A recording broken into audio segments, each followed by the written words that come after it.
tax debt for pennies on the dollar with an offer in compromise. We prepare your past due returns, even if you have no records, and represent you before the IRS and state in an audit. At the law offices of Robert Goldstein, the consultation is always free, and we have offices located throughout the Bay Area. To schedule your free consultation, call 1-888-TAX-EXIT. That's 888-TAX-EXIT.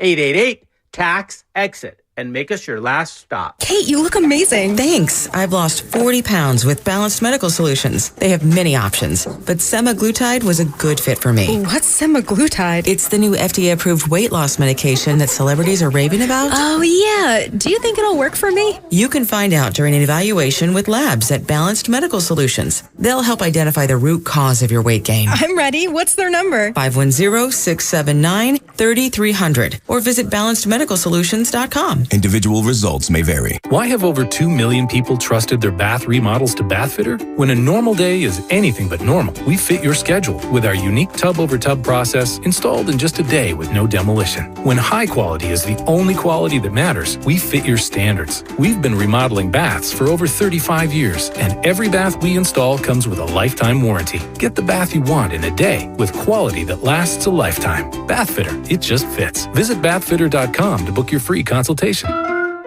When people have a craving to explore new and traditional Asian cuisines, they head to P.F. Chang's, where scratch-made dishes come from the 2,000-year-old tradition of wok cooking. P.F. Chang's wanted to explore new possibilities for their website. They turned to AmericanEagle.com. AmericanEagle.com re-architected P.F. Chang's website, integrating multiple third-party systems to create a unified digital experience. The results? Improved page speed and performance, personalized content based on users' location, intuitive online ordering, an increase in organic search visibility, and a 40% increase in new users. For scratch-made Asian cuisine, visit your local P.F. Chang's or go to pfchangs.com for website design, development, digital marketing, and hosting that produce efficiency, revenue, and results. Visit AmericanEagle.com. P.F. Chang's and AmericanEagle.com. Another example of the best businesses in the world, turning to the best in the business for websites. Go to AmericanEagle.com or call 877-WEB-NOW1. That's 877-WEB-NOW1. Cool and sunny in Oakland. Highs near 59 today. Weather brought to you by Pfizer and BioNTech. This winter, there are new COVID-19 booster shots designed to help protect against recent Omicron variants. Schedule your updated COVID-19 booster dose at vaccines.gov. It's time to wake.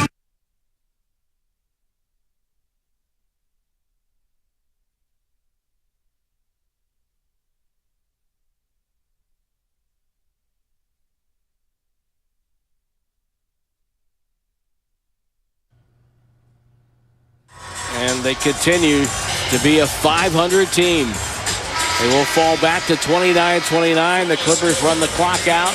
And that will be that here in LA. The Warriors will have to regroup after the break. Still searching, still hoping, still wanting to find that run that's been so elusive all year long. And just like that, oh baby, oh baby, oh baby. And yes, Bonte's off right now. He's on his way to Cabo, taking the family to Cabo. So we've got Alan Stiles in, Joe Shasky. It's the morning roast. Warriors fall 124-134 to the LA Clippers yesterday. They're 7-22 on the road. Whew. I actually thought it was a pretty good game from Draymond Green. There were some silver linings. I know this is a team that has 4 championships, and some people don't subscribe to the silver lining stuff. But good morning to everybody out there in the Bay Area. Good morning to you, Alan Stiles. Wow. In the words of Tim Roy, I thought he summed it up quite well. They end the quote-unquote first half, even though it's like 2/3 of the way through, 29-29, falling to the Clippers yesterday. And it felt like a lot of Warrior fans were either reminded or made aware, yeah, that guy Kawhi Leonard's pretty good. Right. Well, when you play, once every 3 games, he's got a lot left in the tank. I think they said his split after sitting a game was 32, 33, all these numbers. Wow. And he turned back the clock, if you will. 33 points last night gave me flashbacks to the 2019 finals, and you never want to see that. He's going to get what he wants. When he's right, he's so sick. He's going to get what he wants. The problem is you can't have Norman Powell getting whatever he wanted. That's the issue for me, because Paul George, 20, cool. Yeah. they combined. Efficient. Right. Leonard and Paul George combined for 53, which is not great, but you kind of have to live with it. When Norman Powell is coming in with a 24 burger, which is going to happen from time to time, it just reminds me, you know what the Warriors defense reminds me of right now? What's that? Over and over again, it just reminds me of game 1 of the finals against the Celtics. That's what it reminds me of. Everybody, it's like the other team is playing with one extra person. Everybody's late on rotations. Mm-hmm. There's too many open looks. That's what, when I watch the Warriors defense night in and night out, it reminds me of game 1 from the 2022 finals. Everybody's open. I know. It just left and right. It's a good point. All right, shout out to YouTube and Twitch streamers. We're up there on YouTube right now. I'm looking at all your faces. I'm fired up. I mean, look at the Warriors' quote-unquote first half is ended, and I have some very specific questions for you guys. But shout out YouTube and Twitch streamers. Xfinity Mobile text line, 888-957-9570. I'll say it again. It's the same call-in number, 888-957-9570. And this segment is brought to you by Golden State, serving the Bay Area for 3 generations. When you succeed, we succeed. Visit GoldenStateLumber.com. I've got a very simple question for the audience today. And I know the Super Bowl just happened. We maybe got a little... I call it football fog. Like when the season of football ends and concludes, we all kind of get the same thing. Like, it's gone. Yeah, it's not here. USFL, XFL, it doesn't do it for me, Alan. But like straight up, the way I'm looking at it, I'm saying to myself, you know, I'm in a little fog because football's over. That being said, now's when basketball starts to crank up. You brought it up yesterday. March Madness is right around the corner. We're in the middle of February. Shout out to everybody enjoying their beautiful spouses, going to Valentine's yesterday. But it feels like the Warriors season now can be super focused on by the casual fans, right? The diehards are always going to be there. There's no doubt about it. But now we can really lean in on Warrior basketball. And I'm looking at this team as... I go into the mail every single day. I know. I still receive mail. Some of them are digital. Some of them are hard copies. Okay. I'm opening up W-2s. You're getting them. You got your W-2s, right? Did, yes. We all did. Joey, did you get your W-2s? Spadoni, the thumbs up. How about Sam Lubman? So Lubman looks like a guy who does his own taxes.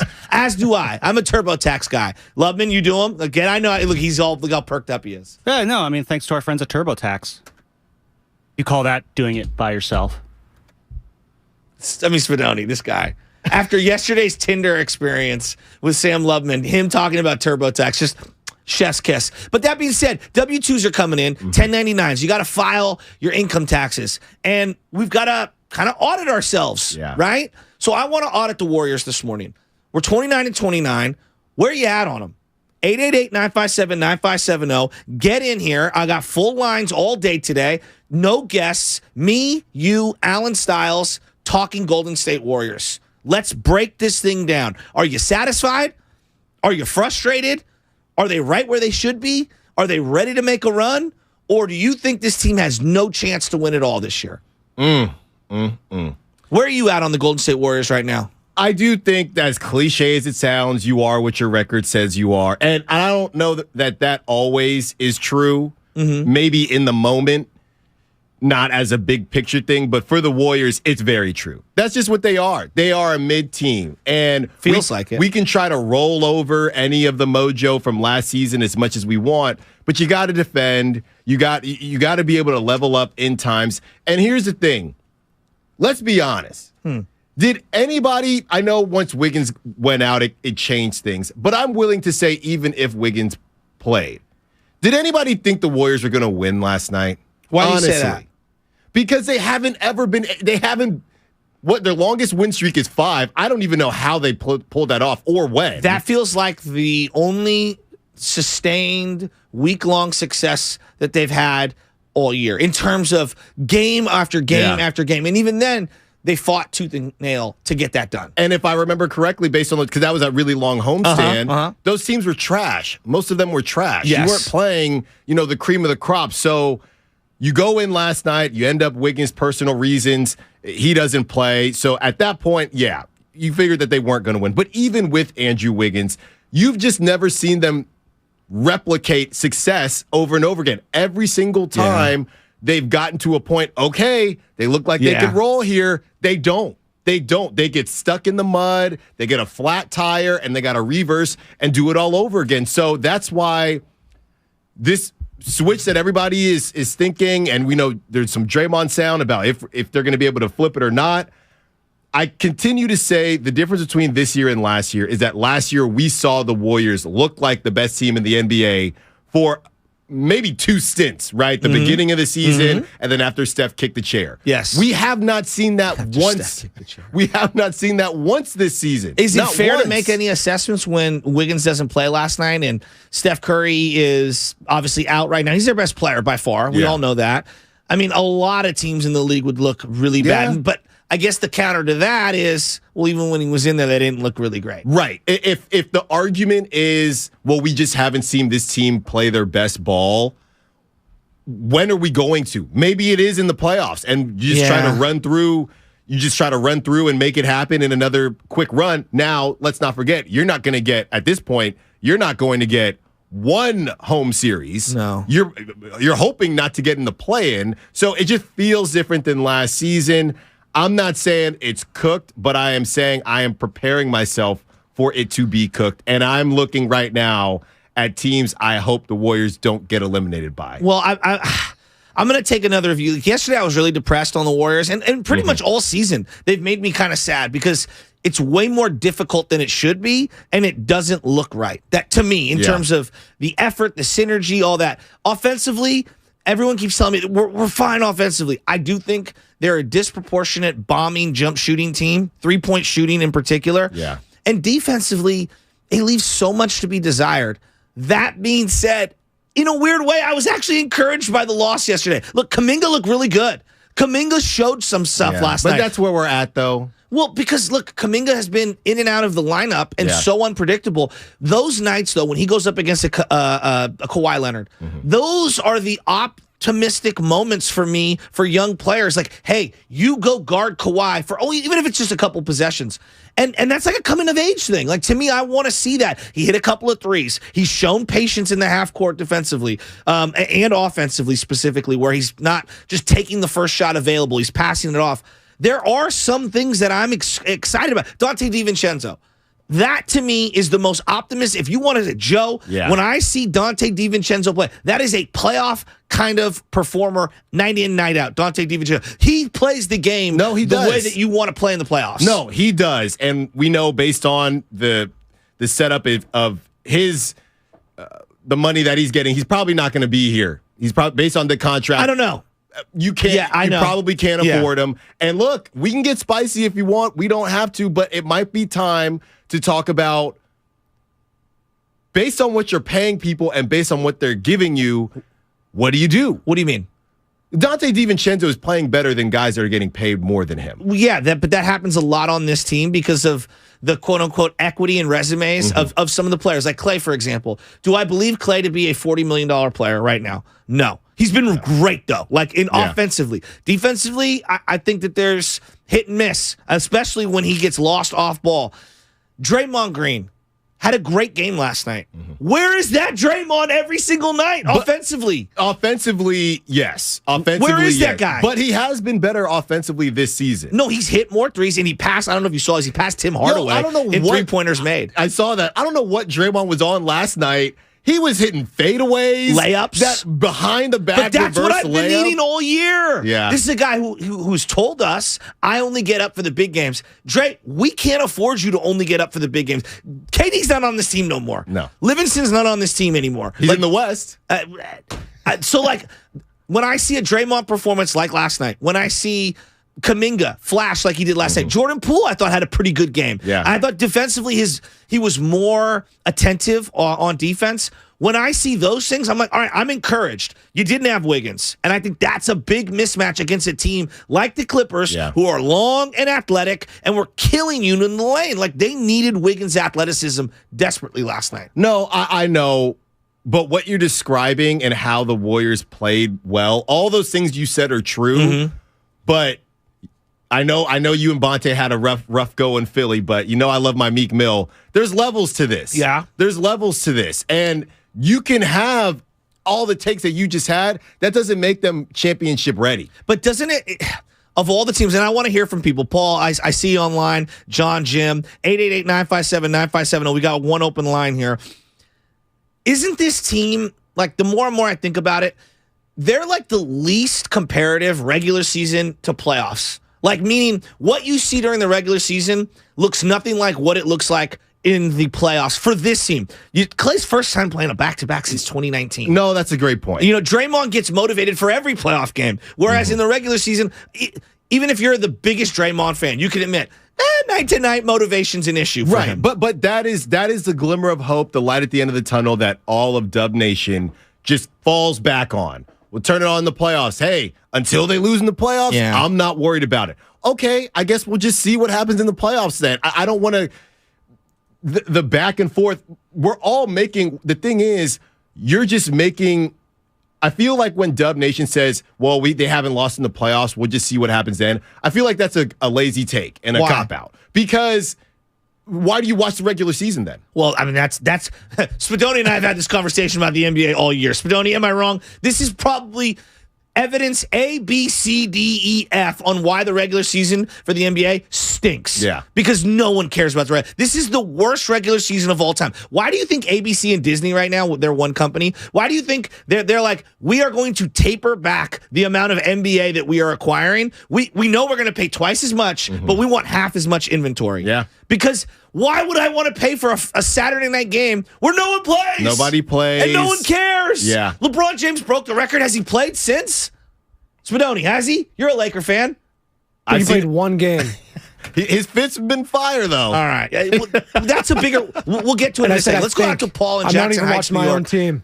What's that, Spadoni? I say I think. I don't even watch my own team. I don't even want to watch. But like the Clippers last night, that's the first time I've seen them at full strength in like 5 years. Yeah. Oh, yeah. Last night is the night they decide, all right, we're going to show up. But it was fun. That to me was a fun, big-time game. But I do think that point I just said in terms of the Clippers showing up, I think that is something that has been... I'm not giving the Warriors a pass here, but I do think there's something to be said about teams do get up for the reigning champs, whether 100%. Steph is playing or not. 100%. That is real. And they are not... They're getting everybody's best shot, and it's a bit hard to handle. And if they were a zero-time, they had never won a championship, I'm sure the regular season would mean more to all of them because of everything that they've done. I get it. I don't love it, but I get where they're coming from. Let's go out to Paul in Jackson Heights, New York. Jackson, I don't even know where the hell Jackson Heights, New York is. Paul, step right up, no way. You're with Alan Stiles, Joe Shasky. It's the Morning Roast. What do you got on the Warriors? Look, I'm from Jackson Heights, New York. That's where it is. But, I grew up in New York, but I went to school in San Francisco. So I've always held a personal connection with the Golden State Warriors. Where'd you go to school? But I played college ball. Oh, nice. While I was there. And nice. I noticed this problem in the college leagues. And, unfortunately, I've been seeing it happen with the Golden State Warriors. But, they have a great coaching staff with Steve Kerr. They have a great lineup. Steph, he's beautiful. But I think you can have a good roster, a good lineup, good coaching staff without a good player attitude. And I think it can be seen on the court, but it can be mostly seen in the locker room. But I think all the Golden State Warriors and all the players in the locker room, I think they're being distracted by all the beautiful hot cocks that are swinging around. I mean, I'm sorry for anybody that heard that. YouTube and Odyssey heard it. I am so sorry for that. I don't even know where to go after that. My jaw is dropped on a variety of reasons. That just went south so fast. That gives me an opportunity to plug the 957thegameshop.com. I don't know if you've been there, Alan, but 957thegameshop.com is where you can get all your merchandise. We've got Nick Bosa and Brock Purdy gear. I'm sure we'll have some Warrior gear coming up. I apologize on behalf of everyone at the station. That caller went completely sideways, and I asked him what school he went to, and he didn't have an answer. I knew something was off with that call. So from me to everyone out there in the Bay Area this morning, my bad. Didn't know he was going to go south like that. Jackson Heights is a real place, though. Well, like how you asked, Jackson Heights, where's that? He's like, it's in Jackson Heights, New York. I'm like, gee, thanks, Paul. Wow. Let's get this thing back on track here. We're auditing the Warriors thus far. They're 29-29. They're in 9th place. Mm-hmm. What's funny is that you brought up they haven't lost in the playoffs. Can I ask like a legitimate? Maybe this is a nuanced, stupid question that no one cares about. They did lose. They lost to Memphis and the Lakers simultaneously in playoff games. Those are playoff games. Yeah. All right. Now, I know that's not a series, okay? But they did lose. Well, and now, that wasn't with Clay. To be fair, that was not with Clay. But they did lose 2 games. No, they did. And let's take it a step further. Steph Curry played in 2016. Everybody just doesn't count the Cavs in 2016. He played. But they say they haven't lost in the Western Conference. That's their argument. Well, that depends but again, nuance. But that's how great they've been. Yeah. Right? We're picking a couple of moments in the last 7 years that they've lost.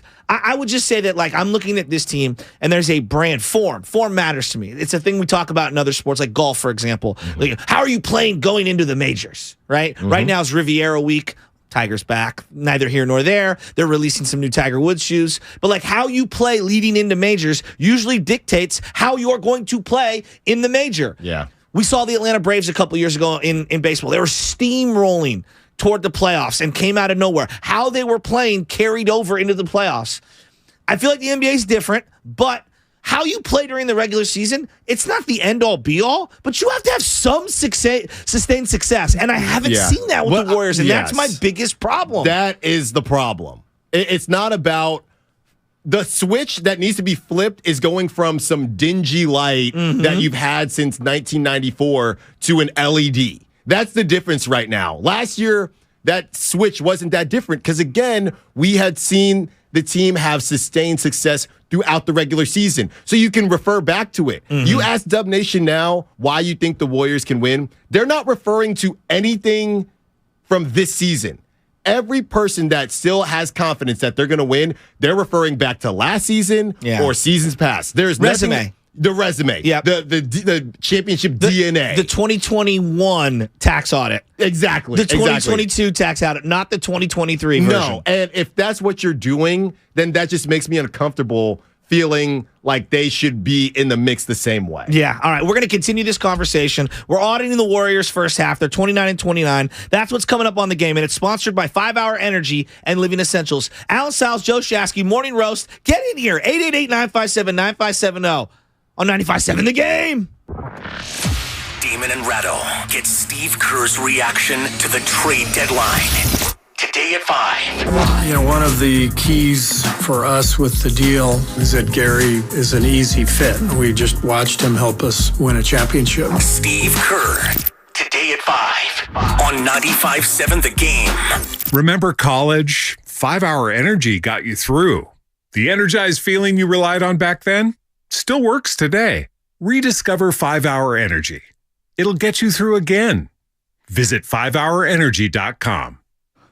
As we head into the new year, Golden State Lumber and Building Materials wants to remind you, Alan Stiles, that they're ready to support your next project. And they've got locations in every corner of the Bay Area with well-stocked local inventory, and they have the resources to provide you what you need when you need it. And that includes delivery to your job site anywhere in the Bay Area because they're dedicated to keeping you ahead of schedule on every single project. And if you're able to do it yourself, I'm not, but others are, then you're invited to visit your local Golden State. The trained staff there can share their knowledge and direct you to the materials that you might need. Click goldenstatelumber.com for GSTV. That offers educational and informative videos and spec sheets on a wide range of products. Over the last 70 years, Golden State has grown to include an incredible team of dependable partners and specialists. They've got you covered. Family owned for 3 generations. Golden State. When you succeed, we succeed. Hey, it's Joe Shasky from the Morning Roast, and every single day we're doing the Fast Five. Your opportunity as a Morning Roast listener to get in on the show with me and Bonte. 8:50 every single day. Ryan in St. Louis, what's happening? You're on the Morning Roast Fast Five. What you got? I think we should be incredibly optimistic about the 49ers' future when you consider how good our defense is. Fast Five, presented by Xfinity. Supercharge your home with supersonic Wi-Fi. Unbeatable internet, only from Xfinity. Do you have neuropathy? Are you experiencing numbness, tingling, and pain that just won't stop? Are you taking dangerous drugs that have serious side effects and never fix the pain? If so, Please listen to this message. Neuropathy is a serious, progressive condition that only gets worse if not treated properly. Call SF Bay Wellness at 844-94-NERVE to get back to doing the things you want to do. There is no drug, exercise, or surgery that can heal nerves. Don't wait until your condition gets worse and stops you from living your life fully. SF Bay Wellness has a time-tested, proven track record of helping hundreds of patients to improve and reverse their neuropathy. If you're ready to regain your independence, contact SF Bay Wellness at 844-94-NERVE. Call now for your $99 neuropathy special and receive a personal treatment plan that is tailored to your needs. Call 844-94-NERVE. That's 844-94-NERVE and start to enjoy life again.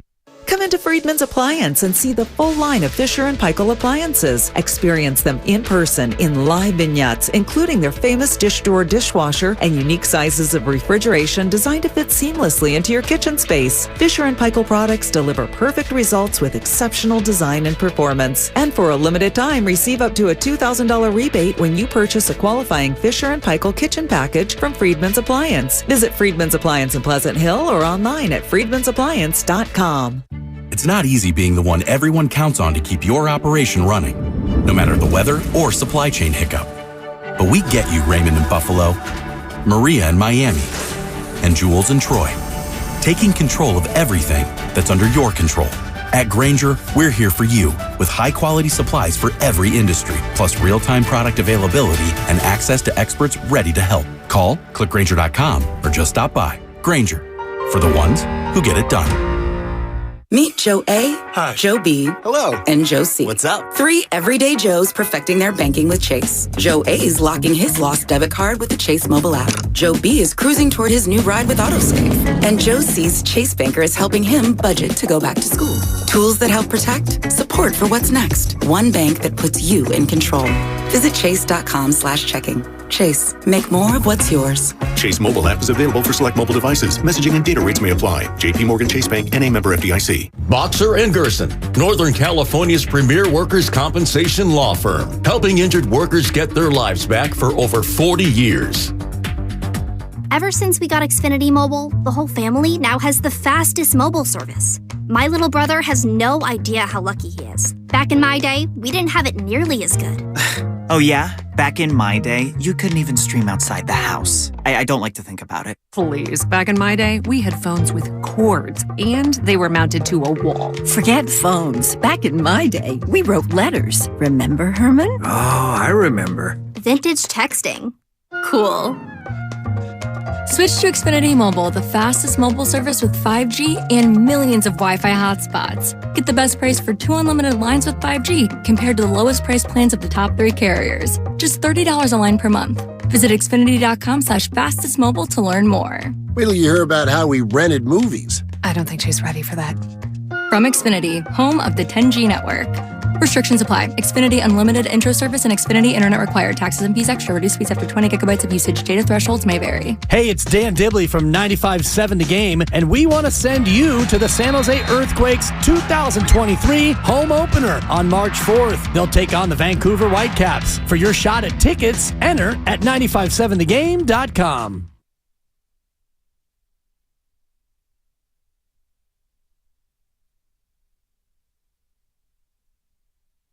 This is Steve Kerr, and you're listening to the Morning Roast on 95.7 The Game. Hi, Steve. How you doing? It's good to hear from you. Alan Sal's, Joe Shasky here on the Morning Roast. And we're about to talk to Steven in just a second with taking him to school. But he was a little questionable yesterday with one of his lineups. I don't know if you were paying attention to this, but I know the internet went just crazy over it. But I'll take you back to it. So here's the questionable move that Steve Kerr did yesterday. All right, they gave up 44 in that third quarter. 44 points in the third quarter. So here's the move. Kerr takes Draymond and Clay out at 4:46 in the third for Kuminga and Lamb, and then takes Jordan Poole out about 10 seconds later for Ty Jerome. And the play, just like the internet went absolutely crazy. Yeah. That you would yank out Jordan Poole, put in Ty Jerome, yank out Draymond and Clay, and put in Kuminga and Lamb. What'd you think? I believe it went Clay hit a 3, Jordan Poole hit 2, and then he tried to go heat check 35-footer and just airballed it. Jordan Poole is always good for one airball a game. Yeah, one of those, what the hell are you doing? Yeah, he's just, I'm feeling it. But the reality is, so is Steph, but Steph has the 10 years of equity built in. Right. Steph does it too. Clay does it too. And I would put that back on, if it's anybody to put it back on, Steve Kerr. Hey, maybe that's just their culture. If you're feeling it, let it fly. We know that's what they do. But even airball or no airball, the timing of everything, if you're chasing, and I get it, I don't think it has anything to do with Clay, because I know they're very big on, hey, if we're playing somebody, we're playing them. We don't really, they try not to do the whole minutes restriction thing. So Clay got that green light. You take out your 3 starters at the same time for whatever reason, because you ended up putting them back in at the end of third when the game was starting to get out of hand. Yes. So I don't really understand. Yes. And I know it's easy to question Steve Kerr, but this has been one of the toughest jobs for him this season, and he hasn't done great. It's been a pretty tough test based on the different tests that Steve Kerr has had throughout his whole tenure here. Let's just be completely honest. Yeah, normal NBA life is things are rough. Exactly. Like, newsflash, you can't just waltz into a championship team. Now, he gets credit for all the things that he elevated and some of the stuff. I think he's too rigid and predictable right now. And I feel like the adjustments that they've made offensively are few and far between. And I think he has done a poor job trying to maximize what little talent certain players have on the court. And he is so obsessed with his own system and playing 4-year players that he likes. And I feel like it's kind of been a double-edged sword for them. And then also his feel for who to go to in certain stretches. You know, like they started Dante DiVincenzo yesterday. Right. I thought it was a nice move. They got off to a rocky start. You know, again, defense in the first quarter. Like I can keep going back to it. I'm gonna say this till I'm blue in the face. Warriors points allowed by quarter. Okay, by quarter, they're 23rd in the first quarter, 25th in the second quarter, 26th in the third quarter, 23rd in the fourth quarter. They are a bottom team when it comes to defense. Whether you want to break it down by quarter. So all these people, their net rating with their starters stinks. Yeah. Because when a push comes to shove, they're giving up 30 in the first. Yeah. And it's crazy because when you do look up the 3-pointers, we know it feels like the Warriors are shooting so many more 3-pointers than the other teams. Yeah. It's really not that. Game to game, it's 3 more, but it adds up. Exactly. Right? It adds up. But it's not just the bombing; it's the lack of attacking the rim hard, which also has the double net. So not only do you stop the clock and go to the free throw line when you attack the rim, you also get more buckets, right? Because it's a higher percentage shot. The other part of this is that when you miss long, you give up long rebounds, which lead to transition buckets the other way, which is exasperating your already poor defense. Yeah, and I know we mentioned how March Madness is coming up pretty soon.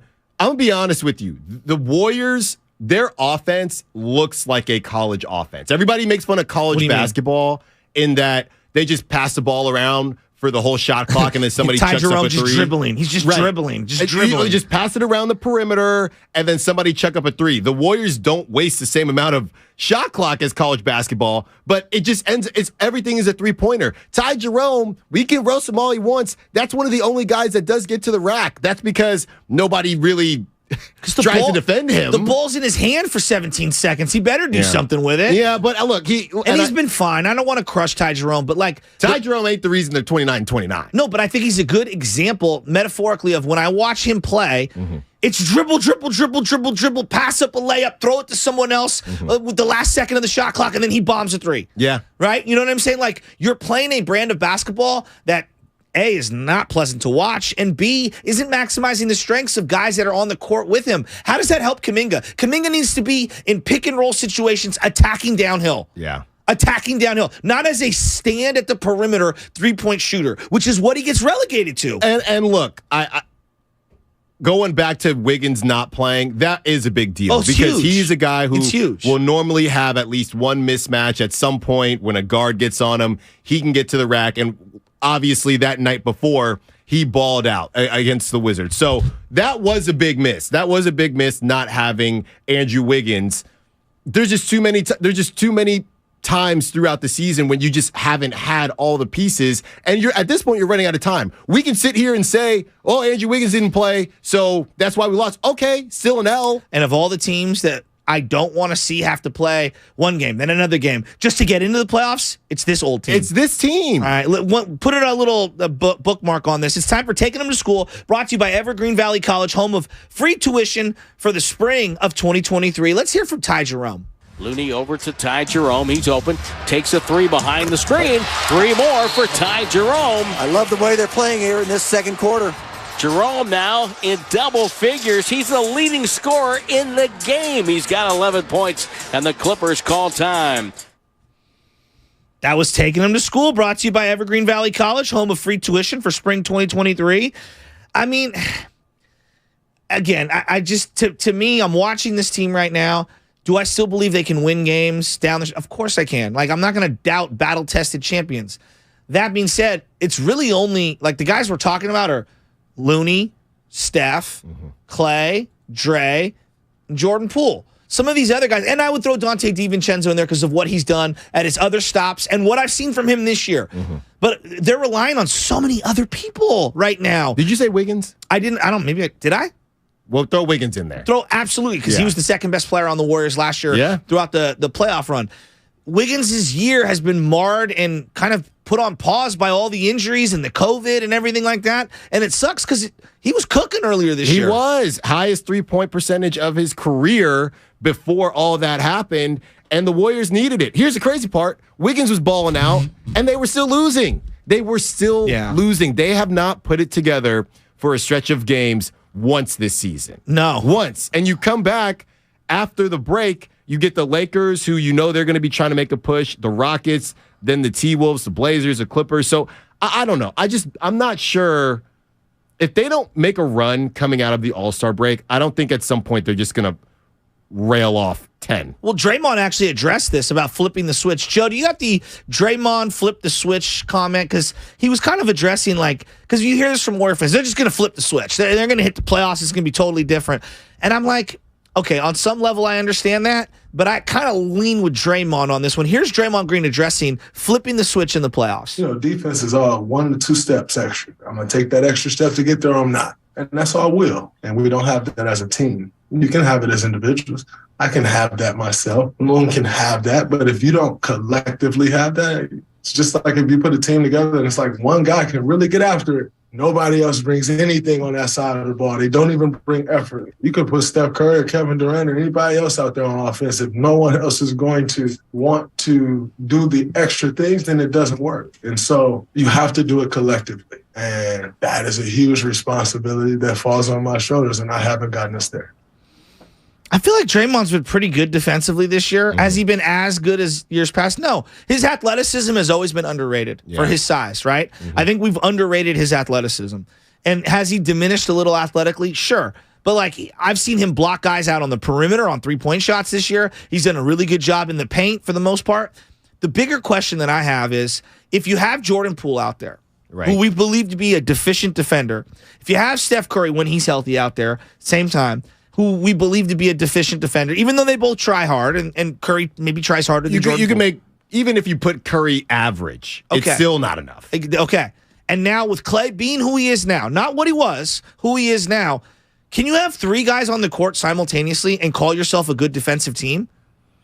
The answer is going to be, well, they did last year. But Jordan Poole was benched for a lot of those times when they needed stops. Right. He was and at the beginning of the playoffs, Jordan Poole was the one starting. So Steve Kerr picked that Fast 5 lineup in spots. He didn't play it all the time. And, going super small ball just because we just aren't going to play a big guy, that's only going to get you so far. All of these big dudes, and I know they won. I know they beat the Wizards, but all of these dudes are just eating. They are eating. If you have any type of length at all, you are having a field day on the Warriors. Did they try to stop anyone going to the lane yesterday? Zubac, Terrence Mann, Morris is getting into the paint, hitting fadeaways. Obviously, Paul George and Kawhi can get almost any shot that they want on the floor. But, I'm looking at a team right now, and they just don't have enough stoppers. Dante DiVincenzo, love him. he can only guard a couple guys on the floor. Right. But he's a great defender. Like, I inject Dante DiVincenzo's energy and effort and IQ. I mean, he picked Kawhi at half court yesterday. Yeah. It was beautiful. And then I thought he hurt his knee on going up for the layup. He's been outstanding. There's not enough of those types of efforts across the board for them to be where they need to be to get a couple of. We're talking about 4 or 5 extra stops a game. Just get We're not a even couple. asking them to lock down for 48 minutes. No. And when you get the stop, can you get a rebound? I think Draymond's note about the effort, to me, that silences everybody that's been talking, saying, well, they did lose Mike Brown. Yeah. I know Mike Brown was their defensive coordinator. But Draymond is telling you, they're just not doing what they're supposed to do. It's not a scheme thing. Yeah. All right, we're going to continue talking about auditing these Golden State Warriors. 888-957-9570. A couple people dropped off. Hop on in there. It's Styles. It's Shasky. What's your audit on the 2023 Golden State Warriors? They're 29-29, 9th place as we head into the All-Star break on 95.7 The Game. Make connections that count at Evergreen Valley College and get free tuition when you enroll for 6 units or more. That's right, free tuition and no student fees this spring. EVC is an award-winning transfer college and has the 4th most diverse faculty in the country. And with EVC alum earning more money than nearly every other community college in the country, you can take classes and transfer or fast-track your career. Enroll for classes today and get free tuition for the spring. Visit evc.edu for more information and enroll for classes at evc.edu. That's evc.edu. Every small business owner knows business happens everywhere. The office, the warehouse, or on the road. And no matter where it takes you, there's one solution to help your business thrive. Comcast Business Complete Connectivity. It's the largest, fastest, reliable network with advanced gig speed Wi-Fi and cyber threat protection in one solution. Get started for just $49.99 a month. Plus, add Comcast Business Mobile and you can save up to 60% a year on your wireless bill. And ask how to get up to a $750 prepaid card. Flight 291 is now aboard. Yep, you're going places. And when you get there, be ready to do business. The complete connectivity solution from the company that powers more small businesses than any other provider. Comcast Business, powering possibilities. Ends 2/21/2023. Restrictions apply. Requires EcoBill and AutoPay. New 50 megabits per second internet and Comcast Business Security Edge customers only. Equipment taxes and fees extra. After 12 months, regular rates apply. Gig internet required for gig Wi-Fi. Mobile Savings compares pricing of top 3 carriers. Hi, I'm Aaron, owner of California Deluxe Windows. Ever notice? When your neighbors get new windows, there is a large black eye of broken stucco, uneven plaster, and even mismatched paint. At California Deluxe Windows, we never leave a ring around the window. Why? Because we are one of the only companies in California who custom crafts every window and door to your home's exact measurements. Almost everyone else on the radio is a distributor. They grab a window from a warehouse, break open your walls, shove it in, and patch things up. At California Deluxe Windows, we take pride in our work. Our installation technique is so precise, we do not break your stucco. Your house could be covered with potato chips, and we wouldn't crack one. Call now, and for a limited time, you get 30% off your entire order and 24 months of interest-free financing. 800-874-3600. 800-874-3600. That's 800-874-3600. California Deluxe Windows. Windows engineered for life. Certain terms and conditions apply. CSLB number 774518. Toyota's President's Day sales event is on now. And when you're staring down a 3-day weekend in California, look no further than Toyota. Right now, get low 3.99% APR financing on 2023 Tacoma. Or check out the 2023 Tundra and the all-new Sequoia. From snowy slopes to sandy coasts and everything in between. This President's Day, Toyota lets you do it all. Toyota, let's go places. Offer available through TFS to buyers with premium rated credit. Excludes TRD Pro. Ends 2/28/23. If you own a business, this has been a bumpy ride. From pandemic to inflation, I'm sure you could use a break. If your business has 5 or more employees and survived COVID, you might be eligible to receive a payroll tax refund of up to $26,000 per employee. The challenge is getting your hands on it. Hi, I'm Howard Mackler, and that's why I founded GetRefunds.com to cut through the red tape and get you that money. The team of tax attorneys we have put together are highly trained in this little-known payroll tax refund program. We do all the work, charge not a dime up front, and simply share a percentage of the cash that we get for you. Businesses of all types qualify, including those who took PPP, nonprofits, and even those that had increases in sales. We have helped return over $1 billion to businesses, and we can help your business too. Just go to getrefunds.com and answer a few questions. This payroll tax refund is only available for a limited period of time. Don't lose out on up to $26,000 per employee. Go to getrefunds.com. That's getrefunds.com. If you want to lose weight once and for all and have tried fad diets and dubious products with little success, listen up. The FDA recently approved the weight loss medication semaglutide, and it's helping millions of patients from Hollywood to Broadway lose weight for good. At Balanced Medical Solutions, we can determine if this breakthrough medication is right for you. Step 1 is to identify any underlying conditions that can thwart your efforts, such as a hormonal imbalance. Stop guessing and arm yourself with knowledge. Our medical evaluation with labs is only $99. Call now, 510-679-3300, or visit balancedmedicalsolutions.com. Renovation, demolition, DIY project, or just cleaning up? Try a dumpster bag from Yellowsack. Yellowsack makes waste removal easy, less mess, space-friendly, budget-friendly. Go to yellowsack.com or call 833-3YELLOW and have Yellowsack arrive at your home. Without the ones like you, who work tirelessly to keep things running, everything would suddenly stop. Hospitals, factories, schools, and power plants, they all depend on you. No matter the weather, emergency, or time of day, you're the ones who get it done. At Grainger, we're here for you with professional-grade industrial supplies. Count on real-time product availability and fast delivery. Call, clickgrainger.com, or just stop by. Grainger, for the ones who get it done. Get in the zone, AutoZone. Welcome to AutoZone. What are you working on today? Thinking about gas mileage. You know, changing your oil with a full synthetic oil like Pennzoil Platinum can help your engine get more miles. Right now, you can get 5 quarts with an STP Extended Life oil filter for only $37.99. Get started on your next job today with the parts you need when you need them at AutoZone or AutoZone.com. Get in the zone, AutoZone. Restrictions apply. Hey, it's Boomer Esiason, and we all know the game isn't over till it's over. So next time you need parts for your car, don't call it quits. Go to eBay Motors. They have 122 million parts to take your car into overtime. Get the right parts at the right prices. ebaymotors.com. Let's ride.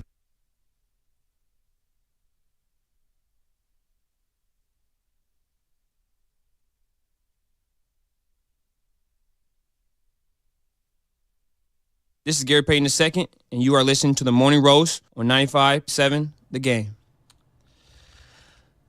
Was that Gary Payton Jr.? Or the second, excuse me. Apologies. I'm the third, so I should know this. My dad's Joe Shasky Jr. Did you know that? I did know that. Yeah, nice, nice. So, anyway, it's Styles, it's Shasky. Bonte's on his way to Cabo right now. We're just talking some Warriors, and, you know, everybody's getting their W-2s right now in the mail, or maybe you got them electronically, and you're getting ready to file your taxes, and I'm saying to myself, all right, if I were to audit the Golden State Warriors for 2023, part of the 2022 season as well, what would it be? You know, and I'm looking at someone like Draymond Green. I want to start with him because Draymond Green is he's polarizing for a variety of reasons. We all agree he is one of the best Golden State Warriors of all time. There's no doubt about it. And I feel like he's been living off the 2015-2016 season offensively for way too long. Okay. Let's go back to 2015-2016. That's the year they won 73 games. He was outstanding. In the finals, he averaged 16, 10, and 9. And you know what they say. What? He would have got the MVP. He outplayed LeBron in Game 7, right? Like, outside of the final 3 minutes, which is all anyone ever wants to talk about. But, like, that year, okay, let's just go back to 2015-2016. Yeah. Obviously, the team evolved later, and we'll get to that. He averaged 14 points a game, all right? And the assists and rebounds are about where they're at now, okay? 9 and 8, if you will. Okay. All right? Since then, if I just do the average of 2016 all the way to 2022, 2023, his points have cut in half. He goes from 14 plus a game down to 8. Last night, he scores 15. How much better does the offense and the team look when Draymond Green is assertive? We're not talking about dropping 30. We're talking about 3 extra field goal attempts a game, or makes, I guess, in this case, a game. 3 extra. And he's sitting here pointing the finger, and I want to play this sound right here. And I get where he's coming from defensively, but I want to use that same energy on Draymond Green offensively. Can you play that cut on Draymond Green talking about defensive effort and championship will? You know, defense is all 1 to 2 steps extra. I'm going to take that extra step to get there, or I'm not. And that's all I will. And we don't have that as a team. You can have it as individuals. I can have that myself. No one can have that. But if you don't collectively have that, it's just like if you put a team together and it's like one guy can really get after it. Nobody else brings anything on that side of the ball. They don't even bring effort. You could put Steph Curry or Kevin Durant or anybody else out there on offense. If no one else is going to want to do the extra things, then it doesn't work. And so you have to do it collectively. And that is a huge responsibility that falls on my shoulders, and I haven't gotten us there. In 2015-2016, Draymond Green shot 39% from three-point land. 39%. Since then, in the 2016 through right now, where do you think he's at? Not there. Under 30%. He's in the Russell Westbrook zone from three-point land. Now, again, I'm not expecting him to be Klay Thompson or Steph Curry or any of those guys. Can you be PJ Tucker? Can you consistently hit a corner three? Like, that's all we're asking. And when he hit a big three last night, I just need a little more. Dre, if you just squared up to the hoop, how more deadly would this team look? And the reason why I think it's important, because I know their offensive ratings are amazing, and I get all that. You can't preach effort and energy and all of this championship desire on defense and then not care about offense other than you passing the ball for an assist. Yeah. Like, you got to meet me halfway a little. And when you're an offensive threat, it will open the floor up for others. Yeah. To me. And so I look at Draymond Green in that game last night, and as negative as we've been this morning, I'm encouraged. If he can channel what he did last night and do it a little more often, dude, this team would be so much better. Yeah, because those teams, they're going to continue to just not respect him in terms of not just shooting threes, though, just getting to the rack.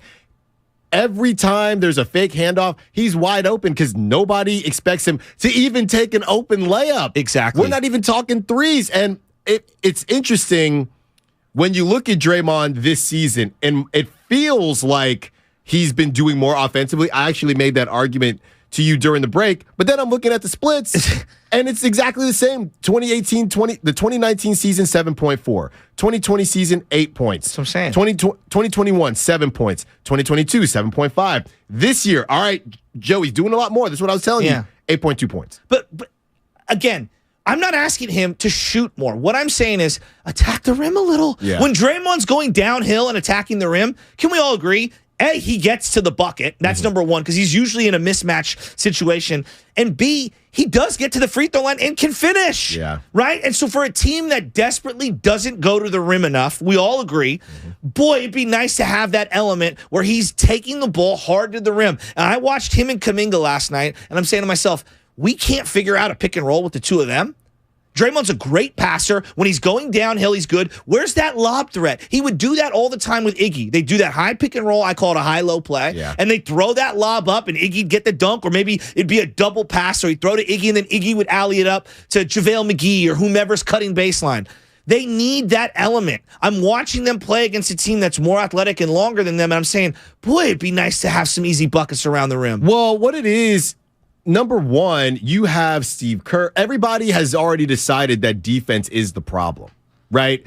Offense is not the problem. So when you have everybody saying that offense isn't the problem, why would Draymond think he has to do anything differently? Last night he turned it up because there's no Steph Curry, there's no Andrew Wiggins. He has to, and it was a TNT game. But yes, but which is a sad sentence to say, right? But I'm saying, if Steve Kerr on down is saying offense is fine, it's just the defense, why would Draymond look in the mirror offensively if they've collectively already decided that offense isn't their problem? Because you have to practice what you preach. And this is the problem with the team right now.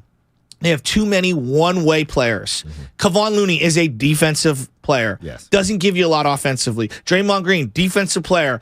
Scoring-wise, doesn't give you, he gives you the facilitating, right? Andrew Wiggins is a very balanced. That's why he's so valuable. He's so balanced. He gives you offense and he gives you defense. It's very Clay and Poole and Curry right now, they're much more slanted toward offensive players than defensive players. So what I'm saying is that both are true. Draymond's right. These guys have to lock in defensively, but you can't ask them to give effort on both ends when you're not giving full effort on both ends. But that's contradictory to me. But to him, running around, setting screens, and passing the ball is effort. It's not necessarily I'm talking scoring about the 3 basketball. layups a game. I'm just saying that's what he would say. I know.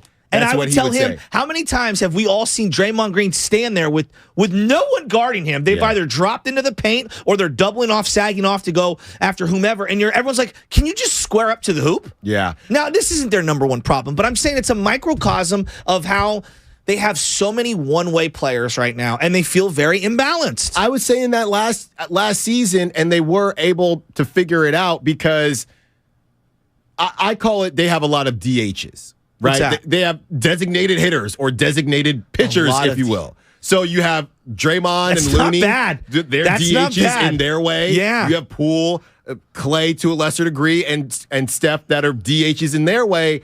Comparing them to other teams that have more guys that can do both, I don't want to undersell it. So I'm just trying to think off the top of my head right now, how many other teams do have more two-way players? So I think the Clippers, who the team you saw last night, yes, they're unique in that sense, right? Like, so I look at Paul George and Kawhi. Kawhi's not the defender that he once was, but we know he can turn it on when he needs to, right? And we clearly know how great Paul George is defensively. Zubac, I feel like he's a very balanced player. Yeah. He gives you enough offense, and I feel like he's solid enough defensively. Terrence Mann feels, very balanced to me. I don't think he's the greatest player, but he's a good, young, up-and-coming player. Morris is more offense and defense, but he will mix it up underneath the hoop. That is a uniquely balanced team. Right. That is why if you're looking at it this way, the Nuggets are a team that, yes, they're the number 1 seed. They can't stop anybody. No. So the Nuggets, I agree. And I've been high on the Nuggets in terms of just getting their guys back, but offensively, you're going to be able to put points up. And I know I sat here and I did a show with Bonte a couple weeks ago, and Bonte just seems to think that the Warriors have the Grizzlies number. That's the team because they start on the defensive end. Yeah, I don't know about that. Me and B differ on that. Yeah. Do I like the Grizzlies matchup against the Warriors? Yeah, I like it for the Warriors. That being said, I don't think it's a cakewalk. They fought tooth and nail to beat them in 6 games. I'm not really volunteering to play the Grizzlies. I agree with you. All right, 1 second here. This segment is sponsored by Golden State, serving the Bay Area for 3 generations. When you succeed, we succeed. Visit GoldenStateLumber.com. I got to say, Golden State Lumber, just for a split second, I got a cabin up the river. I built this beautiful fence from Golden State. The cedar wood that they have, I'm telling you, I get compliments everywhere. Everywhere I go, up in Northwood, up in the Russian River area, people say, is that your fence? And I say, yeah, it's from Golden State Lumber. It's the most impressive fence anyone has ever seen. Shout out my boy Alex Pavlov. And also shout out YouTube, Twitch, Xfinity Mobile text line. And get in. I see Anthony online here. We're going to get to you in just a second. 888-957-9570. 888-957-9570 is the Xfinity Mobile text line and the call-in line. I'll give it to you one more time. 888-957-9570.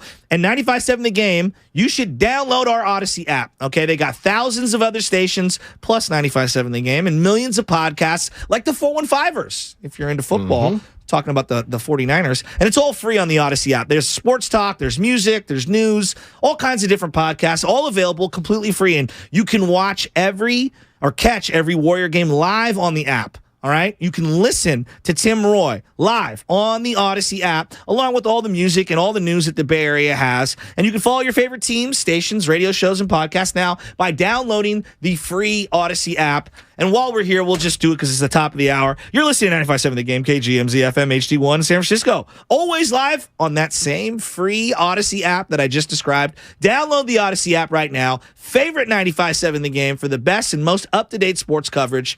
And don't forget, like all the people that are in there, you can watch us every day on YouTube and Twitch. The stream is going right now. Just log on, search 95.7 The Game, hit subscribe. We need to get up to like 30,000 subs here. Come on, people. We're close on 25. Can we get up to 30,000 subs? Be sure to like and subscribe to the channel when you are there. Let's go out to Anthony in Richmond. Anthony, step right up. No waiting. What do you got? It's Styles and Shasky, Morning Roast. Bonte's on vacation. Here we roll.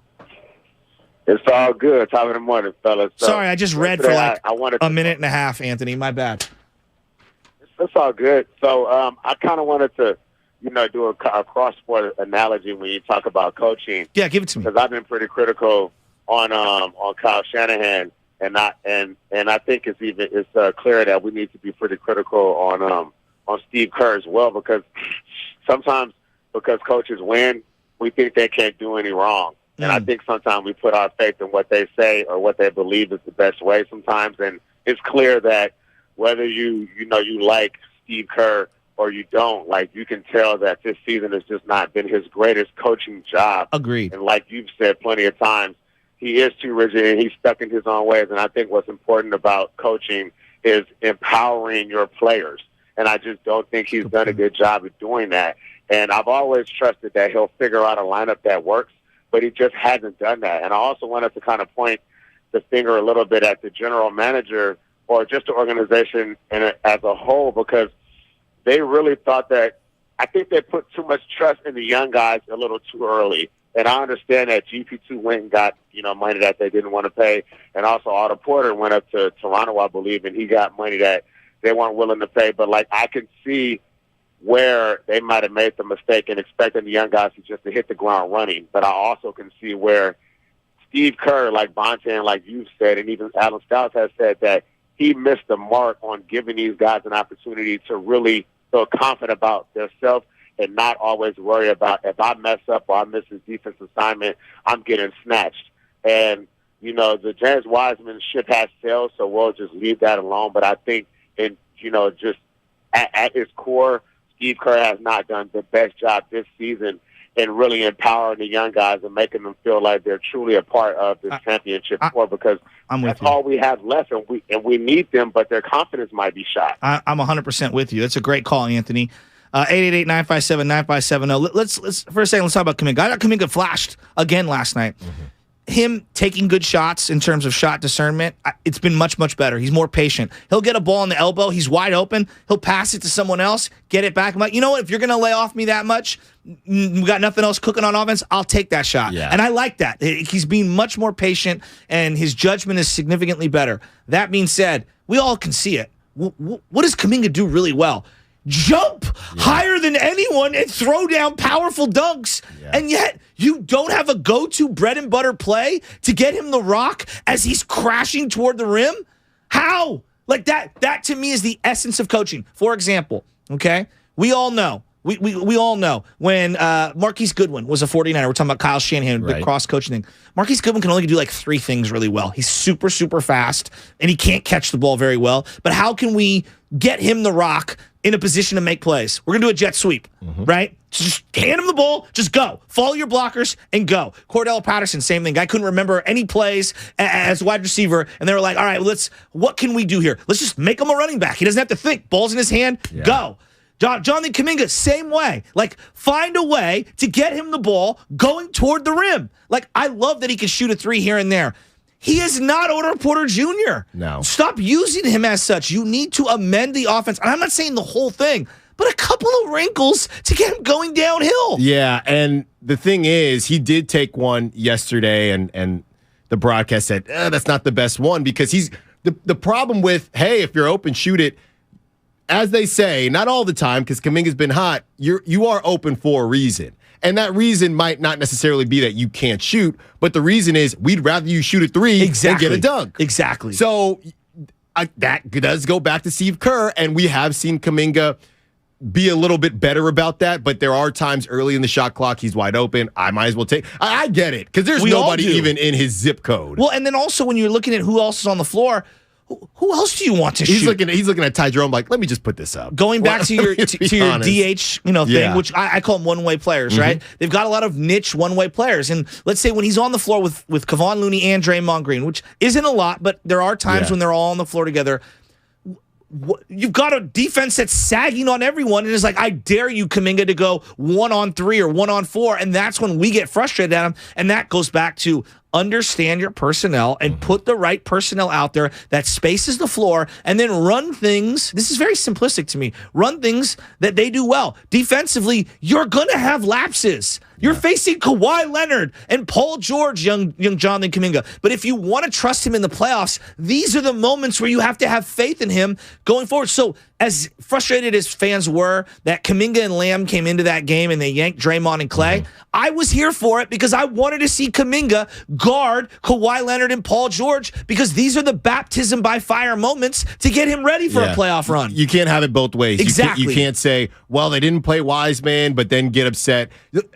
There's only five positions on the floor. So based on the timing and based on what you're working on, not everybody's going to be able to play at the same time. I did want to make a note about Anthony and how we've been talking about Steve Kerr and Steve Kerr and the 2 timelines and things like that. I'll give Steve Kerr this grace. These are 2 wildly different timelines. And going back to the front office, I don't know if they knew how Can I push back on that? Separate the timelines were. Can I push back? What business in America, I'm asking you this, what business in America doesn't have young talent at the bottom of their business that they're trying to develop into leadership roles? Name me one business in America that operates that way. You're not asking them to make the deals now. No, but no one is saying that your whole entire team is being run by Jonathan Kuminga. JK, do what you want, But doggy. you did need a bigger jump than you did need a bigger jump than he's given. Sure, but when you get yanked after a 13-minute stint because you didn't guard someone on a backdoor cut, newsflash, Clay gets lost on defense all the time. But so does Jordan Poole. And I understand those guys have built more equity. I understand that. You have to give them a little leeway of failure. That's my biggest problem is I'm not here to say that Kuminga or Moody or Wiseman is here to save the day. But this false narrative that the 2 timelines is killing them, you know what's killing them? Paying $40 million for Clay, and offensively, he's been brilliant. Defensively, he's just not where he's ever going to be. He's a stretch 4, okay? But if he's a stretch 4 and Draymond's a 4, well, now we have positional redundancy. Do you see where I'm going with this? No, I see what you're saying, but when Bielitsa went off into the sunset and Otto Porter Jr. was gone and GP2 was gone, we all sat here and said, okay, we're not – the way I said it is you weren't giving the kids their license – but you were allowing them, they got their permit. Okay. You know what I mean? So they had to do something, and I don't think that I think that they oversold the jump that they were going to make, and specifically Kuminga. And Moody is just finally getting back on the floor. So I do think that... And he's showing flashes. And he is showing flashes. I like what I'm seeing from him. So to me, I'm taking that off of Steve Kerr, because if you're Steve Kerr, I'm making the best decisions that I know to win games. Those guys, the same reason they shipped off Wiseman. Win games. But he doesn't know that at the time. Yeah, he's doing the best thing. He's doing what he believes is going to win in the moment. I guess where I fall in this is just we've made way too much of the 2 timeline thing. Like outside of LeBron James-led teams, every team in pro sports has young players they're trying to develop while simultaneously trying to win at the top. Is it as severe as what the Warriors are trying to do? No. But that being said, we're acting like what they tried to accomplish was some novel thing. Like, no, it wasn't. Remember when Andrew Bynum was with a Kobe Bryant team? Was Kobe trying to win the championship? Hell yeah, he was. And simultaneously, they were trying to develop Andrew Bynum for the future. Every team in America is trying to do this at every level. The Yankees are trying to do it. What's the Houston Astros are trying to do it right now. Now, some guys are farther along, and maybe 3 was too many. Maybe it should have only been 2. Maybe it should have only been 1. I don't know. That we can argue about till we're blue in the face. But you can't sprinkle those guys in. I hear you. No, the theory, or I guess the grace, goes out the window, to your point, when you do continue to lose games. Then you sit there and say, okay, well, why don't I at least mix it up, because we're losing games anyway. But I will say it's easier to say that hindsight's 20/20 than when you're in the moment and you're thinking, Kuminga just turned the ball over. Look, Kuminga, for as good as he played, he is still young. 3 turnovers, and those turnovers, he has at least 2 turnovers a game that are unforced. I'm not joking here. It does look sometimes like he's had a bucket of popcorn before the game. I hear you. And JP falls on himself 4 times a half. Just falls. All right, we're going to continue this conversation. It's the 2022-2023 Warriors. We're auditing the Warriors right now. Where are you at? It's 29-29. They're in 9th place. The sky's not falling, but it's not great, right? I'm actually optimistic after that loss, surprisingly. I saw some things that encouraged me, Draymond Green in particular. But I have a question for the audience out there. 888-957-9570. If I could give truth serum to any person in the Warriors organization, player, coach, front office, owner, what would you ask that person who had to be truthful? What's that question? I want to hear from you. Line them up. 888-957-9570. On the Xfinity mobile text line. It's Styles, it's Shasky. We're going to continue this conversation, and that segment is brought to you by AC Transit on 95.7 The Game. AC Transit is offering a $2,000 bonus for new bus operators to join their team. Paid training is provided. Plus, the new hire bonus is paid within 12 months. The $2,000 bonus is subject to terms and conditions. For complete details and to apply, visit actransit.org/careers. Damon and Rattle get Steve Kerr's reaction to the trade deadline. Today at 5. You know, one of the keys for us with the deal is that Gary is an easy fit. We just watched him help us win a championship. Steve Kerr, today at 5 on 95.7 The Game. Hey, it's Joe Shasky here to talk about the tax and crypto attorneys and accountants at Kugelman Law. And you've probably heard by now that the IRS is receiving $80 billion to increase enforcement and audits of individuals and small business owners. And if that news worries you, or if you have years of unfiled tax returns, or are already receiving notices from the IRS or the Franchise Tax Board, then you need to contact the Kugelman Law team at sftaxteam.com. I know the team, the squad at Kugelman Law, and I met with them, and I know how approachable and down-to-earth they are, even when discussing major tax problems. They strive to provide effective and efficient resolutions to all your tax and crypto needs while offering straightforward and transparent pricing. So visit sftaxteam.com to schedule your consultation today to get a fair and honest assessment of your tax or crypto issues. That's sftaxteam.com. Alexander Kugelman, Managing Attorney, 21 Tamil Vista Boulevard, Suite 202, Corte Madera, California, 94929. This paid endorsement does not constitute a guarantee or prediction of results.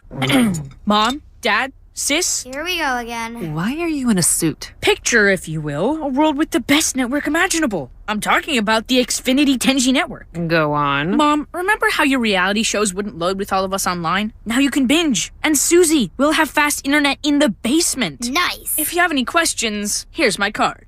This is just your name on a gum wrapper. Introducing the 10G network only from Xfinity. The future starts now. Now through March 21st, new customers can get 200 megabit Xfinity internet during our limited time Xfinity 10G network launch celebration for just $25 a month for 2 years. Plus, there's no annual contract required and you get Wi-Fi equipment included. Go to xfinity.com/10G, call 1-800-XFINITY, or visit a store today. Requires paperless billing and autopay with stored bank account. Restrictions apply. Taxes and fees extra. After promo, regular rates apply to internet service and devices. Actual speeds vary. Come into Friedman's Appliance and see the full line of Fisher & Paykel appliances. Experience them in person in live vignettes, including their famous dish drawer dishwasher and unique sizes of refrigeration designed to fit seamlessly into your kitchen space. Fisher & Paykel products deliver perfect results with exceptional design and performance. And for a limited time, receive up to a $2,000 rebate when you purchase a qualifying Fisher & Paykel kitchen package from Friedman's Appliance. Visit Friedman's Appliance in Pleasant Hill or online at friedmansappliance.com. If you owe back taxes to the IRS, have unfiled returns, or are worried about an audit, the IRS is hiring 87,000 new agents to address these very issues. That means if you need to get your tax problems resolved, now is the time to get started. I'm tax attorney Robert Goldstein, and my firm specializes in helping individuals and small businesses resolve their tax problems. We work to stop IRS and state seizures. We may be able to settle your tax debt for pennies on the dollar with an offer in compromise. We prepare your past due returns, even if you have no records, and represent you before the IRS and state in an audit. At the law offices of Robert Goldstein, the consultation is always free, and we have offices located throughout the Bay Area. To schedule your free consultation, call 1-888-TAX-EXIT. That's 888-TAXEXIT.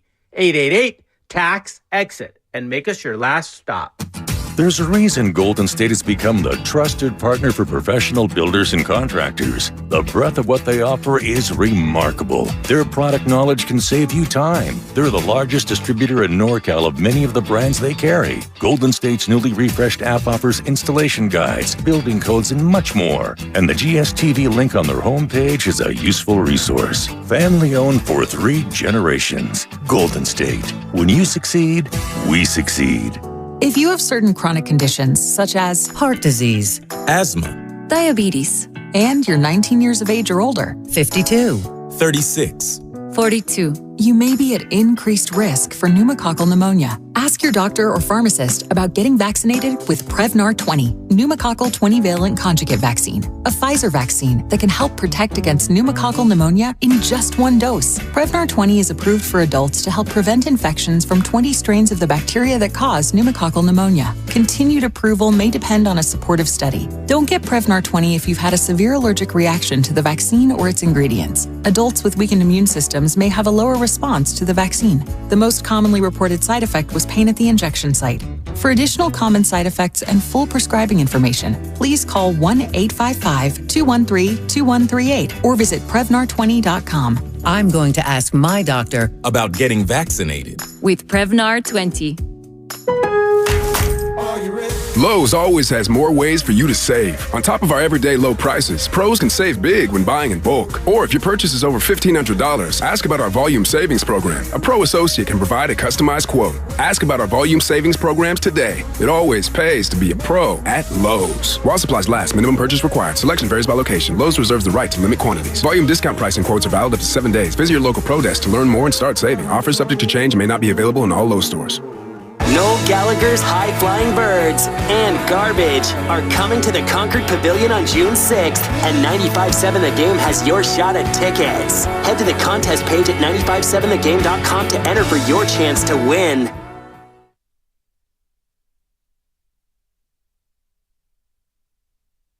It's your boy Guru from Steiny and Guru, noon to 3, right here on 95.7 The Game. Now back to the morning roast. I'm a roaster because these two guys are my guys. Yin and Yang, right here on 95.7 The Game. I'm serious. God, this Nicotina Mac Dre beat hits so hard. This might be a Quipto Nicotina. Is that what it is? Yeah. It's Quipto. God, this song's so sick. Sick beanie that I got. I mean, seriously. All right, let us know about the biggest games and stories in Bay Area prep scene. Email us at hss@957thegame.com because last night I was watching Archbishop Reardon, the Crusaders, led by Joey Curtin.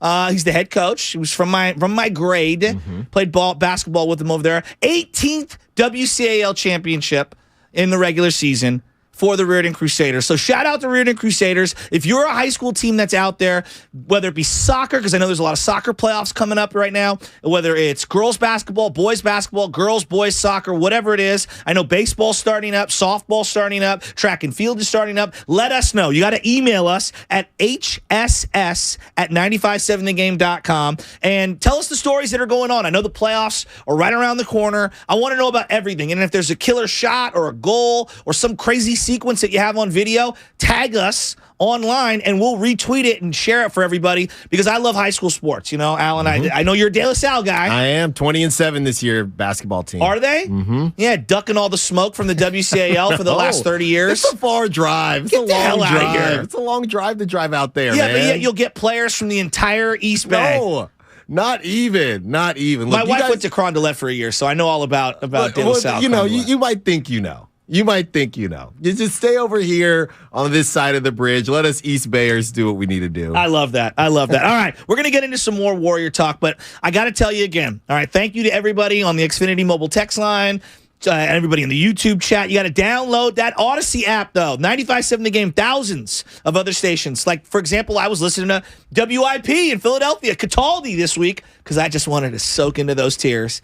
And millions of other podcasts like the 415ers or the Garlic Fries and Baseball Guys. It's all free on the Odyssey app. They got sports talk, music, there's news. So if you want to hear about these UFOs that are getting shot down, you know, I'm sure KCBS or one of these stations that are part of our Odyssey family, they're talking about it. You can watch every Warrior game or listen to every Warrior game live on the app, along with other music and all the news that the Bay Area has. And you can follow your favorite teams like the Warriors, stations and radio shows, all the podcasts now, by downloading the free Odyssey app. Let's get into this. All right. Here's the premise. And Bonte's on vacation. He's probably sipping a Mai Tai, swimming up to a bar right now in Cabo with Baby Chez in tow. I'm imagining him having Baby Chez in one of those backpack strap things where she's in front, even though now she's way too big for those. But that's what I'm imagining, and him with a big straw hat. Yeah, that's ready to go. Right? I could see more pina colada for Bonte. You think he's using the Warrior corporate card? Who knows? I'm teasing him. It's all inclusive. It's all inclusive. So here we go.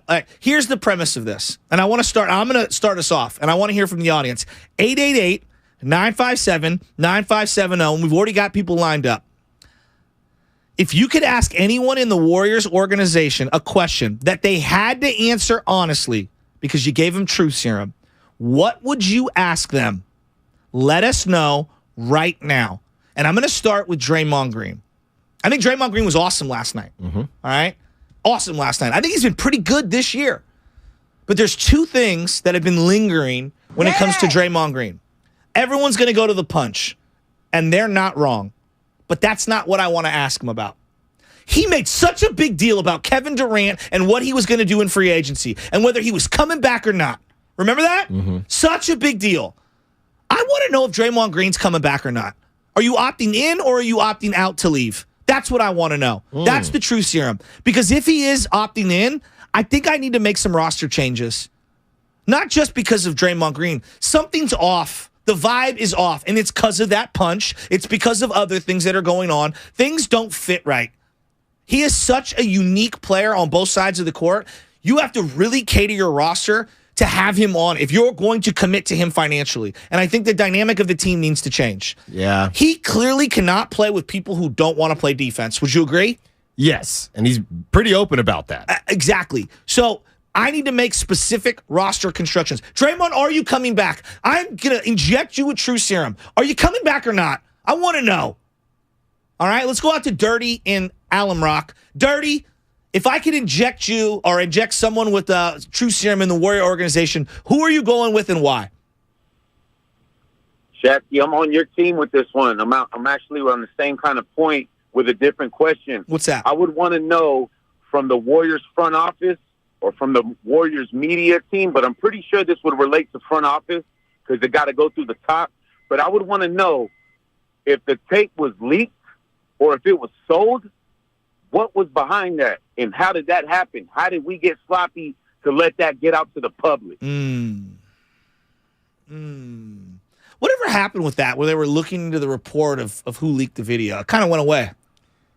They must not have been able to figure it out. That intern put in their 2 weeks and got out of there. Or maybe they don't care. Or maybe... Tinfoil hat. They got it out there on purpose, huh? As we shoot down Chinese balloons, let me put my tinfoil hat on. Are you paying attention to that story, by the way? Oh, yeah. Yeah. Oh, yeah. Kind of weird. We just want to know weird. what the hell we're shooting down, right? Right. Every day there seems to be something else, and I think somebody came out saying, "Oh, there's definitely UFOs." Sleepy Joe, here's the truth serum. Are we shooting down Chinese balloons or are they UFOs? Yeah. That's the kind of stuff I want to hear on the Xfinity mobile text line, 888-957-9570. I'll ask it again. If you could ask anyone in the Warrior organization a question, but they have to answer it honestly. No lying, no BS, no podium talk, Steve Kerr, okay? Who would you ask and what would you ask them? That's what I want to know.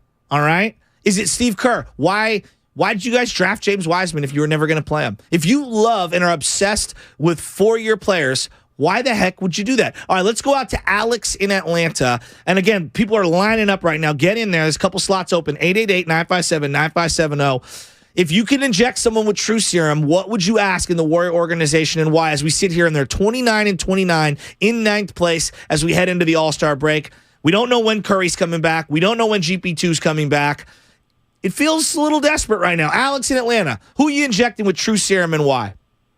So I'm injecting Joe Lacob with true serum, and the reason is I want to ask that why, after winning a championship last year, neither Kerr nor Myers were offered an extension on their current deals. 90% of the time when a team wins a championship, they're looking to re-up their coaches and re-up the key figures in their front office, and they didn't do either of those things when they won a title last year. And to me, that's a signal that Lacob is probably ready to enter a transition phase with this team and kind of move on to a new regime. And I don't think that gets talked about enough. That's a good question. Well, I know Lacob said to Tim Kawakami on one of the Tim Kawakami podcast shows that he did offer Myers an extension, and it was quote unquote about top 5 money at the position at the GM spot. And my thing is like, just offer him the most. Like I know, no one wants to do that. It's an opening bid. You want to come in low or whatever, but like doesn't he deserve some, level of respect on that one? So I don't. That's a really good one, and I do. When I listen to Steve Kerr, I do question how long he wants to be here. Yeah, it's fair. Yeah, don't forget all the the health stuff that he's had come up throughout his tenure. Good point. You've already excelled at the highest level. It is interesting. I wanted to get back just real quick to the first call we had about Draymond and that whole situation, and even what you were saying about Draymond, because not only did you mention Draymond being very open, hey, you got to put in your effort on defense. Yeah. At the same time, who was Draymond talking about? Do you think it was the collective we from that sound last night, or do you think there was a specific person? Because Jordan Poole. Where are you going at with this? Jordan Poole looks awful on defense. Awful. He's tried harder lately, but yeah, he's not a great defender. He olays. He does a lot of different things. I don't think it's probably only Jordan Poole. No. But to me, Draymond is all about effort, so he wouldn't include Steph in that conversation because he knows Steph works his butt off on the defensive end, even if it doesn't translate. That's why I think the whole defensive effort thing has a lining. But who was Dre talking about? Because last night he said, we're not taking that extra step. It's a little bit too detailed. You don't think to he's me. talking to Clay? Could be. I don't know. That's the truth serum. This goes back to understanding your personnel. Clay at this point is more a 3-4 than he is a 2. Mm-hmm. But you already have a 4, and you kind of already have a 3, even though Wiggins can guard 2s and stuff like that. Yeah. So this goes back to roster construction, right? This is and obviously they didn't know that he would have multiple injuries when they gave him the extension, Klay Thompson, but he did have the ACL injury, and you had to have some foresight. And this is why when they gave the 4-year extension to Draymond Green, you also have to understand your personnel, and you have to take calculated risks. Yeah. And right now they have redundancy in terms of who all these guys can guard, not offensively, but defensively. And it's not a good fit right now. Let's go out to Shamar and Sausalito. Shamar, if you could give truth serum to anyone in the Warrior organization, owner, front office, coaching staff, player, who are you asking that question to, and what are you asking them? Good morning, fellas. My big question would be for Steve Kerr. What is his idea of the perfect big man on defense and offense? Somebody that can, guard pick and rolls, but you're not looking for too much offense, or somebody that could kind of keep the defense offense on the other side of the court where there is a lob threat. What is his idea of the perfect big man? Because I think it's just been a struggle. It's a lot of pressure on Kevon Looney. We don't have a guy that's, over 6'10". Just the presence and the size that a big man can take up. What's his idea of the perfect big man? Because it's just been for the last few years. If we don't have superstar power from the perimeter, we're looking like the Rockets right now. That's where we are right now because we don't have a defensive presence. Yeah. It's a good call, Shamar. 888-957-9570. If you can give truth serum to anyone in the Warrior organization, who are you giving it to and what are you asking them? Let's start with Kerr's ideal big man because he actually brings up a good one. In my mind, do you know what I was thinking of, which sounds absurd? His ideal big man is Hakeem Olajuwon. Elite defender who can pass out of the block. Right. Can set some screens a little here and there, but doesn't necessarily have to have, even though he has the dream shake at the block, doesn't have to have the ball. Brad Miller Andrew Bogut right? Not what James Wiseman's doing. I honest to God think that if you gave him Shaq in his prime and he had to start there, I don't know what it would look like. It's not an offense that it's against his principles and his philosophies. You drafted a centerpiece center, and your offense does not lend itself to what James Wiseman does at all. At all. And I'm looking at James. Looking at James Wiseman and just how things didn't fit per se. And my question is just, how was this whole thing vetted? Was it simply, hey, because at the beginning of the season, I was thinking, all right, if James Wiseman could be JaVale McGee, I think that's enough. Are you telling me he couldn't be JaVale McGee when the Warriors had Durant? You're telling me he couldn't do that? I wanted to see him do some of that stuff. JaVale McGee was 1 foot out of the league before he got here. I'm he couldn't do literally that. 1 foot out of the league, and then thought he was going to get bought out by the Warriors at one point. So we have this revisionist history on how impactful some of those bigs were. They weren't that. But I think the bigger thing is that the reason why I say Hakeem, that's everybody's logical prototype. Yeah. Well, even Jokic, I don't think he plays enough defense for Steve That's Kerr, true. right? That's true. But like that's how unrealistic I think his expectations were and are for their bigs, right? It's just, I don't know, man. All right, let's go out to Coach Hall in San Diego. 888-957-9570. If you can give truth serum to anyone in the Warrior organization, now that they're 29-29, ninth place in the West, Curry's out, Wiggins misses last night. I'm encouraged, but it feels very desperate right now. What are you asking? Who are you asking? Coach Hall, what do you got? Hey, good morning, guys.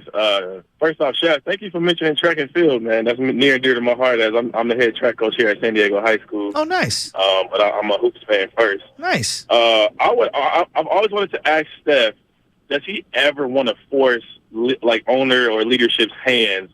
You know, like LeBron has his hands in everything, and I feel like Steph has, just as much the right to, put this roster together, say no, go get another superstar.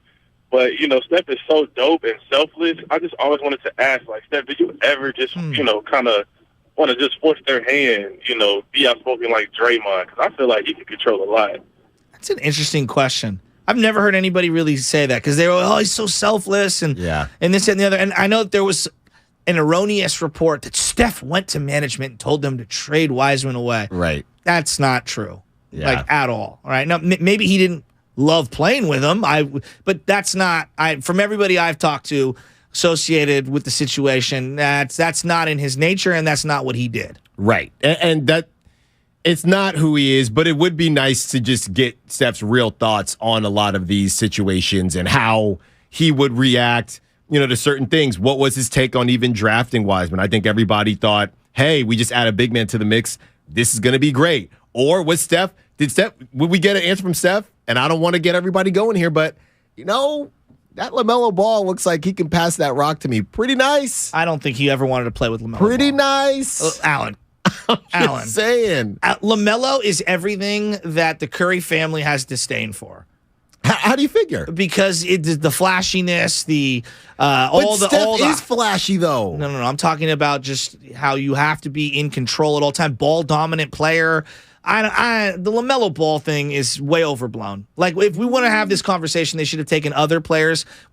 Even Halliburton made more sense, and that was a name that we did hear connected with the Warriors. And trading down was also it. Like, I wanted Isaac Okoro at one point. You know what I mean? Because I wanted somebody who could fill an Iguodala type role. We do have Steph Curry sound, though, regarding James Wiseman, and I thought it was actually interesting in this conversation as we talk about what Steph wants. Was he a part of this? And before we play it, remember, 888-957-9570. Call us on the Xfinity mobile line right now. Let us know. If you could ask anyone in the Warrior organization a question, and they had to answer it honestly, who would you ask, and what would you ask them? Here's Steph Curry talking about James Wiseman. I mean, it's such a unique situation from jump where we're coming off of 5 straight finals appearances. We have a down year, second pick. It was a guy that, on paper filled a need for us in terms of, a big presence like that could be athletic on both ends of the floor. And I know it's been well documented just the ups and downs that he's had in his whole career with the injuries, the COVID stuff they had, first training camp to the meniscus surgery and the challenges there. Every time he started to figure out a little bit of momentum and show the signs, he had something kind of pull him off the floor for whatever reason. So he never really could figure out just the availability part, and that was nothing he could control there. It was just a matter of how the cards were dealt. And I think we all love James. Like, that's the biggest thing. It's a guy that you root for. It's a guy that will be able to figure it out. It's a guy that approaches every part of his job the right way, has a great attitude considering everything he's been through and the expectations around him and the conversations around him. So a lot of confidence that he'll be around this league for a long time. I don't know what his ceiling is, but it's a guy I want to see, figure it out and have an opportunity. I know it's been said it just wasn't going to be here because of, all those circumstances and the fact that it was just tough to find minutes for him because of what we're trying to do and what Lou and Draymond and even J. Mike now bring to the floor. So I'm happy. I'm excited for him. I hope he does some great things in this league. Why are you laughing? Steph wanted that man out of here. You think so? I mean, it was a very Steph way to put it, but I mean, he was pretty honest. JaMychal Green really it's just like, what was it? This is like when the Chicago White Sox traded Fernando Tatis. I mean, we've just got so many guys in the pipeline. We have to get James Shields. Yeah. That's the guy who's going to change everything, and we just don't have room for Fernando Tatis. I'm looking at the Jr. books here. I'm not seeing innings. I'm just not seeing minutes for James Wiseman. I mean, come on, for JaMychal Green. I'm not seeing. What's the average? I'm going to look this up. You keep talking. I'm going to look this up. Steph is sitting here looking at the sheets, looking at the roster. I don't know where these minutes are going to come from. I think that please, and I'm going to take you back. I'm going to take you back to the beginning of the year. And look, I'm going to keep talking about this because it was an awful look. The beginning of the year, this is where everything went south for James Wiseman. In Orlando, at the beginning of the year, that first road trip when it was awful, and James Wiseman asked for the rock from Steph Curry. Steph Curry did not get him the rock in the paint, and James Wiseman showed up Steph Curry. Showed him? What, is he a little frustrated? Frustrated, threw his hands up, whatever it is. He was not happy. Give me the rock. I don't care for Steph Curry. Really? Steph Curry at that moment said, you know what? This kid's got to go. I don't buy that. And Steph would say, but in a Steph way, we need to get this guy some minutes. He needs more minutes, but it ain't going to be here. It ain't going to be here. That right there was the most truth serum we're going to get from Steph. He's not going to get minutes. You can't have it both ways. And they're 500 team. But you can't have it both ways. Like, this is my biggest gripe with Warrior fans. And even if this is the veterans' prerogative, you cannot have it both ways. You can't say, we are committed to the veterans and we only have time for the veterans, and then the veterans are pooping down their leg with 6 minutes to go in a dozen games, okay? At a dozen games, and then say, we've got no time for any of the failures of the rookies. Meanwhile, the veterans, the seasoned guys, are playing like dog crap. You can't have it both ways. I'm not saying that's how I feel. I'm saying that is what I'm taking from what Steph just said. Something just like you said, whether you want to start it with the punch, whatever it is, and we've gone back and forth about this timeline stuff, right? It was the. It's not a timeline. We're asking them to sprinkle in some. See, this is my biggest problem. The timeline thing is so overblown. We're acting like, take the baton, please. But I think you're underselling how much they wanted from. No, they just wanted these guys to be contributors. They wanted him to play some minutes and mix into the mix. Like, they wanted him to be in the mix. Yeah. Again, JaMychal Green's playing 14 minutes a game. That's what I wanted from Wiseman. Can you give me 14 minutes a game? No one was saying he got 38 minutes. I need to see Wiseman at 20 years old. 38 minutes. But I don't disagree that Wiseman could have gave you 14 minutes. I don't know why they didn't play them. I have no clue. But something was amiss. Something was amiss. And hearing Steph, I mean, come on. Steph, he always is talking. He always goes the highest road. And he even You know said, what I would say to Steph? Steph, you wanted Avery Bradley, and you were wrong. And we brought in GP2, and you trusted us then. And did it work out?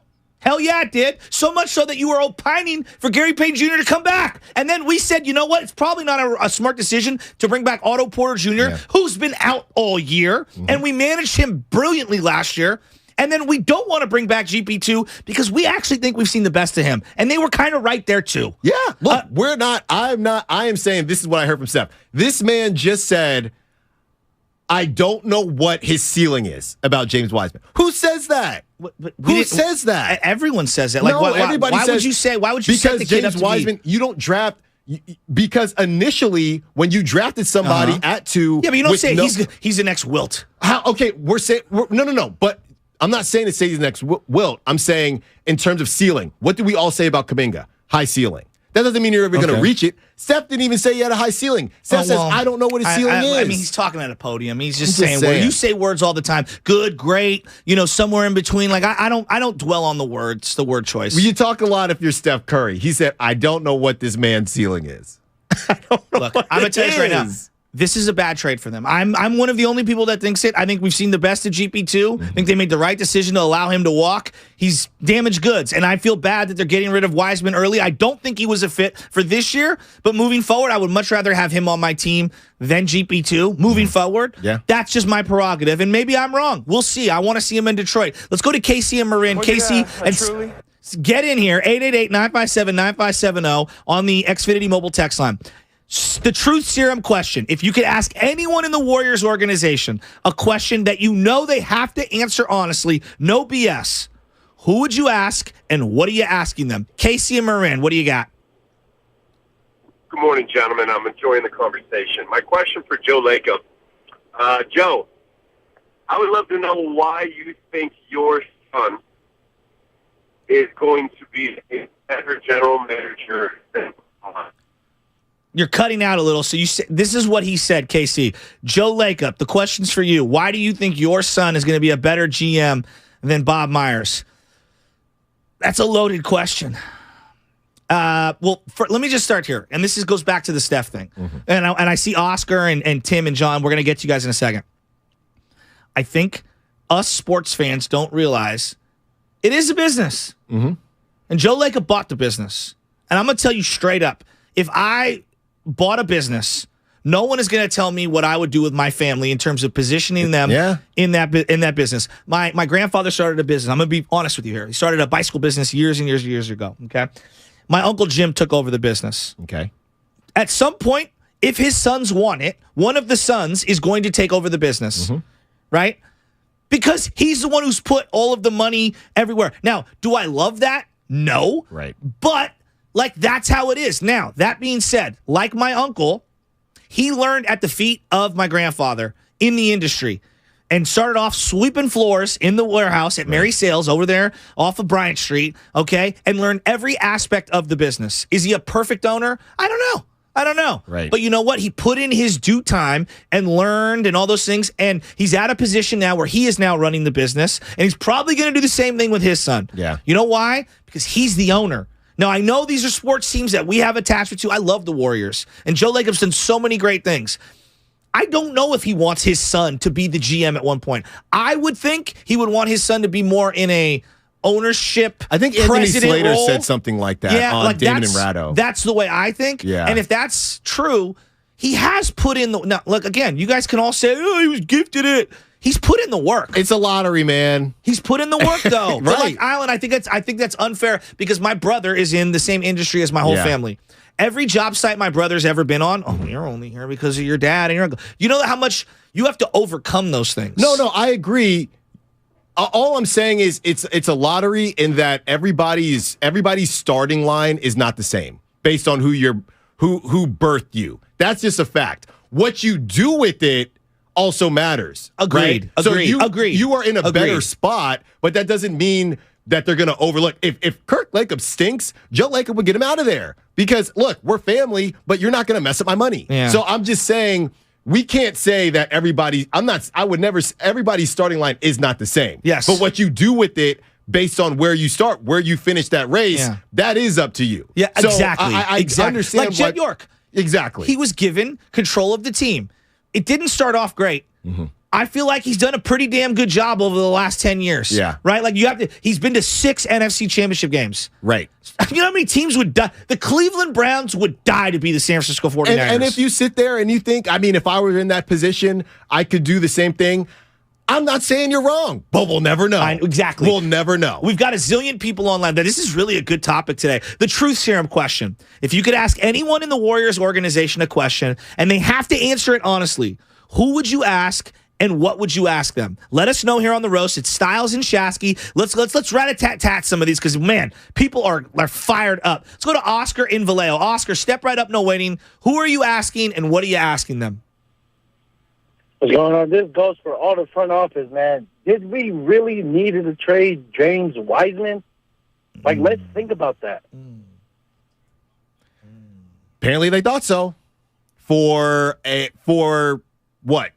A month of GP2 if they're still playing. I know they have him next year. We don't know when he's going to be back. Right. It did feel like a quote-unquote vibes acquisition, to quote Damon Bruce, where they were trying to feel good. I think the one thing we underestimate is the human element in the locker room. Mm-hmm. And it is such a small traveling circus where you've got the 12 players, 15 players, you've got the X amount of coaches and the staff and whatnot. Everyone does have to get along, and you got to be around people that you like. And so if there is a divisive individual in the locker room, and I know the Lakers right now are ripping Russell Westbrook, whether you agree, think it's fair, unfair, whatever. There was clearly a disconnect, right? And you have to get rid of those individuals because, it's addition by subtraction. Yeah, I don't know if James Wiseman was some Debbie Downer. No, in the I don't locker know. room, But and I think it's unfair for me to speculate. Well, and I don't follow James Wiseman on social media. And yes, you do have to go there because that's just how society is now. I know that Jordan Poole and Andrew Wiggins are really close. Yeah. I know Steph has got his family. Yes. Obviously, Steph, Draymond, and Clay, they came up There's together. a love there. Kuminga, I'm not necessarily sure who he kicks it with, but I always see him laughing and joking. But he's been playing, right? You have James Wiseman, who's been injured. I don't know who James Wiseman's boys on the team were. Who was he texting? Clay. It seemed like Clay and him were tight. Okay. Because Clay showed like they were going through the rehabs together. But again, that's true. I don't know if that's authentic. Clay loves a big man. Clay loves a big man. For sure. And I don't even know if that's authentic. Let's hit some of these other ones. Alan, we're on fire here. Mr. G in Napa. Truth serum. You can ask anyone in the Warriors organization anything you want. What are you asking? Well, in the line of who says the truth, of course. Yes. I think it's 90% no. Is everybody cool with Draymond punching a teammate? Is everybody cool with that? Is he really their brother, or is he on the way out and they want to try to win some games with Draymond? You know the answer to this. Nobody's cool. Mr. G, that's the $1 million question. And but this goes back to, this is where I think Draymond, again, I'm a hypocrite. I admit it. I'm raising my hand. Hi, my name's Joe. I'm a hypocrite. All right. I admit it all the time. All right. I admit I'm a hypocrite. Draymond, you were the guy who was calling out Kevin Durant about, are you coming back or are you not? And now, when faced with the exact same equation, you're over here saying, I don't know what I'm going to do. But how many people have been asking him about that? Oh, people have been talking about it. And he said, it's a decision I'm going to wait till the offseason. Well, Which is exactly what KD is said. exactly what KD did. I don't know. I mean, Draymond's playing really well. We know he wanted the max. Is anybody going to pay him more than $27 million next year? Oh, well, see, this is the way the NBA works. It's not, are you going to pay me more than 27? Are you going to guarantee me more than $27 million over the life of a contract? Yeah. That's the question. That's like what Jay Crowder's going through right now. Sure. It's not about the X amount of million that he wants for next year. It's about the life of the next contract, right? And I don't know. He's opting in. I do think Mr. G is correct. I don't think he is. I think he's gone. I think he thinks he can get 80 to 110 million from some other sucker on a 3-year deal somewhere else. With Spadoni's Lake Show? Who knows who? Who knows? All right, let's go out to Cruiser in the 209. Cruiser, you can ask anyone anything you want, and they have to be truthful. We're injecting them with truth serum. I'm trying to think of what superhero had truth serum. I don't think there was anybody. But anyway, let's go, Cruiser. Who are you asking in the Warrior organization and why? Hey, morning, fellas. I would ask either Myers or Lacob. Hell, let's put them together. I would ask them, if the Warriors don't win the chip last year, are they still trading Wiseman this year? That's it. Wow. That's an interesting way of looking at it. What do you think? If they don't win the championship last year, let's say, for whatever reason, they lose to Phoenix in the Western Conference Finals because Phoenix somehow won. They lost to Phoenix, and they don't get to the championship, and they don't win it all. You think they're still trading James Wiseman? That's an interesting question. I think that if they don't win it, it's really a flip of a coin, because you would either think, we got to trade him so we can make that step and get somebody, or, okay, the final dance has happened. Let's focus on James Wiseman. And at that time, he was still injured. I don't know. I have no clue if James Wiseman gained value in the games he played this season or lost value. I have absolutely no clue. I think you're 100% correct. I don't know what the woulda, coulda, shoulda would be. Yeah. Because I can see it both ways. But I do think, if we're being real, winning the championship last year has diluted their thinking into thinking, oh, yeah, we're still a champ. Like, not dilute is probably not the right word.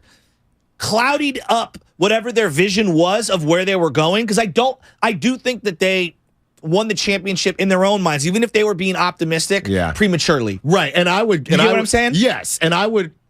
That's why, Joe Lacob was doing the victory lap about the two timelines last season in those interviews. And, we've gone back and forth, said, okay, well, maybe it's because he's there. They were on the roster. They didn't have to trade him away to win, versus the fact that they didn't really help the Warriors win a championship. I would ask Joe Lacob, what does a Warriors amusement park look like? What do you mean? A couple months ago, he did an interview and he was saying, I want Warriors movies and Warriors amusement parks.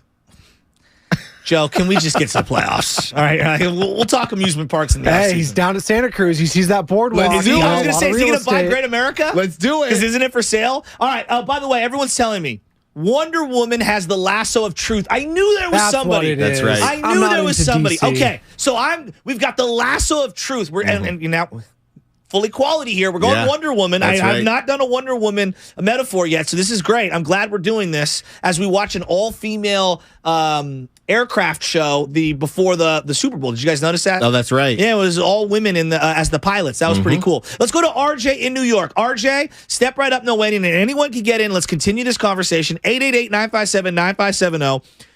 You have the lasso of truth. They have to be truthful. You lasso anybody in the Warrior organization, and they have to tell you the honest truth. What is the question you're asking, and who are you asking it to? RJ in New York. Going once, gone. TJ in Atlanta. TJ in Atlanta, step right up. Same question. Lasso of truth. Who you gathering up, and what are you asking them? Hey, I got a question for Kerr. Why didn't he just adapt to Wiseman? I mean, I feel like Kerr is honestly a great enough coach where he could have just manifested the offense, go a little bit more pick and roll heavy with Kuminga or pick and roll heavy with Jordan Poole, since those are downhill threats. And just, like, you got to get Wiseman active. Him just obviously wasn't working with our offense, so just switch the offense up. It was, I don't know. No, I'm with you. Like, trading him was just too much talent there to just give up on. I agree. I think they conceded prematurely. The other thing is, like, we're asking, like, this is the other thing. Like, I'm not asking them to change the way they play for 48 minutes. I'm saying, dog, after every 10 motion offense, ball movement, read and react plays, can you mix in a pick and roll? Mm-hmm. Can you mix in throwing it into the block? Like, we're asking, like, once every for the 9 minutes where it coincides when Kuminga and Wiseman might be on the floor. Can we maybe run a couple plays that would be to their catering? Well, he's sitting there. I can imagine James Wiseman, and I know a lot of people have said, look, this was a lot for James Wiseman, too, to give him opportunities, because he's sitting there at practice, working on his post-up moves, knowing, why am I wasting my time doing this? I'm not getting run, and when I do get run, Ty Jerome is looking me off so he can chuck up a three. But I'm down here at practice working on my post moves for absolutely no reason. Absolutely no reason. This is you're practicing your best hitter, right? 3-4 hole. Hey, we need you to bunt. Just make sure you practice 20 bunts a day. Why? You're not going to ask me to bunt. Yeah, Bonds ain't bunting. But he's not Bonds. But you get what I'm saying. Yes. James Wiseman, he's sitting there. For there. example, Matt Stairs. Yeah. He's Matt Stairs, okay? Mm-hmm. Matt Stairs ain't bunting. No. He's going in there to hit a softball home run. Right. Why am I practicing things that we're not going to ever do? I'm with you. All right, we're gonna put a little bookmark in this. Ellie, I see you. John, Tim, Bill, we're gonna get to all of you on the other side. I promise you. We're gonna keep doing this. It's the Truth Serum Show. Warriors, 9th seed, 29-29. But right now, it's time for your injury report, sponsored by Boxer and Gerson Law Firm.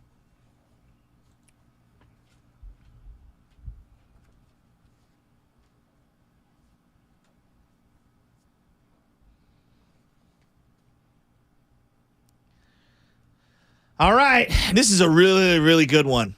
Warrior fans who were hoping to see Steph Curry on the court next week, well, you're going to have to wait a little bit longer. Steph's been out since February 4th after sustaining partial tears to his superior tibiofibular ligaments, which I have no idea what that means and if I even said it right, and interserosis membrane. Interosseous. He tore that against the Mavericks. Curry addressed the media this week and said the injury is different from the shoulder injury he sustained in January because there are various ligaments that heal at different paces. Oh, boy. The goal is for the Warrior guard to begin basketball activities after the All-Star break. The All-Star break is obviously this weekend. Only then will the team be able to make a key in on a potential return date. The injury report was brought to you by Boxer & Gerson, Northern California's premier workers' compensation law firm, helping injured workers get their lives back for over 40 years. And now, because I can't read, my mouth is injured, and I might have to go to Boxer & Gerson. So Hillary, I'm going to have to give you a call at some point. Hey, everybody online, we're going to get to you. We're going to continue this Warrior talk, and I've got a couple of other random Warrior questions, but we're playing the Truth Serum game. You can inject anyone you want with Truth Serum, and I think everybody's missing on something. And I'm going to ask that on the other side, and they have to be honest. It's 95.7 The Game. Styles and Shasky. Morning Roast. Bonte. Capo. He out. I'm a hypocrite. Interocius. Steiny and Guru stream live on YouTube and Twitch every day.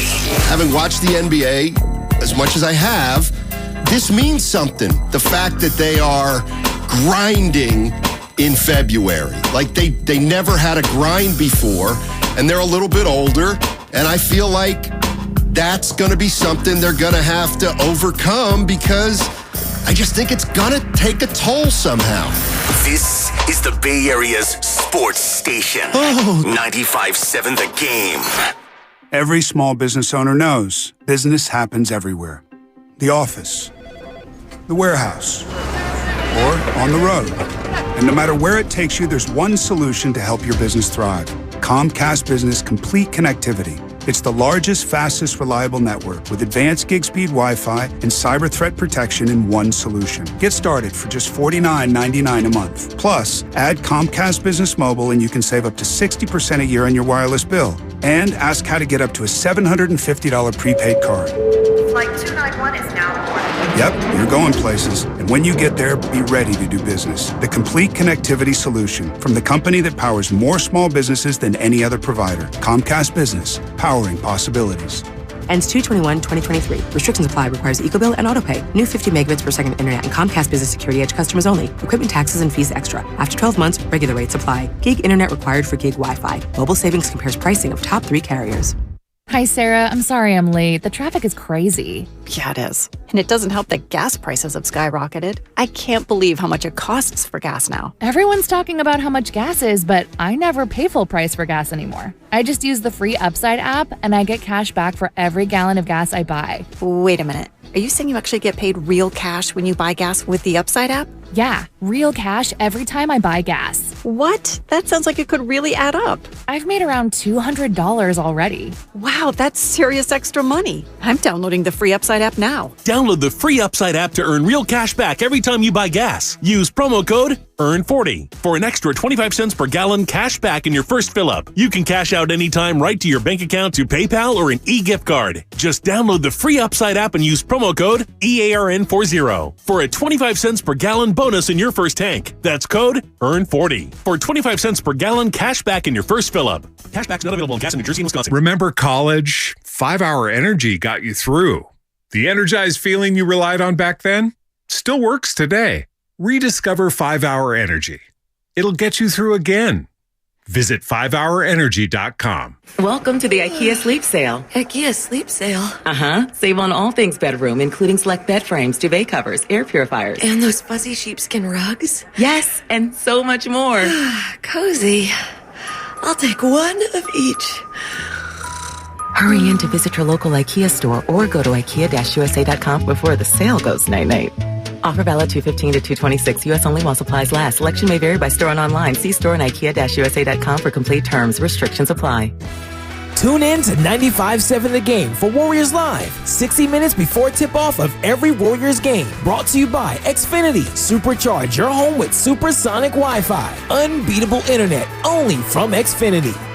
At Staples, you can count on every project being print perfect, guaranteed. I need presentations and brochures printed, and they have to be perfect. Your bounded presentations, brochures with the finest folds, and more will be done right every time. That's our Print Big promise. Now at Staples, get $10 off your document printing and marketing materials order of $50 or more, plus 20% back via store bonus. Try Staples and see the difference. Ends 2/25. Rewards members only. Bonus must be redeemed in store. See staples.com/stores/printbig for details. I had a nighttime routine for my frequent heartburn. I would drink milk, I would sleep upright with more pillows, but that painful burning stayed. So I made Prilosec OTC part of my morning routine. With just one pill each morning, Prilosec OTC prevents excess acid production, blocking heartburn day and night. Now I have a new nighttime routine. I call it sleeping. 1 pill a day, 24 hours, 0 heartburn. With Prilosec OTC. It's possible while taking Prilosec OTC. Use as directed for 14 days to treat frequent heartburn, not for immediate relief. All year long, Odyssey celebrates the 50th anniversary of hip-hop by covering the milestones, saluting the history, and honoring the impact of the beats that created a global phenomenon. With hip-hop made. Download the free Odyssey app right now or go to odyssey.com/hiphopmade to listen to the music and the podcast that celebrate 50 years of hip-hop. And join us all year long as we celebrate the milestone on the Odyssey app. Hip Hop Made. For the ones finding new ways to ensure the job always gets done. For the ones wearing many hats. For the ones who are hands-on, even from far away. And the ones keeping business moving forward. We are Grainger, offering professional-grade industrial supplies, plus real-time product availability and access to experts ready to answer your toughest questions. Call, clickgrainger.com, or just stop by. Grainger, for the ones who get it done. Kansas City Steak Company, another AmericanEagle.com success story. Started in 1932 as a family-owned butcher shop, today they're a leading distributor of superior all-American steaks delivered right to your door, ready for the grill and your taste buds. When it came to their website, an average site wouldn't do. They chose AmericanEagle.com to take their website to the next level. With a dramatic increase in competition and a softening market demand, they had two challenges: improve their brand presence and message, and produce a positive return. AmericanEagle.com got to work and executed usability studies and detailed audits of site experience, digital assets, and marketing. The result? An integrated digital marketing and customer experience plan, organic traffic increase of 20%, and a long-term roadmap for success. If you love great steaks, go to kansascitysteaks.com for website design, development, and online solutions that bring efficiency and results. Visit AmericanEagle.com. If you need a results-driven website, call the team at AmericanEagle.com at 877-WEBNOW1. That's 877-WEBNOW1. You're listening to 95.7 The Game, KGMZ FM and HD1 San Francisco. Always live on the free Odyssey app. It's time to wake up.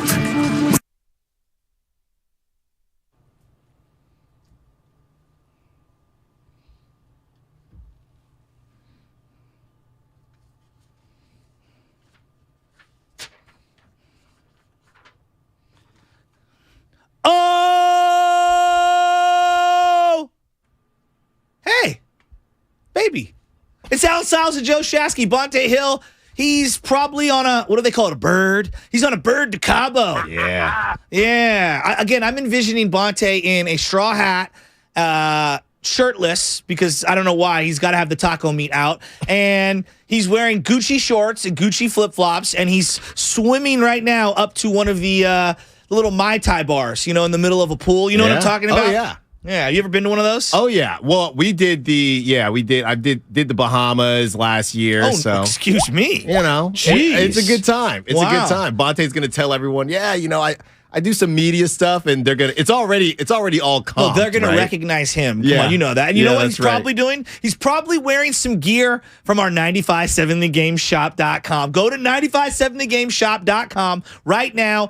Get some of our gear. We got Warrior type gear. We got 95.7 related gear. We've got Niner gear, so you can rep your stuff. My boy JJ, who owns Bonita Taqueria, which is one of my favorite places to get a nice Bonita bowl, he got a sweatshirt, a morning roast sweatshirt, and he tagged us on IG, and we obviously reposted everything. JJ, shout out you and your dad. Squat and Gobble. I'll be going there for breakfast at some point this week. But if you get something, tag us on the internet. We will retweet, repost, throw it back out there. We want to hear from you. But here's what we're talking about this morning on the Morning Roast.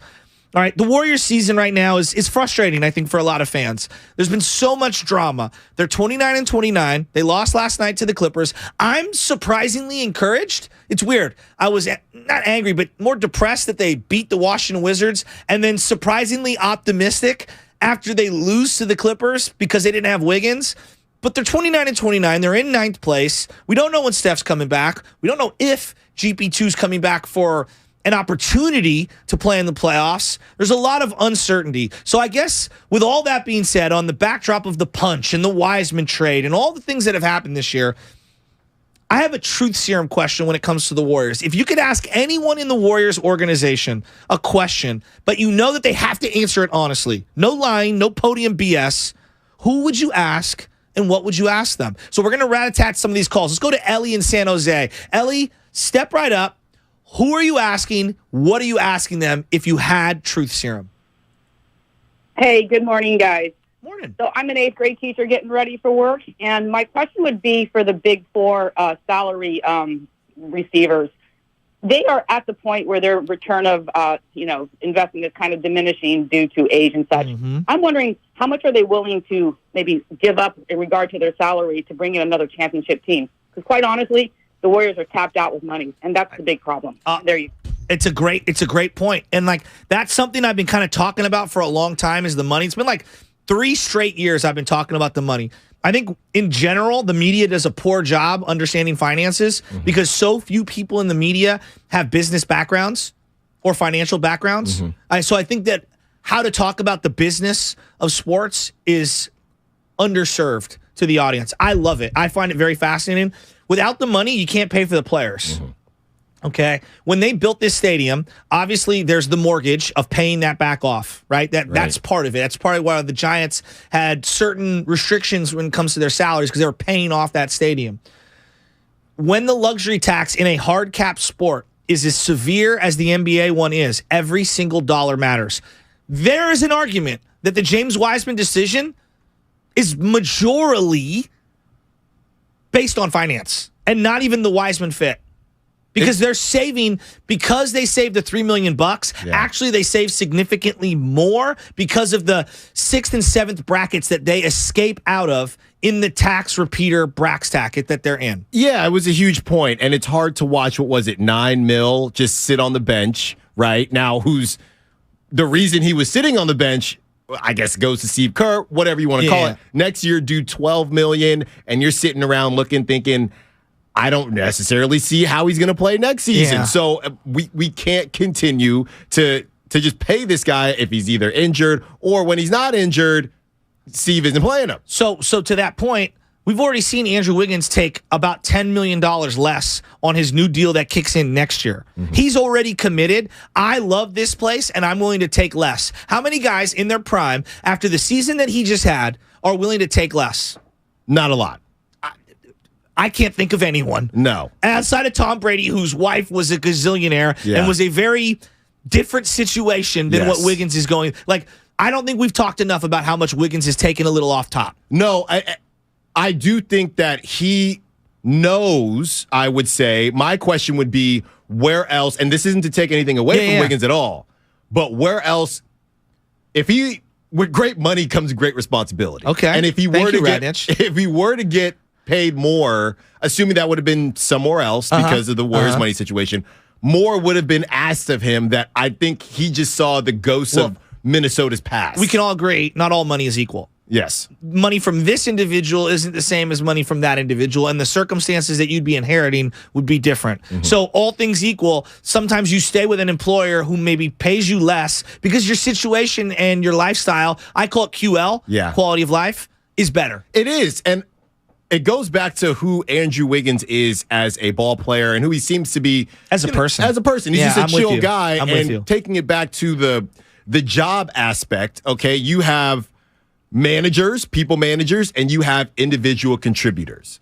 Andrew Wiggins is a very, very good individual contributor. I do not think Andrew Wiggins wants to be a people manager. Draymond Green is a people manager. Yeah. Steph Curry is a people manager. Now, a lot of times in certain situations, not necessarily in the Bay Area, people managers get paid more because you have to manage people. Andrew Wiggins, I don't really want that. I'm cool being a hybrid, right? Because we do this whole who's the second best player on the Warriors. Depends on the day. But we know Andrew Wiggins is top 3. We know that. Well, and I would say when it became the most difficult part of the season, playoffs, he was their second best player. He was, without a doubt. I think he was. You know, there were some crazos out there trying to make Andrew Wiggins the finals MVP, but we're not even going to deal with all that. That's neither here nor there. But I think the point stands, and I think it's a good one. Like, we're talking about Clay. You know, Bonte and I have kind of kicked around like Clay extension next. Like, he has to take a salary reduction to stay with this team.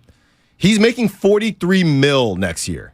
It's $43 million cap hit. He's earned it on some level because of what he's done before, and he did take a salary cut on the front end way back when. But let's be honest, like, proportionate to what other guys are making in the league, it's a lot of money. It is. It's not hampering them. It's not an anchor. But if he wants to stay, he is going to have to take less. So, yeah, there are financial components in this. And I think she's right. Like, these guys need to figure it out. And especially when Jordan Poole's extension kicks in, he's making significantly more. And once that kicks in and he's starting to make more, I'm going to ask more of him. I hate to do this. I really do.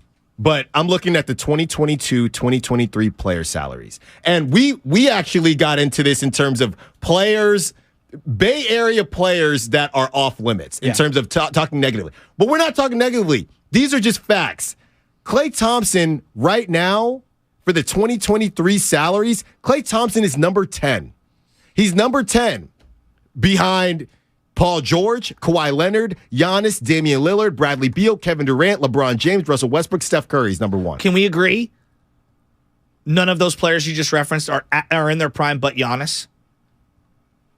That's probably fair. All of them are either just slowly starting to tick down or are less than what they were just a couple years ago. Yeah, Giannis is the only guy in that list that you're referencing who's in their prime. Because that's what the NBA is. Like, you pay for what you used to do. Right. You don't pay, or on the very first contract, like De'Aaron Fox's, you pay for what you hope that guy will be. Right. The premature max, as I call it. But I would make the argument, okay, what is that line when you say, for what Klay has done and what the Warriors think he will do? As good as Klay has been, he's a Hall of Famer. Yeah. Are we sure that he hasn't already matched up based on the money he's made and what he's given to this team? Is it still, because of what he did? You mean the owing status? I feel like we're pretty close to even. Yeah, we are even, I think. And I would also say that he's been way better than I thought he was going to be this year. And I'll be the first one to admit it. Like, I was very worried that we saw the best of Klay in terms of offense, offensive efficiency, and we would never see anything close to what we've seen before. Offensive efficiency, he's been outstanding. Defense is leaving a lot, but this goes back to positional versatility. To me, moving forward, he needs to be a stretch 4. Yeah. He's actually rebounding better lately in the last couple of weeks than we've had before. We'll talk finances, all offseason and for the remainder of time. This guy's got taxes and finances. You love it. I do love it. TurboTax show. All right, let's go out to Austin and San Jose. The question is very simple. 888-957-9570. It's the truth serum question. It's the Wonder Woman truth lasso. If you could ask anyone in the Warriors organization a question and they have to answer it honestly, who would you ask and what would you ask them? Let us know here on the roast. All right, Austin and San Jose, step right up, no waiting. Who are you asking? All right, brother. Good morning, Joe. Good morning, fellas. Good morning. Great discussion. My question is to Joe Lacob. And by the way, I was never in favor of drafting Wiseman. I thought it was a big miss. I think that's played out. But I would ask Joe Lacob, who in the room was not in favor of drafting Wiseman? And the second question on that is, who wanted to draft LaMelo Ball? Thanks. Those are my 2 questions. Yeah. It would just be interesting to know. It would be. But couldn't we say that there's, because we're doing this with Trey Lance right now, right? Like, who wanted Trey? Who didn't want Trey? We're doing this with Solomon Thomas and John Lynch. John Lynch, maybe we should relook this Patrick Mahomes guy. Like, we do this all the time. I remember when Lincecum got chosen, you know how many people got credit for Lincecum being taken 10th overall by the Giants? Everyone. Because success, we all share in it. It's a family affair. When you fail, it's an orphan. Yeah. And meaning we identify who made the horrible decision to do X, Y, and Z. Well, and then the revisionist history comes in. I mean, did I like Wiseman? Exactly. Sure. Did I really want to draft him? Not really, but I don't make the rules. Mike Montgomery wanting to draft Patrick O'Brien. Yeah. Sticks out in my head, right? And everybody crushed him for it. Like, for example, just things like that. So I don't know who wanted Wiseman. I would say this. We're never going to get that answer. Who wanted who? Until maybe 10, 15 years from now? When the Last Dance Warriors version comes out? Who gets credit for drafting Steph Curry? I'm asking you. Because I know the answer. Well, it would be the prior regime. Larry Riley. Yeah. Don't we give him credit for drafting Steph? Or Don Nelson, right? We never talk about who they drafted the year prior. Do we? No. No. But that's the Larry Riley mystique is because he drafted Steph Curry. But it's because if you're gonna hit hit with the best shooter of all time. I'm with you. I don't even know. I can't remember who they drafted. I'm gonna look it up right now. You can rock and roll. Give me 1 second. I'm going to look this up. 2009. All right, so the 2009 draft had Blake Griffin going 1 overall, Hasheem Thabeet going 2. That feels like Wiseman. Harden, Tyreek Evans, Ricky Rubio, Johnny Flynn, Steph Curry. All right, the year prior, 2008. Oh boy, Warrior fans. Derrick Rose, Michael Beasley, OJ Mayo, Russell Westbrook, Kevin Love. You got to go all the way down. The Warriors select Anthony Randolph.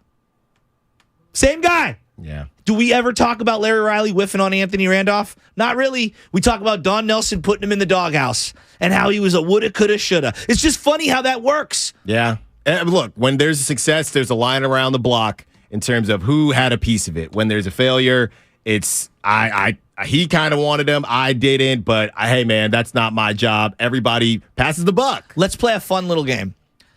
You're Joe Lacob. Okay. Who are you injecting truth serum into, and what are you asking them? If I'm Joe Lacob, let's start at the top.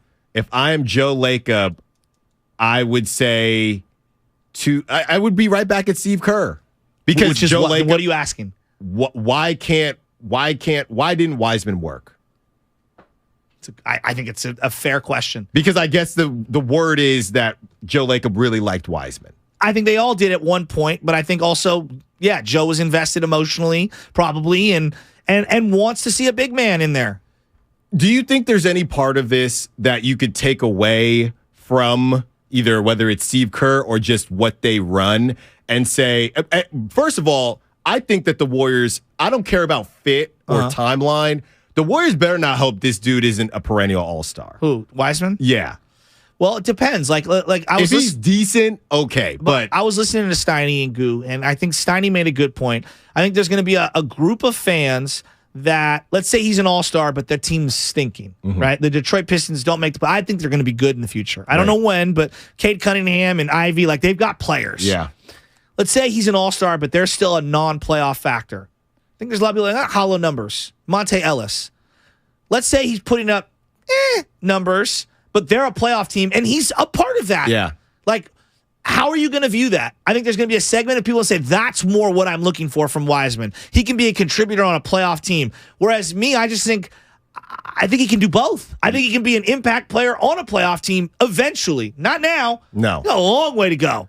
Can he be DeAndre Ayton in 3 years? DeAndre Ayton is very different from him. Well, DeAndre Ayton's more traditional. Yeah, and I think DeAndre Ayton would fit into more situations that are winning, more winning situations because of his strength in his defense and his rebounding. Yeah. Whereas I look at what James Wiseman's doing and like his offensive skill set, playing on a team like OKC, Detroit, where there's no stakes, getting up and down the floor, he can really blossom into himself. I would also say that, okay, DeAndre Ayton, number 1 overall, he is a big piece of the Suns, but he's not the piece. You just read off of Hasheem Thabeet, who went in front of Steph Curry. When you read off and when you look at things like that, I think it is good to put it in perspective that this whole thing is a gamble. 100%. These guys are basketball 100%. minds, and yes, they're all smarter than us, but they whiff a lot. Zion over John Morant. Like at this point, like call it what it is. Like we all love the talent of Zion. Feels like they should have went maybe John Morant. Yeah. John Morant's been the better NBA player than Zion and more reliable. Say what you want about John. It's a gamble. And how many people had that?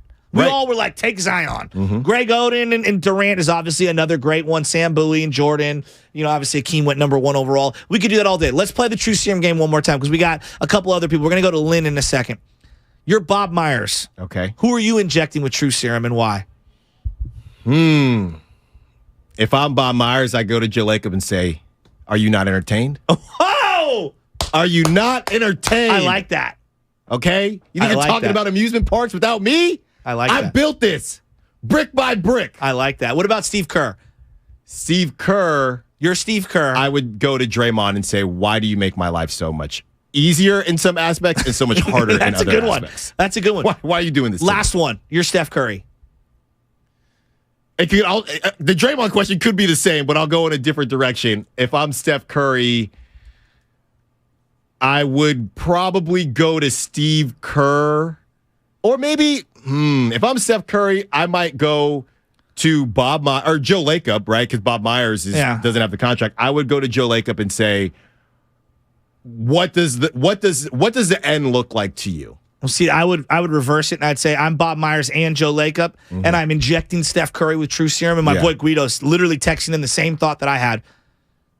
Are you committed to Draymond Green long term? Are you?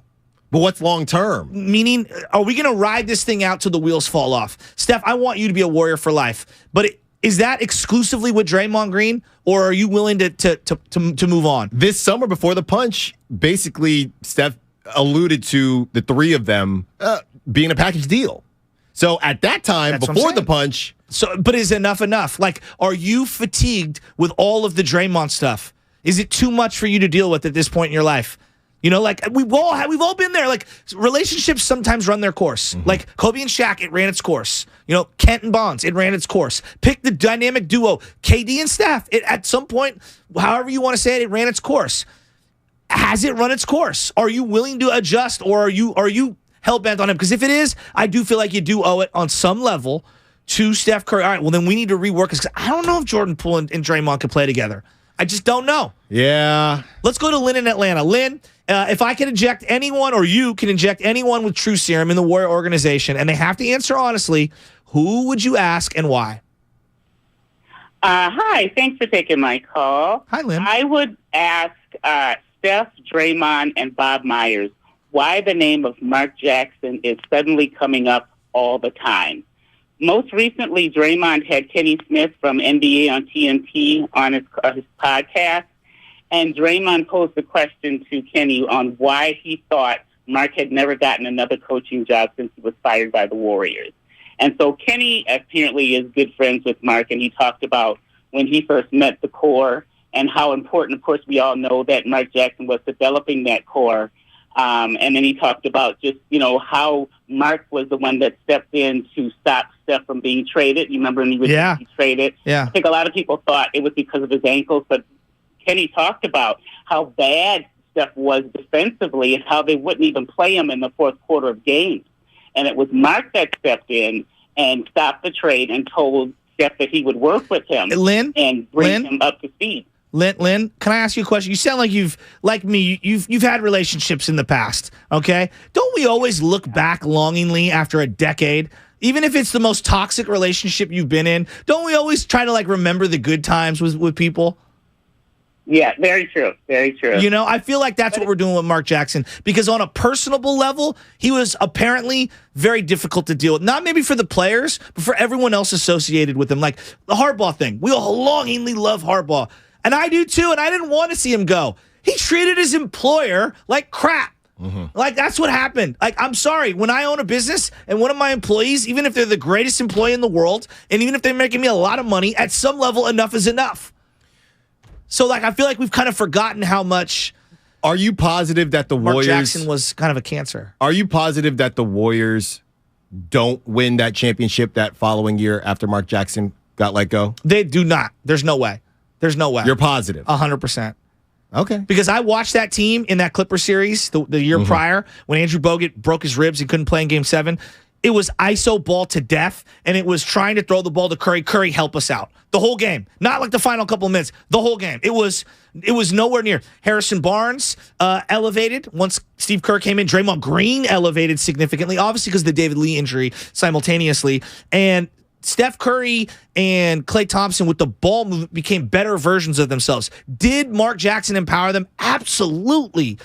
But offensively, they were unlocked to a different degree, and the spacing on the floor and the passing and the selflessness was so much better. Now, I would also add to that, acquiring Sean Livingston helped big time. Helped big time. Yeah. But I also think that their dynamic and the personalities and everything, it all clicked. Like, I got to give Steve that. I do not think they were going to win the championship with Mark Jackson. I don't know if I can say it's 100%, but I hear what you're saying in terms of. And their staff was better. Yeah, you needed another voice. You needed to go in a different direction. But now I would say all these years later with Steve Kerr, I know the offensive efficiency with Steph when he's in the game is great. Yeah. But I'm watching it. When it's so based on one guy, I'm watching an offense, Shasky. It's predictable. It's predictable. Yes. Okay, you got the elevate, the pin down, and you pass the ball around. Oh, the split action. Oh, my goodness. The split action. Doesn't it look just a little stale? But this is where, as I watched Tim Duncan evolve over time, Kobe Bryant, Michael Jordan, they added nuances to their offensive sets. I am sitting here saying, what's the next evolution for Steph? Yeah, and all this. Do you get where I'm going? And that's where I thought for Wiseman. Steph, I thought you were going to say Kerr. No, I meant for Steph. Not necessarily that he needs to do something. I'm saying offensively, what can you do different from time to time to also get comparable production, not only out of Steph, but other players on the team to take the burden off of Steph at times and make the game easier for him. That's why you pulled up the Brinks truck for Jordan Poole. Yeah, But then you got the other side of the ball, the defense. And you can't play those two together for long periods of time and then have Draymond Green complaining about defense. No. Right? So, there's some incongruity here. And, anyway, we're going to keep going. I see you, Vince. I see you, John. We're going to get to all of you guys. The question's very simple. If you could ask anyone in the Warrior organization, and they have to answer honestly, what would you ask? And who are you asking that question to? We're going to keep talking about this. And shout out Reardon High School. And you got to let us know other high schools like this. They won their 18th WCAL title last night. Shout out Kareem, Joey Curtin, and that squad. I mean, they got a squad of D1 players over there at Reardon. Reardon Crusaders, baby, hanging banners. And if you have a high school story like that or in the Bay Area prep scene, email us at hss@957thegame.com. What's coming up on the game is sponsored by the law offices of Robert Goldstein. If you have IRS or tax state problems, don't know what to do? Well, contact the law offices of Robert Goldstein because resolving tax problems is all they do. Call 1-888-TAX-EXIT. 888-TAX-EXIT. We're on the other side. Warriors, True Serum, and I got a Jimmy G car question for you that I'm going to dangle out like a carrot. Not that you're a mule, but you get where I'm going with this. It's Styles and Shasky on 95.7 The Game. I got caught up in Garoppolo mania. Mom, Dad, Sis? Here we go again. Why are you in a suit? Picture, if you will, a world with the best network imaginable. I'm talking about the Xfinity 10G network. Go on. Mom, remember how your reality shows wouldn't load with all of us online? Now you can binge. And Susie, we'll have fast internet in the basement. Nice. If you have any questions, here's my card. This is just your name on a gum wrapper. Introducing the 10G network only from Xfinity. The future starts now. Now through March 21st, new customers can get 200 megabit Xfinity internet during our limited time Xfinity 10G network launch celebration for just $25 a month for 2 years. Plus, there's no annual contract required and you get Wi-Fi equipment included. Go to Xfinity.com/10G, call 1-800-XFINITY, or visit a store today. Requires paperless billing and autopay with stored bank account. Restrictions apply. Taxes and fees extra. After promo, regular rates apply to internet service and devices. Actual speeds vary. Welcome to the IKEA Sleep Sale. IKEA Sleep Sale? Uh-huh. Save on all things bedroom, including select bed frames, duvet covers, air purifiers. And those fuzzy sheepskin rugs? Yes, and so much more. Cozy. I'll take one of each. Hurry in to visit your local IKEA store or go to IKEA-USA.com before the sale goes night-night.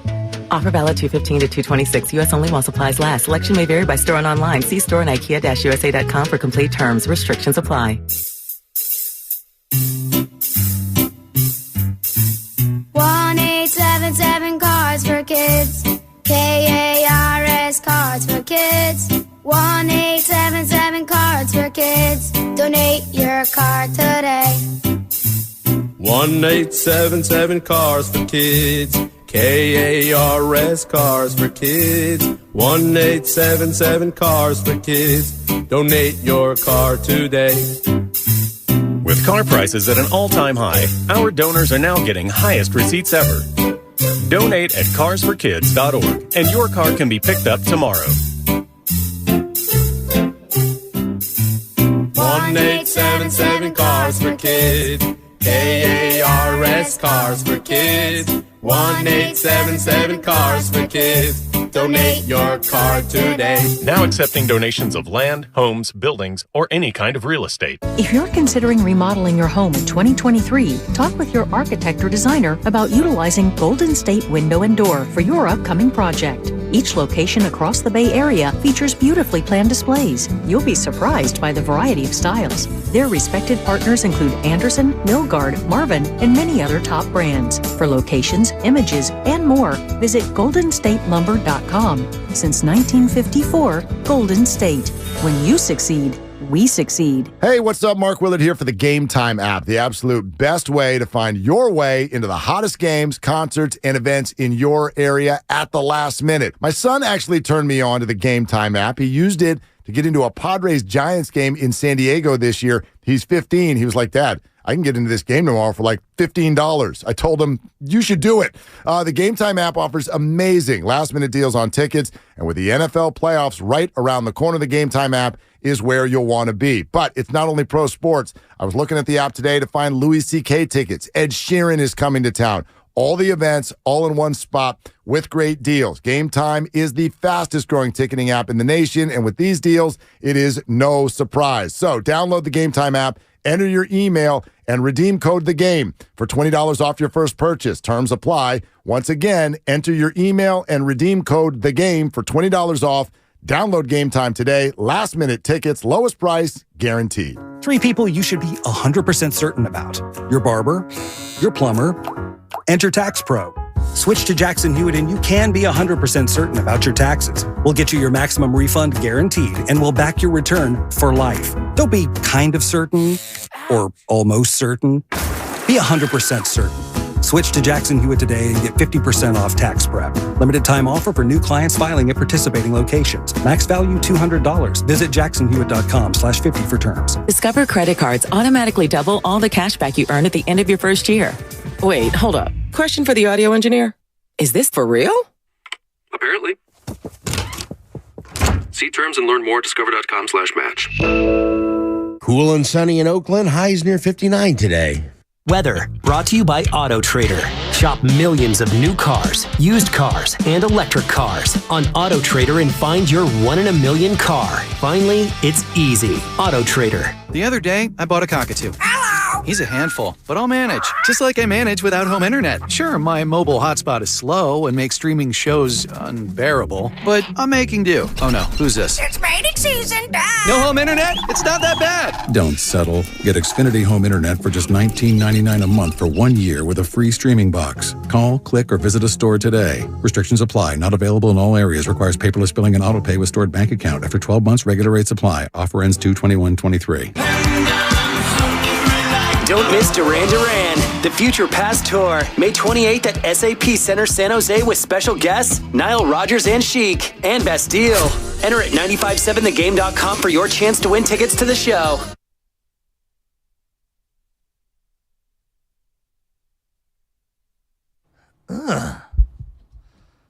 Come on, man. You got Larry June in the building. You listen to the Morning Roast, and we're doing numbers, man. Good job, Morning Roast. Sock it to me. Hey.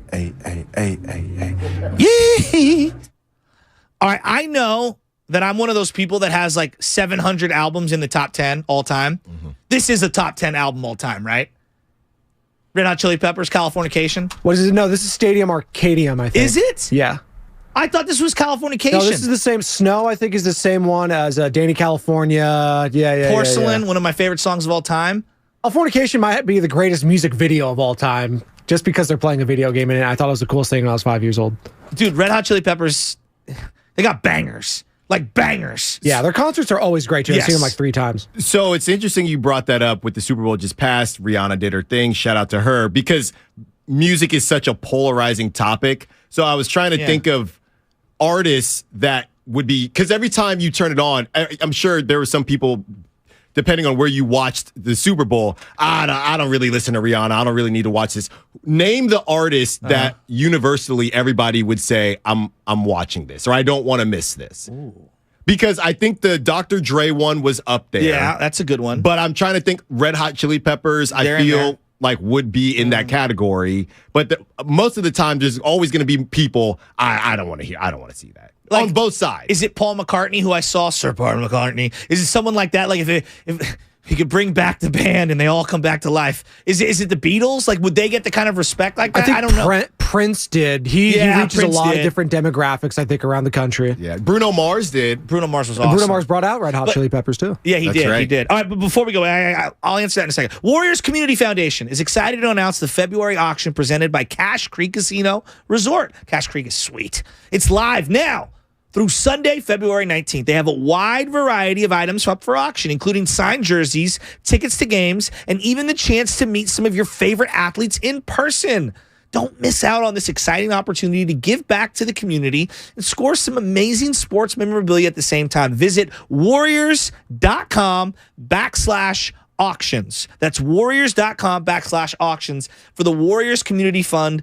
They have a February auction. It's going to be awesome. And we're going to do the Fast Five. And I'm going to tease it now so you guys can get in line. 888-957-9570. One drive, your life on the line. Current Jimmy Garoppolo or current Derek Carr? Who you taking? Oh, boy. Yeah.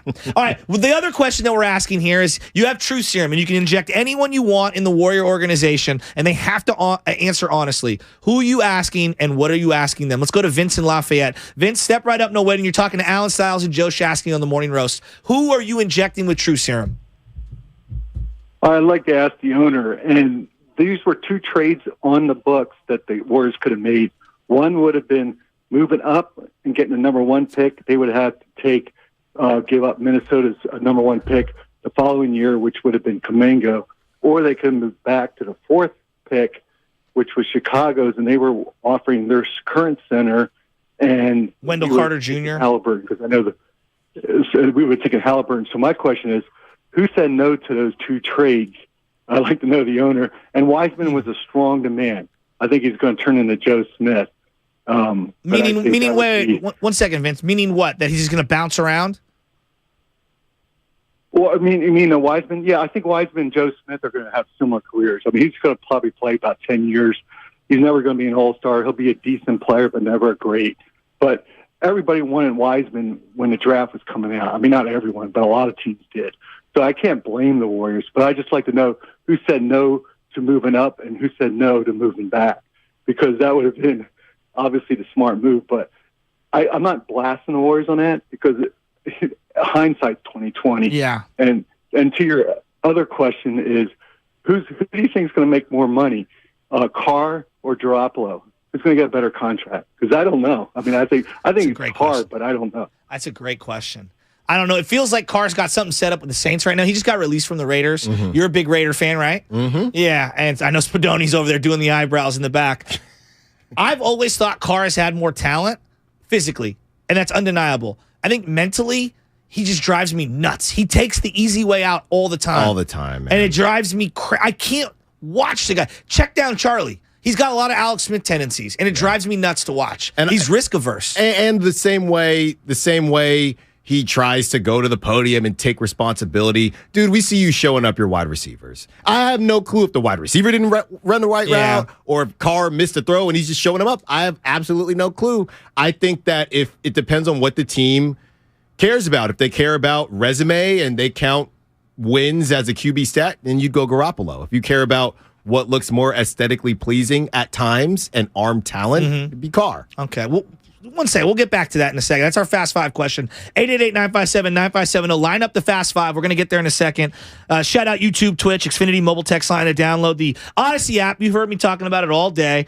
You know, 95.7 The Game's on there. So many other stations. There's podcasts. It's all free on the Odyssey app. Sports talk, music, news, podcasts, you name it. Completely free. You can also listen to every Warrior game live on the app, along with music and news, and you can find out about UFOs or balloons or whatever the hell's getting shot down, because I'm sure there's some politics show out there that you can follow on Odyssey, on that Odyssey app, and you can follow your favorite team stations, radio shows, and podcasts now if you download the free Odyssey app. All right, let's go out to Ryan in San Francisco. Ryan, who are you injecting with True Serum and why?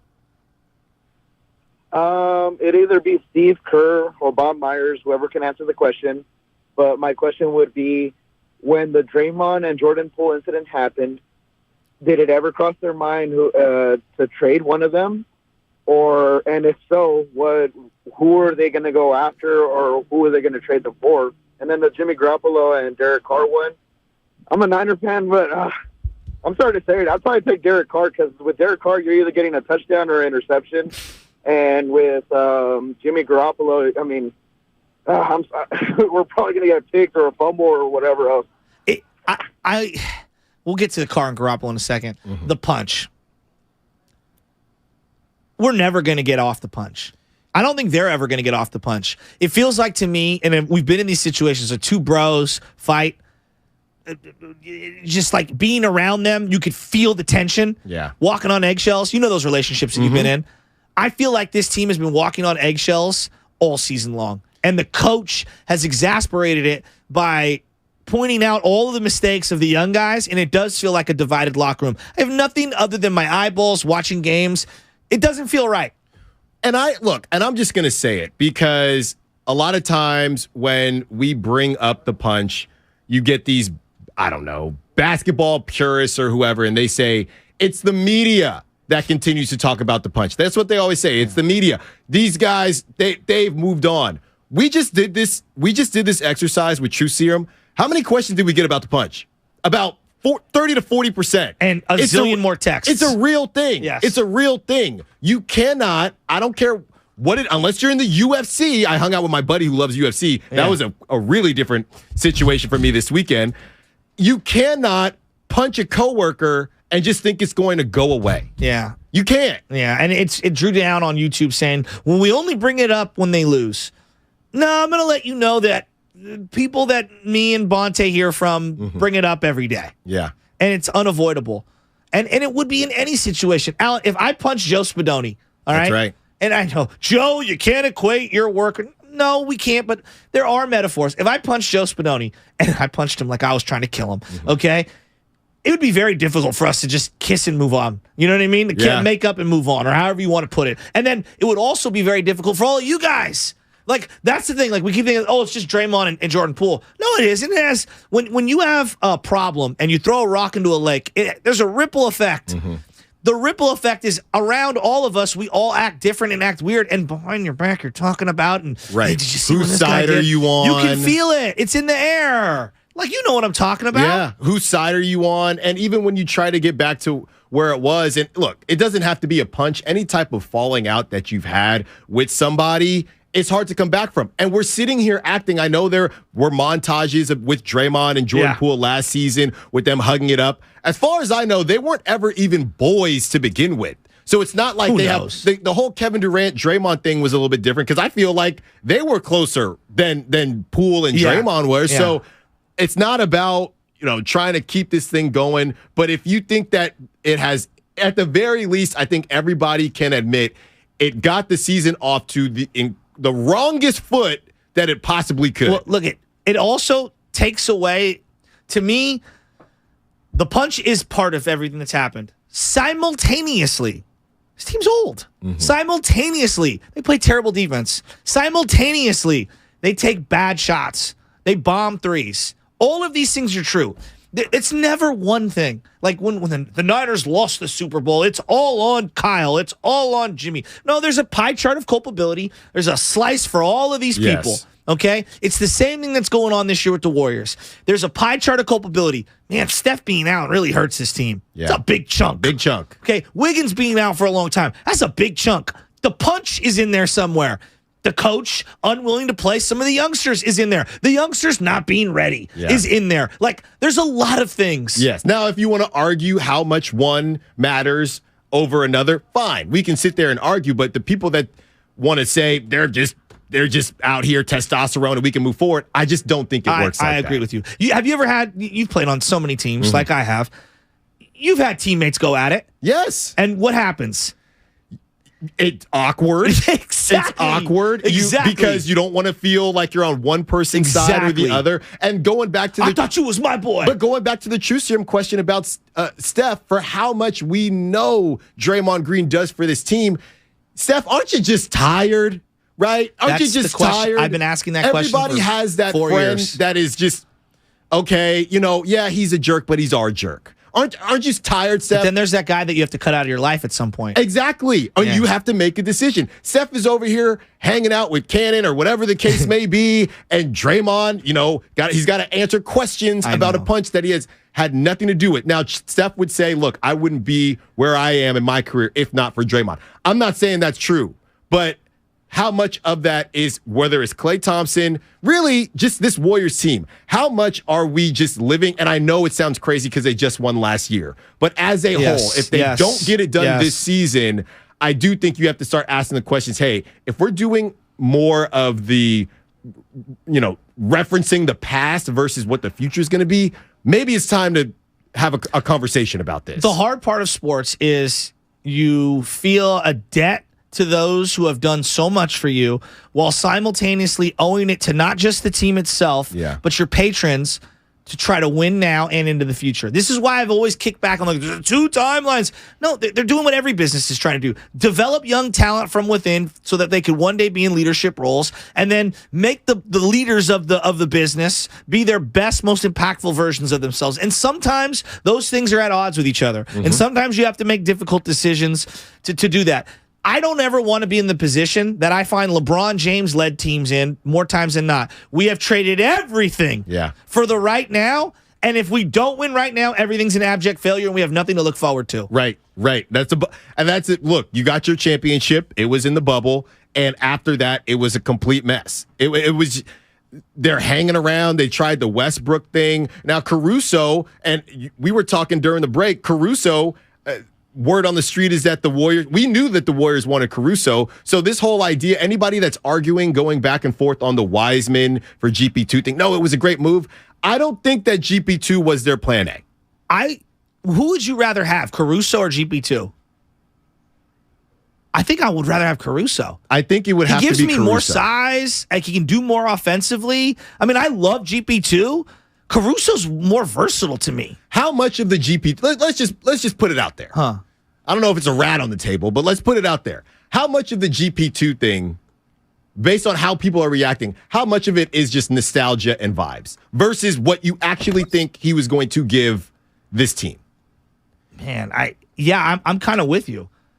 The Suns got Kevin. You weren't never going to. There's only one Kevin Durant. Suns got Kevin Durant. But Mavs got Kyrie. I know, but those teams are making moves for the now and hopefully for next year as well. Like, it does feel like the Warriors are trying to chase what they had last year. Well, then it's like, well, what grade would you give the Warriors at the trade deadline? Everybody, I think a lot of people, based on what I've seen, they would give the Warriors, I don't know, a B+ because you got GP2 back and he's kind of a center for us. You took something that was in nothing and you got something that might come to fruition. At best, I'm giving them a B-. I say C+. Honestly. And then if GP2 plays and he's impactful, we can change the grade later on. But like right now, it's like a C+.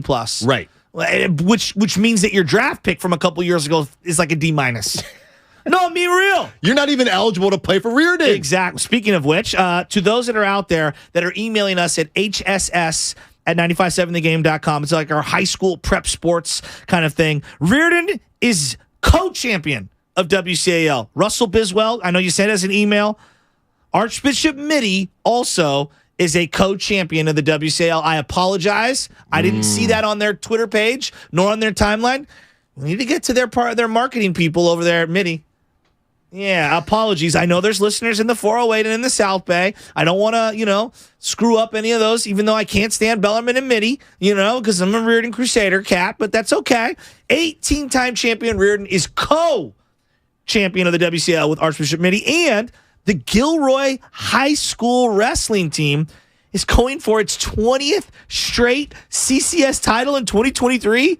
That record will never be matched. That's from Patrick Ryan. Wow. Gilroy High School. Am I wrong, or is that Salinas? Isn't the guy who is in the UFC, Cormier, isn't he the head coach of a wrestling team in the Central Coast? Look that up. Someone needs to look. My cousin is the head coach of Reardon right now, boys and girls, Jack Schindler. And I believe Daniel Cormier is a head coach somewhere. Daniel Cormier is the UFC heavyweight champion, and he is also the Gilroy High wrestling coach. Wow. So he is the 20th straight CCS title they're gunning for. That was in 2019. I don't know if he left or not. Wow. Yeah. See, that's good knowledge from me, huh? That is pretty good. That's not bad. I know Gilroy. I know Garlic Festival. Isn't it? Hey, you imagine him showing up to a high school match, how scared everyone would get, even if you have just like a little bit of UFC knowledge. That's scary. It's like Mike Tyson showing up to a boxing match in high school or something. It's like, okay, well. It's like Jonathan Kuminga showing up to a Reardon game to support his brother. That's true. That's true. Which happens. You're going to find a way. I'm always going to find a way. Fast five time. Line them up. It's a very simple question today. Line them up. I'm going to give it to you in a second. Carr, Garoppolo? Hit me with my open.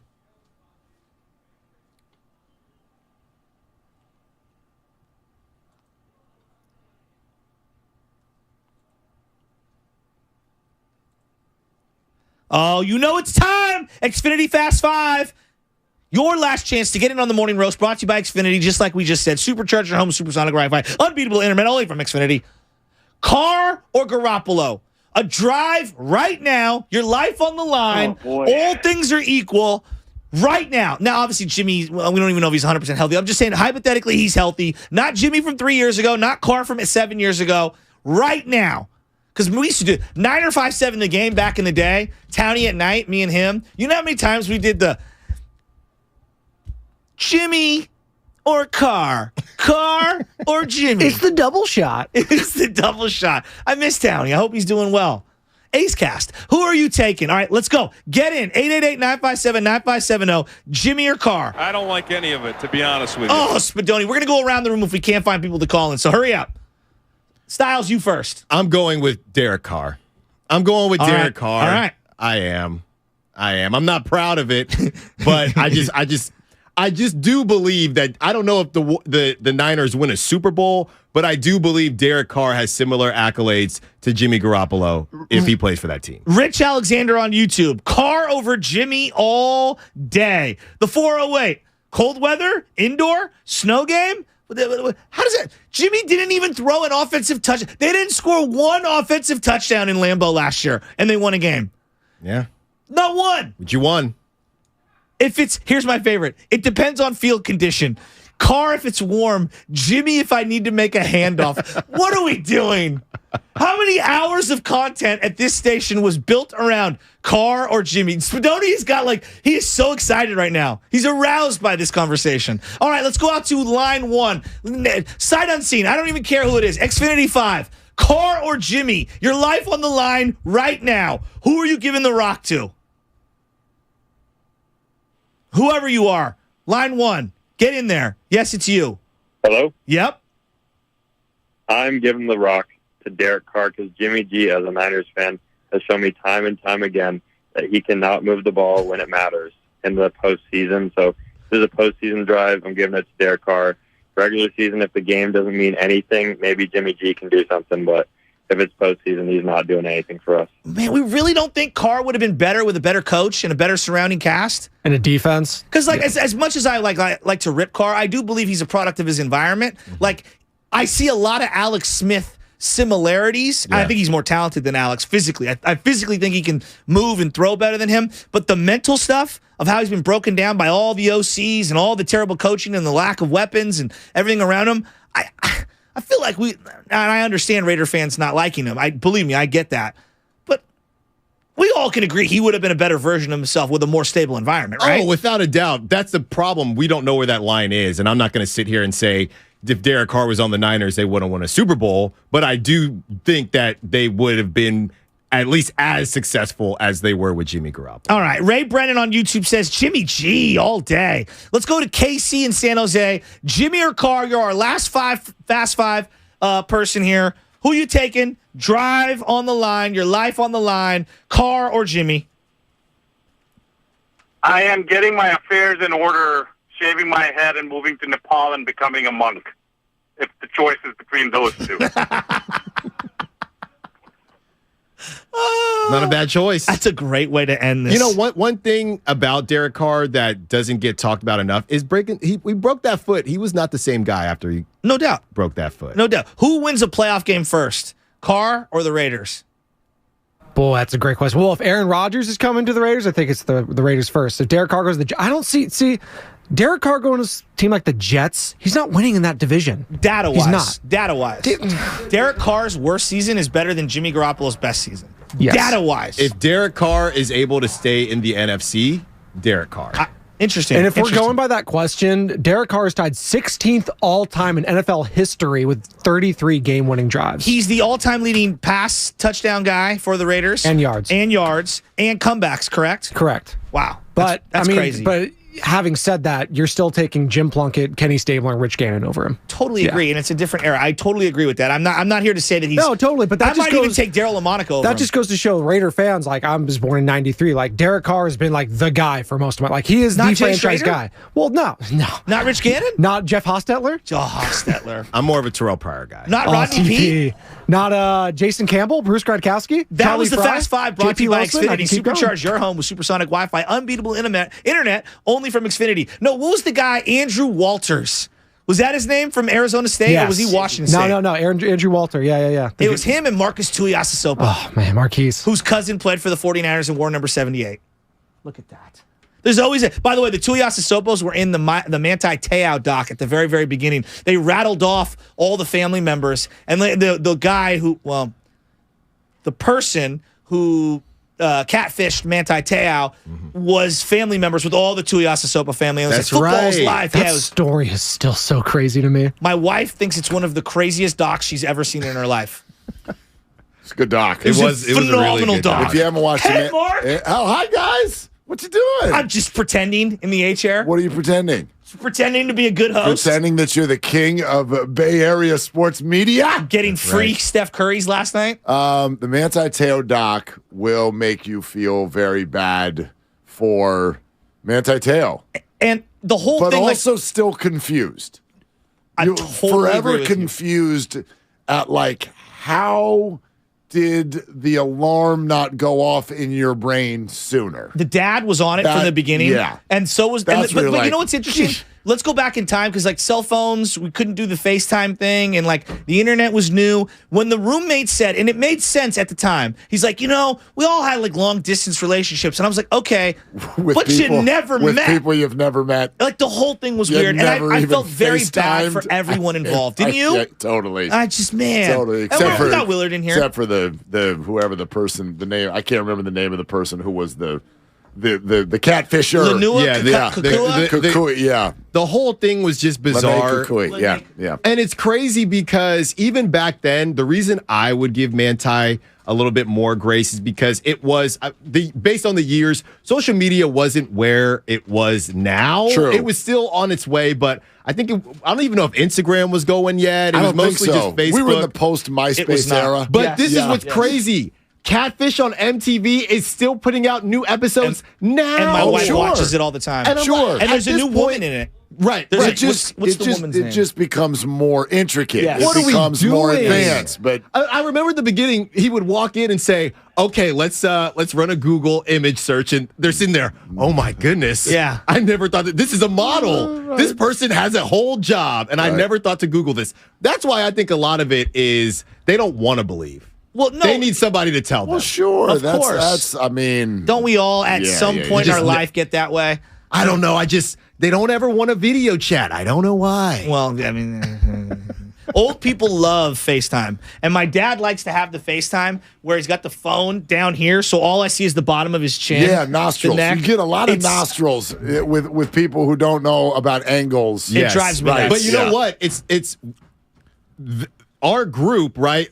We missed the FaceTime wave because you said older people like to FaceTime. Yeah. Gen Zers love to FaceTime. They don't even use their phones. All they do is FaceTime. Oh, my daughter hasn't done homework by herself all year. There is someone there. Her Always. friend is on FaceTime. Wow. And they pull this off as like, no, we're doing homework. Yeah, I'm right? like, It's I smart. don't hear you talking about math in here. It's I smart. hear you talking about boys. For a minute, can we go off script because we haven't had a chance to bring it thought up? we And were I know already that off script. FaceTime, is that Zuckerberg thing that I've heard about? don't fall asleep; he'll steal your idea, Dude, seriously. We're all FaceTime. golfers in this room, so this is new. Okay, Hello, we're 4 friends. for 4. Hello. Tiger back this week. Can't and wait. Full Swing released last night, all 8 episodes. It's basically a Netflix doc about the golfers on the PGA Tour from last year, and it's an individual profile into all these guys. I saw the tease, yeah. I'm really excited to see it. Simultaneously, Liv put out a very weird video yesterday for every one of their players showing the teams and stuff. Golf having a resurgence this week, Riv. I've never played it. Want to play it. Are we excited about golf this weekend? Because there's no sports. Well, Tiger. I mean, I'm excited about Tiger this weekend. Tiger. Okay. And I'm in a fantasy golf pool, so I'm excited about golf every week.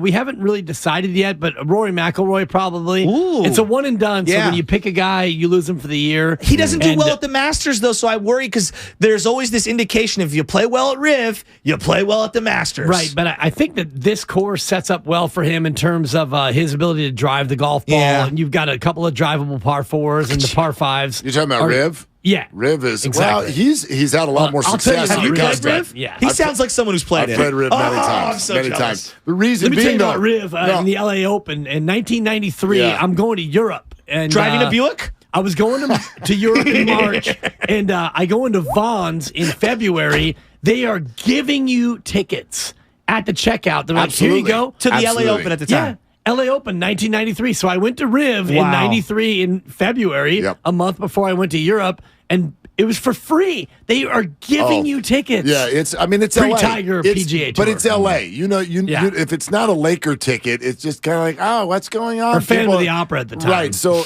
Riv happens. The only reason I've played Riv a bunch of times, not because I have money or know anybody. It's because I played in the media event for this event. Very cool. Every year. Right, so that Riv the is 2 weeks prior or whatever it was. Riv is right down the street from the radio station where I worked first when I was in LA, and we would cover the event. And so I always got to play in the media event and then walk the course with the golfers in this particular event. Tiger's had a lot more success at Augusta than he's had at Riv. Yes, Now, well, he has too I much haven't demand. played Augusta. I've been to Augusta. I haven't played it. Hello, friends. Riv is like so hard. Yeah. It's so it's the Kakua. hard.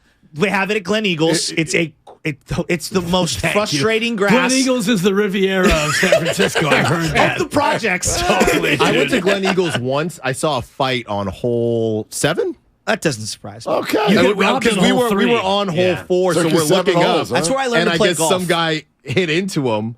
And they're basically about to. Was it my dad? It was his son. Yeah. His son got like beamed on the back, and he just came after him. I'm thinking, dude, I'm not coming back here. Felonies usually take place on the third hole, which is that par 3 right next door where to the hole in the fence is. Yeah, exactly. And then all the stray cats. They will sidle up and say, "What club is that? 4-iron? Okay, cool. Give me your wallet." Yeah. And I mean, that has absolutely happened. Facts. And it's cleaner. It's cleaned up. No, I haven't been there in forever, a generation. But stiffest cocktails at the turn you can find. The best watering hole. The best watering hole.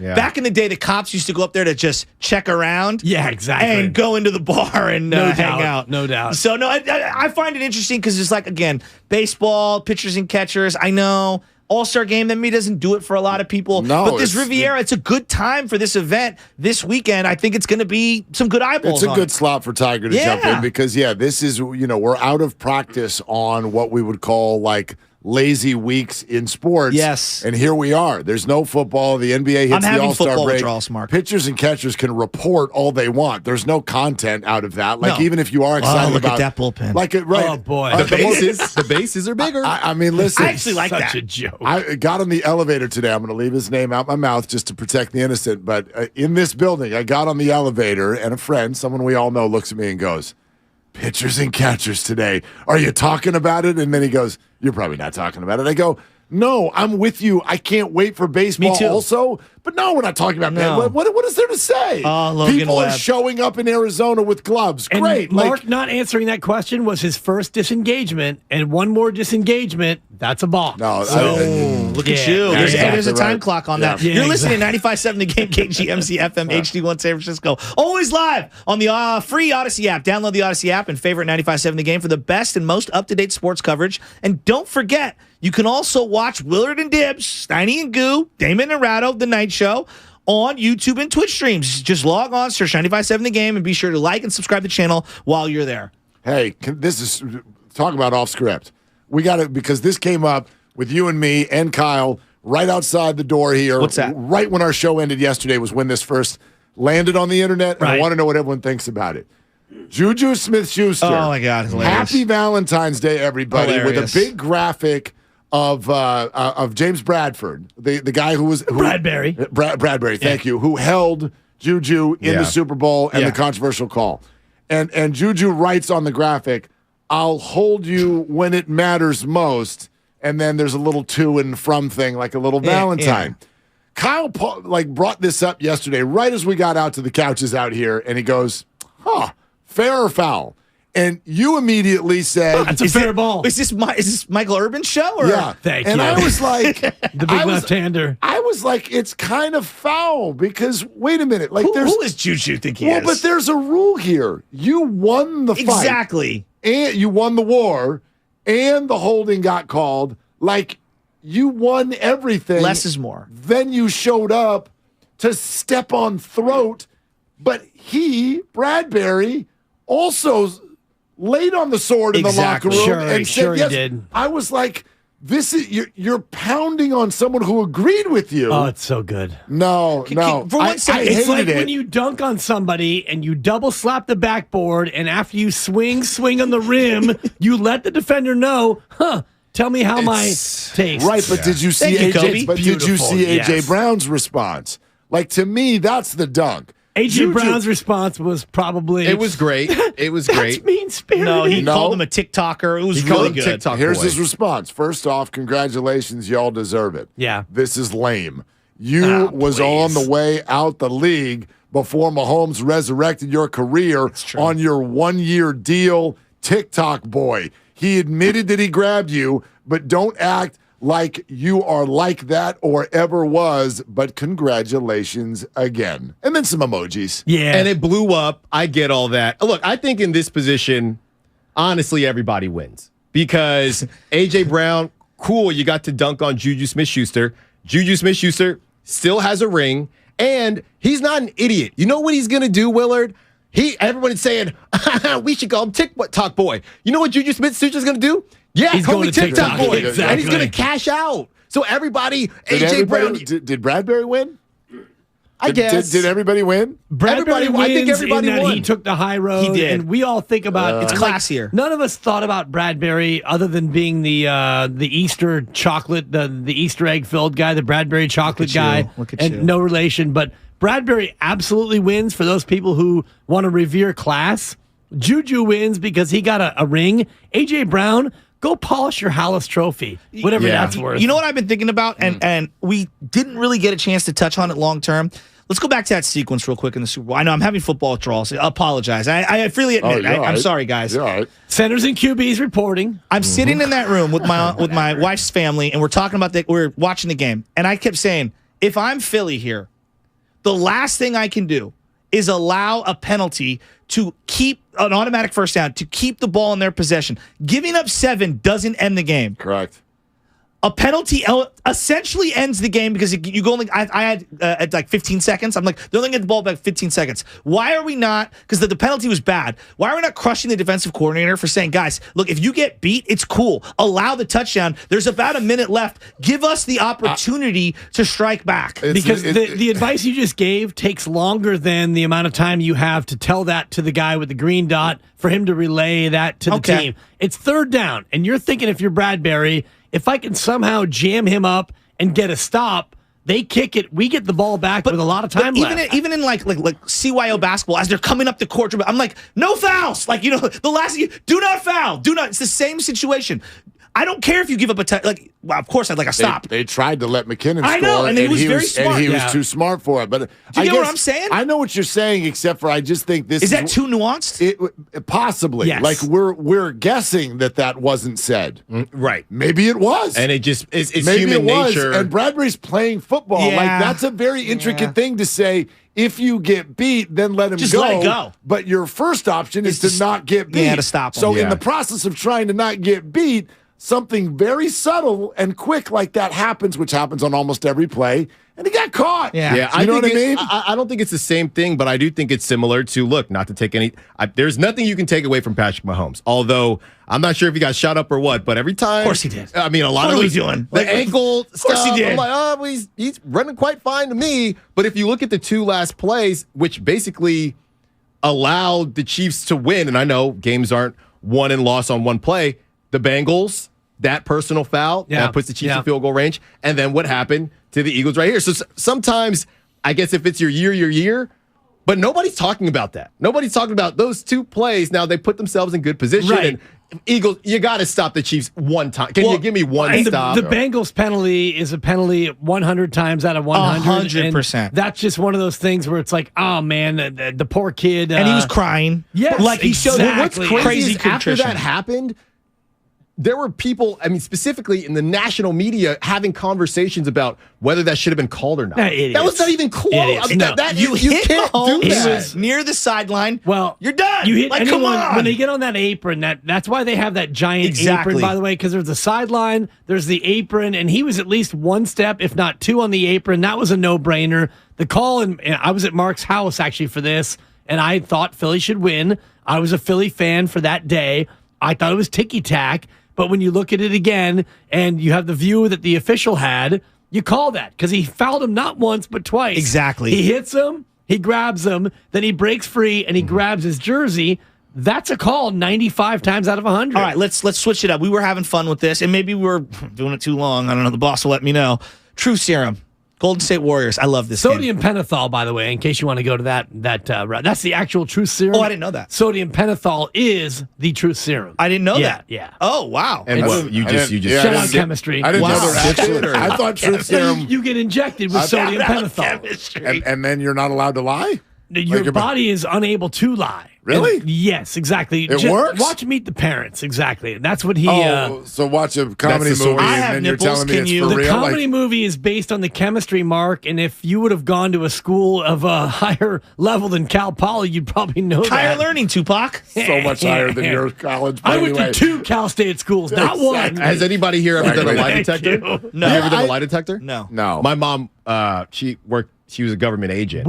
So we used to do... and an actress. Yeah. And now an actress. So we would do Take Your Child to Work Day. Your mom is a government agent actress? She was a postal inspector. Incredible. She's retired now, but she's a postal inspector. So Take Your Child to Work Day. We would go in. They had augmented guns, so they shot lasers, but it felt like a real gun. And then you did a lie detector test. John Moran. So I did a lie detector test, and I'm 4th, 5th grade, and my stupid friends are like, "Do you have a crush on so and so?" I couldn't lie. And my mom's looking at me. I'm like, no, I don't. Does it So work? you do love Sophie, Does it don't work? you? It works. Well, it's lie all, so detector the reason test? it's not admissible in court is because it's based on if you can control like how you feel, Exactly. you can Your pass pulse, it. As long your because breathing, basically the all of lie it. detector Yep. just detects when you jump. Guilt. Okay. So if you never It jump, detects your guilt. yes, exactly. My wife thinks Anyway. she can detect guilt without the Well, lie she detector. wives can. Yes. Guys, so true serum. You're able to inject anyone in the organization you want and ask them, and they have to give you a real answer, not a podium answer, not some BS fluff. Who are you directing that to? Well, this is a little circumstantial just because of the conversation we've been having this week. But I would inject Steph Curry with truth serum and say, what do you actually think of James Wiseman as a player? Is that more of a what should we do right now question? No. It's just on James Wiseman. I want our curiosity right now sits with what is this person going to be in the future. So I get what happened now. I get the health history of James Wiseman. I get that this team wants to win a championship right now, and he's just a pup. I understand all that, but I want to know if in their truth insides, they actually think that this guy can still be a player. It's interesting that you say that because I do feel in a roundabout way, even though they allowed it to work, this is the same thing that LeBron did to Wiggins. I don't want to play with you because you're young. I'm going to go get Kevin Love. Now, it's different. It's not exactly the same. Right. They never played a basketball dribble together. Right. Okay? But they did that. At that point, Wiggins was just a rumor. He was a pick. No. He was a 1 month. He was 1 month. He was with Cleveland. Right. He had been drafted and was there for 1 month. But you see what I'm saying? Like I know. I'm just saying he was the best player coming out of Kansas. They did not play together. LeBron was saying at that moment, that's give me established or give me hope. And I still thought it was the wrong decision. And he decision. took established. This isn't give me established or give me hope. This is because the Warriors didn't get established in return. They got nothing. Well, they thought they were getting Gary Payton Jr. But even that's not Kevin Love. I know, in his it's prime. more established, though. Right? Yes. Is Bob Baffert the GM of the Portland Trailblazers? That's my question. And shout out horse racing and a guy who, ginned up horses in order to get them to run and get them hurt. Shout out Russell Days. GP2's agent said that wasn't true. Right. But how is GP2 able to play for a couple of games before the deadline, and now he can't play again? Yeah. How, Alan? Because it was a couple days before the deadline, and they wanted to get him out. How did they get him out there? But if there are reports, which there are, that GP2 also wanted out, I don't know that this is all on Portland. I don't think he ever wanted to play in Portland. He wanted the contract. Yeah, exactly. But I think he wanted to be on the floor in order to get traded. Doesn't so that's why I don't think they had to force anything He doesn't on get him. the feel-good medicine unless he wants to get the feel-good medicine. Yes. To That's showcase himself to be on the move. Yes, exactly. I agree with all that. My true serum is for Draymond Green. Why did you punch Jordan Poole in the face? I mean, what was said? He said he's going to come out with it. He said he alluded to once he's a Laker. At some point. Yeah. Once he's a Laker. Well, do you find it contradictory? Because I brought this up today that essentially he's doing exactly what he was mad at Kevin Durant for doing. Are you staying with us? Are you staying with us? That's basically what he said to KD for a year.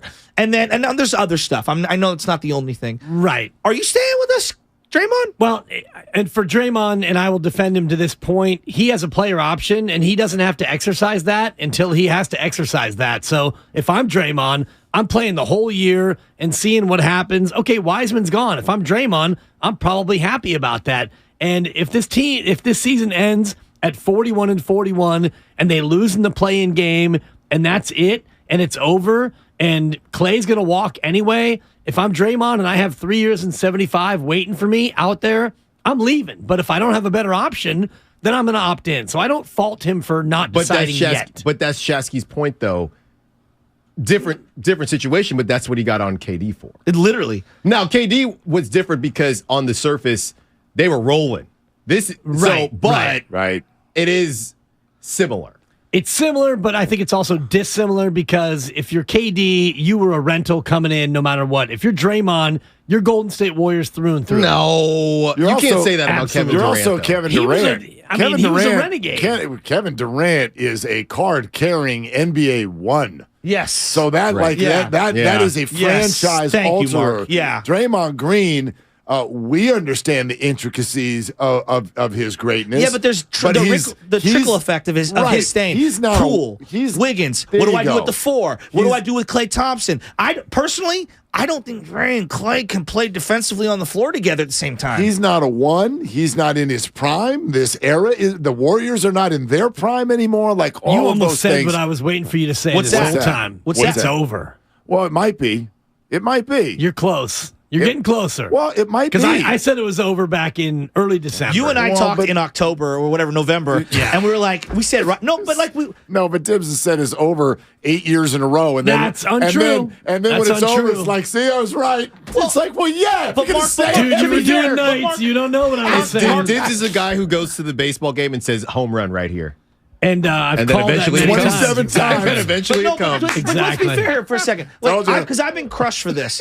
I'm watching this team every night, and Bonte's like, Joe, and I get where Bonte's coming from. Joe, you're overreacting. I'm like, dude, what I'm watching is not a championship team. They have not been all year. What I've been watching all year is slop. Like, it's very sloppy. Offensively, defensively, it's inconsistent. Guys are hurt. They're in and out of the lineup.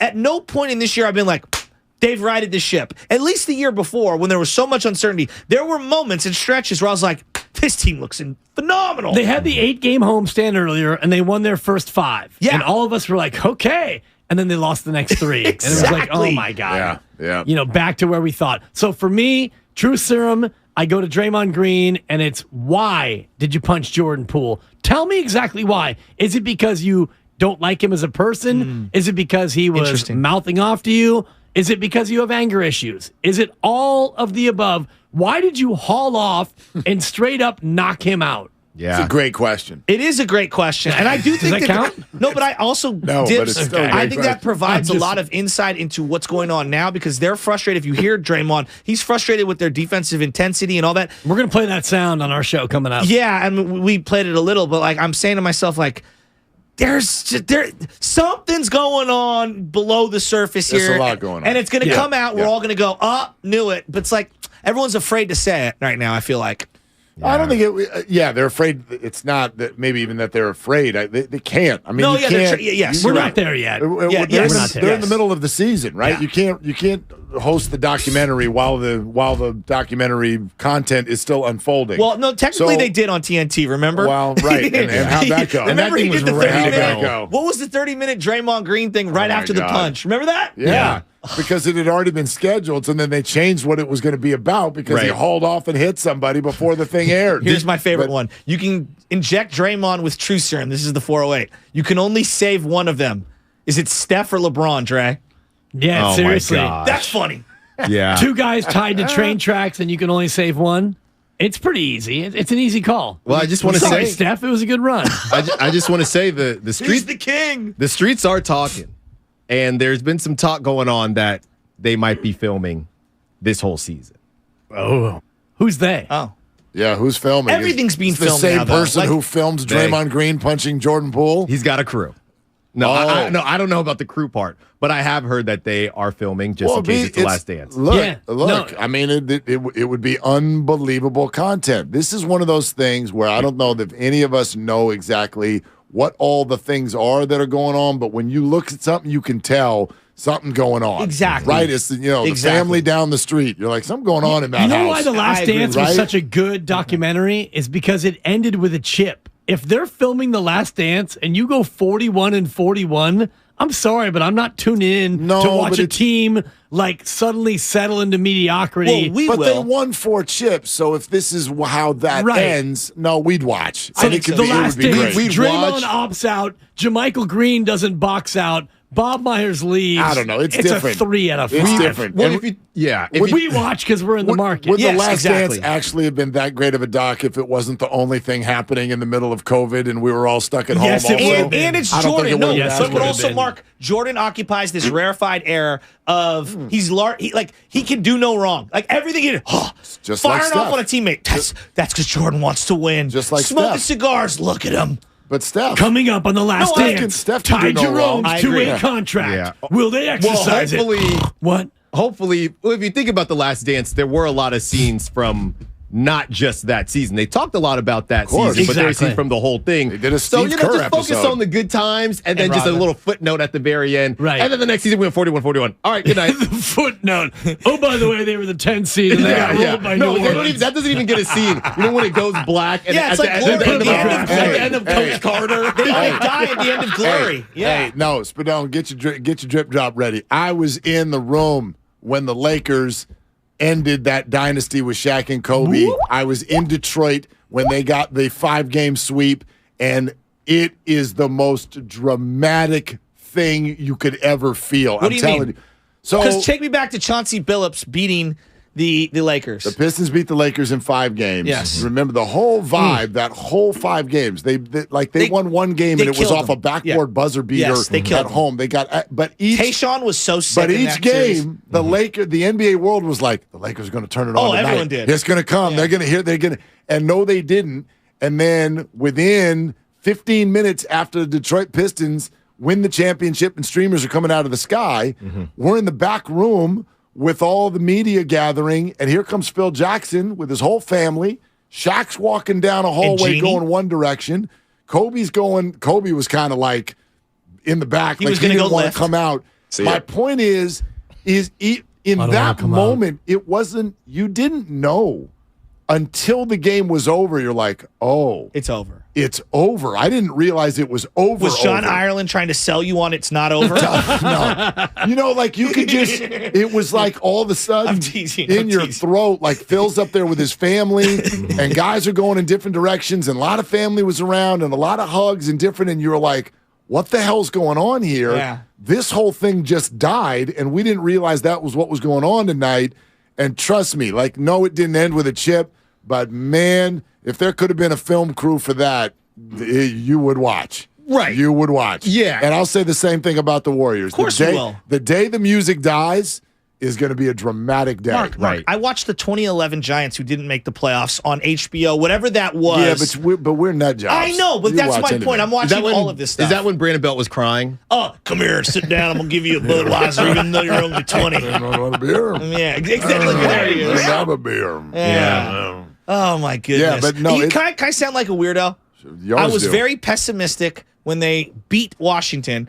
Oddly optimistic after losing to the Clippers last night because Draymond played a game where I'm like, Dre, can you bottle that up a little more? I'm talking like 3 extra layups. We're not even talking. 15 points. He looked great last night. And then Kuminga, he's looking good. Yeah. Kuminga is looking good. I'm seeing progress. That's great. I know they lost. I know they gave him 4. Well, the Clippers did play really well, though. The Clippers are uniquely... The Clippers, and I watched last night, and I thought... They missed Wiggins. Add another team to the list of teams who are better than you. Yeah, but you have no Wiggins and no Steph. Doesn't matter. You still think they're better? The Clippers are deeper than you. The Clippers are better than you. Denver's better than you. Okay, Norman Powell dropped 24. That's not happening. But you don't need Norman Powell to drop 24. The Clippers, top to bottom, 1 through 10. Zubac killed them. They're better than you. You have no answer for Zubac. I'm thinking about that. Dibs. You got no answer for Zubac. And Terrence Mann. Paul George was ordinary. By the way, Kawhi Leonard is stud. I mean, just... Every time he rises up for a 3, just give him 3. Hey, let's hurry up and run Dibs. down. I love how everybody in Warrior Land's like,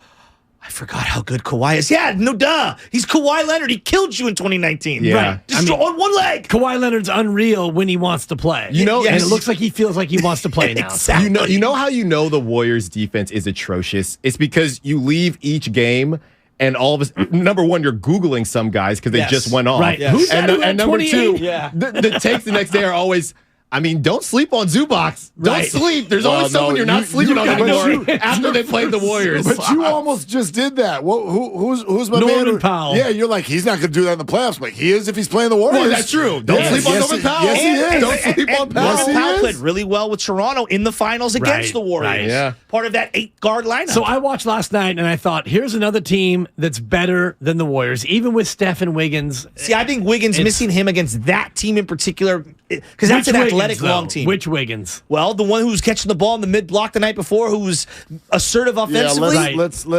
not. Once a week Wiggs, I call him. I'm not going to pay. But you know what? If you're going to do that, then you got to do it to the Clippers as well. The Clippers are 15-13 at home. Yeah, they're not a consistent team either. Right. So who shows up? Playoff time. Who's healthy? All of that stuff. There's a long way to go. Mark, we've got to hit the clock here. This segment is brought to you by AC Transit, Willard and Dibs, Dr. Naran Pandya, 11:30 on 95.7 The Game. And Matt Barnes and Chris Rose. Oh, my bad. AC Transit is offering a $2,000 bonus for new bus operators to join their team. Paid training is provided. Plus, the new hire bonus is paid within 12 months. The $2,000 bonus is subject to terms and conditions. For complete details and to apply, visit actransit.org/careers. Hear Damon and Ratto. Weekdays from 3 to 6. They really like James Wiseman, the guy. James Wiseman, the player, was not a fit. There were no minutes for him because he couldn't play with Curry and he couldn't play without Curry. So what's that leave you? That leaves you with a coaching DNP. That's what that leaves you with.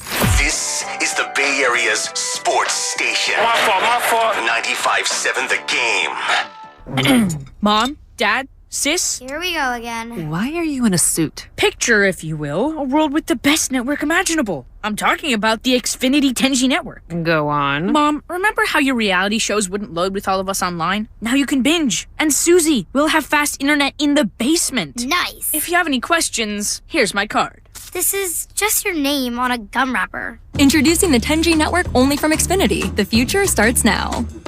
Now through March 21st, new customers can get 200 megabit Xfinity internet during our limited time Xfinity 10G network launch celebration for just $25 a month for 2 years.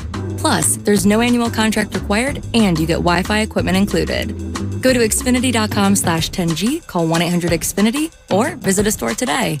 Requires paperless billing and autopay with stored bank account. Restrictions apply. Taxes and fees extra. After promo, regular rates apply to internet service and devices. Actual speeds vary. Welcome to the IKEA Sleep Sale. IKEA Sleep Sale? Uh-huh. Save on all things bedroom, including select bed frames, duvet covers, air purifiers. And those fuzzy sheepskin rugs? Yes, and so much more. Cozy. I'll take one of each. Hurry in to visit your local IKEA store or go to IKEA-USA.com before the sale goes night-night. Offer valid 2/15 to 2/26. U.S. only while supplies last. Selection may vary by store and online. See store and IKEA-USA.com for complete terms. Restrictions apply. Hi, I'm Brian Bakhtiari, Executive Manager of Stevens Creek Subaru. With all the recent storms in California, it's a reminder of the power and unpredictability of Mother Nature. At Stevens Creek Subaru, we understand the importance of all-wheel drive, whether it's getting you to the slopes or coast, but more importantly, getting you back home safely. No matter what the elements, there's no better place to buy your next vehicle than Stevens Creek Subaru. Subaru has been awarded the most IIHS Top Safety Pick Plus awards than any other brand since 2013, and Kelley Blue Book's most trusted brand 8 years in a row. As always, at Stevens Creek Subaru, you always get good prices, great selection, and truly exceptional service. So whether you stop in for service or to take delivery of your new Subaru, remember to stop by the Wilderness Cafe and talk to our Subaristas. It's just another reason why Stevens Creek Subaru is the Bay Area's preferred destination for all things Subaru. We're located on Stevens Creek Boulevard just off of Winchester or online at StevensCreekSubaru.com. And remember, buckle up and drive safely. Golfers, tee it up at the Golf Mart with the new 2023 Aerojet woods and irons from Cobra Golf. The new Aerojet woods are designed with a unique aerodynamic shape that delivers faster clubhead speeds for longer drives. And the new Aerojet irons are made with hot face technology, so every strike delivers more distance. Elevate your game by swinging into the Golf Mart and get custom fit on the new Cobra woods and irons today. The Golf Mart, unmatched expertise, unmatched service. Goody Nation is a nonprofit that connects small, diverse companies to big money. At one point, we had to send millions of dollars to 76 companies overnight, tracking every penny all on paper. I know, right? We don't do that anymore. Now we've got Bill. It knows where the money's going. Once we automated that process, we got more time back with our community. Bill is accurate, and that gives us confidence. Automate your finances with Bill. Learn more at Bill.com. Tune in to 95.7 The Game for Warriors Live, 60 minutes before tip-off of every Warriors game. Brought to you by Xfinity. Supercharge your home with supersonic Wi-Fi. Unbeatable internet, only from Xfinity. For the ones finding new ways to ensure the job always gets done. For the ones wearing many hats. For the ones who are hands-on, even from far away. And the ones keeping business moving forward. We are Grainger, offering professional-grade industrial supplies, plus real-time product availability and access to experts ready to answer your toughest questions. Call, click Grainger.com, or just stop by. Grainger, for the ones who get it done. For the ones finding new ways to ensure the job always gets done. For the ones wearing many hats. For the ones who are hands-on, even from far away. And the ones keeping business moving forward. We are Grainger, offering professional-grade industrial supplies, plus real-time product availability and access to experts ready to answer your toughest questions. Call, click Grainger.com, or just stop by. Grainger, for the ones who get it done. Searching for fun ways to spend your tax return? Boats for cats. Oh, flotation devices for cats. Don't waste it all on something silly. Spend smarter with Straight Talk. Get our Silver Unlimited plan for $45 a month with unlimited high-speed data and with nationwide 5G. Plus, get a Samsung A13 5G for only $99.99, down from $149. If you're looking to get the most out of your refund, your search ends here. Straight Talk Wireless. No contract, no compromise. 5G capable device required. Actual availability, coverage, and speed may vary. See latest terms and conditions at straighttalk.com. This week, Staples has deals so good, you're going to want to sit down. Are you sitting? I'll wait. Great. Right now during Staples Sit-a-thon, select chairs are up to 50% off, like the Union and Scale Essentials Mesh Back Task Chair. Now just $89.99 at Staples. You save $90. Plus get 2 2-ounce bottles of Purell hand sanitizer, free with the Staples Connect app. So take a seat or two. Right now at Staples, the working, learning, and saving store. Ends 2/18. In-store only. Purell limit.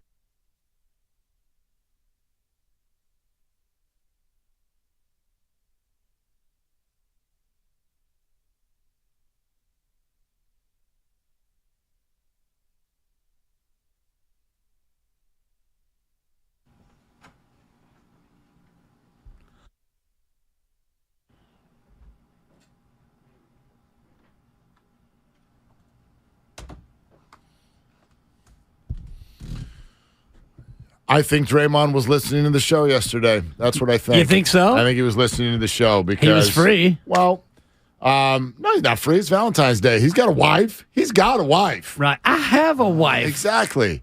And he has fewer than 3 kids and apparently a bunch of problems because his biggest problems are the 4 guys on defense with him. Well, that's the thing. I've been waiting for Draymond to have that night. And it's surprising to me that it took, where are we at, 58 games? Yeah.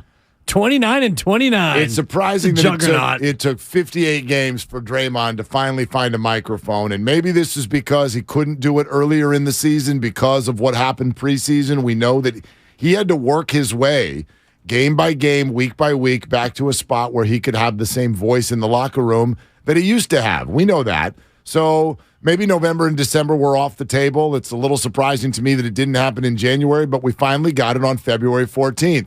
Which is Draymond going, we stink on defense. And, of course, as a player, he's not going to come out and say, we can't play good defense. He's going to say, so far we won't.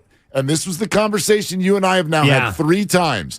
Is this a matter of can't or won't? Because that is what's going to determine how the Warriors handle this. And right now, Draymond looked at all of his teammates and said, this is a matter of won't. This is a matter of want to.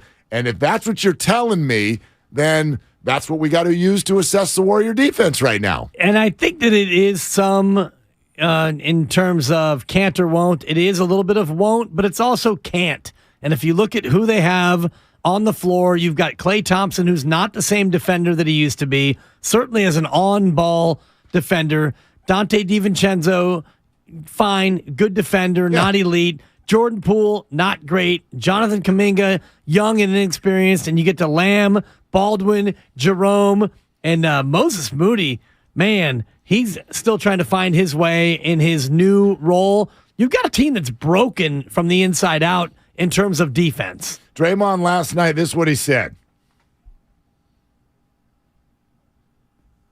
Man, a man of very few words. What do we not have up? What's defense is all 1 to 2 steps extra. I'm going to take that extra step to get there, or I'm not. And that's all will. And we don't have that as a team. You can have it as one guy can really get out. I can have that myself. One can have that. But if you don't collectively have that, it's just like if you put a team together and it's like one guy can really get after it. Nobody else brings anything on that side of the ball. They don't even bring effort. You could put Steph Curry or Kevin Durant or anybody else out there on offense. If no one else is going to want to do the extra things, then it doesn't work. And so you have to do it collectively. And that is a huge responsibility that falls on my shoulders, and I haven't gotten us there. So I like the ownership. I don't know if we buy it, but we have no choice but to buy it right now. In other words, he's saying – we just haven't done it, but we can. I don't know if I buy that, but if I do buy that, let's take what he just said at face value. Okay. Well, then it's kind of, this is a big shot across the bow of the Warriors. He's essentially saying, why are we 29 and 29? Because we haven't tried hard enough. Right, and collectively, we haven't done it. And he also takes responsibility for being the defensive leader and saying that I haven't done that. I haven't put us in a position to where we collectively can be better defensively. And I think individually, you're not as good defensively as you were last year. And you and I have talked about this player versus player, year over year. And I know it's only been 8 months since they won the chip, but 8 months is a long time when you become a veteran in the league. And there is a point where you start to lose it. You lose a step, you lose 2 steps, and then maybe it's over. And it happens fast. It doesn't happen over the course of 3 years or 5 years. And so you look at the individuals, and maybe individually you've lost a step. And then you look last night, you didn't have Wiggins, who is at least your second best defender when he wants to be. You don't have GP2 at all, who would be your third best defender individually. Steph Curry at least is a guy who knows where he's supposed to be. He's not in there. You look at some of those rotations last night, and it's Jerome, it's JMG, it's DiVincenzo. These are guys who are not known for defense. Jordan Poole, and you're going to get absolutely pillaged. That third quarter was an offensive parade. It was a conga line to the rim by the Clippers. Of course, the Clippers are, the old Lawler's Law. Who's going to get to 100 points first? Thank you. Well, they're going to get to 100 points before the fourth quarter even starts. I looked it up. Do you know how many times? Let's go individual quarters. Scat-da-da-da. Do you know how many times the Warriors have held the opponent under 25 points in any given quarter in their last 10 games? That's 40 quarters. 40 quarters. 40 quarters. How many times do you think the Warriors have held the opponent? That's $10, by the way. Under 25 points in a quarter in those 40 quarters. Well, I'm going to think, and I'm looking at the box score from last night where you held them to 29 in the fourth quarter. That doesn't qualify. Held them to 29. You held them to 29. Yeah, held them on a pace for, 116 points or something like that. In a game where they were comfortably ahead and they didn't really need to score. Right. The previous game, I don't think they held the opponent under 25 in any quarter. So if I pulled up the game log and looked at the opponents, I could see a couple of dogs in there. 40 quarters, I would say 4 times, Mark, they've held opponents under 25. You're pretty good at these games, by the way. Well, once you give me a little bit of time to and I haven't honestly looked it up. You haven't? Because I emailed it to you last night. Do you not read my emails? Dude, I was up at 3:30 trying to make sure this baby went back to sleep. Yeah, it's all good. The answer's 5. Yeah. Okay. 5 times. In 40 quarters. So, on average, over the last 10 games, the Warriors hold the opponent under 25 points in a quarter 1 time every 2 games. That ain't good. 1 time. 1 lousy time? It's so bad. And I wonder with Valentine's Day being last night if this would resonate with some people. Yeah, it was. Yeah, newsflash. Might have missed that. Well, here's the thing. This is one thing that I think is important for days like Valentine's Day. I know some of you think that, this corporate money machine, and it's here to corner men because this isn't our comfort zone and our area of strength. Look. Talk about a box and one. All people want is for their significant other to try and to acknowledge. You don't need to have the perfect gift. But what happens after relationships, I think, have been together for a long time is people start coasting.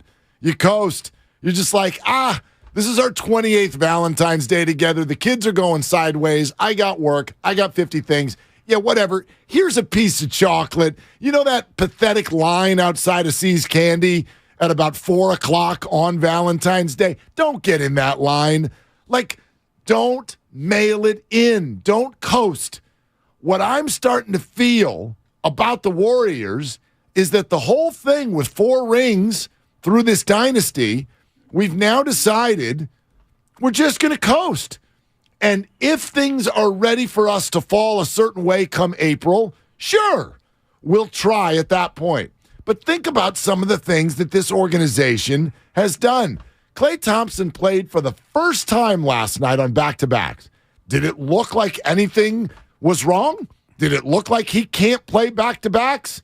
So why hasn't he played any back-to-backs? Because you're coasting. He played 28 minutes. Fine. He didn't play 38 minutes. Then give us 28 minutes. Give us 20. You're Klay. You can do it. They slow play every injury. They do a number of load management games throughout the year. I'm not saying they're alone in that. They've signed your guy, Andre Iguodala, to literally not play until we get to the playoffs. So you've got all these things where the Warriors they've gotten to a point where they feel like we're going to kick our feet up. Let's find a nice little lounge next to the pool. And if things are ready for us to hit the gas come March or April, we will. And I think Draymond last night is finally like, here's the problem. It's now time to get up off the lounger. And sorry, we're in a habitual mode now of coasting. Right. 58 games in, it's tough to flip the switch. And, you got 24 games left to go. And how many of those games will Steph Curry play? Probably not more than 20 at the most, maybe more like 18. And even if Steph plays, your biggest issue isn't scoring the basketball. You put up 124 again last night, Mark, but you gave up 134. So is the issue that Steph Curry's going to come in and fix your ailments in terms of offense? No, you don't have offensive ailments. The problem right now is defense. Again, you shot 54% last night from the floor, 44% from 3.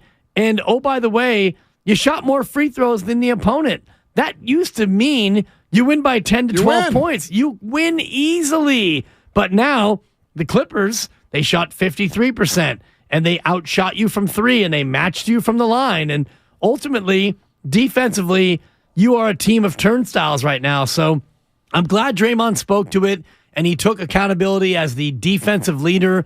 But ultimately, I don't know if the fix is within the roster. And everyone wants to talk about the buyout market. If you're Joe Lacob and you look at this team, 29-29, and you look at the buyout market, even if you could get, let's just say, Serge Ibaka, a guy who can play defense, he can shoot the three. Are you going to look at Serge Ibaka and say, yeah, I want to spend $8 million in tax fees and salary to bring him in? And what does it do for us? Does that make us a championship team? Of course not. Of course not. Right. So here's the sticking point also. Here's a little bit more from Draymond last night after the game. Our defense isn't very good. Kind of been the story all year, and you got to do something to fix it. It has to come from within. Defense is all about a will, a want to defend. Defense isn't fun. Just got to want to do it if you want to win, and we have it. Okay, so he's literally, I mean, we hear fans, radio hosts say that stuff all the time. Defense is just about desire. It's about will. It's about want to. It's about dirty work.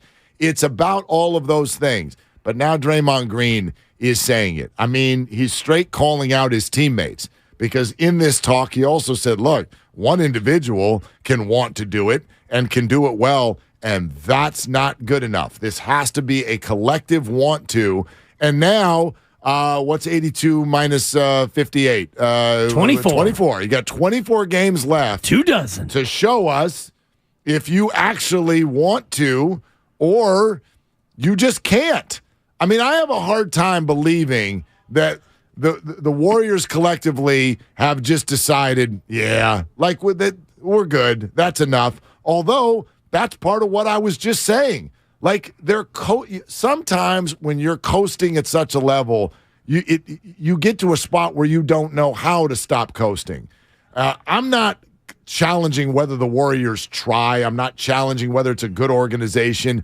It just feels like the scales have tipped. The whole process has been about April. Be ready for April. They've minimized everything before April to such a level that I don't know how you look everybody in the eye and go, man, we got to get after this like dogs. Because inside the hallways, they're giving guys day offs for I don't even know what. Right. What? And look, whatever Andrew's got going on, personal thing last night, fine. Right? We got personal stuff. We miss shows for personal stuff. So that's okay. Not us. Me. Anyway, but, it just... But they did this last year, You can't Mark. get out of the habit once that becomes your thing. They did the same thing last year, but the big difference was they started the year last year 18-2.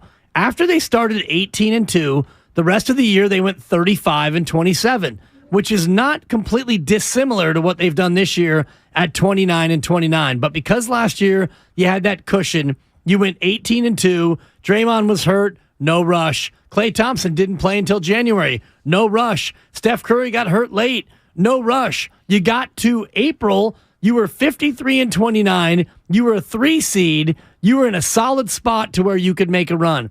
This year's team has been not too dissimilar. Steph's been hurt. We know that. Wiggins was out with the adductor and the non-COVID illness. Fine. Klay doesn't play back-to-backs. No big deal. And that here you are now, 29-29, and you're the 9 seed, and you are an eyelash away from not even being in the play-in game. So the difference between last year and this year is that here you are now, 24 games left to go. Steiny made a good point last year, and I had forgotten this.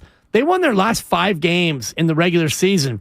They were ramping up for a playoff run. They might have to do that this year just to make it into a play-in game. So what they did last year was not completely different from this year, but they had that unbelievable cushion at the start of the year. This is Warrior Wednesday, by the way, and it is brought to you by Freedman's Appliance. It really a trusted name since 1922. Visit freedmansappliance.com today. Just to set the table, and we'd love to hear from you on this, 888-957-9570.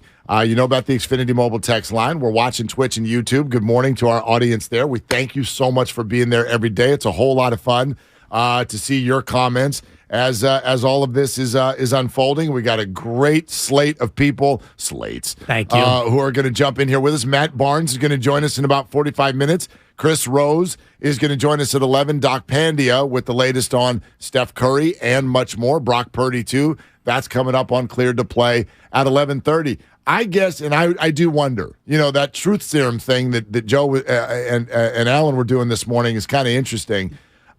Here's another one I'd love to do. Inject Draymond and say, why did it take you so long? To come out. The press conference he had yesterday, what took you so long? Because I do wonder if it's because he felt like he didn't have the cachet early in the season to do something like what he did last night because he was earning trust back, as Kevon Looney said. Now we get to this point, you can do this. But the Draymond Green I know, the Warriors I know, would have been embarrassed by these stats and numbers way before now, way before Valentine's Day. 134 points the night after giving up 126 to the Wizards. In a win. 260 points in 24 hours. 1-1. Sebastian Maniscalco, aren't you embarrassed? Nice. Aren't you Draymond Green is embarrassed by that. Klay Thompson's embarrassed by that. Not oh yeah, well, listen, load management. Embarrassed.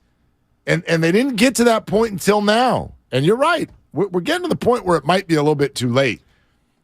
We keep doing the whole the standings are really bunched up. You win a couple games and you'll go from the 9 seed to the 4 seed. Maybe, but, the Kings are now 3.5 games clear of you. The Suns are 2.5 games clear of you. The Clippers are now 2 games clear of you. That doesn't sound like much, but with 24 games to go, it is, especially because you seem incapable of a winning streak. No doubt. And they've given up 120 or more 27 times this year, Mark. Think about that.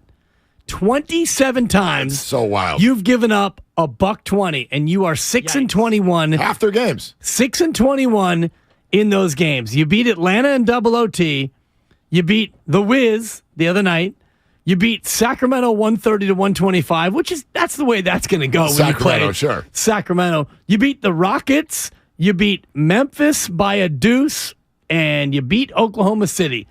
The other 21 times you've given up $120, you lose. And this is a team, and I'm kind of with you in terms of Draymond Green. Why now? But you look at where you are right now, and that Clipper team last night, and I'm sure if you're Draymond Green, he guarded Kawhi Leonard most of the night, and he did a damn good job on Kawhi. Yet Norman Powell is going to eat. And one of the various Morrises is eaten. You got no answer for Zubats. And, by the way, Paul George. And here comes Bones Highland bouncing through the lane. Terrence Maine, tell me how my dunk tastes. Well, and you're Draymond Green. You're looking around going, dude, I'm guarding Kawhi Leonard. What are the rest of you guys doing? Oh, what did you say? What are you doing? Thank you very much. Can we please? Thank you. 6 minutes late. Jesus. Why? Okay. So we'd love to take your calls on this at 888-957-9570 coming up here at the top of the hour. Maybe this helped last night. I get triggered by something, though, and it has to do with the Warrior-Clipper game. I'm not going to name the restaurant because, my God, the lovely Christy and I had a wonderful meal last night. Yeah. Valentine's Day, and so all the restaurants are packed, and maybe the restaurants were actually just one step ahead, and they realized, you know what we should do? Our gift to you customers on Valentine's Day is that we're not going to distract you from your date.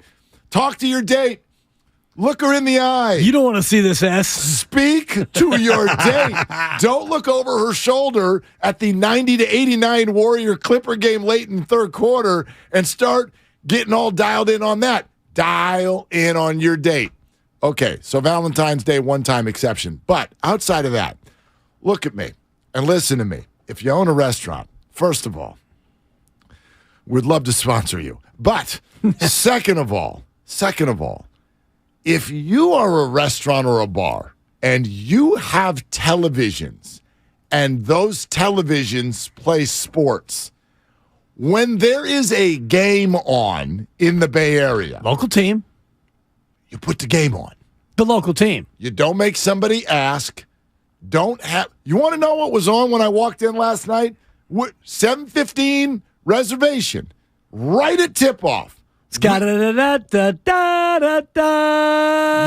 me to care that Michigan is playing Wisconsin? It's a big game, Mark. On February 14th in San Francisco. No love lost. California. The Warriors are playing the Clippers. And no, it's not on the bartender who's 22 and he or she has no clue what the hell's going on in life. We've got a tough Big Ten matchup. If you are looking live. You own. I even feel this way about random Giants games on a Tuesday. Will Juwan Howard choke out the opposition? I mean, don't make me be the jerk that comes over there, sir, ma'am, can you please? And yes. Oh, but is this DirecTV? I don't know what channel it is. 696. Can you please? It's so funny because I know the channel on all the platforms. Dish? I've done this 1,000 times where I'm like talking some restaurant employee through how to find a game on the TV. You run a bar or a restaurant, put the game on. We live here. 720 on Xfinity. And the Warriors and the Giants, when they're on, you put them on. Right. And that's the deal. Wisconsin? What are you doing? Yeah. What are you doing? And you can mute it if you want. Of course you can mute it. If, Bobby Fitz ripping young officials is not good for your Valentine's mojo. It's not that romantic. Be better at your job. God, Courtney Kirkland. Yeah, that might be bad for the overall vibe. But internet crap. Sorry, Bob. And I'm with you. I've been to so many different places where I no longer will sit there and suffer through it. And for me, it's even if it's like non-sports content, if it's like, okay, True TV, or like we're watching that MTV show or Ridiculousness or whatever, it's like, would you mind like putting on, I don't know, the NFL playoffs? Like a month ago, and I will call this one out because I go there all the time, and so it's, we're all good here. But like a month ago, I think the Warriors are playing the Grizzlies.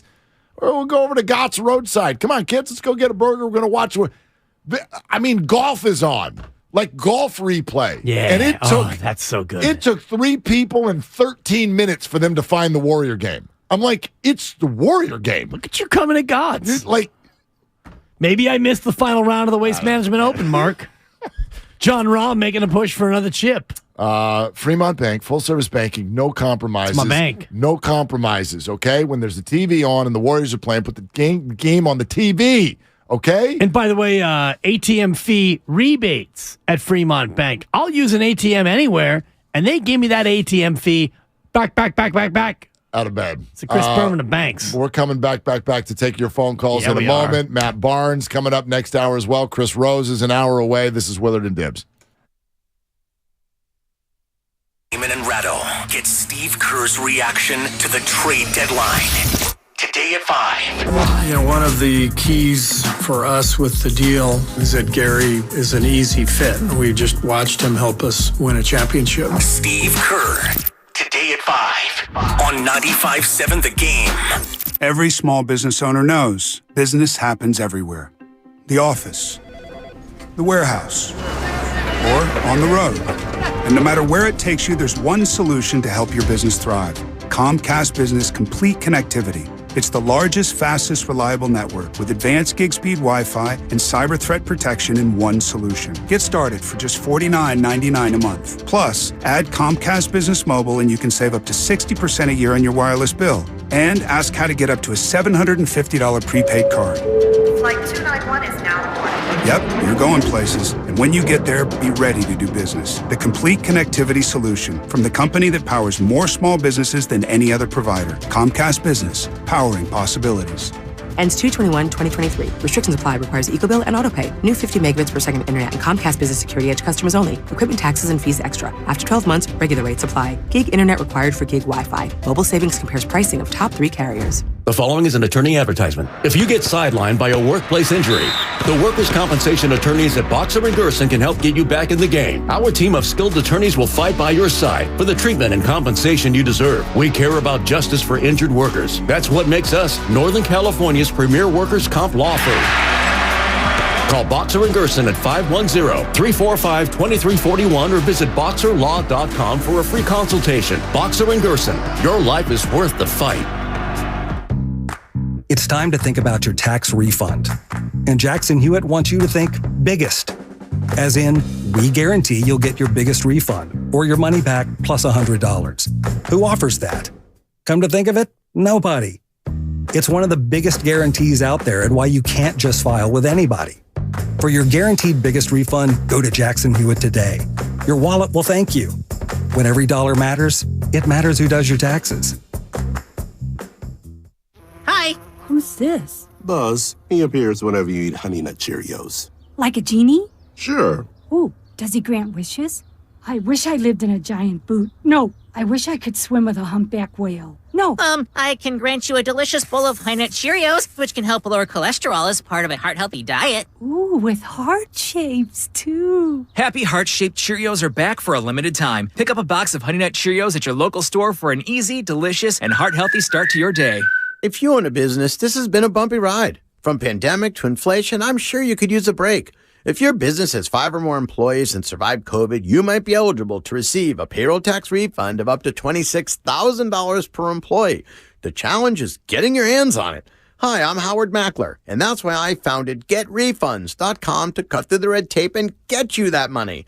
The team of tax attorneys we have put together are highly trained in this little-known payroll tax refund program. We do all the work, charge not a dime up front, and simply share a percentage of the cash that we get for you. Businesses of all types qualify, including those who took PPP, nonprofits, and even those that had increases in sales. We have helped return over $1 billion to businesses, and we can help your business too. Just go to GetRefunds.com and answer a few questions. This payroll tax refund is only available for a limited period of time. Don't lose out on up to $26,000 per employee. Go to GetRefunds.com. That's GetRefunds.com. The listening you love is on the free Odyssey app. Your trusted local radio stations, coverage of your favorite teams, live news from your hometown, and millions of podcasts on demand. Best of all, you can completely customize your listening experience.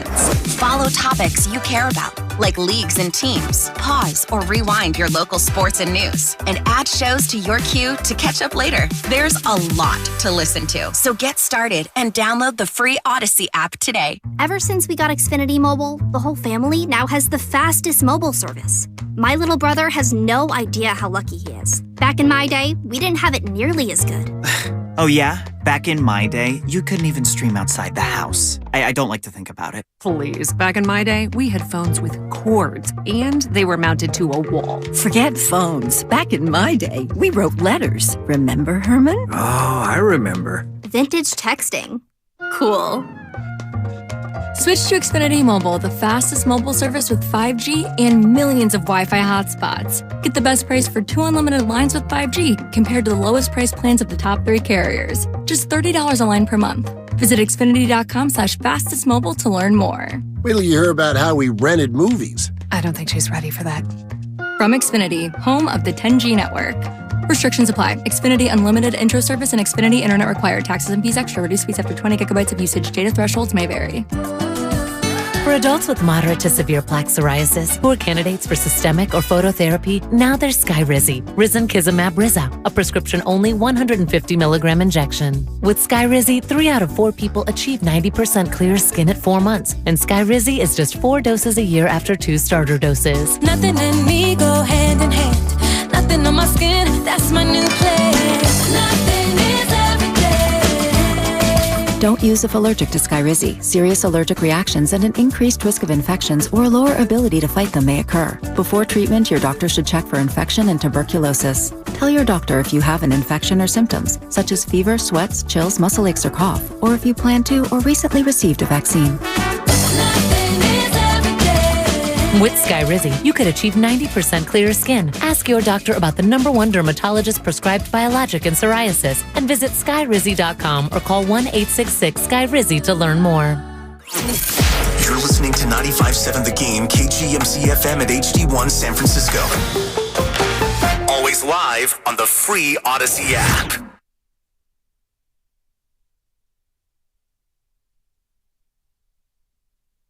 Hey, this is Matt Steinmetz of Steiny and Guru. 12-3 on 95.7 The Game. Now back to Willard and Dibbs.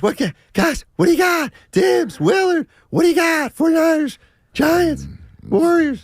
Steiny rejoins. Can we go back to Wiseman? I mean, this is James Wiseman. Thank you, man. Playing tonight for Detroit. Lock in, league pass, Pistons basketball. Lock in, not Dub Nation. James Wiseman and the Detroit experience starts now. Yeah, I'll check that out. That'll be interesting. More interesting than watching the Warriors play defense. For sure. Programming note, by the way, when it also comes to Steiny, Steiny and I will be hosting together next Monday. No chance. One day only. There is no chance that that's actually happening. One night only. Get your tickets now. What's the time schedule? 10 to 2.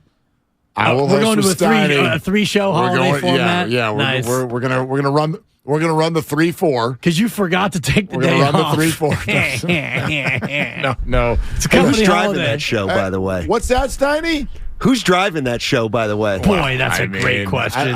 Listen, when I egos always feel, collide. I feel like when alphas get into a room, it works itself out, and we will find out who the real alpha is. That's all.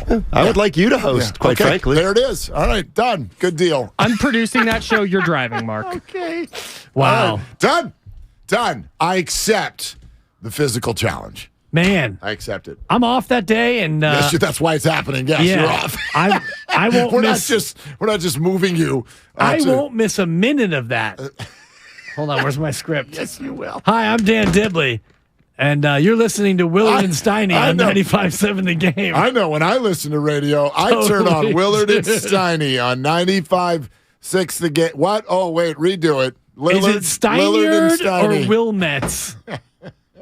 888-957. So it is Warrior Wednesday. It's brought to you by Freeman's Appliance, a trusted name since 1922. Visit freemansappliance.com today. We'll get back to Warriors in a second. I saw this, and I wonder what you think, Dibbs. It's a little, interesting. Talk to me. Jason La Canfora, hour ago. More than one NFL general manager came away from the Senior Bowl fairly convinced that Justin Fields will be dealt. Wow. Okay. Huh. Like to whom and for what? I mean, the quarterback. Is Eberflus still there? Eberflus is still there. But he didn't draft Justin Fields. He sure didn't. No. He sure didn't. Maybe I feel this way every Valentine's Day, but man, the quarterback carousel this year.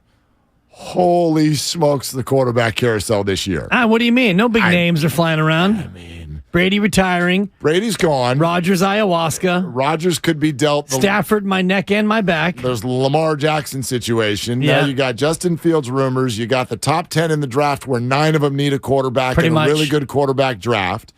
You have an entire conference that is almost devoid of quarterbacks. Yeah. Right? Yeah, pretty much. Derek Carr opted out. Derek Carr is available as a free agent. Happy Quarantine's Day. The 49ers are technically the NFC favorite and couldn't even tell you which cheap quarterback they're going to use. Oh, it's Jimmy G. He's back. Garoppolo is running around out there. Exactly. Spadona's over there trying not to barf with where he knows this conversation is going to go over the next 3 months, which is if the Raiders choose Jimmy Garoppolo, are they actually better or worse than they ever were with Derek Carr? That's an interesting question. We can throw that at Chris Rose in 53 minutes. Okay. What do you think? Worse. Worse? Yeah. Yes. I think I agree with you. Yeah. I mean, I think that Derek Carr... Kind of circumstantial, but yeah. Derek Carr's course has been run. His race has been run, but... I look at the way he played last year and the last couple of years, and I don't think that he was the problem with that team. And that's me, a guy who didn't watch every single snap of Raider football. Yeah. You got you had a defense that was unable to really make the important stops when you needed to, and you had health issues on the offense. I thought Derek Carr was fine, and if you want to do better, Raiders, then you better do better. Yeah, I think fine is a good word, and fine is often not that good of a word. Do you know what I mean by that? Fine works for the Niners because everything else around them was so good that Jimmy Garoppolo he was fine. Yeah, sometimes it was good. It wasn't good enough. But the word fine, you know this. We joke about it all the time. Hey, how you doing? I'm fine. Oh, hell, what's wrong? Yeah, fine ain't great. And so if Derek Carr was fine, that's not great, especially if Patrick Mahomes and Justin Herbert are in your division. And maybe a rebirthed Russell Wilson, we'll find out. That's not good enough. And so Derek Carr, you're right. He was fine. He's a good player. I think he is, my favorite new phrase, risk averse. I think that was Derek's problem. Yeah. Derek took the easy way out on too many plays. Doesn't mean he's a bad player. Not turning the ball over is a really good thing for a quarterback. But I think that's what, even though it was only one game, I think that's what caught the 49ers off guard with Jarrett Stidham. I think they did a ton of tape on the Las Vegas Raiders, and then they got to the game, and by no way, shape, or form did they think somebody was going to come out and start slinging it downfield. They were jamming up the short area of the field because that's what the Raiders used. And then Stidham was like, well, I ain't got nothing to lose. Right. I'm going to huck it downfield. And he kept throwing it over everybody's head, and it kept working. And so the Niners weren't ready for that, and I thought it was actually a story about Derek Carr. It's like Derek wouldn't take chances down the field, and in that division – and in the NFL, quite frankly, you got to do that. And maybe Derek had gotten to a point where he's starting to see ghosts because the amount of punishment he has taken in his NFL career, and we'll see where he ends up going. But to your point, the quarterback carousel has been dramatic, and I look forward to hearing from Chris Rose to figure out not only where Derek Carr lands, who Vegas quarterback will be, where does Jimmy G go, the draft picks, and Lamar Jackson. There's a lot of movement. Aaron Rodgers, does he go back to Green Bay? And I think ultimately Aaron Rodgers might dictate the way all this goes. Where he goes, maybe the dominoes fall from there. I mean, is he available or not? He's got his darkness retreat coming up this week, right? Yeah, so nothing happens until the wizard comes from back behind the curtain, and then we go from there. All right, 888-957-9570. So there's all these stats out there, and they all sort of point to the same thing. But can I go back to a former Warriors conversation for a moment? Sure. I got a little riddle for you. What do the Charlotte Hornets, the Orlando Magic, the Indiana Pacers, the Chicago Bulls, the Los Angeles Lakers, the Portland Blazers, the Oklahoma City Thunder all have in common? They all stink, Mark. That is correct. Can you come up with another one? They all give up a ton of points. Kind of. They all have more road wins than the Golden State Warriors. Oh, geez. Those are the worst teams in the NBA, not named the Spurs and Rockets. And by the way, I didn't bring up the Pistons either, but they've got the exact same road record as the Golden State Warriors. Our Pistons. So, right, exactly. James Wiseman. Don't miss a minute. Boy, that defense, it travels. So, I just, the conversation sort of went away from the whole road thing when the Warriors started to look a little bit better on the road a couple of weeks ago. But I'm still mindful here because these things are all tied together. When a team is actually a contender, they can travel. When they actually defend, they can travel. Offense is harder on the road, but defense is what keeps you in games. Experience is what keeps you in games. These are all the things that were characteristic of the Warriors. They have now become, you could make the case based on their ability, the worst road team in the entire National Basketball Association. And it just goes to the point we're all sort of feeling right now. I don't know how this team wins a playoff series. That's kind of what I'm getting at. Well, you know that they've won a playoff game on the road in every series in their history. Right. And that's how they've done it. And no one's ever beaten them at full strength. Exactly. But it's going to happen at some point, and it certainly feels like this is the year. It's feeling more and more like it's the year, but honestly, Mark, I think it's more likely that this is not the year based on the fact that they don't even make it in the playoffs. And you think they're going to miss I don't think they're going to miss the playoffs. They might make the ins. I don't think they're going to make the offs. And right now, you're sitting in the 9 spot. Right now, you are in the ins. You're not in the offs. And you are a game and a half back of Dallas in terms of being a playoff team. So if you finish at 9 right now, you would host Utah. Yeah. Okay, you got to win that game. You got to win and then win again. Then you play the loser of Minnesota, New Orleans on the road. You got to win again. So right now you're in a spot. The winner of that one. You'd have to play the winner of that one. You'd have to play the loser of that one. The winner of that one goes in. Oh, you're right. My bad. You're right. You're right. So, but as the 9 seed, you would have to win back-to-back play-in games, which, as I recall, last time they were in the play-in scenario, they lost back-to-back games as the 9 seed. So I think it's more likely that they don't make the offs than it is that they do make the offs. Right now, they are locked in play-inville, and if you're in a play-in scenario right now, I don't love your chances, to your point of being a road team, going on the road at 7-22. So right now you host Utah at Chase. Okay, you win. Then you go and you face either Minnesota or New Orleans on the road.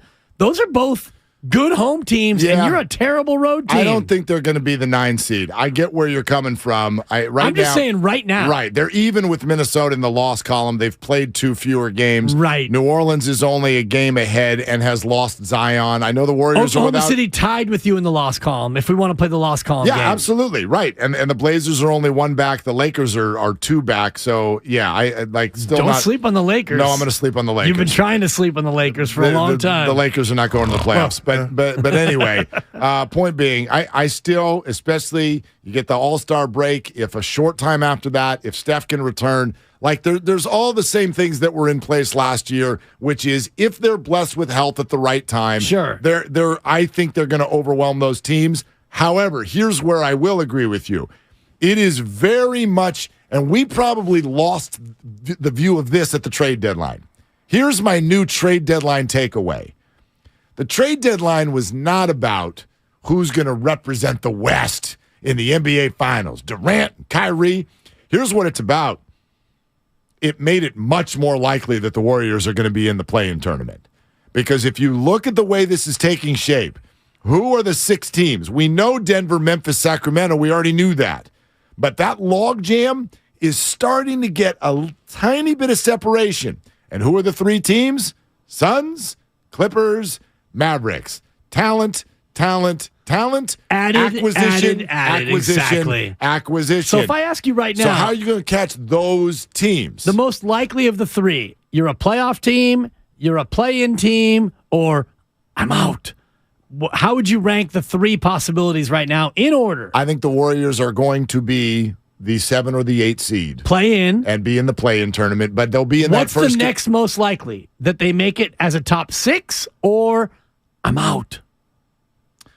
And this is where I'm putting you on the spot a little bit. I still think that it's they have a better chance of being a top 6 than being the 11. More likely to squeeze into the 6th seed than to be the 11. Yes. Okay. I do not see Portland, OKC, or the Lakers, and one of the current, Utah. Like I do not see 2 teams coming in out of that group and knocking the Warriors out of this entirely. Okay, and I would go the other way. I think it's more likely that they are the 11 seed than it is that they are the 6 seed. It's close.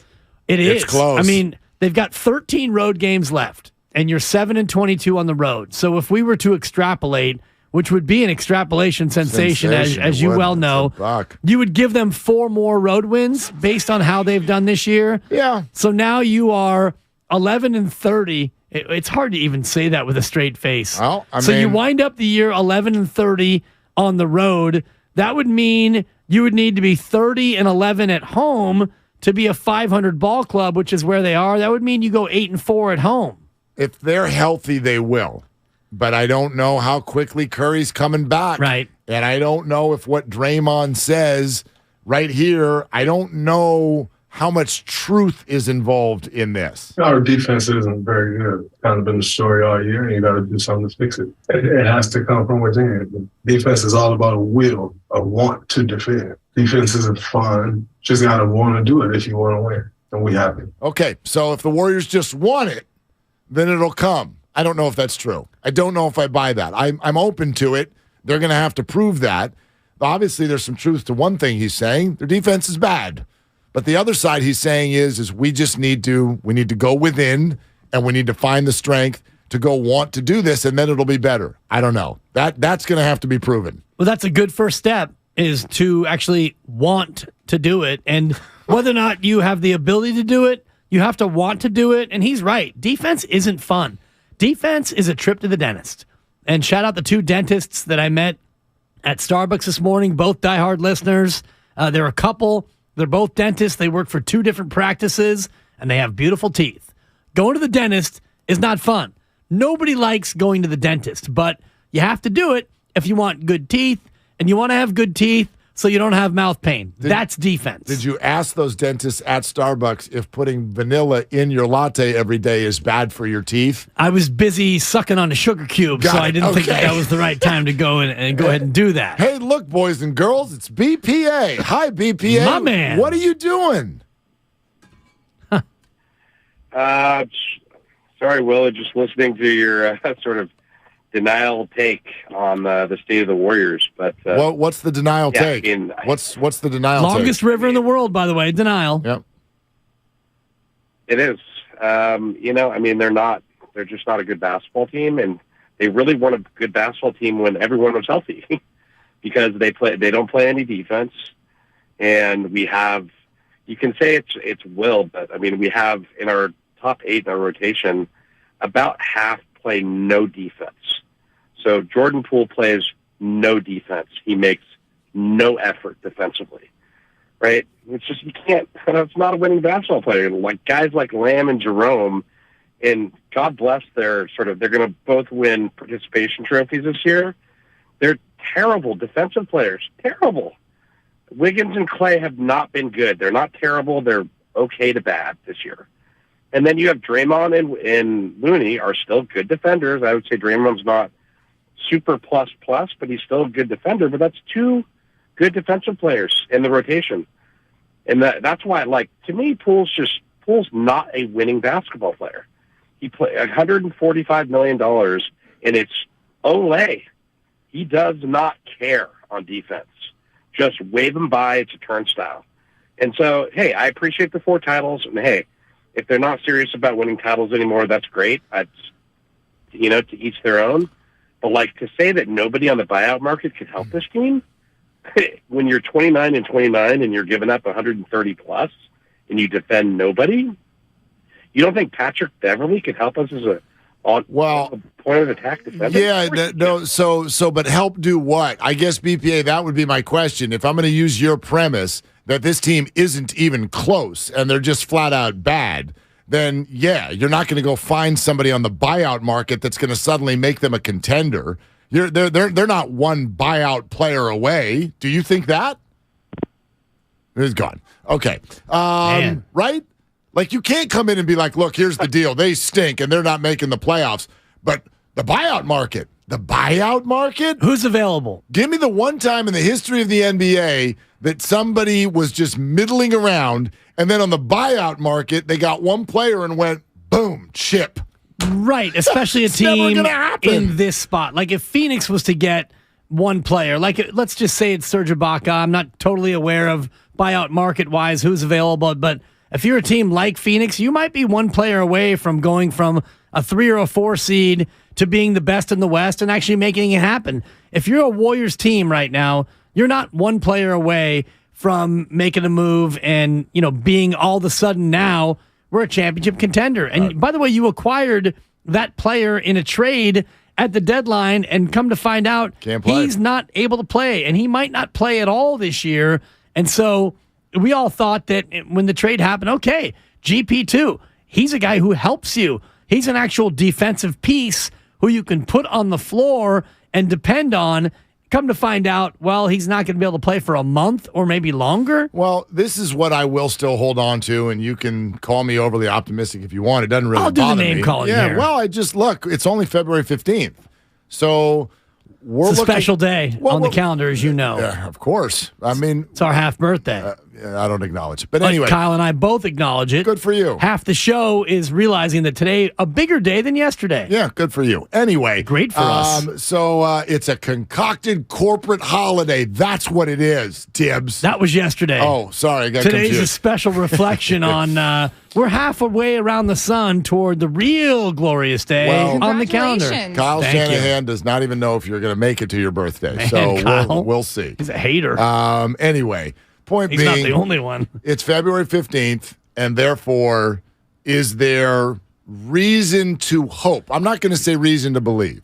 Is there reason to hope that 5 weeks from now, when the playoffs still have not started, that the Warriors could be comprised of a healthy Steph Curry, a Klay Thompson who plays back-to-backs, Andrew Wiggins back looking like some form of last year, GP2 getting mixed into the rotation alongside Dante DiVincenzo. This is so good. But is it reasonable to hope for that? It's not like you can't tell me that won't happen. Right. You can't tell me that won't happen. It might. It happened You last asked year. me a question, and the answer is no. Why? It's not reasonable to hope that. Why? Because you're asking for all those things to come to pass in order to maybe then be, and by the way, the playoffs will begin 2 months from today. Right, but what so you're about, asking for 5 different things to all happen. But none of them are like even a little bit wild. They're actually literally what should happen. Well, let's take them one at a time. Okay, Klay Thompson playing back-to-backs. It just happened. Right. So why can't that happen a month from now? Oh, it can happen. Okay. And more importantly, and you said, 6 I said weeks 5 from now. weeks. I said 5, yeah. So let's say April 1st, which Okay. is 2 weeks to go until the playoffs start. The playoffs start 2 months from today. All right, April 1. Klay Thompson playing back-to-backs, sure. He can play And back-to-backs. quite frankly, by then, who cares? You've only got a handful of games left before there are no back-to-backs. Right. And Klay Thompson playing back-to-backs, fine. I'll give you back-to-backs, and they only have 2 or 3 more left in the schedule. And in the playoffs, there are no back-to-backs. So to me, that's a 2 on a scale of 1 to 10 in terms of import. Let's go Steph. Steph Curry back at full health by April 1. I'll give you a 7 out of that. That's important. I mean, well, no, not just important, like very, very likely, right? It's very likely. Very, very likely. Absolutely. Okay. And, Steph Curry, when he's been fully healthy this year, you've been, wait for it, a 500 team. This is fair. So, I mean, it's not like Steph Curry, you're not 31-12. This is not Jimmy Garoppolo. No, Okay. but you know what I He's mean? not Jimmy Garoppolo this year. No, I When know. he plays, you're mediocre. But when he what doesn't play, you're mediocre. I'm interested in this, and I don't have this in front of me. I'm fascinated by this. No, but how many games have the Warriors played this year? Steph, Klay, Dre, Andrew, Jordan, all of them, full availability. How many games has that been? I'd have to Google it, but probably I would say 15 to 20. Okay, so that's it. And are they 15-1? They're probably 8-8. Maybe they are, but that's also a small sample. What I'm basically saying is, could that be the case on April 1, just like it was last year? Yeah. And oh, by the way, the other one we didn't do, GP2, mixed into the rotation, which has Right. not happened, of course, at all this year. I would put that at a 1 in terms of likelihood. GP2 he's out a month, and he might actually be out 2 months. And if he's out 2 months, he's not back until the playoffs. So Yeah, but we don't have reason to believe that either. he hasn't played all year. The only time he played was when Bob Baffert ginned him up with LASIK, and they trotted him out there. Doc Pandia in an hour. I can't don't know, wait. I don't know what to know about the GP2 thing. I know that it's a reevaluation sensation in a month. Right. And I know that April 1st is more than a month. So And the maybe. other piece is K-Wig is back on the air. Well, guy plays once a week. It's all sponsored by AC Transit. Let's get Matt Barnes into this conversation. We'll do that next on Willard and Dibbs. AC Transit is offering a $2,000 bonus for new bus operators to join their team. Paid training is provided. Plus, the new hire bonus is paid within 12 months. The $2,000 bonus is subject to terms and conditions. For complete details and to apply, visit actransit.org/careers. Start your day off right with the Morning Roast. Warrior fans can't have it both ways. And I think what do you that's a mean? hard thing for a lot of them to grasp. Because you have to line up these contracts. You can't just stack a bunch of young players making no money and get back a player of significant value.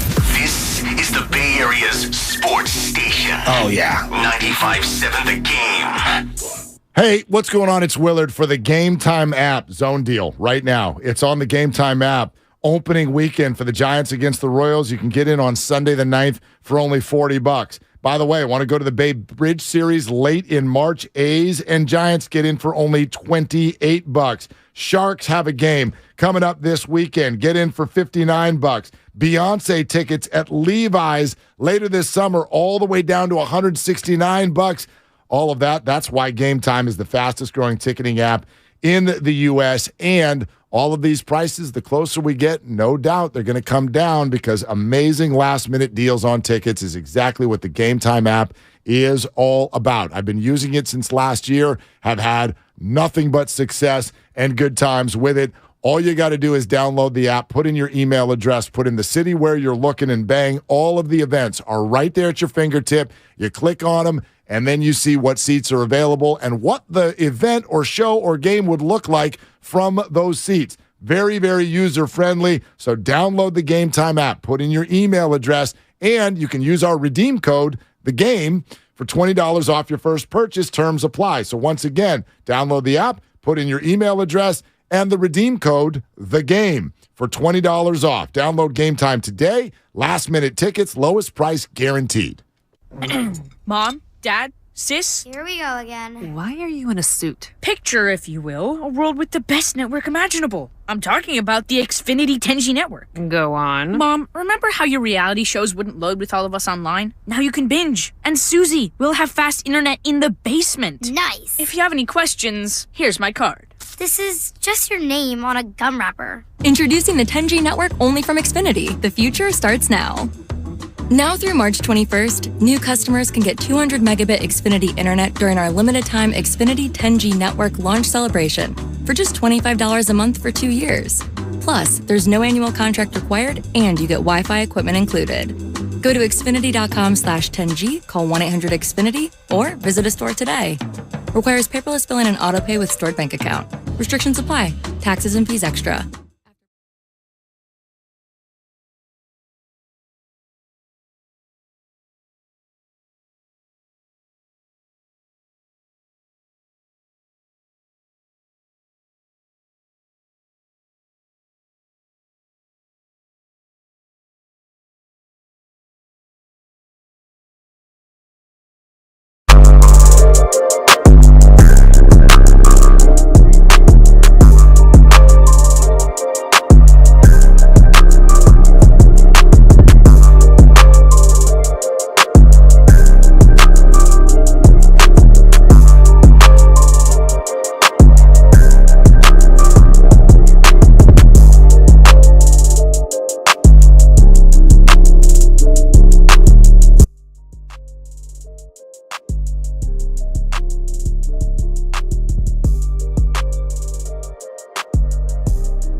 At the law offices of Robert Goldstein, the consultation is always free, and we have offices located throughout the Bay Area.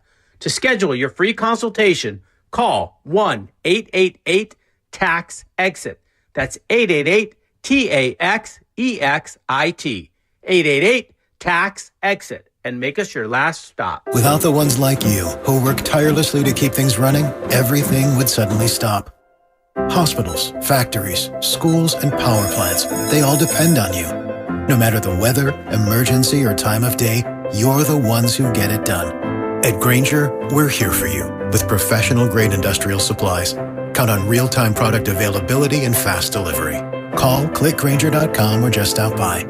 Grainger, for the ones who get it done. Hey, I'm Andy. If you don't know me, it's probably because I'm not famous. But I did start a men's grooming company called Harry's. The idea for Harry's came out of a frustrating experience I had buying razor blades. Most brands were overpriced, overdesigned, and out of touch. At Harry's, our approach is simple. Here's our secret. We make sharp, durable blades and sell them at honest prices for as low as $2 each. We care about quality so much that we do some crazy things, like buy a world-class German blade factory. Obsessing over every detail means we're confident in offering a 100% quality guarantee. Millions of guys have already made the switch to Harry's, so thank you if you're one of them. And if you're not, we hope you give us a try with this special offer. Get a Harry starter set with a 5-blade razor, weighted handle, shave gel, and a travel cover, all for just $3 plus free shipping. Just go to harrys.com and enter code KICKOFF at checkout. That's harrys.com, code KICKOFF. Enjoy. At the Home Depot, we know the world is a messy place. Keeping it clean takes science. That's why businesses everywhere have long trusted cleaning products from Ecolab to take on the toughest messes. And now, that level of clean is available for your home. Introducing Ecolab Scientific Clean, a full line of professional-grade cleaning products for all your home's needs, so you can clean like you mean business. Now available exclusively at the Home Depot. How doers get more done. Jason Aldean with special guests Mitchell Tenpenny, Corey Kent, and DJ Silver are coming to Shoreline Amphitheater in Mountain View on September 28th. And 95.7 The Game has your tickets. Enter to win at 957thegame.com.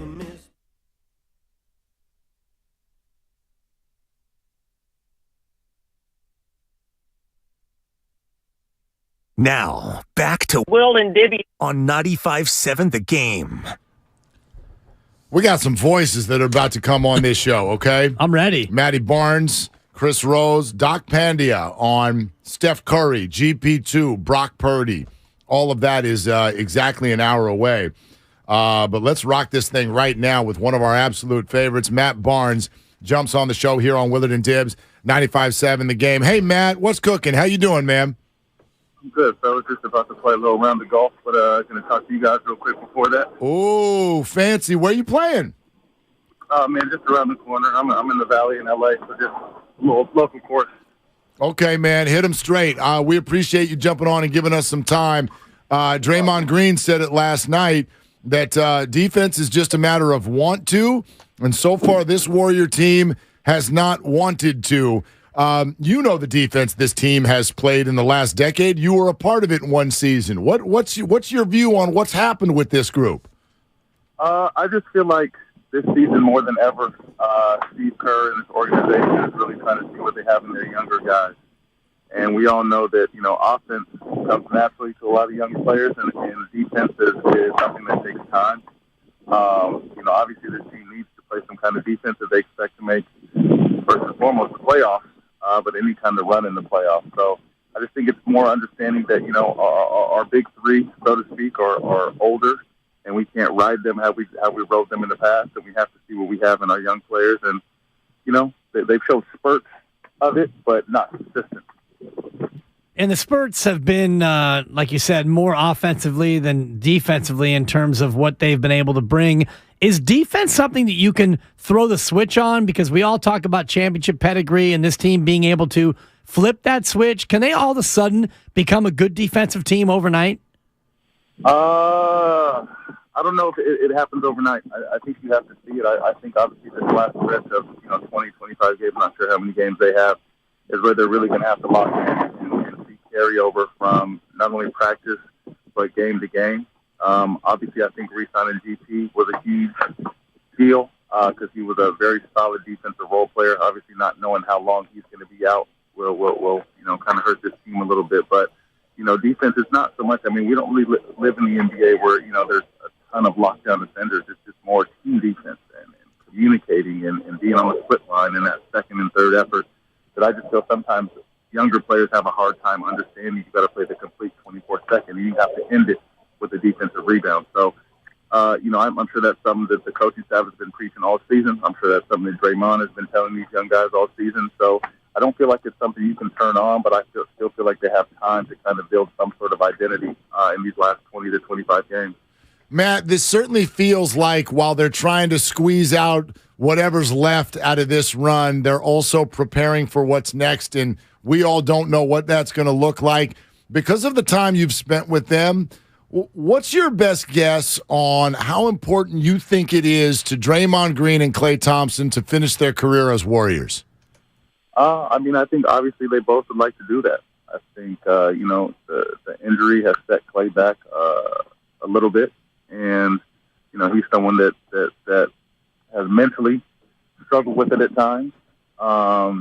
Draymond. You know, he has been the heart and soul of this team since he's got an opportunity to start playing. I think in the 15th season, when David Lee got hurt, or the 14th season, he's been a consistent heart and soul of this team. So I think it'd be very important, not only for those two guys, but I also think Steph wants those guys to finish their careers as Warriors. So I think they know this is a business. We all outside the game and former players know it's a business. So it'll be interesting to see. You know, it's all going to come down to money. You know, this team is heavy in the luxury tax, and you know, guys like Clay and Dre have been paid well their entire career. So it'll be interesting to see how you know, pay cuts work or are taken or even wanted to be, you know, taken. So I'm glad that I'm not in management, because these are the tough decisions that, you know, Bob and the rest of these guys have to make. And at some point, you've got to say goodbye to star players, high-paid players. Matt, you're a guy who made his bones largely on the defensive end. What do you think of where the NBA is now in terms of pace and the fact that most teams struggle to play any defense at all? Yeah, I mean, to me, it's a glorified pickup game right now. You know, a very high level of offensive skill, I think, is being demonstrated night in, night out. A lot of individuality. But then you see the teams that end up winning it are teams that have great ball movement and know how to play defense. So, you know, I think defense is not necessarily to the forefront anymore. But that's only when it comes to the regular season, because we know you have to play defense to have any real chance to make a championship run. But, you know, the defense is non-existent. I think that's why I said a little bit earlier, it's not so much about individually lock-up defenders. Now it's just more about team defense and being on the same page and being on the string and being able to communicate and making those second and third efforts. So, Matt, you said a couple of minutes ago that this is not something that can be fixed overnight. And the playoffs are only about, 6 to 8 weeks away. So, real talk, do you think the Warriors are a contender right now or not?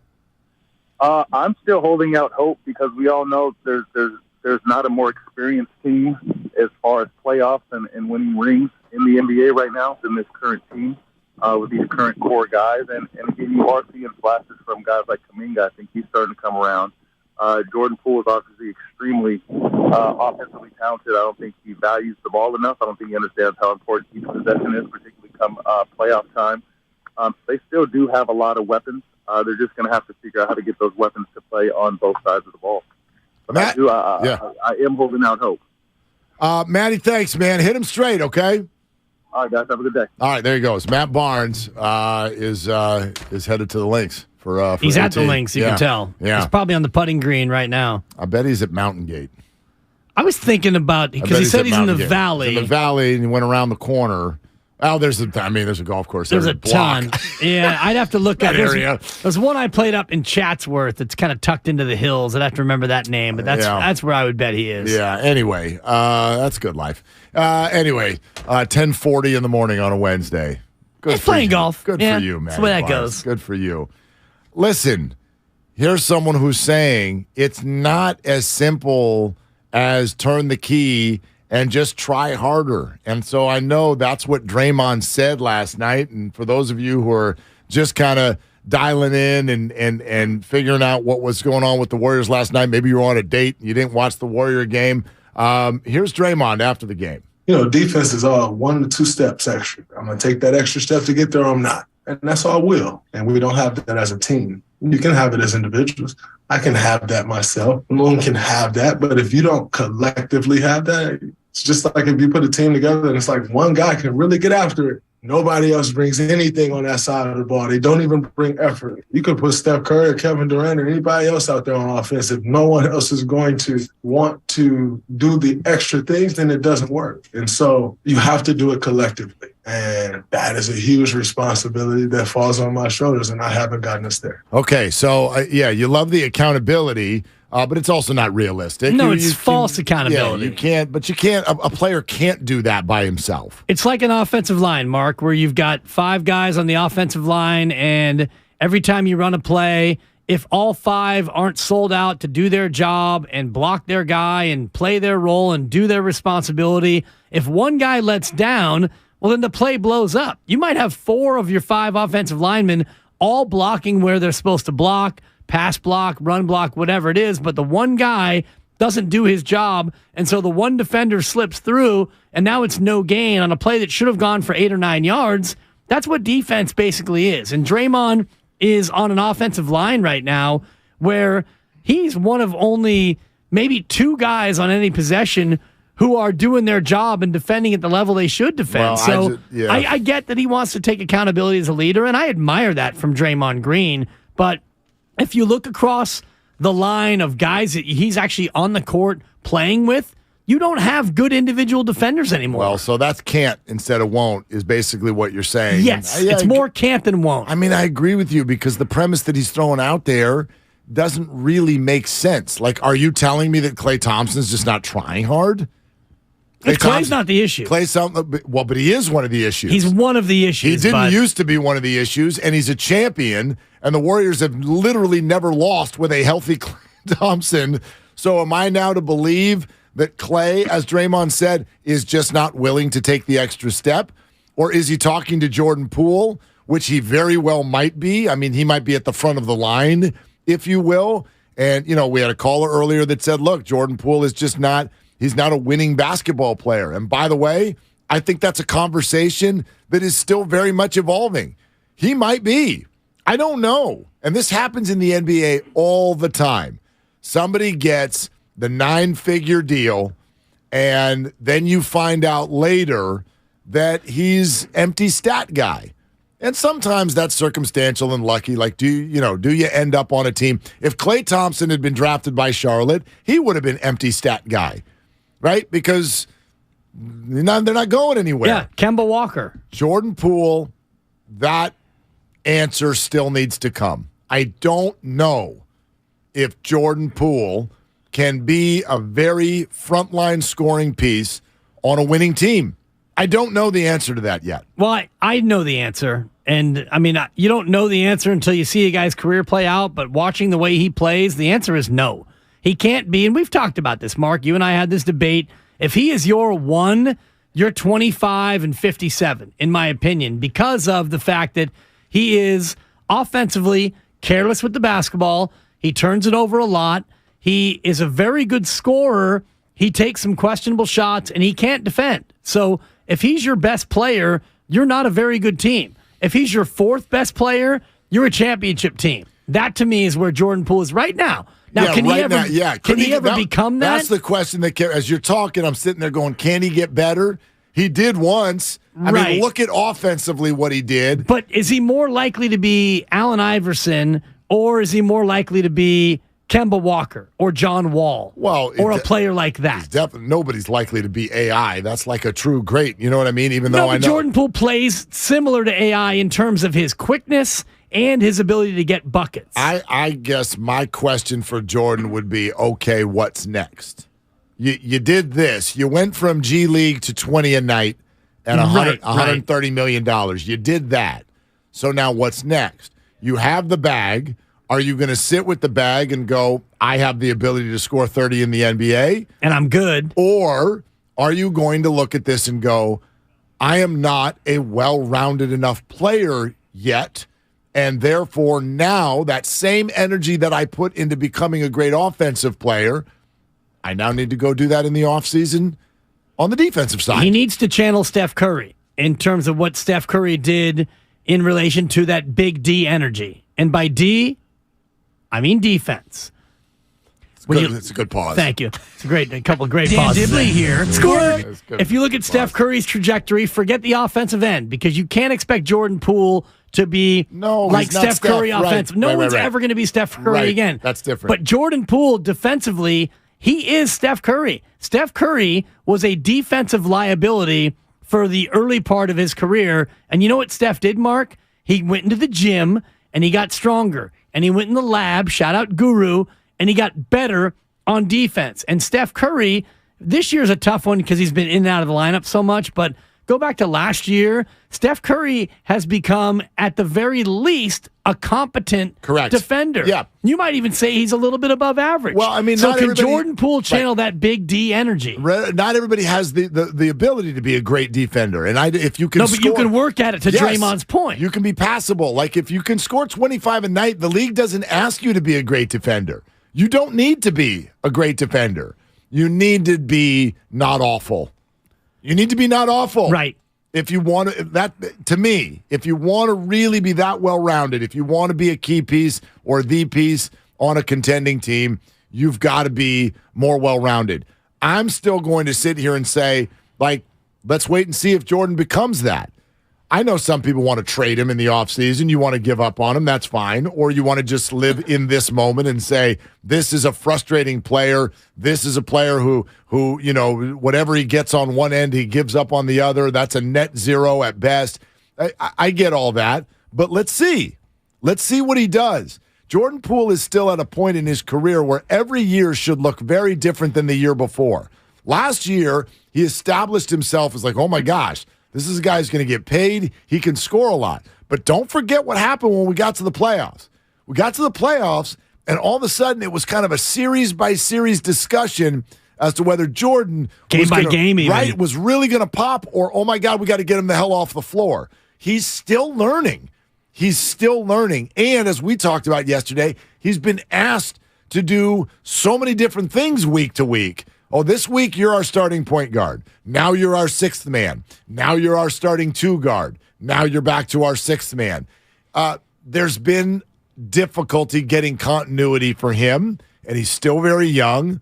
I don't know what he's going to do next. Right. What I hope is that he realizes he's got to do something next. Well, and what he has to do, and I hope he heard the Draymond Green quote, and I hope that he's listening to the show, because the one thing that he can do between now and next October to get better is get stronger and dedicate yourself to playing defense. Draymond's not talking only about Jordan Poole in that cut. That's unfair to say that Jordan Poole was the lone target of Draymond's cut. Could be top of the list, but though. He is talking about Jordan Poole. Yeah. And so that's when I look at Steph Curry's trajectory as a player. Steph Curry became a scorer unlike any we'd ever seen before in the association, but where he really made as big, if not a bigger improvement, is on defense. And to Draymond's point, that comes from attitude, determination, and want to. If Jordan Poole is going to get to that point where he's going to earn that bag and he's going to really be the front line for a team, you got to play better defense. All right, couple things. Warriors Community Foundation is excited to announce the February auction presented by Cache Creek Casino Resort. It's live now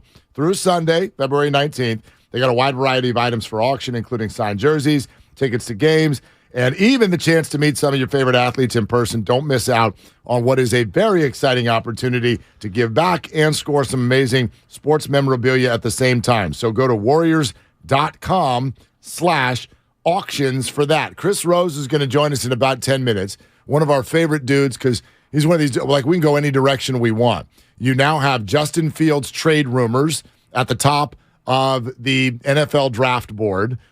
We can talk to him about Derek Carr for sure. I do think that's an interesting question. If the Raiders end up with Jimmy Garoppolo, did they get better? Did they get worse? I mean, it was a bold move for them to be moving off of Derek Carr. And then there's also this. There's all the MLB rules changes. Plus, I guess Chris just had Jock Peterson and Logan Webb on his podcast. Wow. And got some pretty interesting stuff about the Aaron and Arson Judge experiences. And the Carlos Correa, right? Along with the Carlos Correa experience.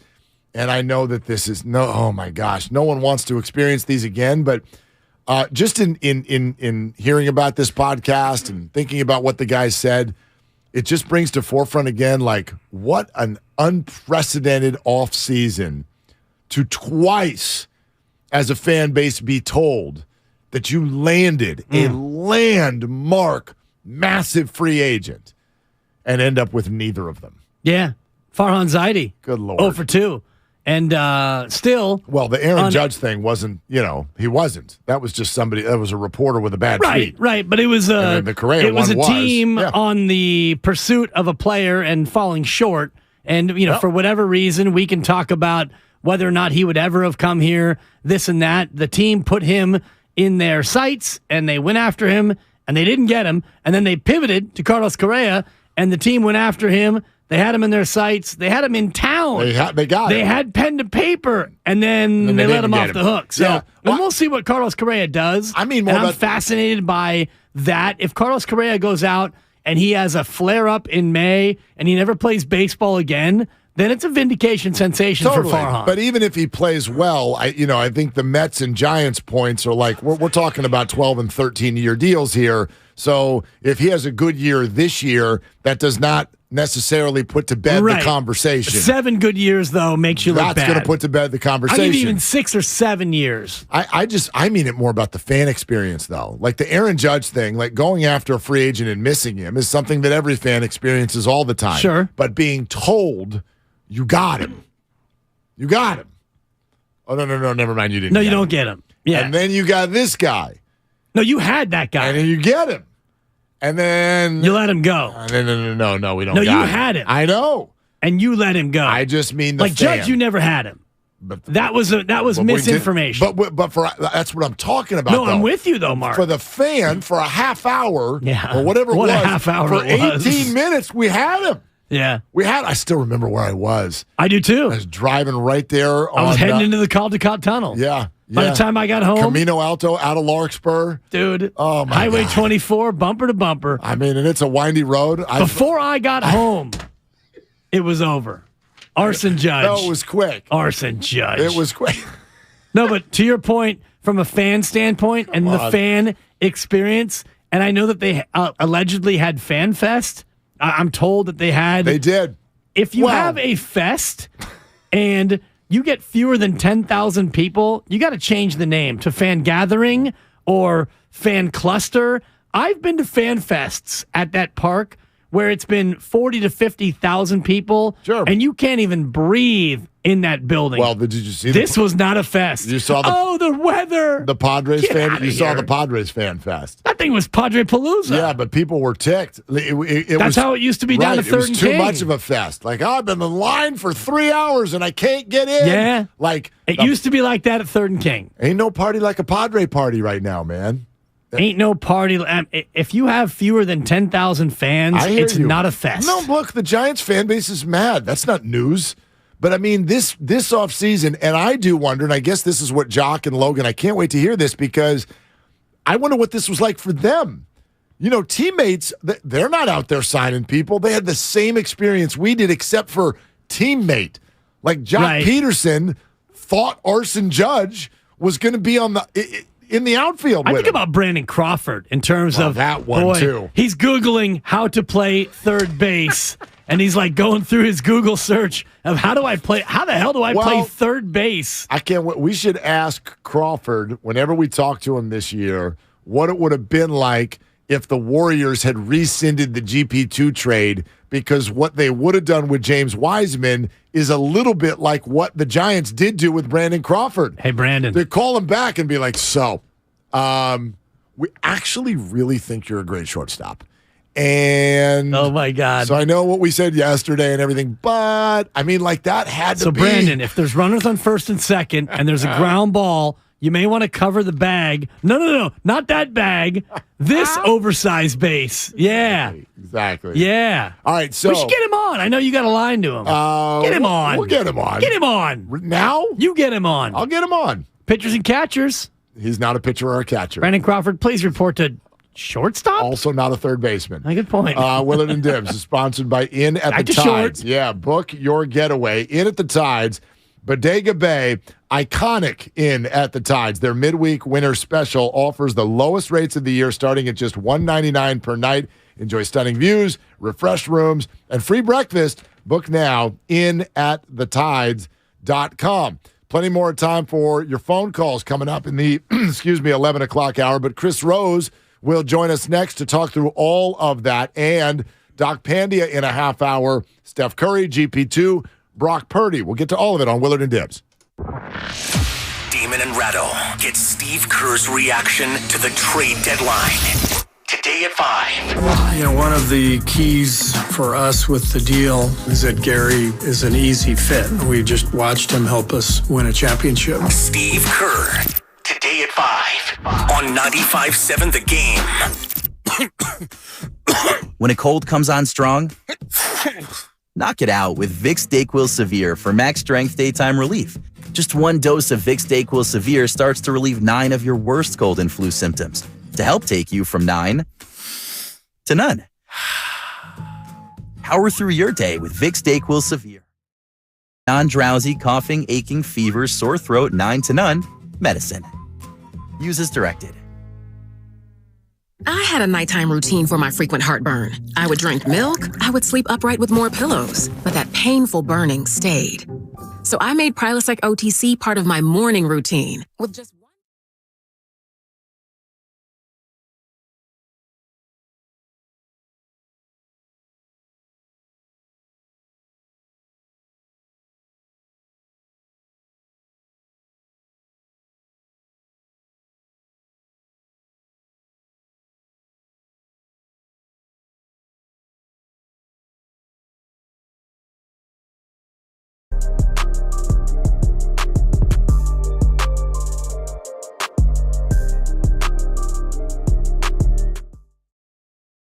is Weaponized. Follow and listen to Weaponized, the presentation of Jeremy Corbell. In studios, available now for free on the Odyssey app or wherever you get your shows. Hey guys, this is Keenan Thompson. I have a problem with you. Yes, you. None of y'all told me that AutoTrader has millions of new and used cars that I can shop from home. I thought we were friends. I put smiles on your face, but I'm not smiling. No one told me that with AutoTrader, a dealer can deliver cars to my home or that I could shop by price on AutoTrader. No one. Consider this friendship that you just learned we had officially over. Finally, it's easy.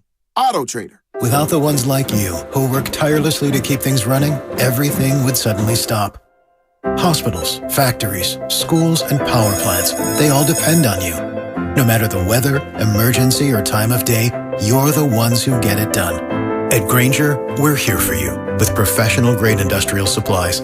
Count on real-time product availability and fast delivery. Call, click Grainger.com, or just stop by. Grainger, for the ones who get it done.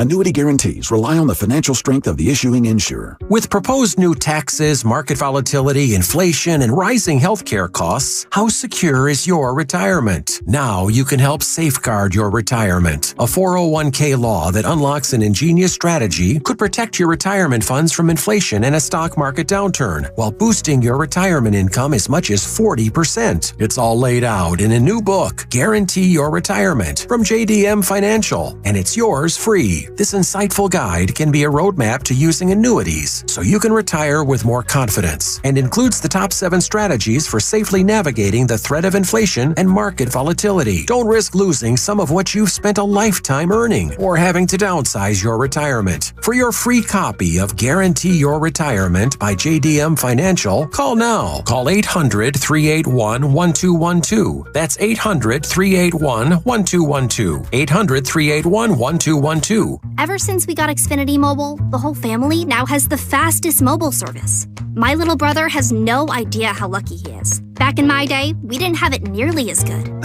Oh yeah? Back in my day, you couldn't even stream outside the house. I don't like to think about it. Please, back in my day, we had phones with cords, and they were mounted to a wall. Forget phones. Back in my day, we wrote letters. Remember, Herman? Oh, I remember. Vintage texting. Cool.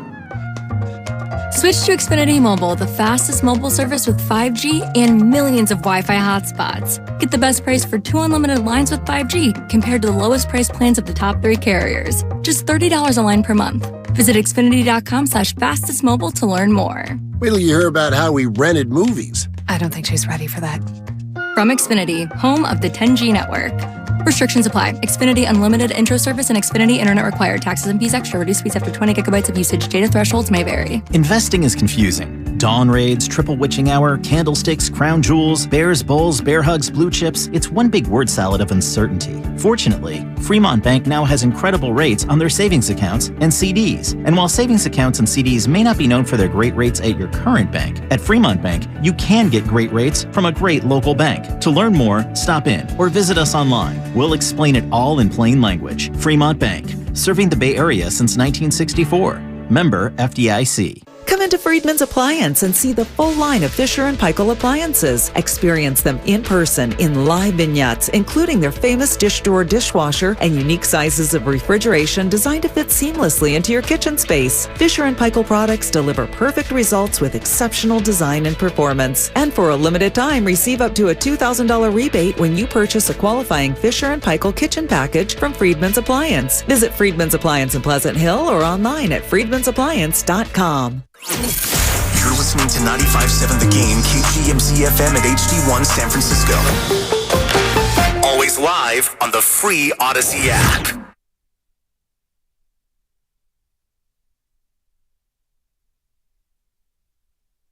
As much as they put a lot into trying to get him in, then to tease you like that, it's a real kick in the nuts. So it wasn't great. That's life. Not everything goes your way, and you saddle up and move on, and find a way to get the job done without him. It would have been nice to have him because obviously he's a superstar, but we got to move past that. It's old news, and come into spring training ready to get to work.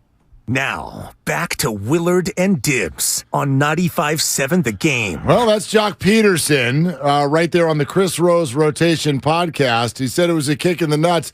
At least he didn't say it was a slap in the face. Am I right? Yeah, exactly. Right. Am I right? Come on, Chris. Am I right? Right? That would have been good. Would have been good. I would have done that in a second. Right. So you talked to Jock Peterson and Logan Webb about all this offseason, huh? What else did you take away? Probably the number one thing is just how disappointed they were with how things went last year. We discussed a lot about Judge and Correa, and the Judge stuff was wacky just because it was 7 minutes. The Correa stuff was more they were minutes away from a press conference, right? They both talked about how not only they talked to Correa extensively, but wives were talking to one another too. Yeah. When it gets to that point, you're thinking, okay, done deal. But they had to regroup and realize that they picked up some guys that can definitely help them improve on a 500 season. Not going to be a 107-win team, but I think that if they stay healthy, particularly these older guys, I'm not just talking about Crawford, but new guys like Mitch Haniger's got to stay healthy because he's productive when he's out there. Some guys on the mound. And if they do, they're going to have a shot at a wild card, I think. Yeah, it feels like everyone has a shot at a wild card now in this new playoff format. But before we delve too deeply into that, let's talk about all these rule changes, Chris. Of all the rule changes with no more multiple disengagements and bigger bases and a pitch clock and the shift is banned and all the rest of it, which one are you most excited about and which one kind of bothers you the most? I'll be curious to see how the shift works because you can still, there's no slice of the pie behind second base that still would prevent a shortstop or second baseman from being directly behind the bag, I believe. So, you can still hit a rocket up the middle and shortstop might not have to move. But I am looking forward to seeing what the shift does for some guys. I'm a big fan of getting athleticism in the game on both sides of the ball. I like seeing shortstops making diving plays, and too often we're seeing guys just stand and a laser get hit right at them. So I'm excited about that. The one I just do not get is the pickoff rule. You can throw twice over to first base, try and pick them off. But if you throw a third time and it's unsuccessful, the runner gets 90 feet. To me, that one just doesn't make sense. I'm okay with everything else. I'm okay with the bigger bag. Although I heard we had TK Hernandez on the Rose rotation, and he said he had some experience on a rehab assignment or something with the bigger bases, and he said they're like puffy in the middle so guys are going to have a hard time staying on them. He thinks. For a little while, but this pickoff rule, I don't get it at all. I don't get it at all. If you got a guy who doesn't have a great move, does that mean you're going to have guys with like John Lester type 30-foot lead? Right. I mean, it's just bizarre to me.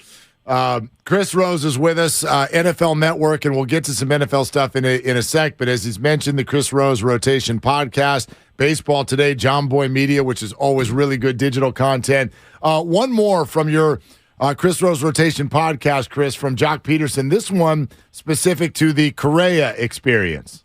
It was a bad dream. I don't know, but I feel bad for Carlos to have to go through all that in the week or whatever he was with the Giants. I actually got to talk to him on the phone, and it's just a real stand-up guy, leader, you could tell, and he had one motivation to win, and I really respect that. So I hope the best for him. Now Logan's going to have to punch his ticket on the way out. I mean, I wonder how you feel like that experience will affect this team and the conversations that happened with Brandon Crawford, who now goes back to shortstop. Like, do you think there will be residue when we get to the season? No, I don't think so. I think that's a bigger story for fans and for us than it is for players for the most part. I mean, Brandon Crawford's been around this game an awfully long time. And yes, he has accomplished a tremendous amount here in San Francisco. But if you're honest with yourself, I mean, come on, Carlos Correa is arguably the best defender in the sport. And we know what he does offensively when he's out there. I mean, why wouldn't you want him on your team? You know, he's a really, really good baseball player. And people can say, well, because of what happened in Houston, and that's fine. Most players, not all of them, would be like, yeah, come on in. Let's go. They're not going to say, I couldn't play with that guy. I really don't think that that's the way it is for the most part. So I don't think that there's fences that need mending here. I would hope that Gabe and Farhan sat down with Brandon Crawford and talked to him throughout this entire process, and that, you know, we'll find out shortly once Brandon's available through the media. But I think, you know, like I said, I think the Giants picked up some really solid baseball players. So I think they're going to be in this thing, not for the division, because I think that's left for the Dodgers and Padres, as little as people want to hear that up in the Bay Area. But I do think the Giants will play for 5 and 6. Yeah, and once you get in, you never know what can happen in the postseason. Chris, at what point do the Giants and Mets get vindicated on the Carlos Correa conundrum? If Correa is hurt after 3 or 4 years, can they then say, see, we told you so? Not necessarily. You know, that's a tough one. Right. I do understand it. I really do understand it from the Giants' standpoint. You're investing 13 years in a guy. You want him to at least be available as a first baseman later in his career, or DH. We know he's not going to play shortstop for 13 years. Like, we get that if we sign him to that deal. But you need him somewhere. And I understand it. Anything over 6 or 7 years, I think, would be a little scary. So I get that. But I also understand what Jock and Logan were both saying to me about that. They felt badly that Correa's kind of medical history got dragged through. I mean, that's not supposed to happen. And so now we all look at him and we're all kind of saying, okay, well, when's he going to break down? And that's kind of tough going for him. Chris Rose, NFL Network also. What's your take on Derek Carr, Aaron Rodgers, shuffling of the deck, Jimmy Garoppolo? Like, give me a little something on where you think these guys are going to end up. I think Derek Carr could end up in the NFC South somewhere. I really do. I think that if he's smart about this, that's where he goes. It is definitely the weaker conference. There's no question about that. So his ability could just turn a team around, I think, a little bit. Rodgers is interesting. What are we now? Maybe 12 hours? 12 hours into darkness? Darkness retreat, yeah. Yeah, is that what we're in? Are the lights on where you are, Chris, or are you... And is anyone home? Are you sitting in the dark? Oddly enough, we have very much an open air house. I don't think we have one single light. So we would technically be in darkness right now, except that since it's 11:08 or something, or 11:11. 11:11. Make a wish. Yeah. Then my wish is to not hear anything about Aaron Rodgers for like a week. Right. That's what my wish is. Just tell everybody when you're ready. Like, I'm good. Just go tell the Packers what you want to do. If you want to play, if you don't want to play, if you want to get traded, good. I love watching Aaron Rodgers. He's easily one of my top 5 quarterbacks all time in terms of watchability. Like, I love watching him throw the football. He's just sensational. But the rest of it, you're like, okay, go do you. Go do your life and just fine. I don't like it when everybody else has to wait on people. Whatever business you're in, I don't care what business you're in, when you are always making it sound like your time is more important than my time, had enough of that. Yeah, and as Mr. Hand taught us in Fast Times, isn't it our time? If you're here and I'm here, isn't it our time, Mr. Hand? It is our time. It's incredible, Chris. Right. You're an old soul like me, and I appreciate that. Mark and I were having a debate over who the second best quarterback is in the NFC. Jalen Hurts, fine, you're number 1. You're a Super Bowl representative QB, but considering the upheaval in the NFC, who would you put in the 2 spot, Chris? That is a great question. So, I thought about this once Brady called it quits. Have you ever seen a division where you don't know who one quarterback is? Right, never. Not one. There's not one between the 4 teams. I'm like, what's going on down there? I'm like, can we trade the Browns to the NFC South for just a year? Maybe we'll do something. That'd be great. My hometown team. Yeah. I don't think it's going to happen. But, boy, it's a stumper here. But hold on. Well, hang in there. You know what? I'll go Stafford. Okay. I'll go Stafford. But I think that's right.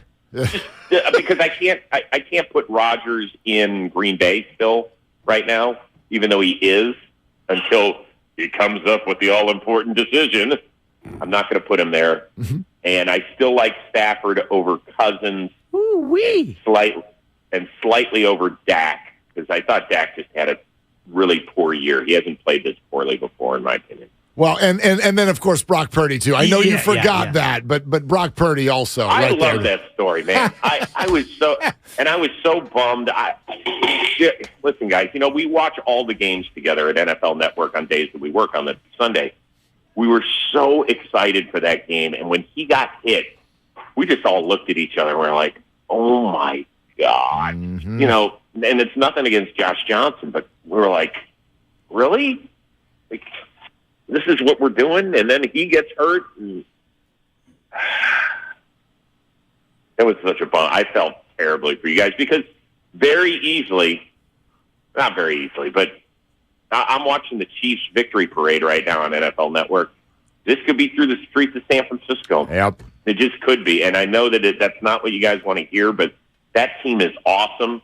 They're my second favorite team to watch. Well, they might even be a better team to watch than my Browns just because the emotional heartstrings that are attached to every snap with that franchise.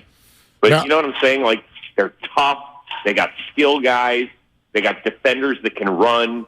They hit hard. It's just, man, missed opportunity. No, I think actually what you're saying is almost therapeutic, Chris, because you're not a 49er fan and you're seeing and expressing what 49er fans want to hear and are also feeling, which is that they didn't. It's not that they didn't get beat. They got robbed of an opportunity, and we as fans got robbed of an opportunity. If they'd gotten beat, they got beat. But like, you want to play the game, and it doesn't feel like we even got to play the game. And I do think that a lot of us felt like there was a decent chance of a parade if they had been blessed with health. Yeah, and listen, I don't want this to come off the wrong way because I don't think that the Eagles nor those fans should have to apologize for what happened. Correct. That what did happen to the two Niners quarterbacks on that day, everybody said, we kind of forgot how good Philly was, and they were a really excellent team. But yeah, you do. We were all robbed as football fans. Like, who the hell? If there was a fifth quarterback available, that's what we would have been watching. Right. Go to the Super Bowl. Right. That's bizarre. That is so bizarre, and it stunk. I was upset because I love football. I love watching good teams compete, and that's what I wanted. And that's why I loved the way the season finished. I thought the Super Bowl was great. So good. Yeah, great game. It was kind of like watching 30 years of Browns football with all the quarterbacks you guys have trotted out there. You stop that. It's not because of injury. That's because of ineffectiveness. We had such rapport going, and then you say that to It Chris. was either a BattleBots question that nobody cares about, or I take a personal shot, and I chose the latter. Okay. I willingly came on this show, by the way. Right. Now Chris is the best. He gets the bit. And then I'm gonna have to call my therapist after we're done now. Man. Can I send you guys the bill? Please, I know a bunch of good ones if you need one, Chris. So anyway, thank you for willingly coming on the show, and we hope that you will again. I absolutely will possibly think about it. All right, thank you. You're the best. Thanks, Chris. There he goes. All right, guys. Be well. Thanks, Chris. You too. Yes. Yeah, there he goes. Chris Rose, one of our favorites. Yeah. You actually took two shots at him. Two shots. You said I should either take a shot at him or do a BattleBots question, which no one cares about. Which is a shot at him. I care about it. Said, No. Either take a shot at him or should I take a shot at him is essentially what you said. And when I say that nobody cares about, I'm speaking for 99% of the audience. I love BattleBots. I don't miss an episode. I used to watch it with my son Keon before he went off to college. I'm a huge fan. Michael Jackson got nothing on you. Listen to this moonwalk. This is it's a fact. Stuff right now. And I misspoke. And by the way, I was about to give you all the credit that you deserve for me receiving that's a good question. It's your question. It was my premise, but I give it to you. No, you get it. No. For Valentine's Day, I give it to you. I asked the boys in the back, Spadoni and Kyle, and happy half birthday, Kyle. I've been receiving happy half birthday wishes up and down the corridor. We all agree you get the credit because it was your question. Fine. I'll take it. You're welcome. It's over. By the way, BattleBots every Thursday on Discovery. Don't miss it. If you like machines fighting, as I do, don't miss it. And, we should have brought up the machine. That, of course, was on Chris Rose's show once upon a time years ago, too. Happy Brandon Whedon. Happy Thad Lewis. Happy Hogan. Kevin Hogan. Chris gets the bit. He's fine. Yeah. Sorry, Chris. Doc Pandia in about 10 minutes. Warrior Wednesdays brought to you by Friedman's Appliance, a trusted name since 1922. Visit friedmansappliance.com today. I got a question for you. Yeah, okay. I got a question for you. This is a little bit of a different spin on James Wiseman. What are you rooting for tonight from James in a Pistons uniform? I'm rooting for a big night from James. You are. Oh, yeah. See, I wonder, as a Warrior fan, and y'all can weigh in on this, what do you want to see? I think this says a lot about someone's perspective. And what just would kind of LeVar Ball say if you were hoping that he comes out and gives you a double single? You are a hater, is what he would say. Well, I think there are multiple ways to go about this. James Wiseman did nothing wrong. Correct. James is a nice guy. He's a good soldier. There's all those things. Plus, he's a player that we've been excited about for 3 years. So why would you root against him? Right. You root for him. You root for people. I'm totally on board with that. Here's the flip side. I'm a Warriors fan. Fine. And a Warriors fan now, in an odd way, is incentivized to root for James to not have a great all-star career. See, I don't buy that. You're not incentivized at all for that very reason. I am, because I want the Warriors to be right. Well, it's not really, for me as a fan, I don't think of it in terms of right and wrong, because right now, what we know about the Warriors and James Wiseman, the Warriors were wrong because they drafted the guy at number 2, and number 2.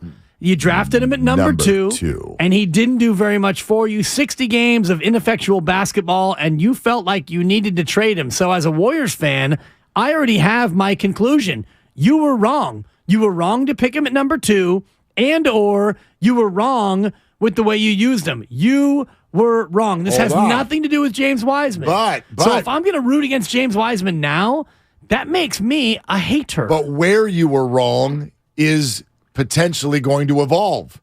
Because if James... You could be wronger. Well, no, but if James Wiseman becomes a good player, then guess what? Let's go back to the draft, and you were right. But then you were wrong with how you used him, and you were wrong to give up on him. And to me, that's harder to stomach than you were wrong at the draft, because all teams are wrong at the draft sometimes. All teams, I guess, right? yeah. But you won a championship. So for me, sure, but whatever happens now for James, like if the Warriors didn't win the chip last year, I would maybe feel a little bit differently because, let's just say you don't win the chip last year and Wiseman didn't play at all, and then this year went the way it went, and you traded him, and you're still chasing that fourth championship. I might feel a little bit differently. I'll give you that. Yeah, but coming off a chip, I'm all for James Wiseman because it wasn't going to work here. However, in ranking wrongs, messing up with a misevaluation sensation Cha-ching. in the draft is part of sports. There's not a fan base in America, doesn't matter that hasn't suffered through that. Thank you. The New England Patriots, even Baltimore, the Ravens, who are so good at drafting, super wrong, right? Like, and every fan feels like their team does it because you got the list in your head, right? Yeah. You got Todd Fuller and Solomon Thomas, and we always mess it up. Every fan base, Chris Rose, ask them if they've ever messed up a pick with the Cleveland Browns, okay? So every fan base experiences that, and obviously it's a thing that can't be avoided. It's a guessing game. But getting a player into your system and then misusing, not using, giving up on too early, it's a bigger crime. That's a bigger crime, and I don't want that crime to become true. So in an odd way, like it not being personal, I'm not rooting ill for James and his future career. Him to stink. But I don't want the Warriors to be even wronger than they already were. I don't think that they can be much wronger than they already are. Oh, sure they can. He could become an all-star. Right. Now, that's way wronger I suppose, than just missing on a pick. But they can always say that they didn't think that he would fit here or flourish here, and I do believe that that is the case. And you and I talked yesterday about, let's say James Wiseman becomes an all-star. When does it happen? You said in 3 years.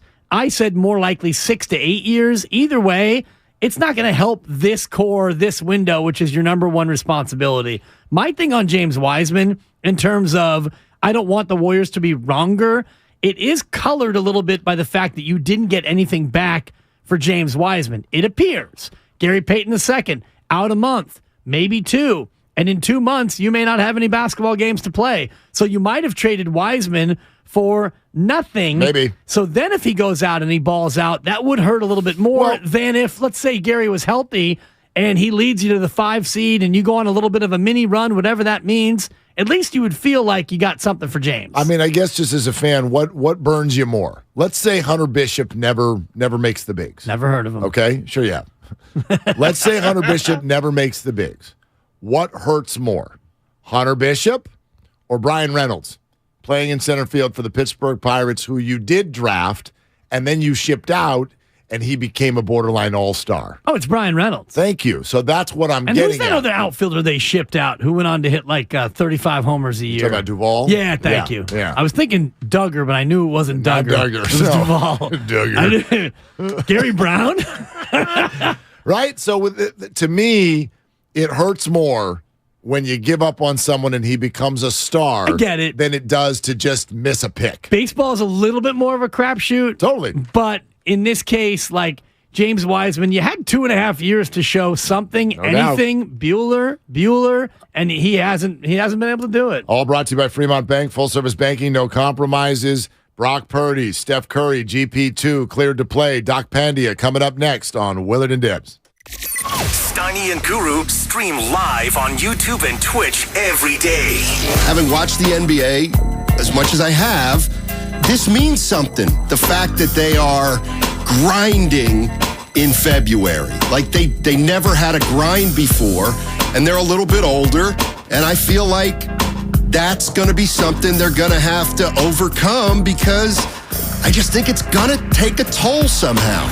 This is the Bay Area's sports station. 95.7 The Game.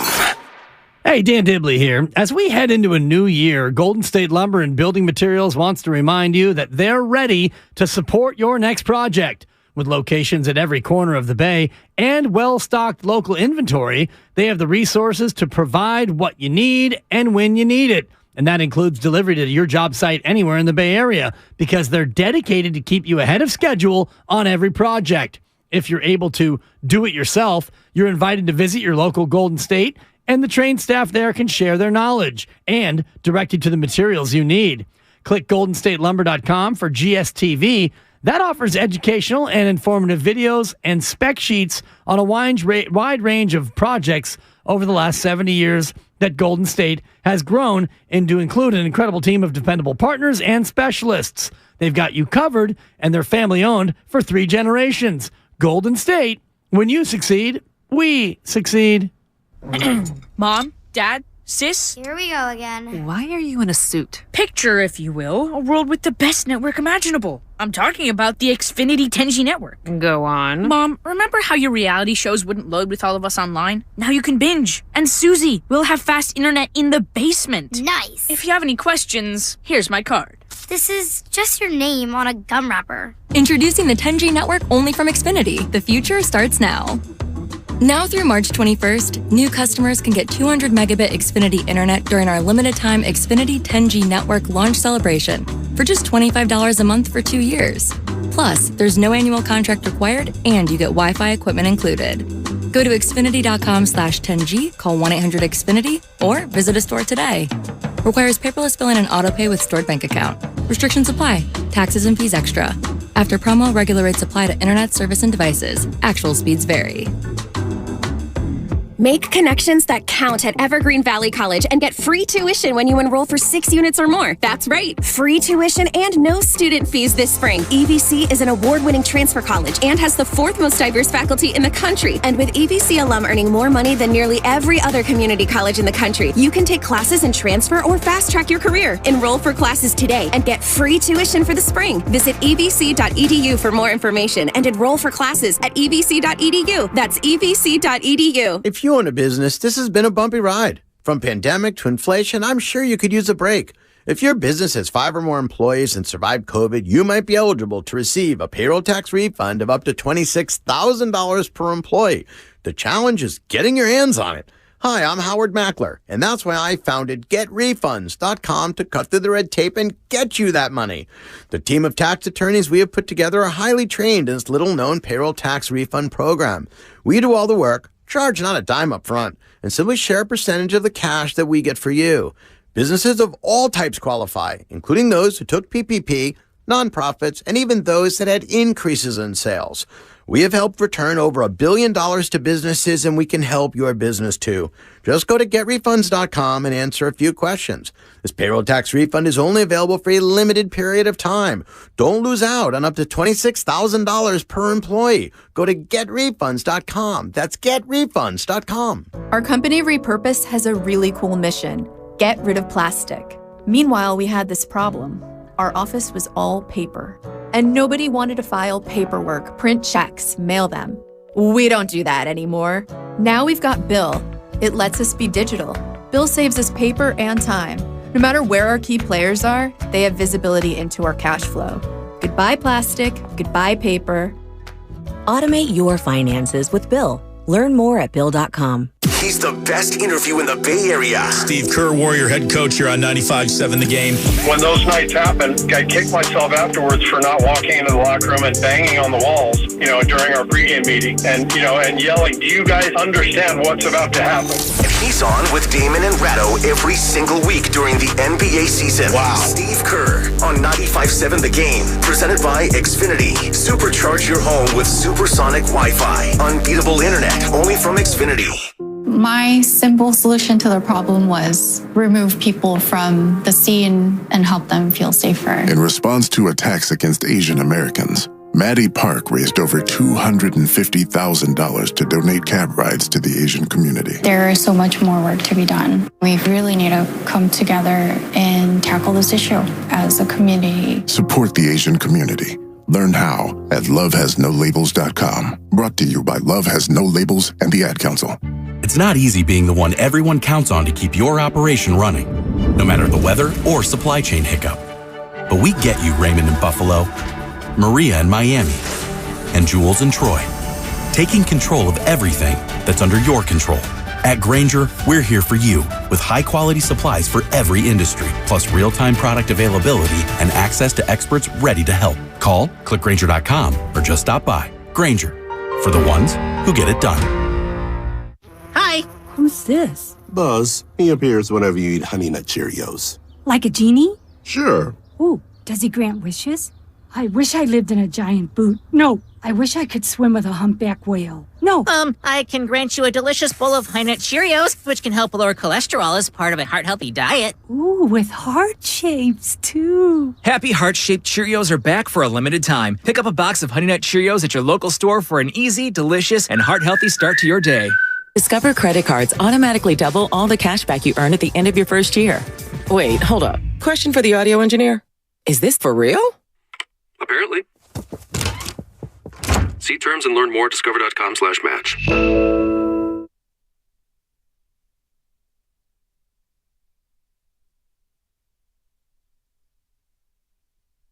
Now back to Willard and Dibbs. Take it away, Mark.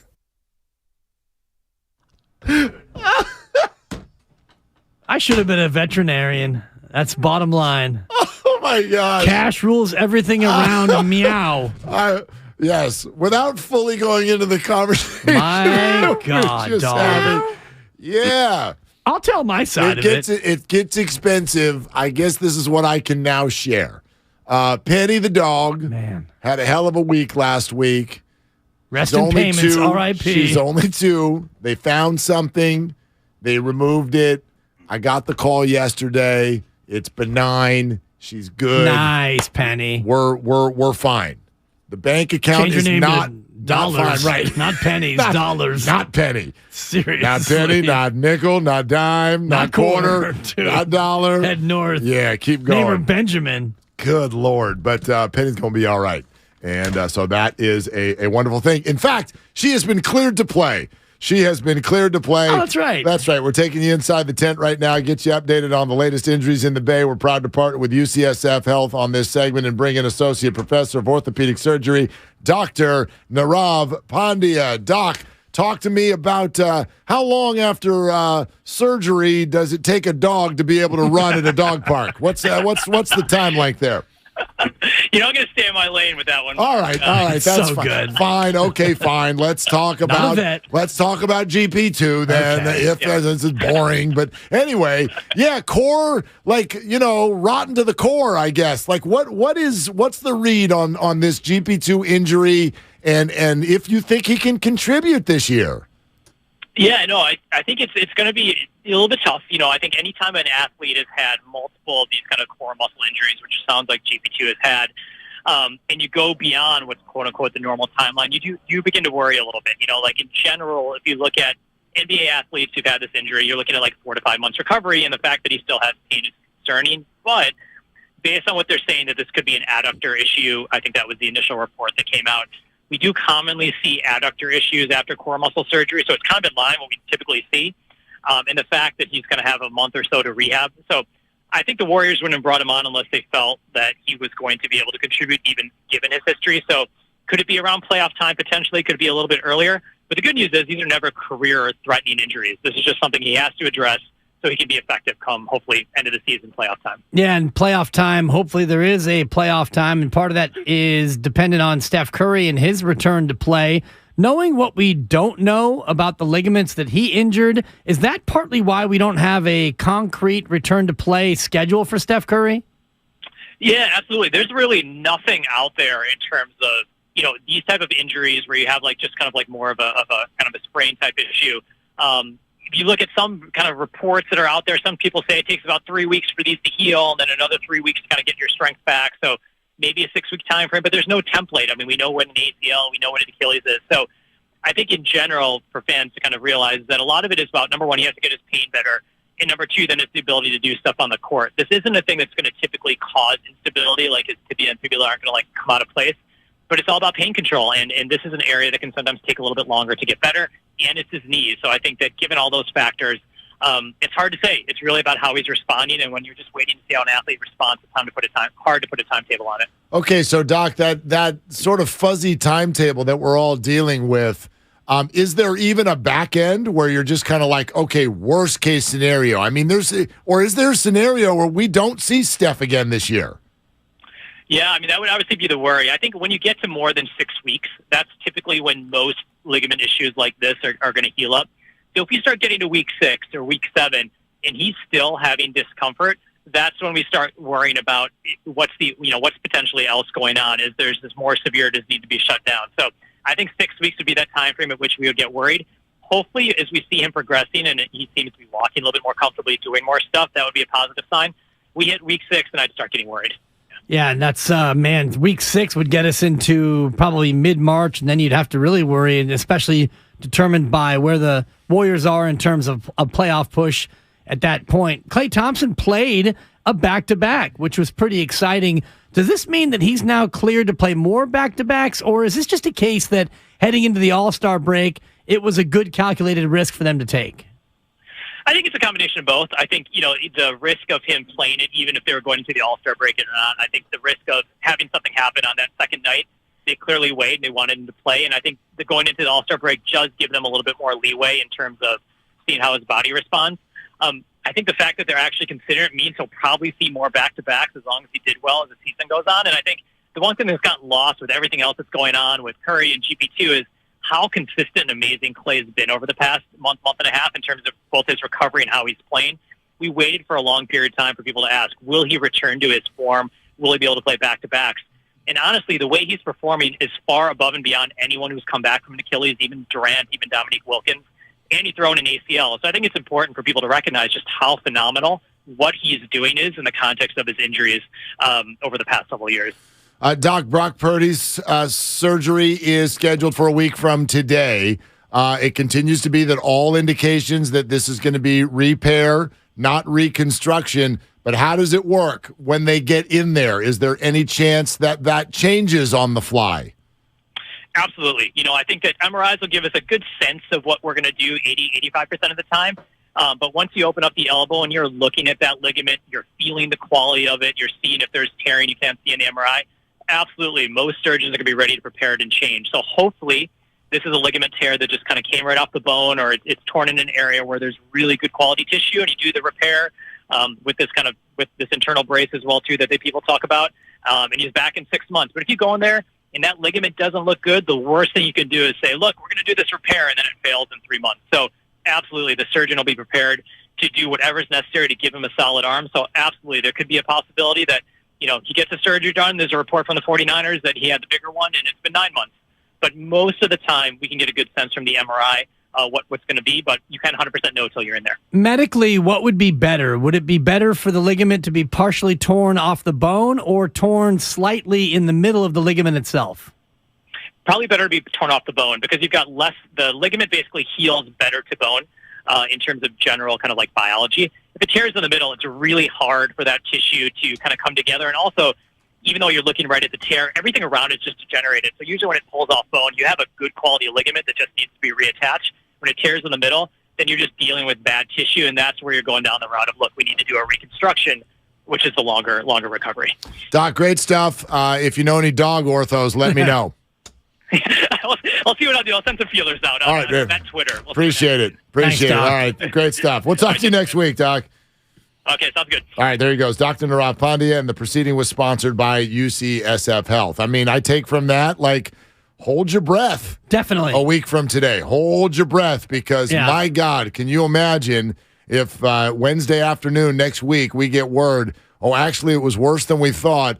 I mean, it changes the entire structure of the NFC. Totally right. For the next 6 months. And that's why I wanted to ask about the two different tears because, if it is torn in the middle, which to me, based on the way the injury happened, it feels like that would be more of an off-the-bone tear.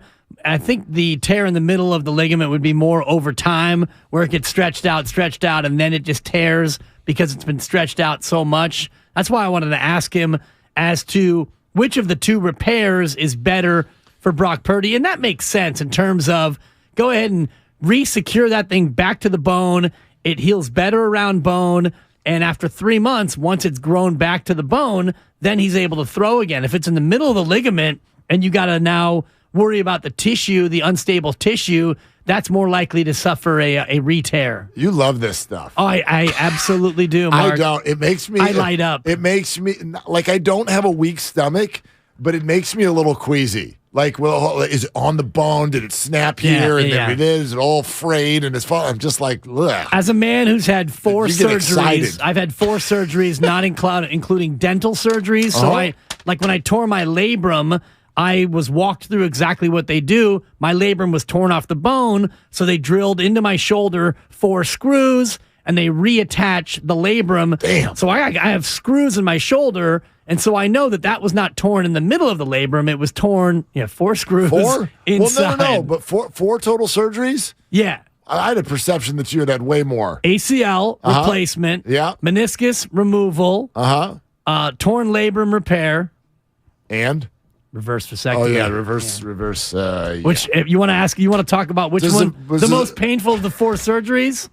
I know which It's close between the shoulder and the little fella. Does the first vasectomy count as a surgery? Dude, that's outpatient. All right. The dude was talking about his upcoming trip to Alabama as my... Well, I'm like, what's that smell? Oh, those are my nuts. Oh, that's gross. Doc, can we stop talking about your trip to Alabama and can we focus on the cutting of the vas deferens? This is sponsored by AC Transit. Here comes back inside. Steiny and Goo. Join us next. 2 and 2 count. Willard and Dibs. AC Transit is offering a $2,000 bonus for new bus operators to join their team. Paid training is provided. Plus, the new hire bonus is paid within 12 months. The $2,000 bonus is subject to terms and conditions. For complete details and to apply, visit actransit.org/careers. Damon and Ratto get Steve Kerr's reaction to the trade deadline. Today at 5. One of the keys for us with the deal is that Gary is an easy fit. We just watched him help us win a championship. Steve Kerr, today at 5 on 95.7 The Game.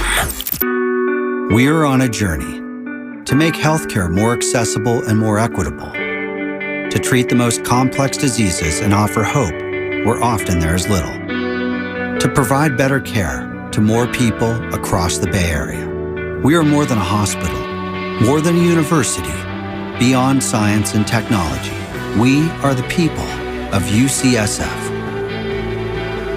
UCSF Health, redefining possible. Boxer & Gerson, Northern California's premier workers' compensation law firm, helping injured workers get their lives back for over 40 years.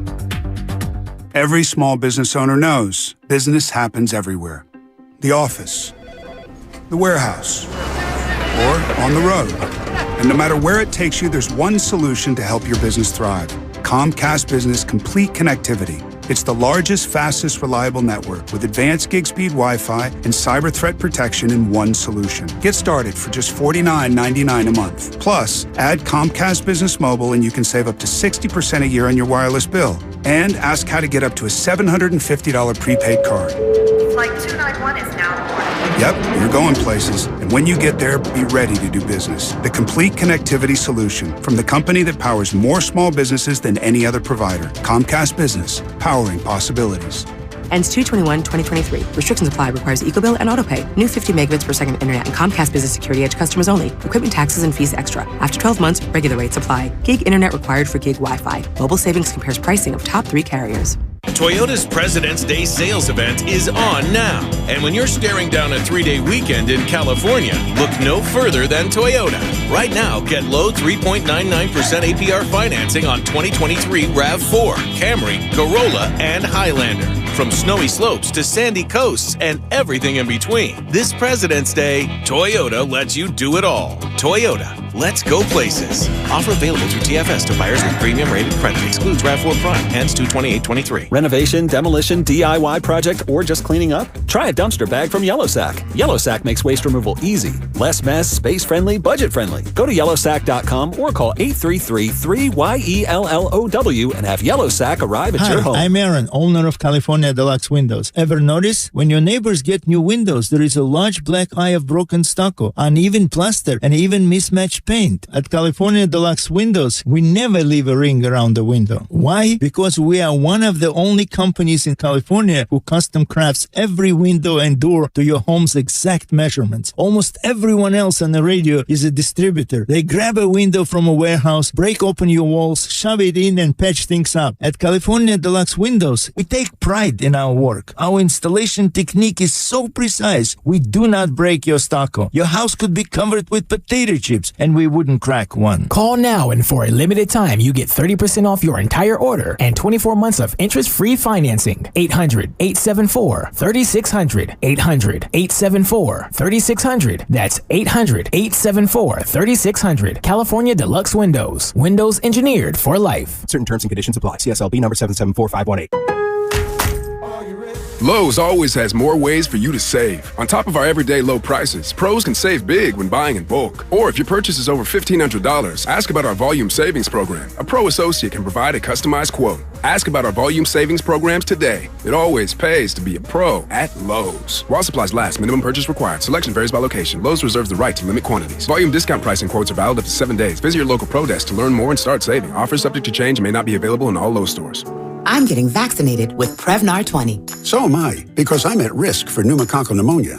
I'm asking about Prevnar 20 because there's a chance pneumococcal pneumonia could put me in the hospital. Age 65 or older, you may be at increased risk for pneumococcal pneumonia. Ask your doctor or pharmacist about getting vaccinated with Prevnar 20, pneumococcal 20-valent conjugate vaccine, a Pfizer vaccine that can help protect against pneumococcal pneumonia in just one dose. Prevnar 20 is approved for adults to help prevent infections from 20 strains of the bacteria that cause pneumococcal pneumonia. Continued approval may depend on a supportive study. Don't get Prevnar 20 if you've had a severe allergic reaction to the vaccine or its ingredients. Adults with weakened immune systems may have a lower response to the vaccine. The most commonly reported side effect was pain at the injection site. For additional common side effects and full prescribing information, please call 1-855-213-2138 or visit Prevnar20.com. I want to be able to keep my plans. So I'm asking my doctor about getting vaccinated with Prevnar 20. In San Jose, sunny skies, highs just 59 degrees. Weather brought to you by the Specialized Recruiting Group. The Specialized Recruiting Group takes an individual approach, placing people in contract and full-time roles. SRGExpress.com, now placing in accounting roles.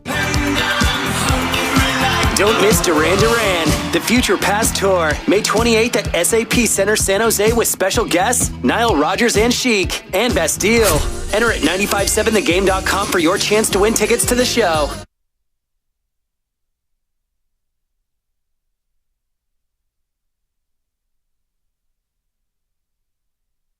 This is James Wiseman. Now back to Willard and Dibbs. Willard and Dibbs.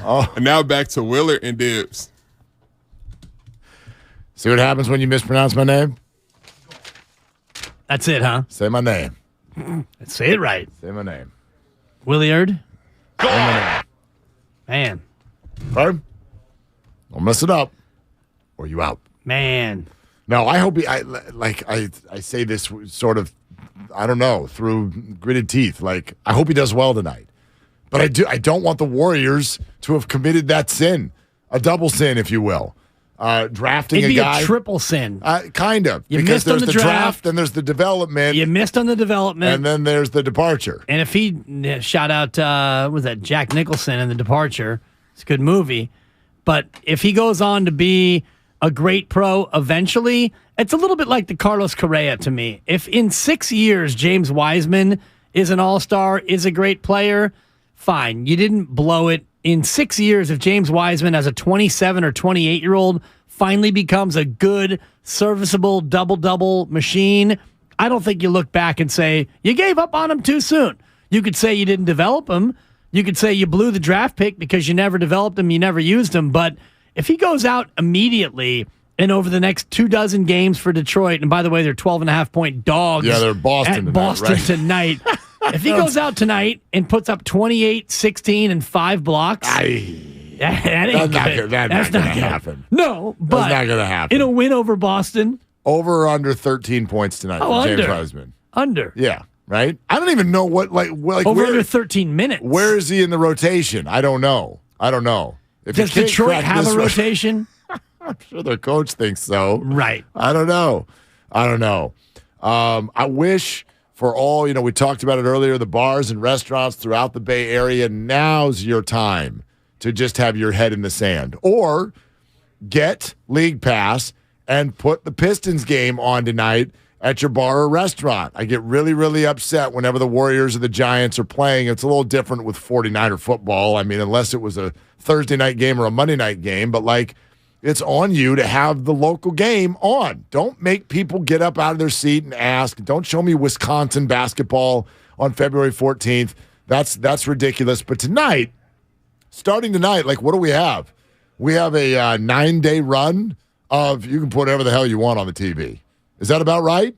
I guess. I mean, honestly, it all starts here in about 8 minutes with Manchester City and Arsenal playing for the top of the table in the Premier League. Yeah, but it's in the morning. Bars, for the most part. Well, noon is actually the afternoon. Well, right. But right now, it's the morning. It's 11:52. People are not at bars and restaurants or unless they're, searching Indeed.com. Seriously. Looking for work. You wish you were at a bar or restaurant to watch this one. The best two teams in the English Premier League, the top of the table, they are clashing. First place is on the line, Mark. That was not that was not a shot at soccer. Unfortunately, it's not on regular TV. You know what it's on? It's on the cock. No. Yeah. It's on the Bach. Yeah. It's on the Bach. It's on the P-Bach. Yeah, they are. They're breaking down on the Bach rule this year. Right. Big time. It's going to be record Bachs this year. Can't wait. In MLB. Can't wait. Nobody knows how to throw a party like MLB. Right. What we're going to do? Yeah, but this year, bigger bases. Right. And more Bachs. Exactly. And Who illegal want to buy a formations. ticket for that? Just chew it and do it. Yeah, Are they going to equip the umps with yellow flags? Because now there's going to be more penalties than ever before. That'd be amazing. Illegal shift. I'd love for them to throw a flag out on the field. That'd be tremendous. There'd be so many flags. Yeah, but just, visually. Baseball needs to think visually. That's why they get the bigger bases. Well, no, that's not why they got the bigger bases, but your base is bigger than mine. No, it's this is why I think the idea of celebration, you hit a home run, you give it a little look, you give it a little, hey, how you doing? You give it a little shimmy, whatever you want to do. Taunting 15 yards. Yeah, but it's okay because it's visual. Yeah. It's visual. You do it in the NBA and nobody even blinks. Baseball needs to remove the word disrespectful from its lexicon. They go through this everything that everybody does is disrespectful. Don't be disrespectful. You stole a base in the 7th inning and you were up by 5 and you're in first place in the standing and we have stop. Oh, you looked at your home run or you swung the bat while your team was up by 11 in the 8th inning or later, and then you bunted, and just relax. Just relax and stop thinking that everything that happens is disrespectful. Can you imagine if what is normalcy in the NBA or the NFL went to baseball for 1 second? 1 second. You shimmy shake, you get thrown at. Throw a curveball and somebody strikes out and you run to home plate as a pitcher and put your finger in the batter's face and wag it. Don't you try to hit my curveball. Totally. The world would stop. But in the NBA or the NFL, stuff is normalcy. Yeah. Total normalcy. Well, it's not only a culture thing, it's a nationalist thing because if you go watch professional baseball in other countries, there are cheerleaders on top of dugouts. There are cartwheels on the way to first base. It is celebrated in a different way. But here in America, a sport that traditionally has been largely populated by stodgy white people, that's where all of these unwritten rules have come from, which is why now in the modern game, where we've gotten more Latinos involved than ever, bringing their certain style of baseball with them, it now runs anathema or counter to what we traditionalists in America have wanted. And I'm not one of them. You don't have to like it. You just have to let it happen, though. Like in basketball, no one wants to get dunked on. But when you do get dunked on, the other player's going to flex. Just get up and go to the other end of the floor. It's very, very simple. Yeah. So I'm not asking you to like it if somebody does cartwheels down to first base. Of course you don't like it. It doesn't feel good to get beat in sports. Mad ball. We're going to get out of the ocean. It doesn't feel good, but you got to let it be. You got to stop freaking out about disrespect, and then the whole game is like, well, now we're not playing baseball. We're playing like, oh, ¿Quién es más macho? Are we going to hit him here? Are we going to hit him in the 5th inning? Are we going to hit him tomorrow? Are we going to wait until we travel there next week and hit him then? It's just a waste of energy. Right, and all of this is going to be even more center stage when we get all these new calls with these new rules. And the rules are, if you argue a call on the pitch clock, it's an automatic ejection. Or if you argue a call on disengagement, if you disengage 3 times, it's a balk. If you argue that, it's an automatic ejection. So we're going to see players ejected more often than ever before for new rules that we don't even know about. Look how excited you are about ejections. You love it. The rules are the rules, and if you argue it, you're out of here. You know the other piece of this, Mark, and I heard this somewhere as we're all getting used to these new rules coming in, is we are now getting further away from robo-umps than ever before because a robot isn't going to be able to make all these determinations about pitch clock, disengagement, and all the rest of it. You're going to need a human being to make these determinations. Was your perception that robo-umps meant that no humans would be on the field? I've never thought that. So you'd have a human being behind a machine? No, the robo-ump is simply balls and strikes. So the umpire is still there. There's still going to be umps on the field. They don't even have to be behind the plate. But do you have a home plate umpire? I don't know. Right. I don't know, but I've never had the perception that it's just like those 4 people leave. No, but one of them leaves, I thought. Yeah, like someone's still going to have to be calling people out at first base. Right. That's not a robo. I think it's just balls and strikes. A person calls them out at first, and then we still have to we have to review it. Yeah. Because we want to get the call right. Speaking of 4 people on the field, look who's here, ladies and gentlemen. It's Steiny and Goo. Hi, boys. Well, 2 favorites. How we doing? Hey. Steiny, Wednesday. I announced to the world, and Guru, you'll like this, for a day, I get to be you. I get to be you on Monday. A black man. Well, no. Wait a minute. Richard Pryor, you mean I'm not black? I didn't know. I'm going to give you a I didn't know. John Howard Griffin. The classic. No, I get to have Steiny try to beatbox me into the corner of the room for 4 hours on Monday. I told him I'm going to tune in too, and he said, you are not. And he's right. I'm going to turn on the Odyssey app. Yeah, no doubt. I thought we were all, it was President's Day. Well, yeah. I mean, just some people are a little slow on the switch in terms of requesting the day off. President's Day. What are we going to do on President's Day? It's the same day as any other day. Speaking John of... John Howard Griffin. You ever read that book? No, I haven't. Black Like Me. No. Written in 1961 by a white guy who actually changed his skin pigmentation so he could live like a black man and then wrote a book about it.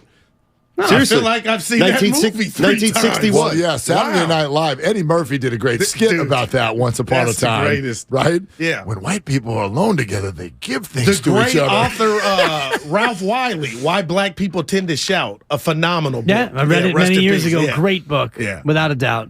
Yeah. But anyway, how are we all doing? I don't want to get serious, but I do. Okay. Since you brought... Okay, because I got something that's going to make you angry, and I'll save that for 5 minutes from now. Now, these are great teasers. So, before Goo gets serious, you are listening to 95.7 The Game, KGMZ, and FM in HD1, San Francisco, always live on the Odyssey app. So, Steiny and I were playing Warrior Ping Pong all day yesterday, and I said, Steiny, don't let me forget this, and I forgot. So, I know what's going on with the Rooney Rule, the NFL, the black head coaches. I look at McDaniel, who finessed his way into a head coaching job.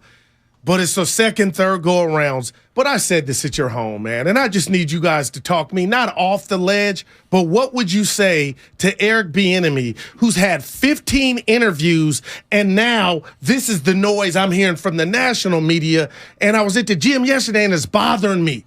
He must be doing something wrong in the interviews. Now, I'm not looking at all three of you to say that's not happening, but when you're next to Andy Reid and Mahomes and you got that resume, if a black coach ever got a job, let's just say he didn't deserve, those merits would get you the job. So, one, I'm like, oh, no, y'all piling on. Now he must be doing something in the interview. LaShawn McCoy, former running back, didn't help, went on speak on Fox TV and said he argues with the players. But Willard, if he was your friend, I'm talking about Bieniemy, 15 times, I don't care what he's doing, he's under Andy and Mahomes. They've had success. How does he not get dubbed? Not even a token. How can you just say, you know what? We'll give you the job and we'll fire you in one season. I mean, yeah, how the Houston Texans have not hired Eric Bieniemy yet is a mystery. But I there's no good answer that we know. So now you're saying maybe it's in the interview. Oh, that hurt. Or maybe there's something in his background, or because specific to Bieniemy, the larger issue is what it is, which we know, and it's awful. It's the old boys network that doesn't want to let people in, that make them uncomfortable. These two hires by the Colts and the Cardinals are exactly what we're talking about. It's Johnny, I've never heard of you Bieniemy. From but like never heard these names. They have one good year, bang, they're head coaches in the NFL. So I don't know, like if this was like no black coaches had been hired over these last 10 seasons. But a bunch of other black coaches are getting hired, not enough, but a bunch of them are getting hired over Bieniemy. D'Amico Ryans being the most recent. Yeah. So I just don't get it, dude. Somebody help me. I'm just asking. There's no way to know. Yeah. Andy Reid already went on an impassioned speech to try to say, why has this not happened? And maybe Eric needs to go somewhere else because the perception is Eric's just on the ride of Patrick Mahomes and Andy Reid. So I don't know. So I'll give you one.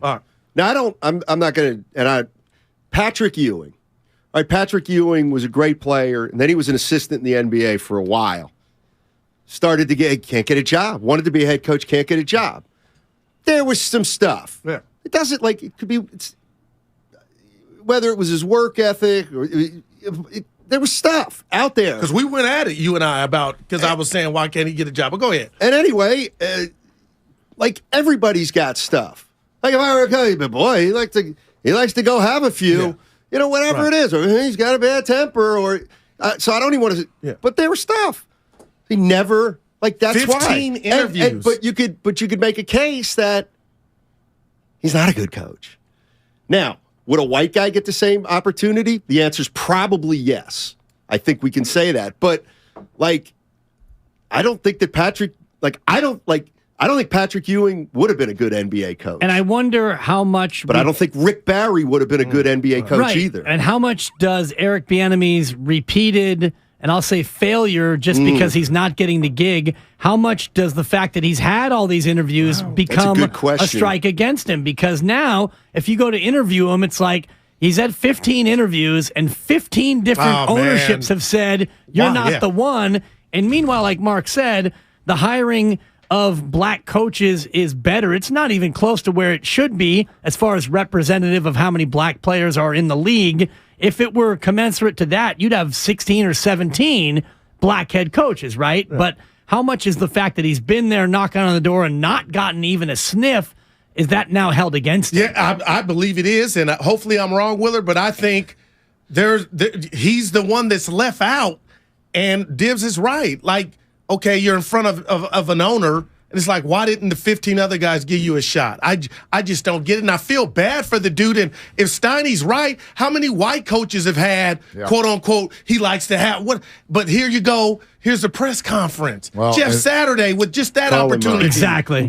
Exactly. Credit score. That's what Bieniemy's name could be. Isn't if you want to see your credit, the mere fact that you want to see your credit like hurts your credit. It goes down when you check your credit. So maybe that's by enemy. And there's also the Rooney It's like he's got Rule great part of credit, this too. but he checks it too much. If you're a team that has no interest in hiring a black head coach or hiring anybody outside of the guy you want, Eric Bieniemy is a Rooney Rule box checker. And that's what hurts. Right. Willard, I feel like I'm a black man on the side of the freeway. Hire Eric Bieniemy because he's not qualified. This is ultra qualified. Even if you say, well, Andy calls the plays. This is the one, like, I would go in a boardroom and just ask the owners, this is a failure. No, we hired 5 more. Nah, this is what they're talking about. This is the guy who should be getting a gig, to your point. The problem now is, and you guys have touched on this a little bit, but the problem now is, let's say somebody did, like just quickly, right? The Arizona Cardinals hire Eric Bieniemy. Yeah. What's the first question in the press conference?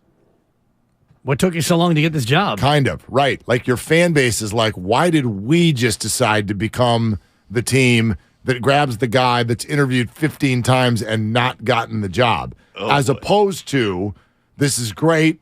We're getting something off the Andy Reid tree. Yeah. He's been around tons of winning. He knows everything there is to know about the offensive side of the football and what a perfect guy to coach Kyler Murray. Instead, the first thought that goes through your head is, oh, we're the team that's going to go get the, like, it's almost like he's got a smeared resume before the resume even starts. Right. And his resume is smeared by the fact that he's been so close so many times. Right. And so that's held against him. It doesn't seem right. Weird. No. And I got off my chest. While you're here, and it's a fair frustration. We'll keep you in center stage. What do these players all have in common? Kenyon Martin Jr., Mac McClung, Trey Murphy III, Jericho Sims, Michael Jordan, and Dominique Wilkins. All have never competed in the slam dunk contest. All have a chance to be slam dunk champions. Kenyon Martin Jr., Mac McClung, yes, that Mac McClung. He just got a 10-day. Trey Murphy III and Jericho Sims. Those are your 4 slam dunk participants, Goo. We were talking. Is there any specialized contest in the world more broken than this one? And listen, it's not broken. It's like Steiny says, oh, you always go if the lower guys on the roster of the Warriors, you got to go at the stars. The real ones, the real stars, don't respect it. They don't respect where they are and their stature, so they don't compete. They're too good for it. So I'm not going to hold these guys. But I was complaining. It's my son's birthday Saturday. We're going to have something at the house. I'm like, God.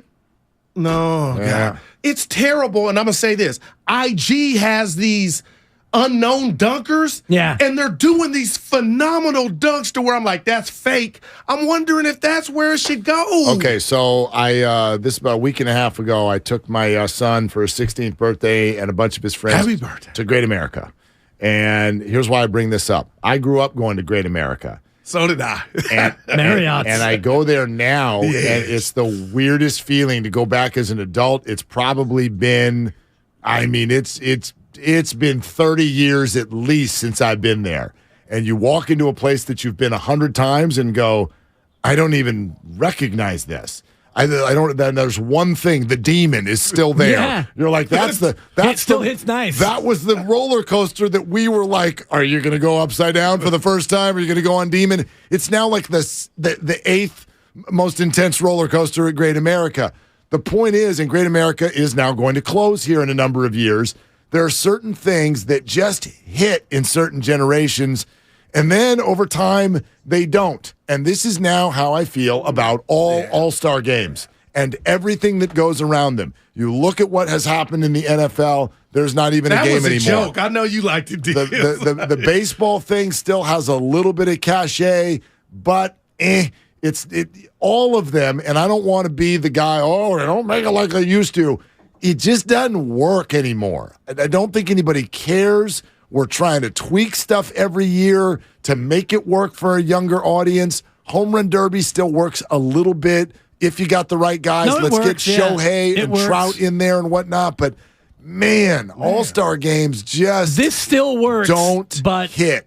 When you trot out these 4 players and these... See, I don't think it does work. And I don't hold it against these 4. If you took, for example, like LeBron James, for example, maybe not this year, but 2 or 3 years ago when he could still get up and make things happen, if you had him in a slam dunk competition, people are interested. If you had marquee players attempting to do big things, and I'm sorry, Mac McClung, you just mentioned it. He just signed a 10-day. The ink is fresh. And now you're going to be in the dunk contest? I'm just. Yeah. Well, I think the three-point contest I'm works. in. Okay. I think that works. I think it's great. Still depends on who's in it, though. Works for me. Well, no doubt. Yeah. No Who's doubt. in it? And who is in it this year? Dame Lillard, one. Okay, that works. We got. Okay, I got it. Jason Tatum, Dame Lillard, Kevin Huerter, Tyler Hero, Halliburton, Buddy Hield, Anthony Simons, Laurie Markkinen. Those are names. That works. That's fine. That works. And I like the game. Yeah. But I also think, and I don't know, that the defending champion should always participate the following year. Yeah. So I think that works. What else would work, I always think? Well, you've seen the old horse games. Yeah. They're kind of amusing. Now, they're pretty slow, though, because it takes some time. But one thing I always thought would be fun is a horse game where there is a little bit of a timer. Where, okay, I'm going to take an elbow jumper. You take an elbow. Now I got like 5 seconds to pick my next shot or dunk. That might, and maybe you make it pig. I don't know. Maybe something like that. I think a one-on-one tournament would be awesome. I don't think you get anybody to play in that. Again, first injury, and then it never happens again. Well, and the other thing you could do with the dunk contest, and this is not a Dibley original. I've heard somebody say this before, but you treat it like a layup line. So now you've got 8 guys dunking, and it's like, okay, that's not come a on bad up, idea. you dunk, and then throw the ball to the next guy. Now you dunk. You have like a 3 or 4 minute dunk window. You're judging every dunk. Everyone gets like 5 or 6 trips through the layup line. Then we judge it all. I like that. Because the way it is now, it's like now dunking Mac McClung. Out comes the and the you vehicle. sit there and watch him like he's in a mall all by himself. And then he gets 12 chances to get the dunk. It would be an homage. Thank you. To the Philadelphia 76ers in the mid-'70s when they had Bobby McGinnis Jones. and Irving and Free, and everybody would go see him in warm-ups because it was like the best dunking dunking exhibit in the world. In the layup line, exactly. I'm about to tell you something. I'm not ashamed. I'm not a groupie, but this is part of my All-Star weekend. I tape Friday. I just like seeing the celebrity game. That's so I like good. seeing what you're wearing. I like seeing it. Like, why am I a sucker for all that stuff? Yeah, Once ESPN Roger Friday. Lodge left, it was over. Post Malone getting a double-double. Roger Lodge. The softball games, too. I'm just into that, man. I used to host a show with Roger Lodge. I know. We've said this before. He's a And I've cool actually cat, watched man. him enough to know, like, he's got a He little can bit play. of a game. Yeah, he can play. Definitely. He can play. Laker He's a fan, good dude. right, Roger? See, and I'm looking now at these participants for this All-Star stuff. Here's where you know something, because we're like, if LeBron James would do it, but he turns it down. Guess who else turned it down this year? Oh, here we go. Blazers rookie Shaedon Sharpe. Who is incredible in Yeah, regard man, to he will smash on He you. did one last night. But when the rookies that 95% of the nation don't even know I hear you. are saying no, Yeah, you got a problem. Why would he say no is my question. Well, my thing is, why would he say yes? So you're Shaedon Sharpe. You either get a week off to go anywhere you want in the Or world, grow your brand. or go to Utah and put 3 dunks out there. I mean, totally. This is what I mean. Josh Allen chose to play golf rather than go to Vegas. Yeah. I mean, when the players lead the way, they're telling you when they don't want to do it, then you can't do it anymore. They got a problem. Big time. But the game, I'll watch all day. I know it's up mean, and down. we'll watch. Steph Curry put on a I show think it's the last best year. of all the All-Star games. I'm with you. Even though it's no defense, and the way they changed it to the certain scoring rules. Yeah. What do they call that? You got to get to a number. It's what named is it after called? somebody. Yeah, what is that called? I don't know. I know what you're talking Modified about. Stableford system. No, I somebody don't on the know. YouTube. It's like a pickup will game where you remind got to you. get to 11. Anthony Davis hit 2 free throws one year. Yeah, it's at least like that scoring system makes it at least a little bit fun. It's background noise. Like it'll be on because there's nothing else on in late February. But the next Is it called, Steiny? the next great sporting Somebody's gonna event. text it in. The next great sporting event in this country is the college basketball tournament. No, you're right. Say it again. The next great sporting event in this country is college basketball Yep. tournament. And we had it in our own backyard last March. Yeah. Yep. Yeah, Remember that's it. your guy? We interviewed You got Muscle something this. else? Yeah. Arkansas, Moody. What about? Wait, We got to interview him over at the facility last year when they were in town playing in the tournament that Willard's talking about. Muscle. Yeah, remember he was talking about you still hoop? Yeah. Oh yeah. So, do you guys ever like there'll be a story, and then you just throw yourself into it. You get like really into it. Like, remember when it's not too soon. Remember when the Challenger blew up? Sure. Like I was riveted and I read everything on it. Unfortunately, the most frequent thing was a recent thing was the Idaho thing, the Idaho. Yeah. You guys see what's going on in New Mexico State? No. This is unbelievable. They canceled the season. Season's over. They canceled the season. It's the Elam ending, by the way. The Elam ending. So I knew it was named after a kicker. So I'm reading the headline of this story about this guy. I'm going to say his last name's Hayer or Hire. Oh, he got fired because of hazing. I start reading the story, and the hazing's bad. All right. It's bad. It's banned, but too. 4 paragraphs into the story, it says, well, of course, this isn't the first incident. His starting forward killed a guy 3 months ago. Oh, they had video of that. Self-defense. Yeah. In self-defense. But the coach, the incident happened on another campus. They must have called him after the shooting. The coach said, get out of there. So they left the scene, came back.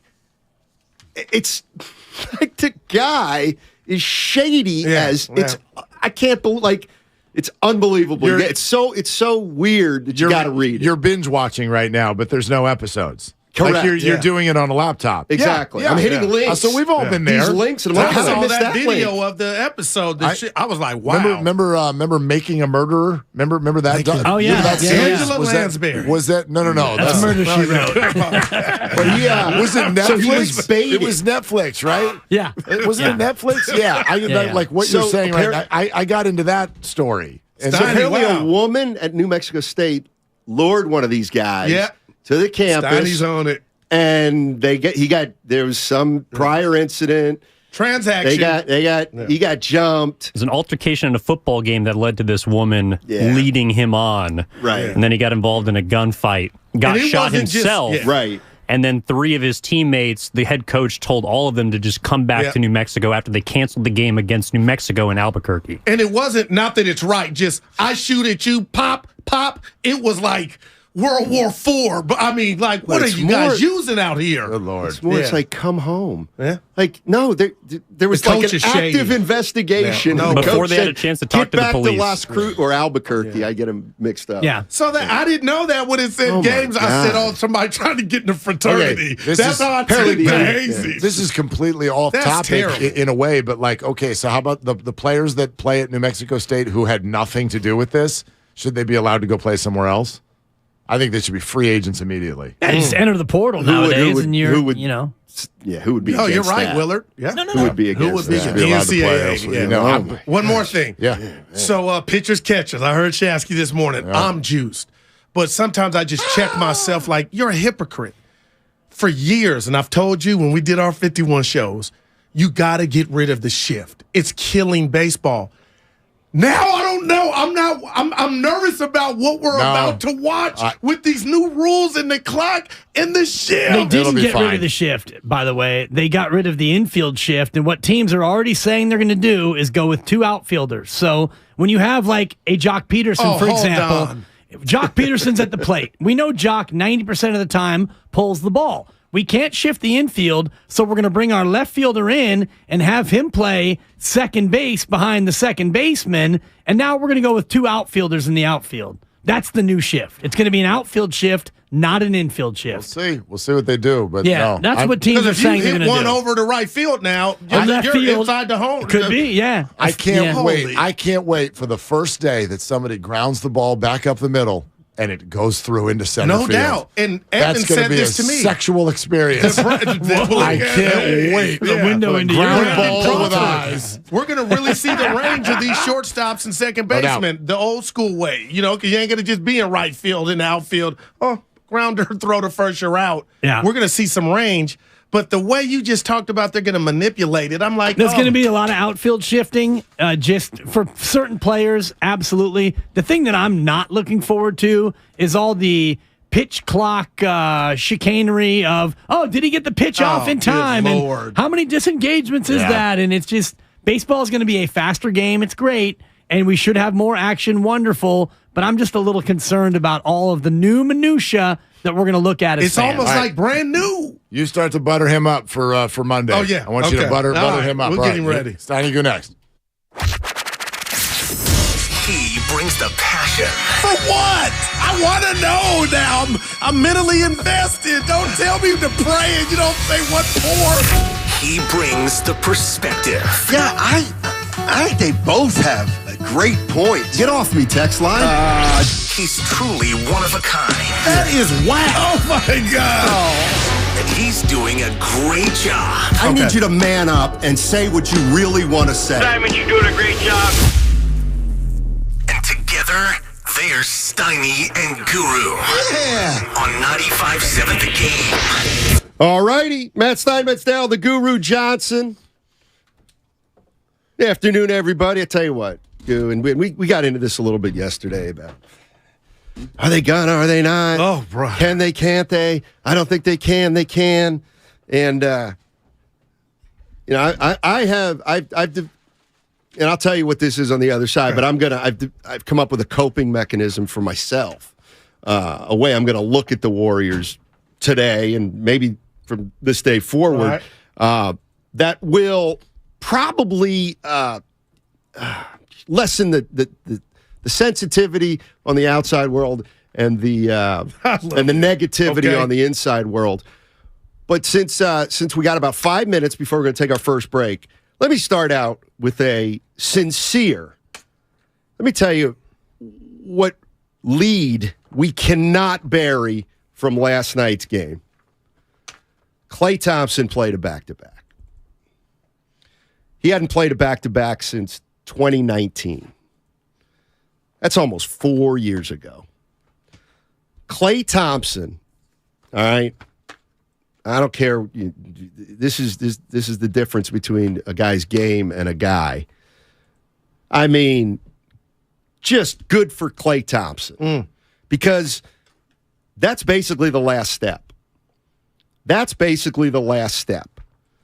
He played a back-to-back last night for the first time since the regular season of 2018-2019. And you know what? He looked pretty good. 7 for 14, I think he was, and So I just wanted to bring that up. Yeah, no.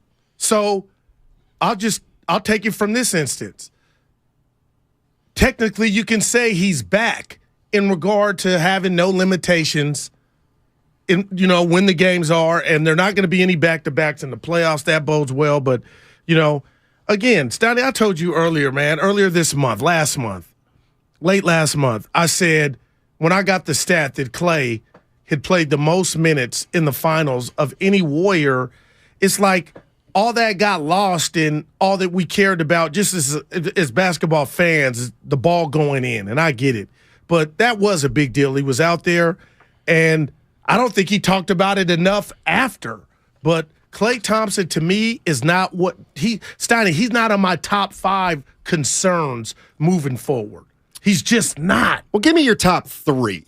Just give me your top 3, just for kids. And tell me if I'm being redundant. Steph Curry's injury 1. Okay. Defense 2. Okay. And 3, defense. Can I do? And I mean, yeah, sure. We got Bob coming up at 1 o'clock on the executive show. Thank you for teasing that. You're right. And the Warriors have just one nugget about Klay Stanley. I wish they would have had 5 more back-to-backs. They only got 2 more. So those, if everything goes well, he'll be able to participate in those. But, I mean, again, it just showed itself last night. We were on the vine, but it seems like when you play this version of the Warriors, it's pretty good that the opposing team's going to get 120 to 130. So I'm going to, nobody wants me to act like nobody likes when I speak for Warrior fans, right? Mm-hmm.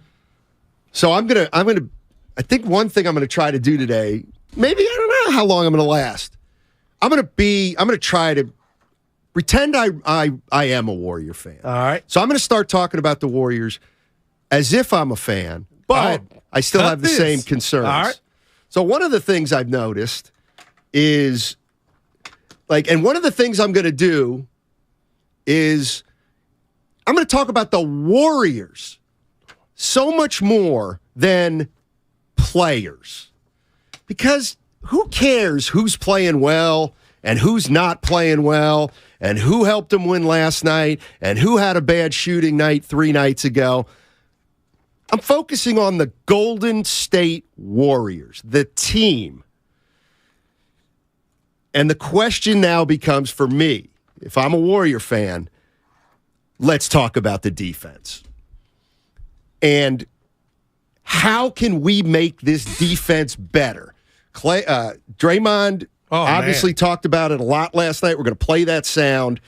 But obviously they're not going to be the Pistons of the late 80s. And that's just the way it is. And they don't, and you're right, we're in a different age of the NBA. But they got to get a little bit better. Yep. They got to tight, I think maybe a little more than a little bit better.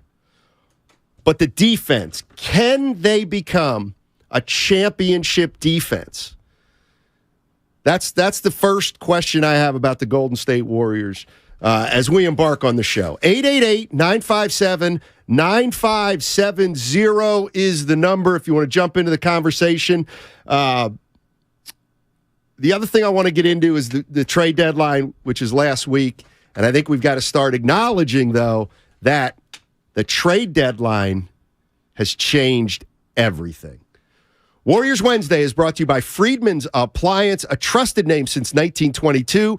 Visit friedmansappliance.com today. Bob Myers, the president and general manager of the Golden State Warriors, he's joining us at 1 o'clock. 1 o'clock. We'll take calls before then on 95.7 The Game. Hear Damon and Ratto. Weekdays from 3 to 6.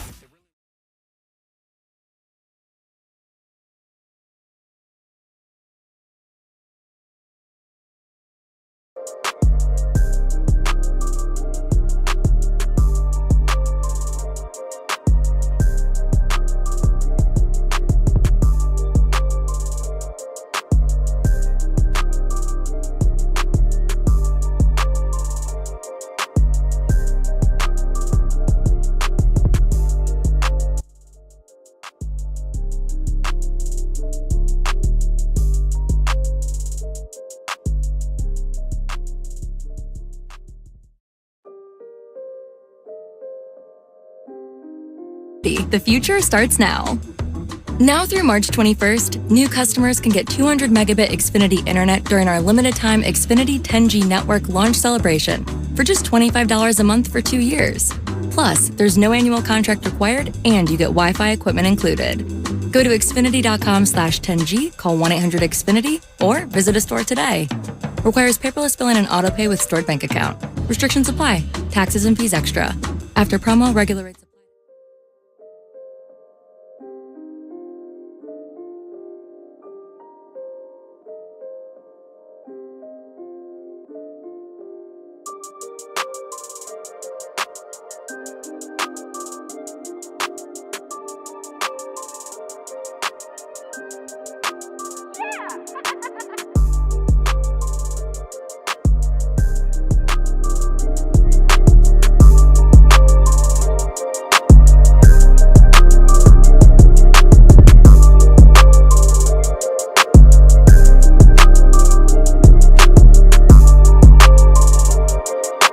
State in an audit.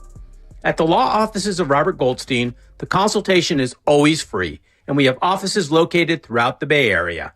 To schedule your free consultation, call 1-888-TAX-EXIT. That's 888-TAX.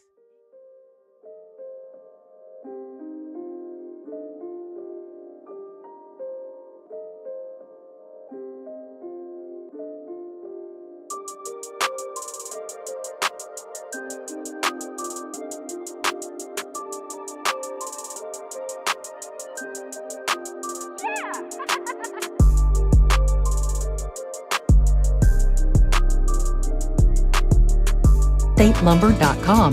Since 1954, Golden State. When you succeed, we succeed. The following is an attorney advertisement. If you get sidelined by a workplace...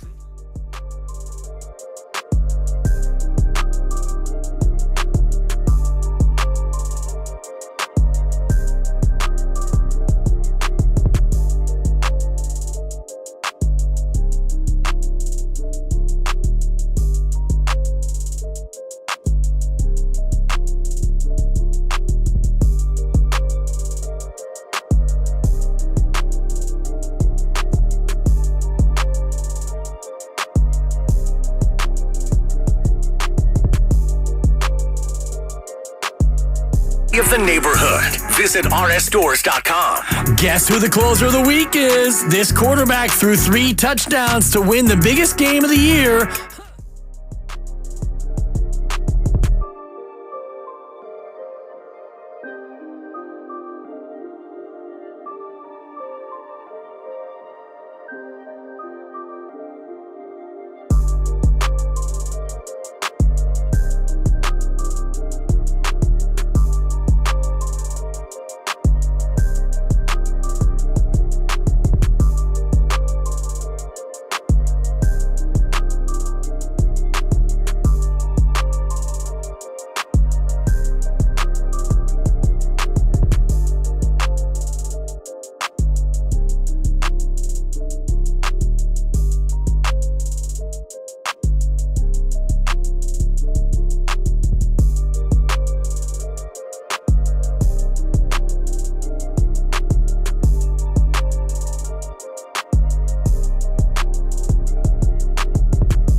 in the NBA, basically. I hate every player. What about under Anthony 22. Edwards? How about what? He's 22. Well, when he came into the league. I didn't like him. Hey, it's Moses Moody with the Golden State Warriors. Now back to Steiny and Guru. Thanks, Moses. Appreciate that. Bob Myers coming up in a half hour. He's the president and general manager of the Golden State Warriors. For how much, Bob? For how much longer, we'll see.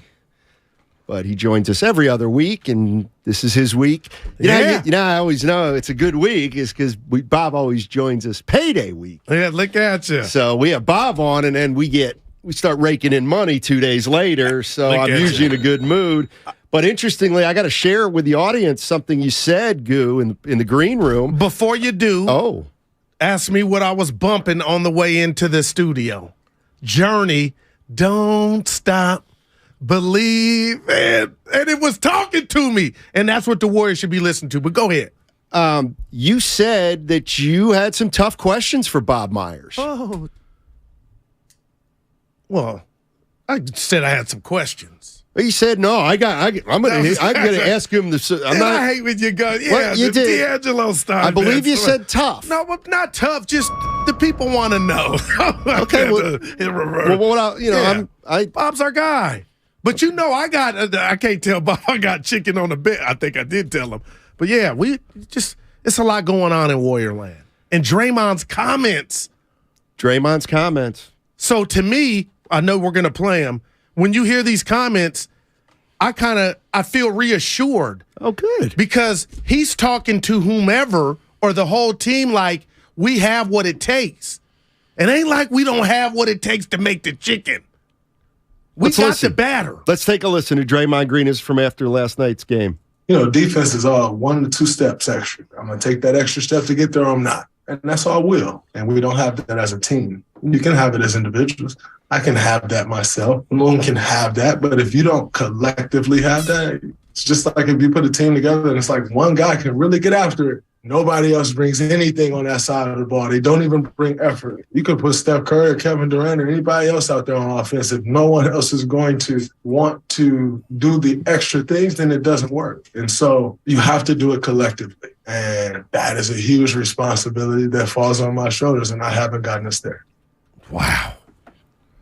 Why the wow? Isn't that because he's taking ownership? Kind of what we have been saying. Yeah, they're not doing what they need to do. They're not, whatever it is. I'm going to be honest. I kind of wish he would have put some names on that. Well, he did. He did. The 2 names he mentioned were him and Looney. That means everybody else. Okay. I ain't mad at you. Are the names. Yeah, I ain't mad. I didn't. Wow. Okay. So we'll see. He's talking about Jordan Poole. Yeah. He's talking about Clay. To everybody. He's talking about Wiggins when Wiggins isn't doing his thing. Kuminga sometimes. Probably. Because fouling is bad defense, especially silly fouls, Steiny. No doubt. No doubt about it. About that game last night. Yeah. Anybody watching, the Warriors made a run. I know the NBA is about a game of runs, but you got to look at that through the prism of if Steph and Wiggins were there, that game could have went down to the last 2 minutes or minutes. So, yeah, it wasn't the outcome that they were seeking, but the Warriors for a minute had a lead. Like they led at halftime. Yeah, but I'm just that wasn't a walk in the park for the Clippers. And Kawhi looks, oh my God, the claw's back. But hey, in a series with better D, with that message from Draymond, we'll see. And again, my whole thing is on this bet is my man, the chef, and when he's coming back. See, during the game last night, I was listening to Fitz and Kalena, and it was about midway through the third or late in the third, and they said, yeah, this is one the Warriors can get. And I thought, no, they can't. And the reason they couldn't have gotten last night, and they were never going to get last night, at least last night, they never stopped the Clippers. Like, that's what's kind of been happening. Like, they're going entire games without putting together, like, one really good defensive stretch. So you'll actually, I don't want to say never win that game last night, but the only way you win that game last night is if, you shoot better. And it's like, well, I don't have the numbers in front of me, but what the Warriors shoot? Yeah. How to shoot 50+%? I hear exactly what you're saying. Every time you needed to stop, they couldn't get. They've just never. And here's the other thing. And this is what I want to. This is the thing that, we got to play better defense if we're the Warriors, for sure. But here's one thing that scares me a little bit too. One of the things we've heard is, well, look at the West. It's wide open. Look at the West. Everybody's 500. Yeah. Fair. Let's see what everybody is now. Okay? Let me tell you something. If I'm a Golden State Warrior fan, and shame on me yesterday when I said Phoenix, and you go, well, who's coming off the bench? And I was like, who cares? Yeah. Well, let me answer that today. And I already knew the answer when I said Warriors shot 54% to the Clippers 53%. So Phoenix got Chris Paul, had 19 assists last night. Devin Booker, Kevin Durant, DeAndre Ayton. Those are 4 really good players. Damn. They've got Torrey Craig. I like him. They got Terrence Ross. We know what he can do.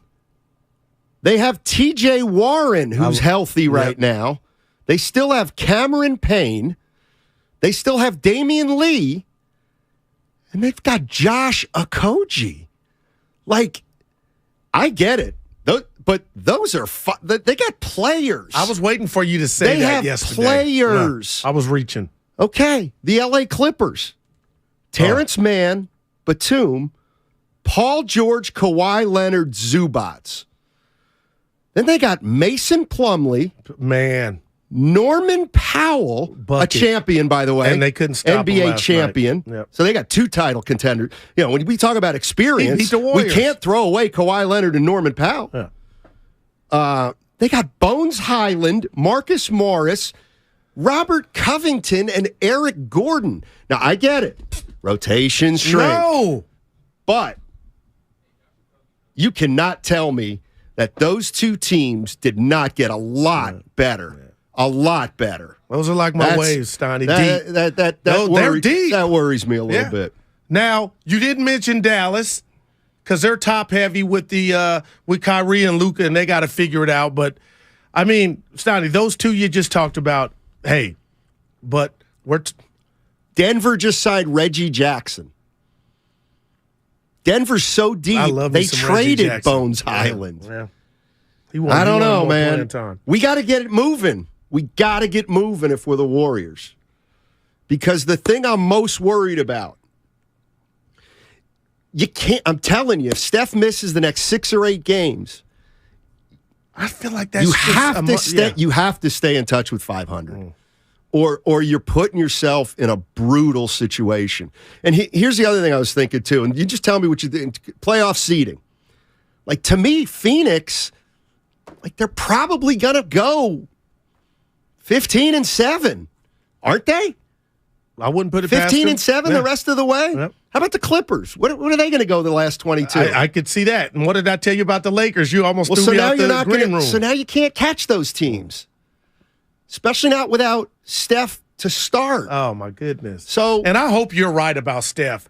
You seem to think it'll be sooner than later. And Brandon Payne insinuated that too. I'm just like, I got to see it.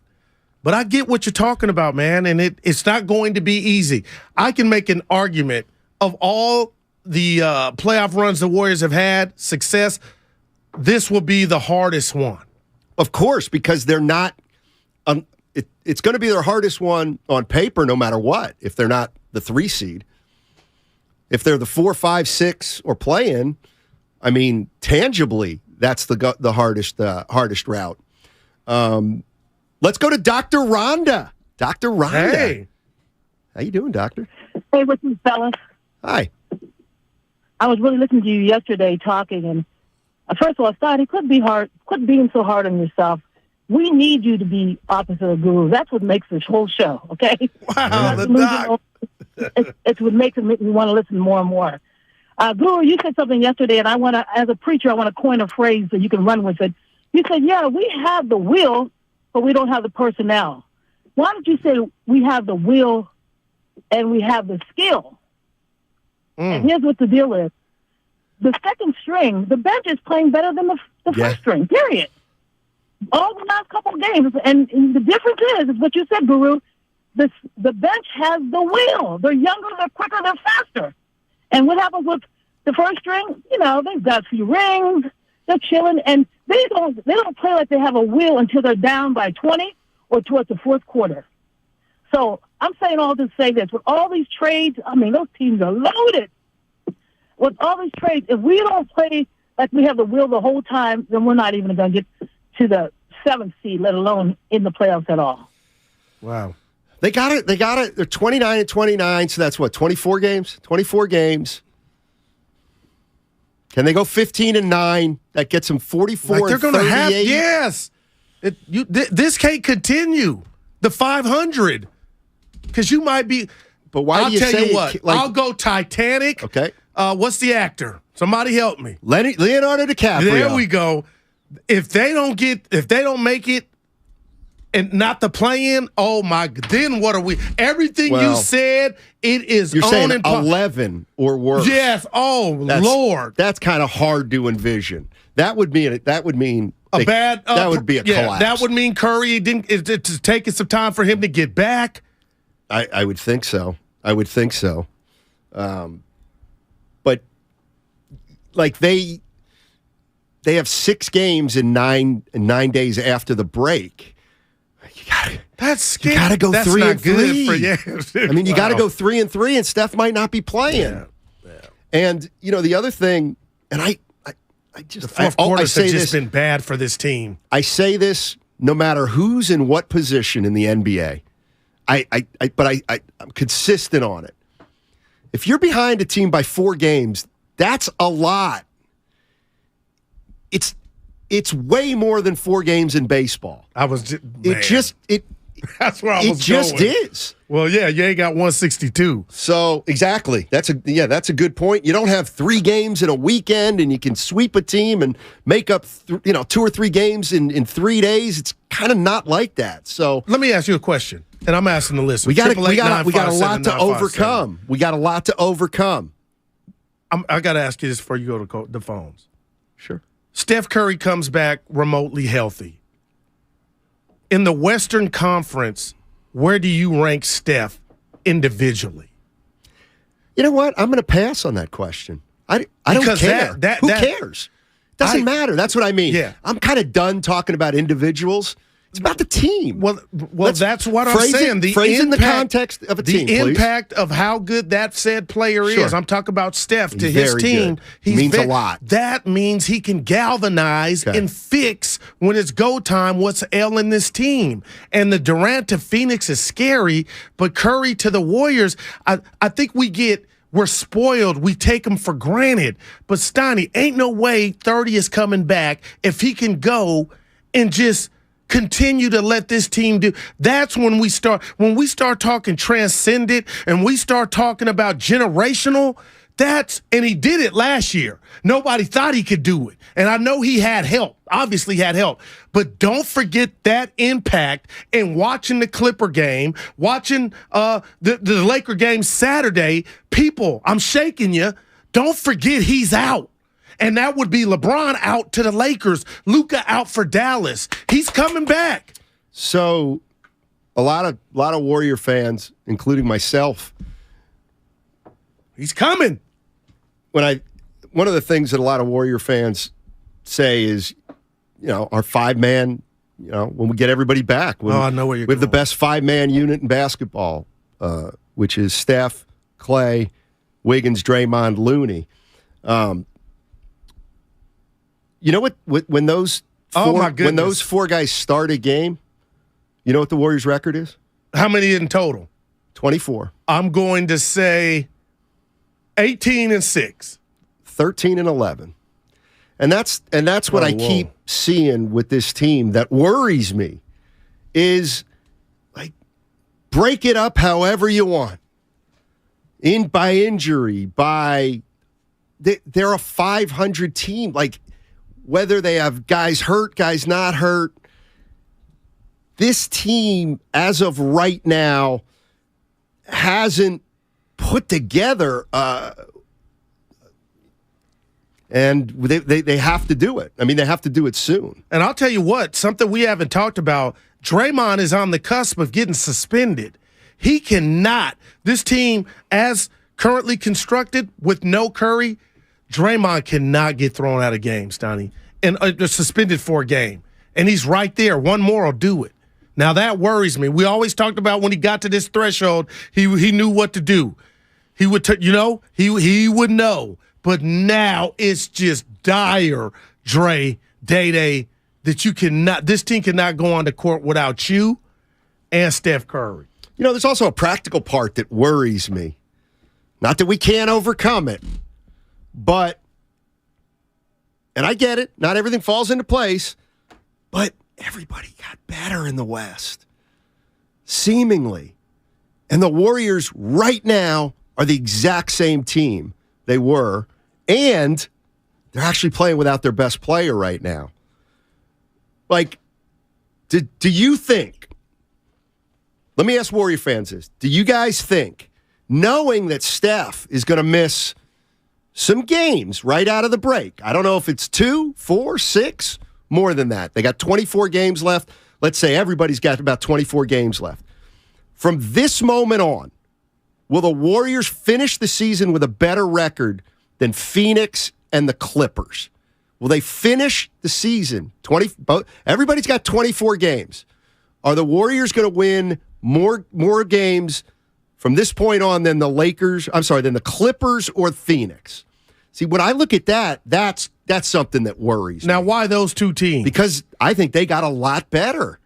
Like, I don't think they're 500 teams anymore. Those two in particular, they're hovering around 500. Oh, you ain't got to say. I told you the Clippers worried me. Here's the other thing: they're also starting to pull away. Yes. And Durant's not even playing for Phoenix. He's going to come up. You know what? As optimistic as I am,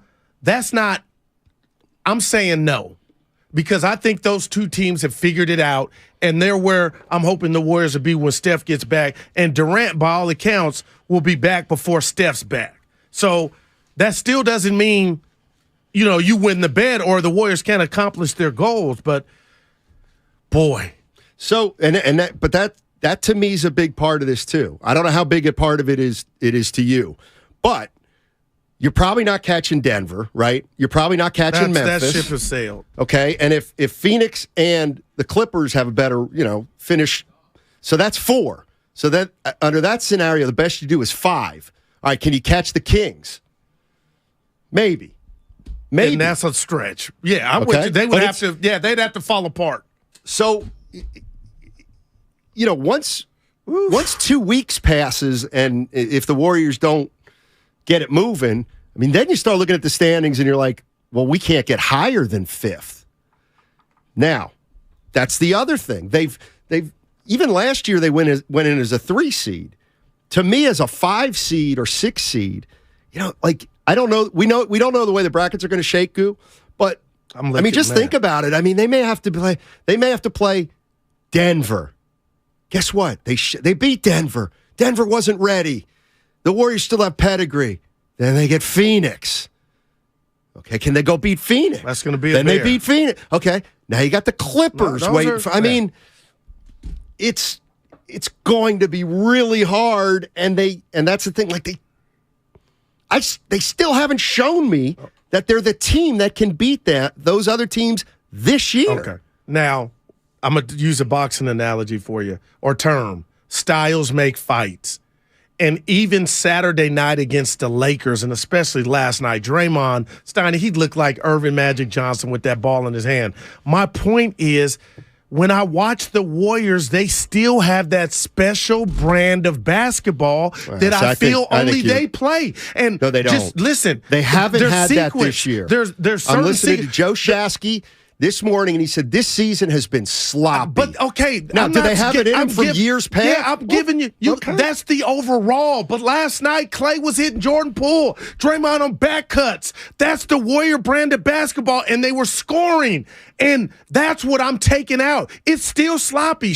You guys are right. But when you watch the game, the way they get their buckets, it's still there. And it's just about that's how we got to beat and knock these other teams down the way we got to the spot. Stoney, they're still doing it in spurts. They don't play and when defense. You're ignoring. You're completely ignoring because I was talking about the other side of the ball. They can score all they want.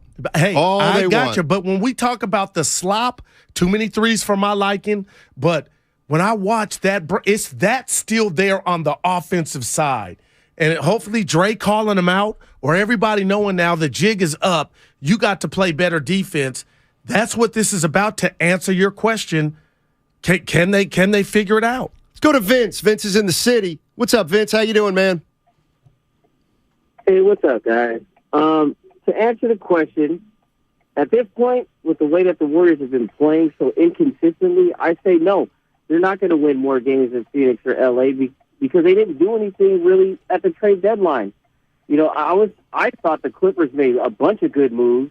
Some people said no that I was talking to because they still don't have a true point guard, but the pieces that they picked up, I don't even know if they really need a true point guard because PG could do that. And Kawhi can even bring it up. That's not a problem at all for the Clippers. Yeah, they look good. Let's get to something serious here. 510-562. Hey, Steiny. My 6-year-old twins, Khalil and Sayla, are listening with me, and it's their birthday today. They're big Warriors, A's, and Raiders fans. Can you wish them a happy birthday? Oh. Of course. How old are they? That's they're grown? Well, that's weird. Happy birthday. What if they were like 27 years old? 6-year-old. Okay. What'd you say? A bad material. When you came in? Yeah, I was bad. That's bad material. Happy birthday. Khalil and Sayla. All right, here we go. We got Bob Myers, president of basketball operations and general manager of the Golden State Warriors. 29-29. They got the All-Star break. Can they get it together and make a run? That's the question we'll have for Bob Myers. What's coming up next? It is The Executive Show with Bob Myers. It's brought to you by Fremont Bank. Full-service banking, no compromises. This segment also sponsored by Pfizer. Damon and Ratto get Steve Kerr's reaction to the trade deadline. Today at 5. One of the keys for us with the deal is that Gary is an easy fit. We just watched him help us win a championship. Steve Kerr. Today at 5 on 95.7 The Game. This winter, there are COVID-19 booster shots designed to help protect against recent Omicron variants. If it's been at least 2 months since your primary series or original booster, schedule your updated COVID-19 booster dose at vaccines.gov. Sponsored by Pfizer and BioNTech. Ever since we got Xfinity Mobile, the whole family now has the fastest mobile service. My little brother has no idea how lucky he is. Back in my day, we didn't have it nearly as good.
have.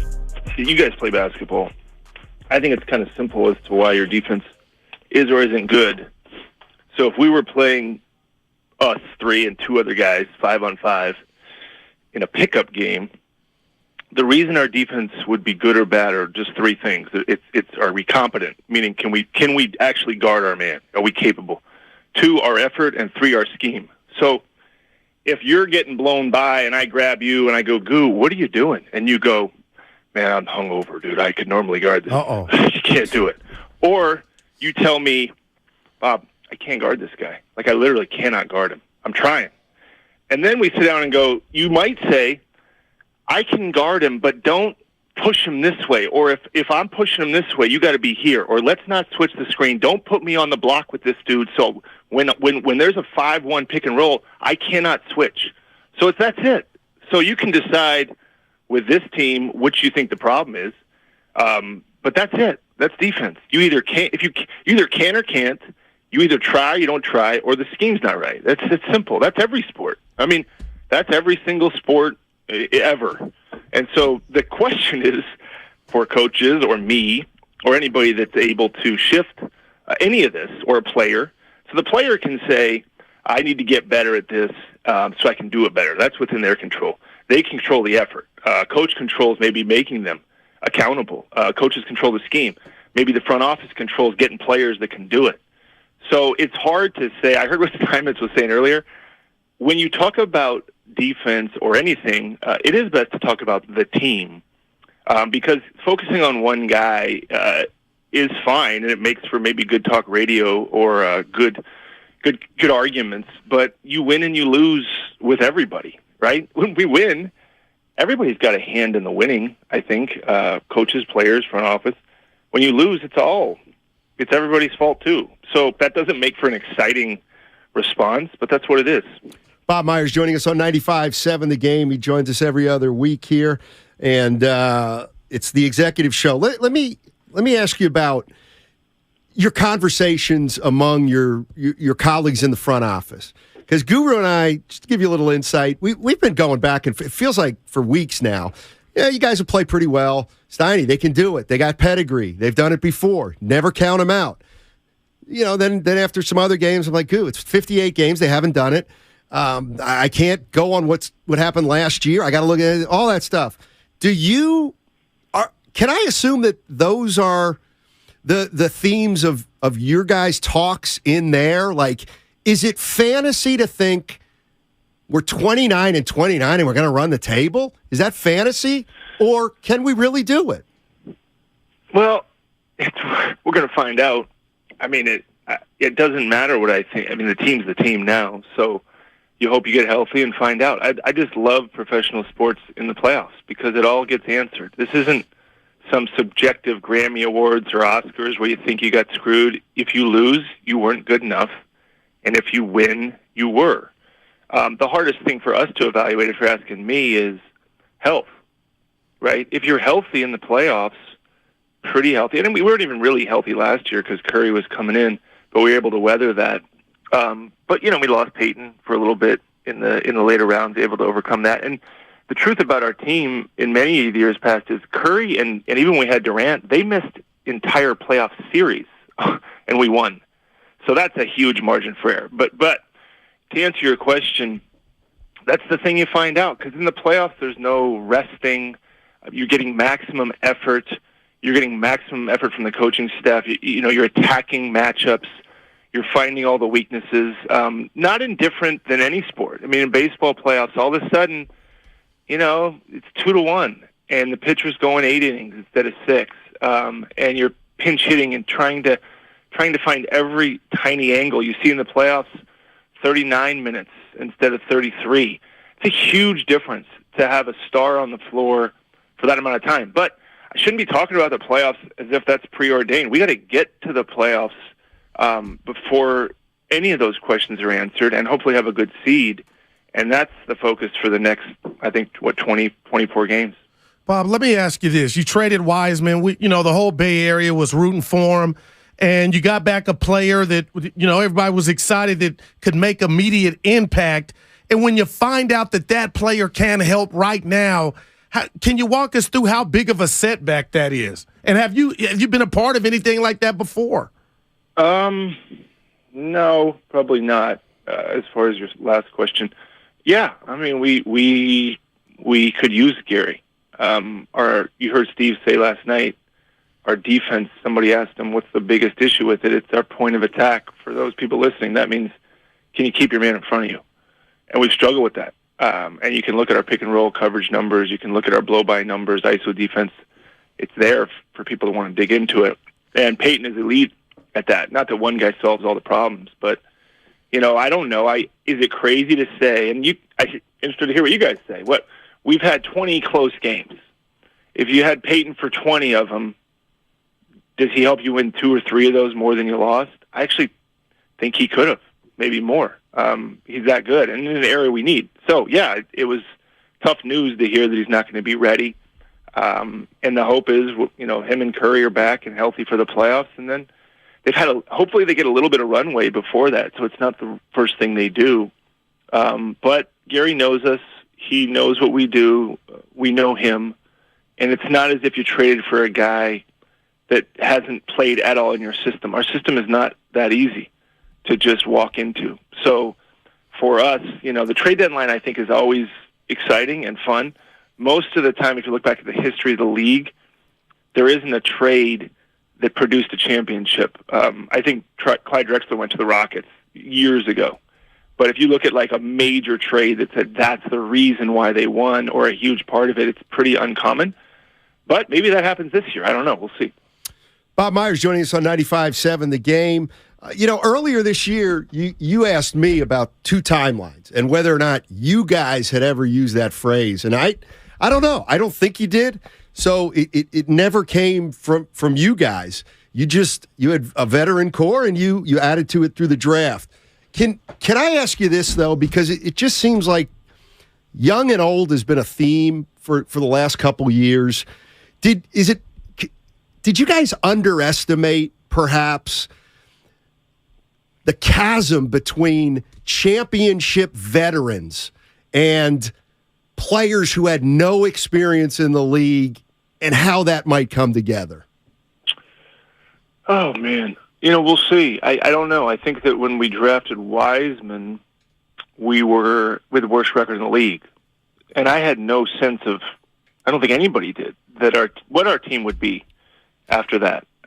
Well, don't forget, Clay got hurt on draft day of Wiseman. Yeah, right. So, I forgot about that. That's another thing, realizing that he's out for the year and realizing that probably wasn't going to be a championship team we had going forward the following year. And so, look, take the best player. That's who we thought was the best player. I don't think anybody was raising their hand and saying we can't do this because we're so deep and good that we're going to be winning championships and we got to get a guy that can help right now. I think it was more about we just had the worst record in the league and let's get the best player. And then that following season we lost in the play-in. And so is that a team that's necessarily close to a championship that loses in the play-in the year before? I mean, most of the time, not. And these are just thoughts. They're not. It's not that you can decide what you or what anybody should have done. But anyways, we took the best players, and not with an idea that these are guys who are going to carry us to the promised land. Because no matter who we drafted, at that time, after we had just traded for Wiggins. You look at the roster and you go, okay, Steph, Clay coming back, Wiggins, Draymond, Looney, and Poole was kind of coming around. So that's 6 guys that are pretty good, and you say, okay, what rookie, young or old, is going to come in and get 30 minutes or get 25 minutes with that team? And so maybe if there was a guy that, and maybe there was, but it's hard to predict who that would have been. And then you take that guy, but it wasn't. All these things, I think decisions are made, and we make them, you make them with the information you have at the time. You make them. And then you look back and you can evaluate whether they were smart or not. But it's tough because if you look at the draft, 20 out of the 30 guys are freshmen, maybe more now, if you look at the history of the first round over the last 3 years. So they're all pretty much that age. It's so the better argument, Matt, is trade the pick. Just trade it for a vet. But again, you don't know. You don't know where you are on the cusp of things, and those are the reasons why. Bob, we always keep it real when we talk to you, and you always expand on your answers. But this is how I'm thinking about your season. You tell me what you think. Before game one, you're dealing with the Poole Draymond situation.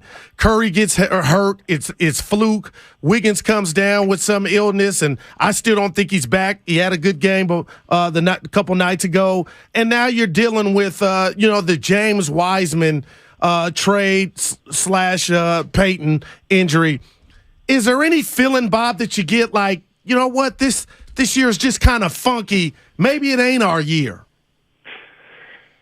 No, we'll see. I mean, I don't know. I mean, there's been some bumps for sure. I feel like there was some last year, although we had a good, I think Steinmetz said, there was a good stretch to lean on that we knew and saw, and we're waiting for that this year. But every year is different, and you got to overcome whatever you have to overcome. But I hope that we're set up here, and you're right. I've heard you say, obviously Curry has to come back. Oh, no. That has to happen, and if that doesn't happen, it doesn't matter, but I think it will.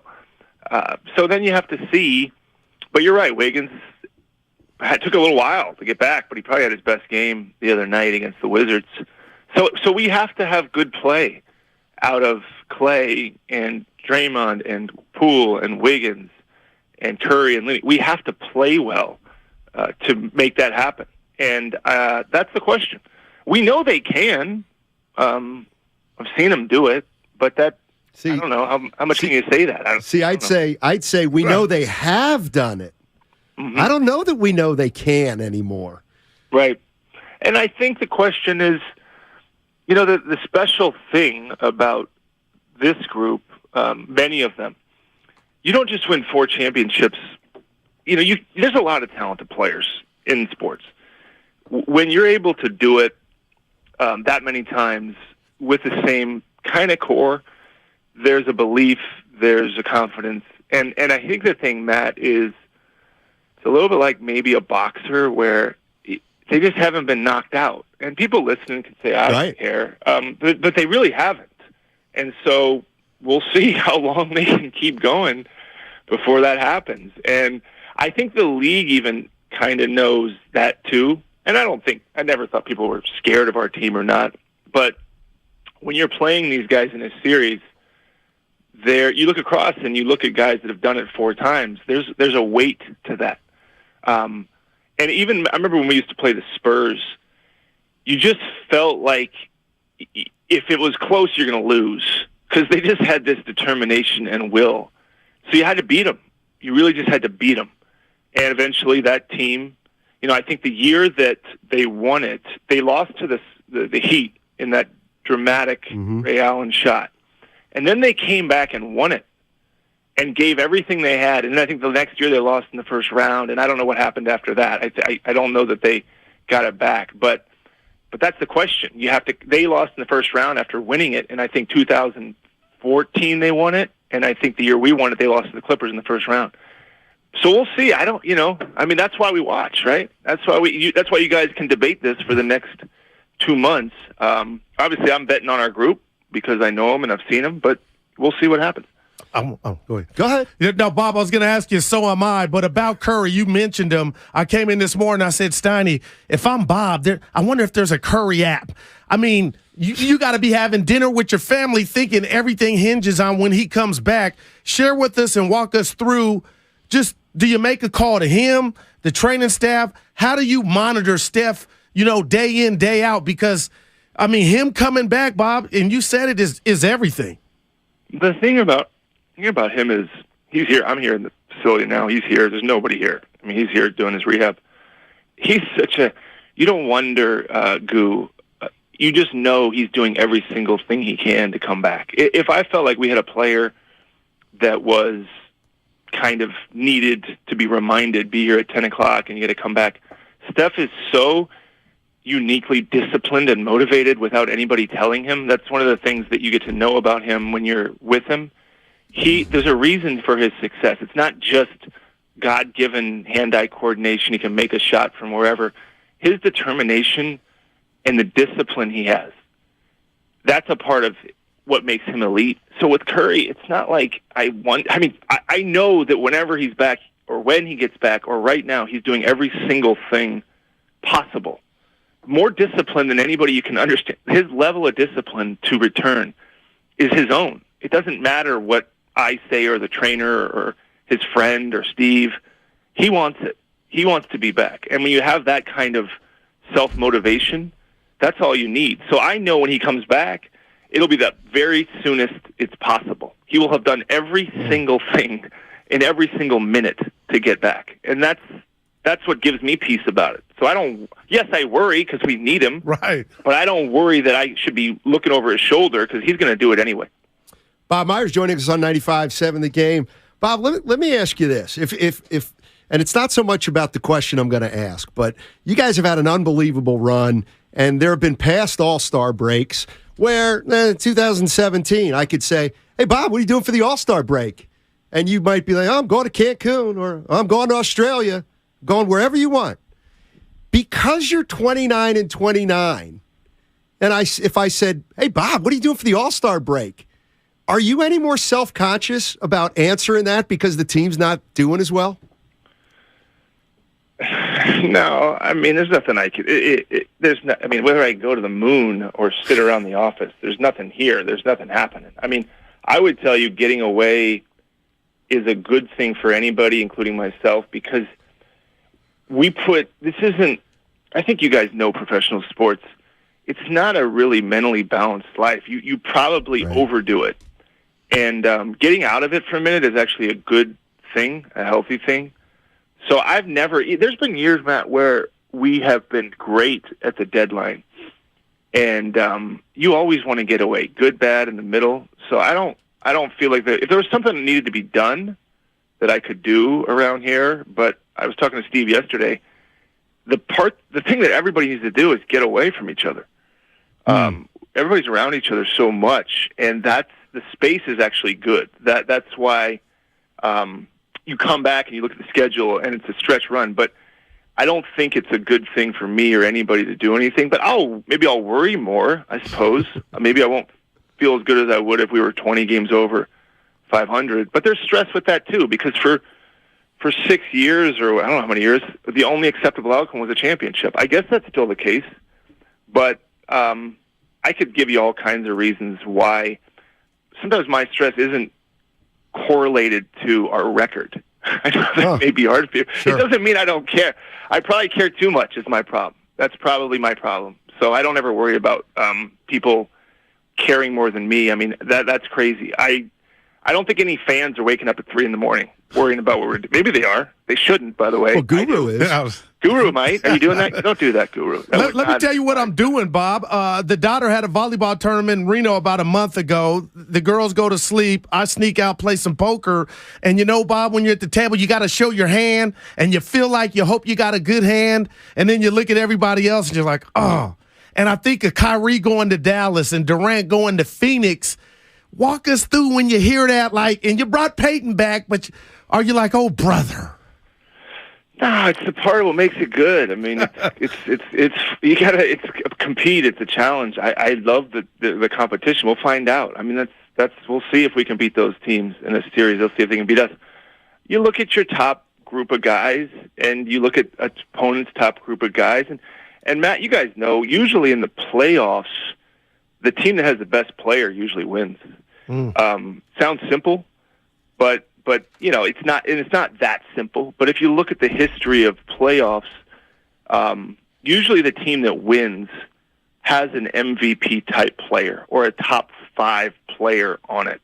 It's just usually how it breaks down. So when you go through the playoffs, how does your top 5 guy compare to theirs? Matt can look back, Simons can look back at like Bird, Magic, like who played better. And the Lakers had Kareem and Magic, and you could say that's 2 top 5 players at that time. Was McHale and Bird a top 5? You probably could say like they were top 5, if not 2 top 10. But then they've got Parrish and all these other guys. It really comes down to those guys. The depth matters. Depth absolutely matters. But I would say depth matters more in the regular season, and the regular season does matter because you got to get there and you got to try to avoid the play-in. But the playoffs, it's your top 3-4 guys, and how good are they? If they outplay the other team's top 3-4 guys, usually you win the series. Now, there may be a game where you get a guy come off the bench and win it for you. That can happen, and those guys are valuable. And in the past, have we had a guy like that? I mean, I'd have to think. You guys would have to think, like, did Livingston's like an example. Like, that guy would win at the playoff game. Iguodala. Well, Andre, yeah. Iguodala, right? I mean, those guys are top, but Iguodala might have been our top 4 player for our team. So, yeah. All right, man. Well, listen, enjoy the break, and we'll talk to you on the other side. All right, guys. All right. Who's going to win the bet? What is the bet anyway? I got you going back to back, and Steiny's got the field, and we got a dinner and some drinks. Steiny, have you ever bet on us? It's curious. Like, even when we had see his face right now, Bob. Let me think for a sec. No, you know what? Tell him no. Give me 2 weeks to answer that. I'll get back to you. All right, Bob. Thanks a lot. Appreciate the call. The Executive Show was brought to you by Yellow Sack. Try a dumpster bag for easy waste removal, less mess, reduced stress, budget-friendly, clean freely. Call 8333-YELLOW or go to yellowsack.com. That was Bob Myers. Actually, I picked the Warriors to beat the Celtics last year in the finals. I don't know why I don't remember that. Because you choose to, and everybody chooses to look at somebody's worst attributes instead of their best. I choose to look at people when they're at their best, not when they're at their worst. And you know what? It's one of the reasons why my outlook is so positive. I feel like you're describing me or Evan or John. Oh, not you. No. Because I remember Dallas. That's it. But yeah, Steiny, man, they got some work to do. You want me to cheer you up? Uh-oh. From the 510. This is the first time I've watched on YouTube. And man, Steiny should have brought his surfboard because Guru's waves are tough today. That's UPS Zach. Little product. That's nice. That's nice. All right. 888. You heard Bob Myers. Did you detect anything? I thought he was pretty serious for the most part till the end. But, I think, I don't know. You think he knows? You think he knows one way or the other? You think he thinks he knows? I don't know. 888-957-9570. That's also the number for the Xfinity mobile text line. On the other side, if the Warriors do, in fact, pull off what we think is still possible for them to pull off, I got to make sure you understand how rare that is. I got to explain that to you. Well, I don't. That sounded arrogant. I don't want to be arrogant, but I do want to take a look at just what we're asking the Warriors to do this year. All right, Warriors Community Foundation is excited to announce the February auction presented by Cache Creek Casino Resort. It's live now through Sunday, February 19th. They have a wide variety of items up for auction, including signed jerseys, tickets to games, and even the chance to meet some of your favorite athletes in person. Don't miss out on this exciting opportunity to give back and score some amazing sports memorabilia at the same time. Visit warriors.com/auctions. This segment also sponsored by AC Transit. Start your day off right with the Morning Roast. Warrior fans can't have it both ways. And I think that's a hard thing for a lot of them to grasp. Because you have to line up these contracts, you can't just stack a bunch of young players making no money and get back a player of significant value. This is the Bay Area's sports station. Oh, yeah. 95.7 The Game. Renovation, demolition, DIY project, or just cleaning up? Try a dumpster bag from Yellow Sack. Yellow Sack makes waste removal easy, less mess, space-friendly, budget-friendly. Go to yellowsack.com or call 833-3YELLOW and have Yellow Sack arrive at your home. Mom, Dad, Sis? Here we go again. Why are you in a suit? Picture, if you will, a world with the best network imaginable. I'm talking about the Xfinity 10G network. Go on. Mom, remember how your reality shows wouldn't load with all of us online? Now you can binge. And Susie, we'll have fast internet in the basement. Nice. If you have any questions, here's my card. This is just your name on a gum wrapper. Introducing the 10G network only from Xfinity. The future starts now.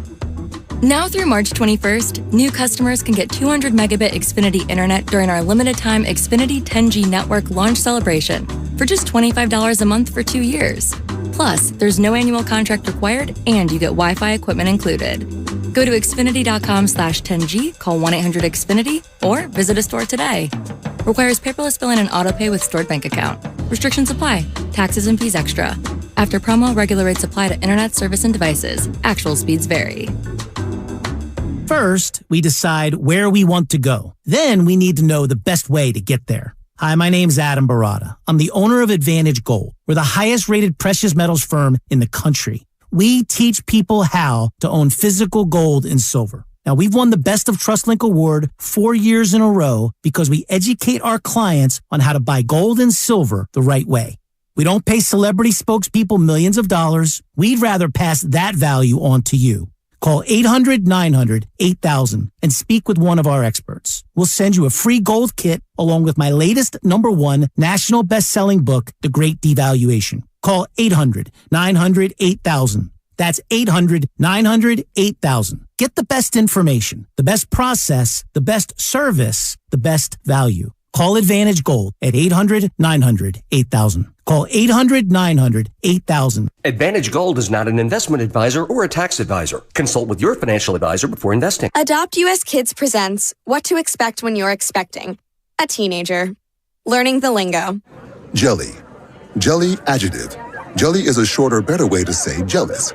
As in, Chloe, I am like so jelly of your unicorn phone case. You don't have to speak teen to be a perfect parent. Thousands of teens in foster care will love you just the same. Visit adoptuskids.org, brought to you by the U.S. Department of Health and Human Services, Adopt U.S. Kids, and the Ad Council. Discover windows and doors for every style home at Dolan's, featuring Marvin. From contemporary innovations to architectural styles for your comfort and security, you'll enjoy new sanctuary in your home with these inspired windows and doors. Explore the many possibilities at a Dolan's showroom in Burlingame or Walnut Creek. See Marvin displays. Talk to a window and door expert. For more Marvin information, visit dolanlumber.com. That's dolanlumber.com. Delivery throughout the Bay Area and wine country. If you own a business, this has been a bumpy ride. From pandemic to inflation, I'm sure you could use a break. If your business has 5 or more employees and survived COVID, you might be eligible to receive a payroll tax refund of up to $26,000 per employee.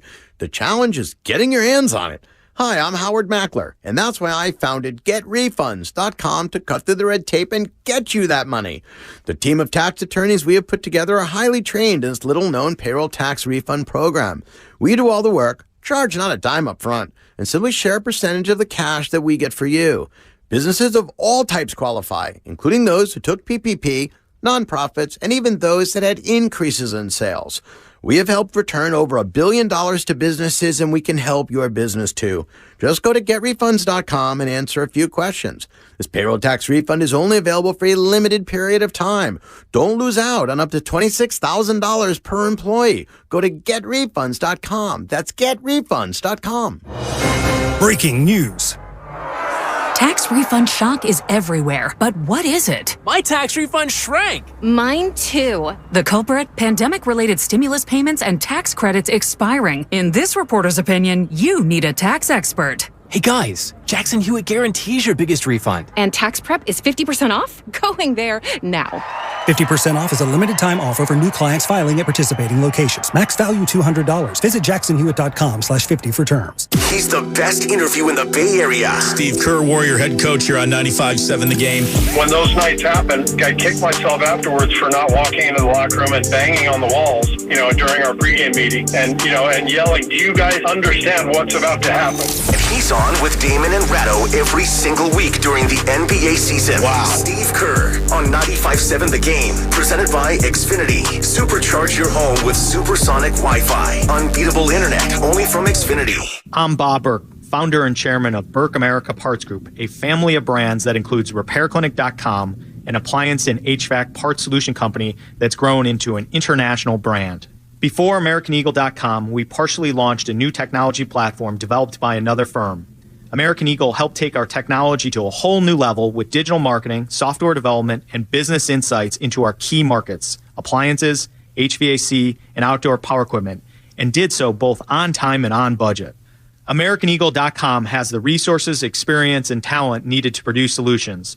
Our new technology platform, developed by AmericanEagle.com, has produced tremendous results with higher traffic, conversion, engagement, and online revenue. If you have any home repairs you need to take care of, check us out at RepairClinic.com.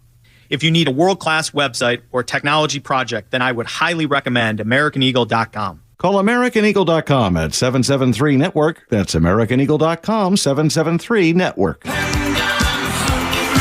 Don't miss Duran Duran, the Future Past Tour, May 28th at SAP Center San Jose with special guests Nile Rodgers and Chic and Bastille. Enter at 957thegame.com for your chance to win tickets to the show.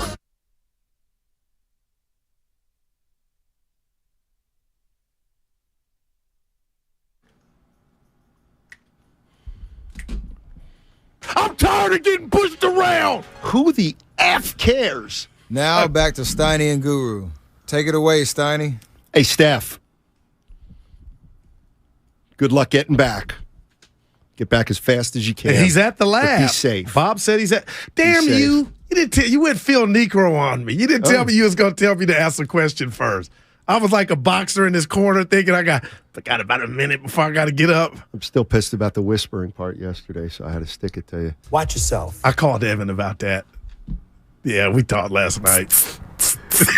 He got some four. We talked about the Country Wayne concert we're going to, but I was like, you don't think Stoney really thought I was being serious? Because I can't hear for the first 15 or 20 minutes I did. That's why I checked out that segment. From 1 to 1:30, I totally checked out. You having a good hair day. No alfalfa today. 347.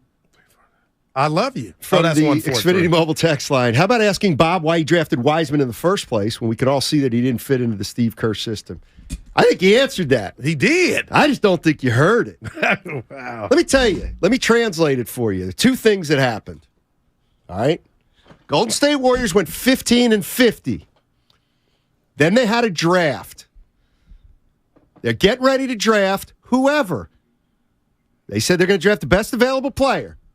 And on the day of the draft, Klay Thompson gets hurt again.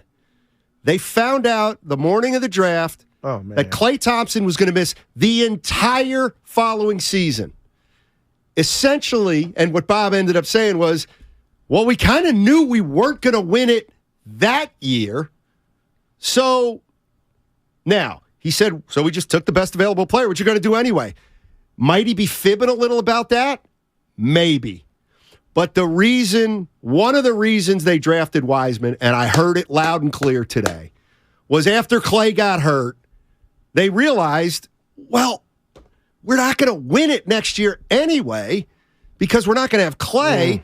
So if it takes a year, so what, kind of. That's why I don't think they ever expected Wiseman in year one. Take a listen, Goo. Oh, man. We'll see. I don't know. I think that when we drafted Wiseman, we were with the worst record in the league.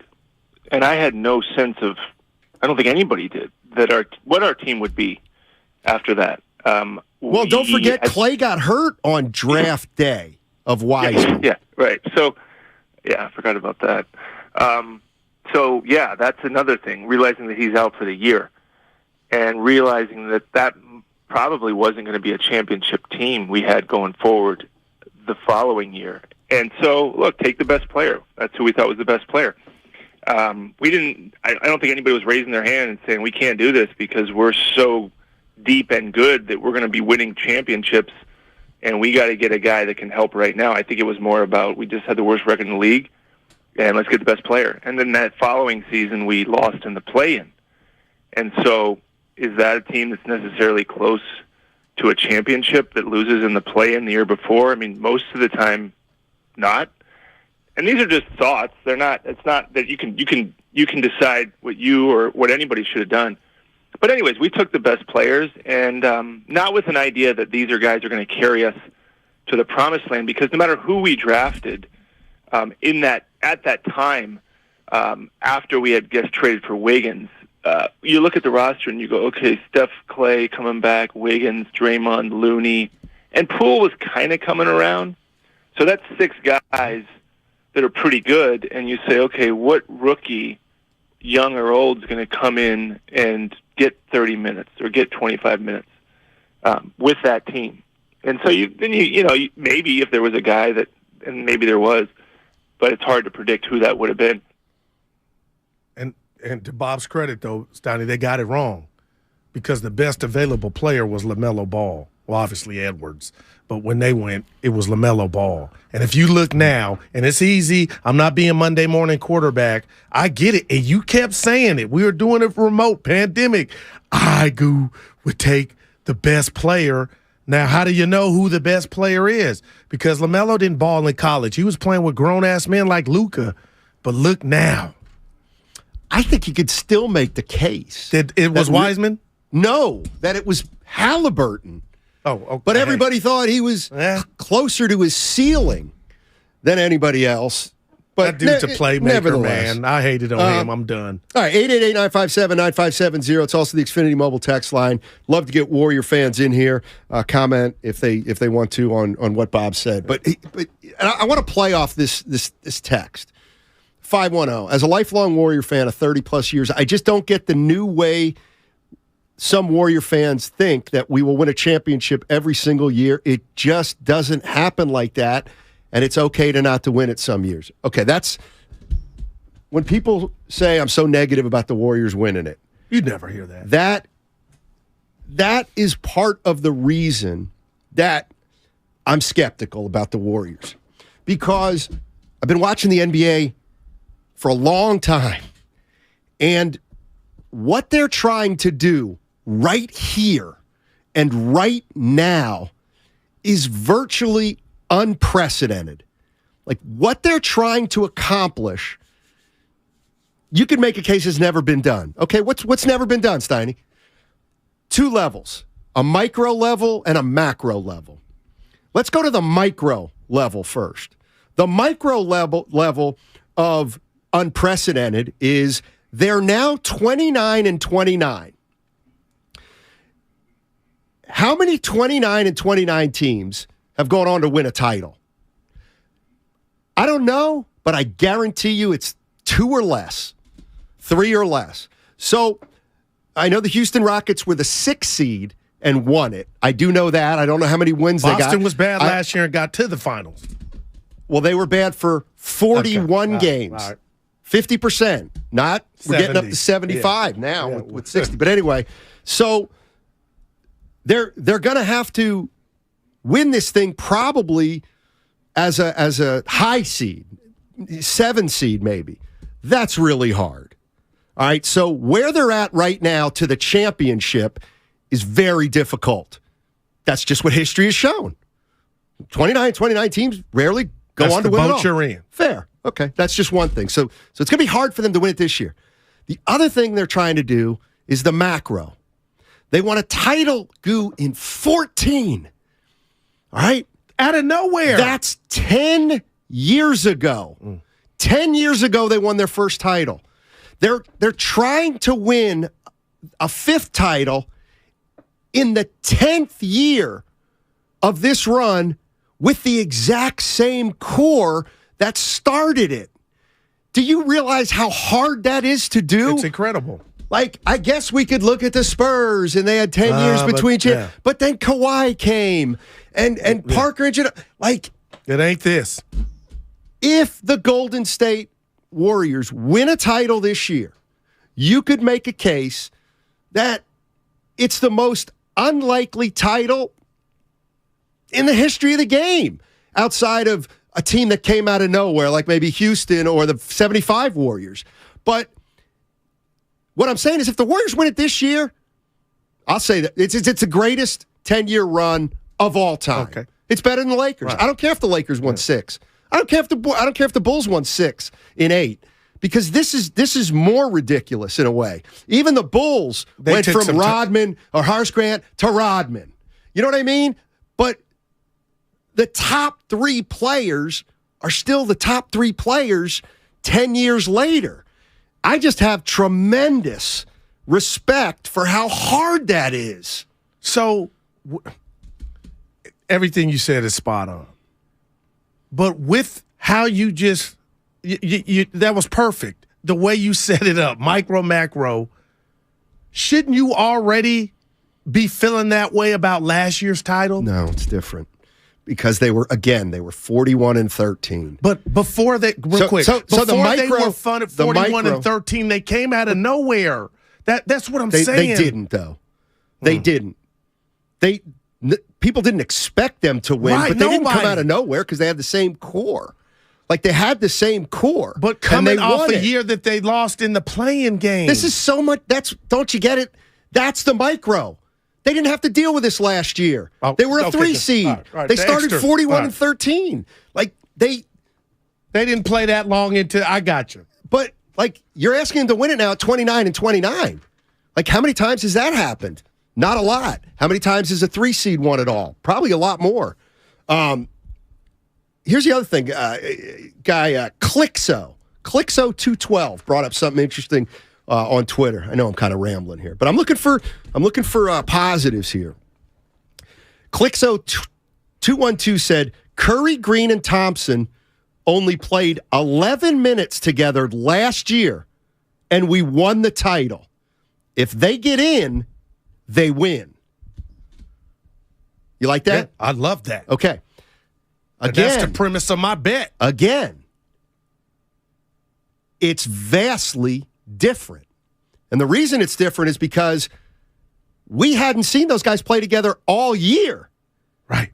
They played together, and they came back together, and they won. Yeah. We've seen that threesome this year. They're 13-11. They're not, like, that's kind of my point is the three-man core has been playing together this year. Yeah. They've played together. And they haven't been able to do it. Well, let me tell you how I feel about that. So that's like you could look at that two ways. They haven't been able to do get off to a good record. My thing is those guys together have not said, okay, this is it. This is our ninth life. We don't show up here, we're bounced, we're done. The finality. The games that they played, there was always tomorrow. There was always another regular season game. I'm banking on, okay, Steph's back. This is it. We know we haven't been our best selves, the best version of ourselves. This, Michael Jackson, this is it, Steiny. And I can't wait to see that. And can you remember the last time outside of Toronto, the Warriors lost a series in the West to a Western Conference team? It was the Clippers the year before, the 14-15, when they came out of nowhere. And they lost to the Clippers in Game 7. It's been that long since the Western Conference team and coach have defeated Steve Kerr and this core in a series. Like, I know I'm hanging on the Warriors have never gone to the postseason as essentially a 500 team. Hey, well, I got to go mute on that because you got me. Dave in San Francisco wants to talk about the Warrior young guys. Hey, Dave, how you doing, man? What do you got, buddy? I'm well. Hey, Mr. Steinmetz. Hey, Mr. Johnson. What's going on? Hey. Stay on topic, but shift it a bit. I'm not really following, everything going on with Wiseman and the trades and whatnot. However, I did see a headline today saying that the Warriors failed their young players. And I wanted to remind anyone who wants to listen to this, anyone who cares, but there's a substantial and considerable amount of responsibility that falls on the younger players as well. I was having trouble hearing him. He said there was a headline saying the Warriors failed the young players. Remember, we have kicked that around. Well, you can say that. And bottom line is it didn't work. Well, and they failed the veterans too. That's what happens when you go halfway. Okay. You failed the veterans and you failed the young kids. So I should ask Bob, damn, Steiny, I'm looking at you and I mean what I'm about to say. Because I just get irritated at the notion. It's not personal with Iguodala.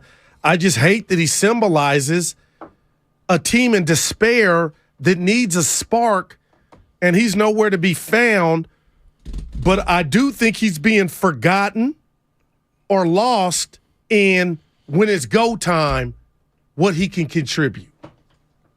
Because if he can't and ends up being what he is now, then that was an error.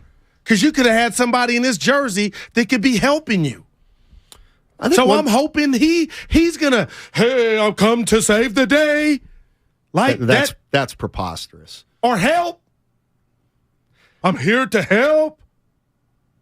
He's played 3 go ahead, but when are we going to say we can't say it's a mistake yet? If it's like, hey, OG, take your time, but when we're about to go, we need you. Here I am to save the day. Like, people are forgetting. Yeah, they're right. That's right. They're forgetting. He's because he hasn't done anything in years, Goo. Years. I'll go, okay, here. This is 510. Steiny, I agree with everything you just said. But do you agree that this is one of the only 500 teams that has a puncher's chance? Sure. I'll give you a puncher's chance, 510. That's why I always say I don't think they're going to win it. Could they? Well, of course they can. I would never strip them of that opportunity, but I don't see it, Bob. That's all. And 29 and 29 is not it. Let me tell you, the people that still think they can do, hey, it's red alert. This is bad. And the Clippers, I text a thread. You guys don't give me credit when I get predictions right. I said 135 burger coming. That's hard. That's what they give up on the road. But I did it when the Clippers were at 78. I'll wait but that's pretty good. That's hard. That's pretty good. I was waiting on having to give you some love, John. Nobody came. What? I guess,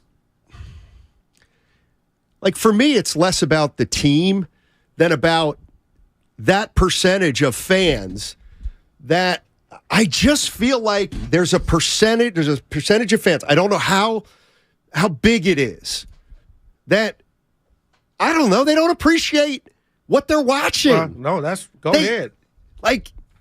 You speaking now. We're in unprecedented basketball history right now. You know what? You know why I don't think they're going to do it? Because I don't think I've ever seen any team like this ever do it. Who's had their core 10 years apart? I get it. You're probably, look, when Jabbar get to the Lakers, when they're first, second, first, last. Yeah, but, man, especially because they haven't really added to their core other than Wiggins in terms of a big boy. Yeah. You know, you always say, meet me halfway. Can Warrior fans meet me halfway and at least acknowledge that what you're asking this team and this franchise to do is historic? It's going to be almost one of a kind if they pull this off. Nope. It's not. Because I'll tell you what, if they do it, to hear some fans, it won't even be that big of an accomplishment. Well, then if you know what I mean. Yeah, they're foolish. But I got to say something. There you go. If we're going to, here I go. And I'm not trying to break this down to individuality, but LeBron James to me has one of the greatest feats that it took a long time for me to appreciate. 8 straight trips to the NBA Finals. Okay? So what you're talking about is Steph Curry doing this thing over 10 years. But I feel like that equals what we call him, transcendent, once in a lifetime, revolutionizing. That's what gods do. That's what GOATs do. So maybe Warrior fans. Jordan never did it. No, he did not. Bird never did it. No, he did not. But that's just the gravity that we're talking about because Steph's a couple series of, hey, Denver, nice story, yada, yada. Mike Brown and Sack, De'Aaron Fox, yike. Chris Paul, yike. You can go through it all now because it's probably not going to happen. Right, but if he does, I'm telling you, man, what you just said, Steph could get a mulligan and they could lose first round, and I will still be floored at how this thing has jumped off over the last 9 years. Let's go to Angry Black. Angry Black's in San Leandro. What's up, Angry? What's going on, you two? Guru got that sweater with the emotional sleeve again because how can you believe that Curry, Draymond, Clay, and maybe even Wiggins, with the type of pedigree that they have, with the type of blood that's running through their veins, that they're cool being 29 and 29 and then could just flip the switch and say, okay, guys, let's go win these. They're hating every game that they lose. And as part of They don't realize what you're seeing. I got you. I'm 90% with you, Steiny. You got a 6'3" guard, a little man, okay, in the last 10 years. You got a 6'8" big man, Draymond, who doesn't score. He's not on the offense. Man, I had a question for him, too. He was great. Go ahead. I know, because he agrees with me 90%. I was going to ask him the question you asked me, but this can't be your answer. What do you mean? What is the difference this year than last year outside of time? I don't want to go through this, because if you're telling me, I've given you like nine things that are different. Right. So what do you? I've answered your question a million times. Let's condense it down to who's available. We're only talking about 2 players that are not on this team. So hey, I know how you process that. I process it different. But this guy to call and say they're not happy with this. Nobody's happy. But that's it's not. point. And they're it goes not back happy to Bob's with it, but analogy. they can't do anything with Until we see the boxer knocked out, you can't call and say you're correct. I know. Now they're wobbling. Oh, the leg. Hey. But until we see but the idea you can't take the victory lap. Like, well, the personnel's essentially the same. So, no, and I wouldn't say you're saying, hey, Goo, they got more miles on the thread. I get that, but man, we are robbing them of the infusion. Let me ask you a question. Hey, what time is it? It's game 1 of the first round of the playoffs. Let's go. Why is it so hard to go back to back? The mental and the physical wear and tear. Thank you. Playing into June, then having to do it again the next year. Again, this is what I mean about unprecedented. Like, you're asking a team whose core is all 32, 33 or older. You're not asking a team in their prime. You're asking a team that is older to do it. Like, there's sometimes all the basketball pedigree in the world gets beat by the physical part of it. I got you. And that's going to show itself if it hasn't already. Because I'm not done saying, I'm not ready to say, oh, they don't got the juice. They don't got the, everything is zapped. I get where you're going. And for the people that feel like it looks like you're right. But the thing and the beauty of the season is we still got some time. 888-957-9570 is the number. That is also the Xfinity mobile text line. It's the All-Star break. The Warriors are 29-29. Are you an optimist or are you a pessimist? Are you a realist or do you believe that this thing can still change? Can it change? Yeah, it can change. I just think it's going to be really, really hard to turn this thing around. Can they do it? Of course, they're champions. Warriors Wednesday. It's brought to you by Friedman's Appliance, a trusted name since 1922. Visit friedmansappliance.com today. Damon and Ratto get Steve Kerr's reaction to the trade deadline. Today at 5. One of the keys for us with the deal is that Gary is an easy fit. We just watched him help us win a championship. Steve Kerr, today at 5 on 95.7 The Game. AC Transit is offering a $2,000 bonus for new bus operators to join their team. Paid training is provided. Plus, the new hire bonus is paid within 12 months. The $2,000 bonus is subject to terms and conditions. For complete details and to apply, visit actransit.org/careers. Welcome to the IKEA Sleep Sale. IKEA Sleep Sale? Uh-huh. Save on all things bedroom, including select bed frames, duvet covers, air purifiers. And those fuzzy sheepskin rugs? Yes, and so much more. Cozy. I'll take one of each. Hurry in to visit your local IKEA store or go to IKEA-USA.com before the sale goes night-night. Offer valid 2/15 to 2/26. U.S. only while supplies last. Selection may vary by store and online. See store and IKEA-USA.com for complete terms. Restrictions apply. Make connections that count at Evergreen Valley College and get free tuition when you enroll for 6 units or more. That's right, free tuition and no student fees this spring. EVC is an award-winning transfer college and has the 4th most diverse faculty in the country. And with EVC alum earning more money than nearly every other community college in the country, you can take classes and transfer or fast-track your career. Enroll for classes today and get free tuition for the spring. Visit evc.edu for more information and enroll for classes at evc.edu. That's evc.edu. Do you have neuropathy? Are you experiencing numbness, tingling, and pain that just won't stop? Are you taking dangerous drugs that have serious side effects and never fix the pain? If so, please listen to this message. Neuropathy is a serious, progressive condition that only gets worse if not treated properly. Call SF Bay Wellness at 844-94-NERVE to get back to doing the things you want to do. There is no drug, exercise, or surgery that can heal nerves. Don't wait until your condition gets worse and stops you from living your life fully. SF Bay Wellness has a time-tested, proven track record of helping hundreds of patients to improve and reverse their neuropathy. If you're ready to regain your independence, contact SF Bay Wellness at 844-94-NERVE. Call now for your $99 neuropathy special and receive a personal treatment plan that is tailored to your needs. Call 844-94-NERVE. That's 844-94-NERVE and start to enjoy life again. Listen for the latest ski, snow, and road conditions with the Toyota Tahoe Report every Thursday, Friday, and Saturday throughout this snow season with Johnny Mosley. Brought to you by your local Toyota dealers. Toyota, let's go places. Now it's time to guess who the closer of the week is. Presented by LiftMaster and RNS Doors. Turn your garage into the envy of the neighborhood.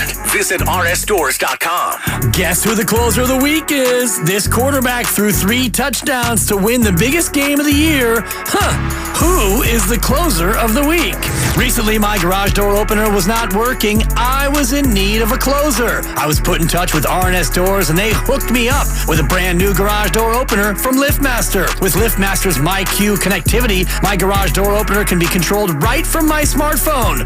You'll know when a door or gate has been left open and can close it with a tap, no matter where I am. Be one of the first 10 callers and receive 20% off a LiftMaster garage door opener. Call 1-800-FIX-A-DOOR. That's 800-FIX-A-DOOR. Or visit rsdoors.com. R&S Doors. Look for the red truck. For adults with moderate to severe plaque psoriasis who are candidates for systemic or phototherapy, now there's Skyrizi, Risankizumab Riza, a prescription-only 150 milligram injection. With Skyrizi, 3 out of 4 people achieve 90% clear skin at 4 months, and Skyrizi is just 4 doses a year after 2 starter doses. Nothing and me go hand in hand. Nothing on my skin, that's my new plan. Nothing is every day. Don't use if allergic to Skyrizi. Serious allergic reactions and an increased risk of infections or a lower ability to fight them may occur. Before treatment, your doctor should check for infection and tuberculosis. Tell your doctor if you have an infection or symptoms, such as fever, sweats, chills, muscle aches, or cough, or if you plan to or recently received a vaccine. With Skyrizi, you could achieve 90% clearer skin. Ask your doctor about the #1 dermatologist-prescribed biologic in psoriasis and visit skyrizi.com or call 1-866-SKYRIZI to learn more. It's time to think about your tax refund. And Jackson Hewitt wants you to think biggest. As in, we guarantee you'll get your biggest refund or your money back plus $100. Who offers that? Come to think of it, nobody. It's one of the biggest guarantees out there and why you can't just file with anybody. For your guaranteed biggest refund, go to Jackson Hewitt today. Your wallet will thank you. When every dollar matters, it matters who does your taxes. Jason Aldean with special guests Mitchell Tenpenny, Corey Kent, and DJ Silver are coming to Shoreline Amphitheater in Mountain View on September 28th. And 95.7 The Game has your tickets. Enter to win at 957thegame.com. Meet Joe A, Hi. Joe B, Hello. and Joe C. What's up? 3 everyday Joes perfecting their banking with Chase. Joe A is locking his lost debit card with the Chase mobile app. Joe B is cruising toward his new ride with Autosave. And Joe C's Chase banker is helping him budget to go back to school. Tools that help protect, support for what's next. One bank that puts you in control. Visit chase.com/checking. Chase, make more of what's yours. Chase mobile app is available for select mobile devices. Messaging and data rates may apply. JP Morgan Chase Bank, N.A. member FDIC. It's not easy being the one everyone counts on to keep your operation running, no matter the weather or supply chain hiccup. But we get you, Raymond in Buffalo, Maria in Miami, and Jules in Troy, taking control of everything that's under your control. At Grainger, we're here for you with high-quality supplies for every industry, plus real-time product availability and access to experts ready to help. Call, click Grainger.com, or just stop by. Grainger, for the ones who get it done. You're listening to 95.7 The Game, KGMC FM at HD1 San Francisco. Always live on the free Odyssey app.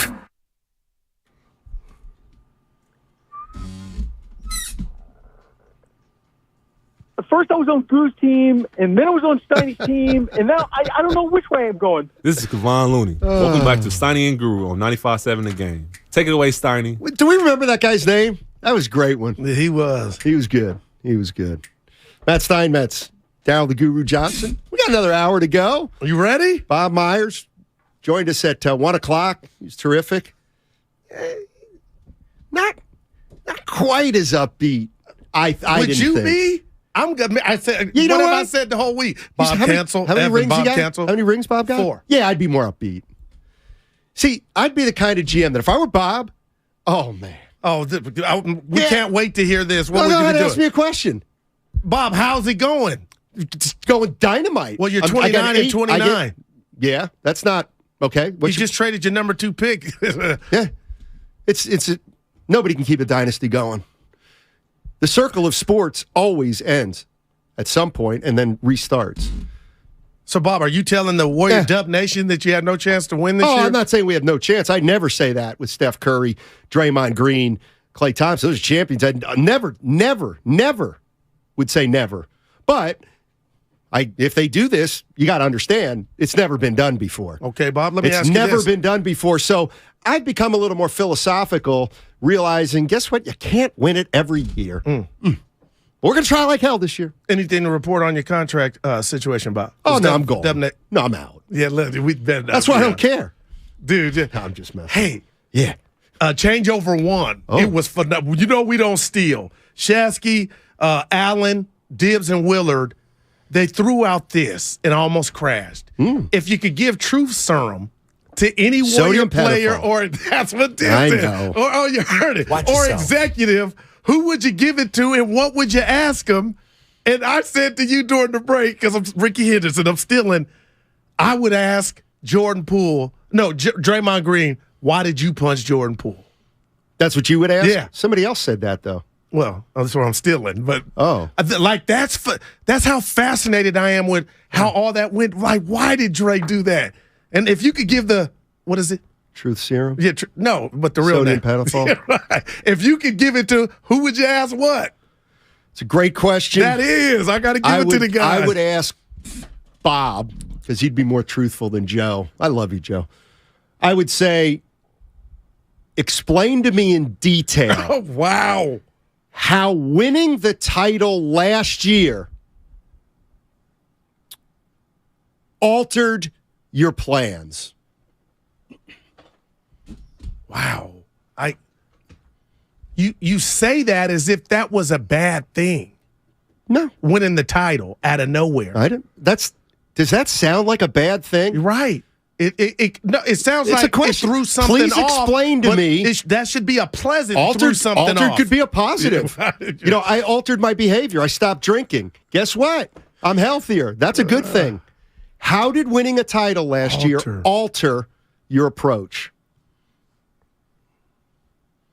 Because I think they were ready to start to move on.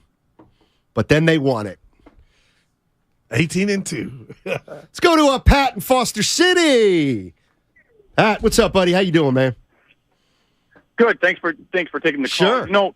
I'm thinking about this, and I've been a Warrior fan for 35 plus years or whatever, and it seems like every year the Warriors and most teams have to go through this balance. Where's the payroll go to? Is it the starters or the bench? And it seems like it goes back and forth. We have great starters and the bench is no good, and then we spend money on the bench, but then we lose a starter, and it just kind of goes back and forth. But last year the two things that came together for the Warriors early on, the bench was solid. There were veterans. They contributed right away. They were great from almost the beginning. And there were pros. Porter and the other guys they had were... And Iguodala, too. And yeah, exactly. But the starters didn't get together until basically the playoffs started. Yep. But when the playoffs started, it was the first time where they had a real productive, good, great bench, which they had pretty much all year, right? And all their starters. This year, it's the opposite of that. We haven't had a good bench, but I would argue that the bench is starting to come together now. Kuminga's really starting to contribute. They're starting to... DiVincenzo's got a role. That dude, man. Yeah, exactly. And Poole is much better, when he's coming off the bench. So I think, and now we just need to kind of get the starters back healthy. And if we get to the end of the year where the starters are healthy and now the bench is able to contribute, maybe we'll be back kind of where we were when we started the playoffs last year, sort of just almost the reverse. So I'm kind of an eternal optimist. Okay. I'm not saying that's going to happen, but it gives me reason for hope, Well, and the other thing is, and thanks for the call, Stay Pat. positive. The other thing is like, seriously, that's all you can do. Like, Bob Myers right now, hey, Bob, are you stressing? No, I'm not stressing. My work's done. There's nothing else I can do. Maybe sign a big man a buyout. Who cares? Who cares? Like, his job is over. Yeah. Right now. His job is done. Like, there's nothing you can do except let it play out. Yeah. As Chris Let's hear Townsend Bob would in say. his own words say that, Stoney. When you're able to do it that many times with the same kind of core, there's a belief, there's a confidence. And I think the thing, Matt, is it's a little bit like maybe a boxer where they just haven't been knocked out. And people listening can say, I don't care. But they really haven't.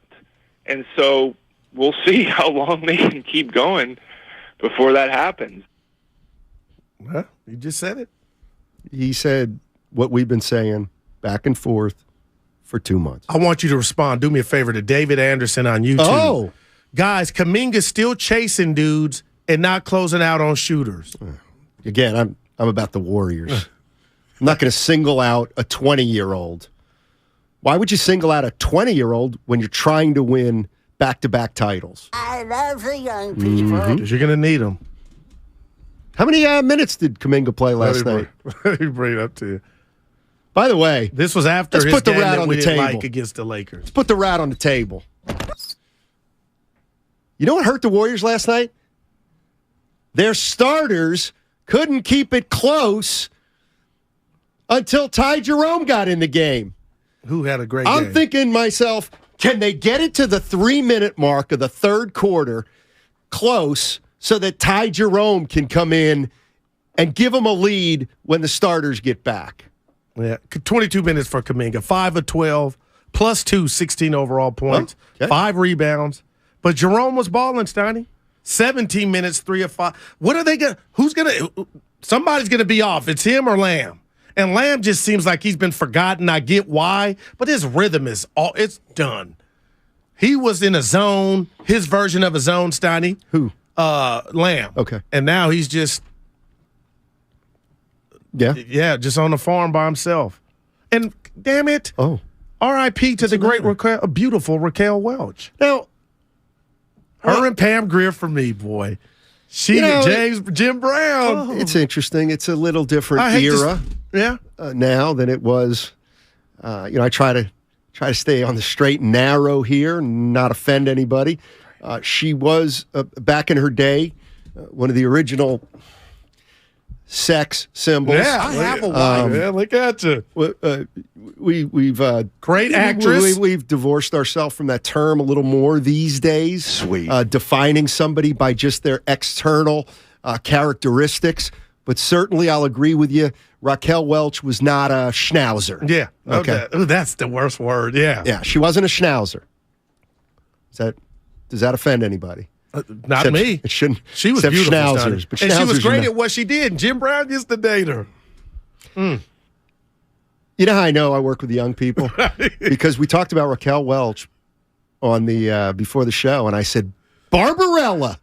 And nobody said, Steiny, you're wrong. That's Jane Fonda. Wow. That's I know Rachel Weisz. Rachel Weisz. Weisz. Rachel Weisz. What'd I say? Something wrong. Let's go to Rich in Oakland. He's stressing out. He's stressing. Rich. No need to stress. Let it play out. How y'all doing? Dynamite. I'm stressing too, Rich. What you got? Hey, man, man, it's crazy because I told myself, right, I was like, oh, man, if we win this championship, I'm not ever going to stress off next season. Whatever happens. I'm blessed. I'm thankful as a Dubs fan. Like, I watch every single minute of Dubs basketball, so, like, I appreciate this. This doesn't happen. 4 chips in 8 years. But the way that we've been losing these games this year, I feel I'm a Raiders fan, and we lost 5-6 games after being up so many points and just in the dumbest ways. And it feels like this year is just dumb basketball. It doesn't matter if Curry's in there or not. It's just dumb basketball. And I don't know if we're going to be able to get it together because the Suns, the Clippers, the Nuggets, they're good basketball teams out here, man. And it's like, I feel it that we got Clay, Dre, and Steph, but it's like, I don't know if we're going to be able to do it. Like I was saying, we played into June. Our guys are old. It's just like, it's hard. It's hard to win championships. It's hard to win 4 in 8 years. So all my Dubs fans out there, if it doesn't happen this year, we're blessed. Some teams don't even get to witness one championship. Our fan base is so blessed. We should just be thankful and so appreciative of Stephen Curry because he's one of the best players of all time. Y'all have a great day. Yeah, and that's why I always say, Rich, Steph Curry's been one of the best things to happen to my career. Who's at the facility now? Hey, trust me, I'd like this thing to roll for another 4 to 5 years. Curry's been the Social best Security clicks in night.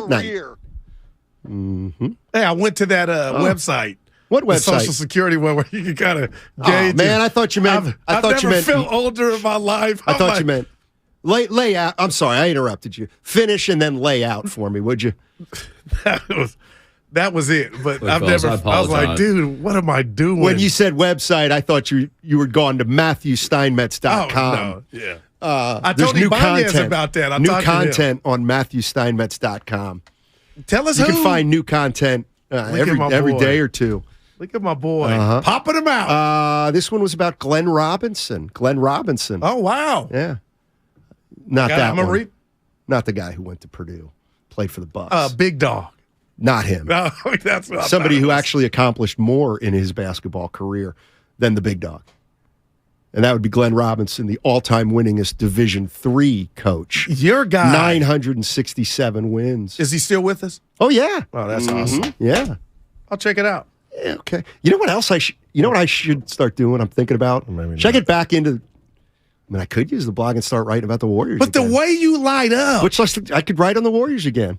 See now you. Where did you get that idea from? I don't know why I'm right on the Warriors. Yeah, that's I told yours? you to talk about Bob Knight, Chris Mullin. Oh, you never said a word about Bob Knight. If you transition into. You want to horn in on this, don't you? You sniffing money and you want to horn in. Let's see, dude, Shaquille O'Neal. I do not have. You won't even watch his doc. I don't have a Shaquille O'Neal story. Maybe that's why you don't like him. I love Shaq. What are you talking about? Watch his doc. It's incredible. Well, I almost teared up. Evan watched it. Came in. Like Bird. I could write something on Bird. Now I know what you'd think. You'd be like, "Oh, Steiny, write about how great." No. The story would be about how Larry Bird, he's my guy. Yeah. Watched as much as I could. My pattern, it's all, he's my favorite. Cable. My man. Yeah. My man. Bird. I got to talk to him once for 5 minutes. Me and him. Solo. Player or executive? He was the head coach of the Indiana Pacers. Okay. And what was his name? David Benner.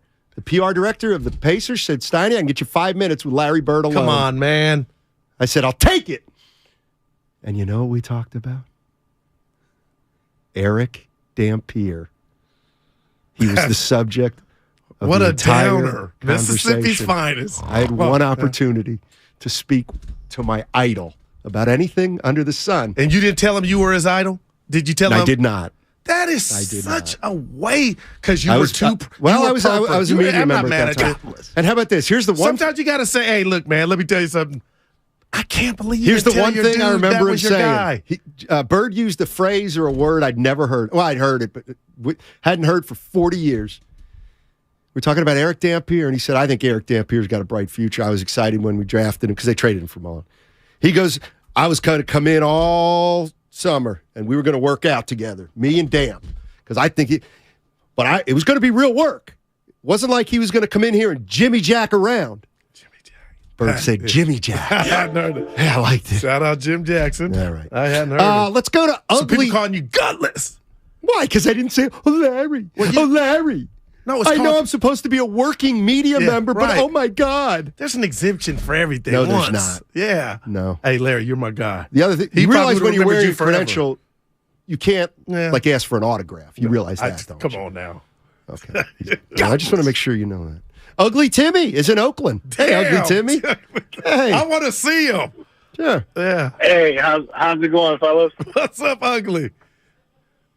All right. Hey, I just kind of wanted to share with you guys 2 reasons why I'm really down on the Warriors, and it pains me because I'm a huge optimistic guy. But like, when are we going to hold Steve Kerr and these leadership guys accountable? Like, I get it, Draymond Green, Stephen Curry, Klay Thompson, but in the last 6 years, their inability to evaluate talent and cultivate talent besides Jordan Poole has just been really lacking. And I know everyone's high on Jonathan Kuminga, but at some point, people was high on Jordan Bell and Patrick McCall as well. And we know how that turned out. And then lastly, why I'm down on it is the whole James Wiseman thing, right?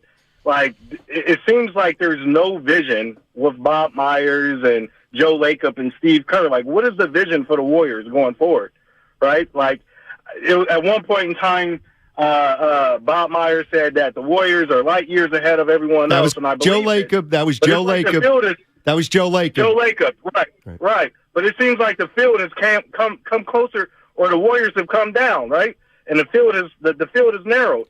Like, everyone's making moves, and it's like the Warriors has no vision going forward. Thanks for taking my call. You're still. That's so hard. Yeah, come on, man. I would pour him a drink, Stoney. Relax, Ugly. I mean, it's ugly to him, Stoney. I mean, you're sitting with Steph Curry. He's not about to retire. He's not where Bird was, sitting on the sideline on his stomach because it's on his back. Like, everybody relax. Now, is there something to – I got to tell you something, man. This Warrior Twitter I get involved with every night, it is so toxic, and they just Who are they?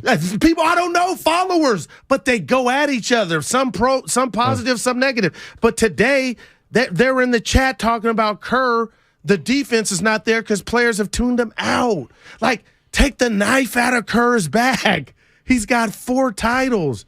Do you really think that's the problem? I don't. And I would tell you, come on now. Well, I'm trying to that guy, he was not look at happy. it in more gray area than they're not playing for Steve Kerr. Come on. Do I think that there could be something, a disconnect of a younger group of players right now becoming discouraged because they're not playing very much? Okay, can I like that? Yeah, like let if, me rebuttal like to that. If I were, well, there is no rebuttal. Well, there's that no wouldn't rebuttal. explain- If yeah, you're I was asking you the to question, figure out the bad defense because they don't it's not play enough to defense. affect the defense. It's got not enough to. It's not. It has nothing to do with the defense. It has to do if the young players, if certain young players are discouraged because they never get on the floor. Yeah. Well, guess what? When they get on the floor, they're not going to be their best. Well, James Wiseman on line 1. I'm just answering your question. No, they posed a question like that was the reason the defense is being bad. Poole's giving you his all. Kuminga's giving you his all. Jerome, Curry, Klay. So when Draymond says, calling out everybody outside of him and Looney, the $1 million question is, what's it going to take? Game 1 of the playoffs for these guys to do a metamorphosis? I don't know, but we're watching. Got to make the playoffs first. Bob caught himself, too. I heard that. JJ's in San Jose. What's up, JJ? How you doing, man? Hey, what's up, guys? Thanks for taking my call. Happy Absolutely. Wednesday. Yes, Wednesday. It's Wednesday, baby. Mm-hmm. I've been listening to you guys for years, and you guys are my guys.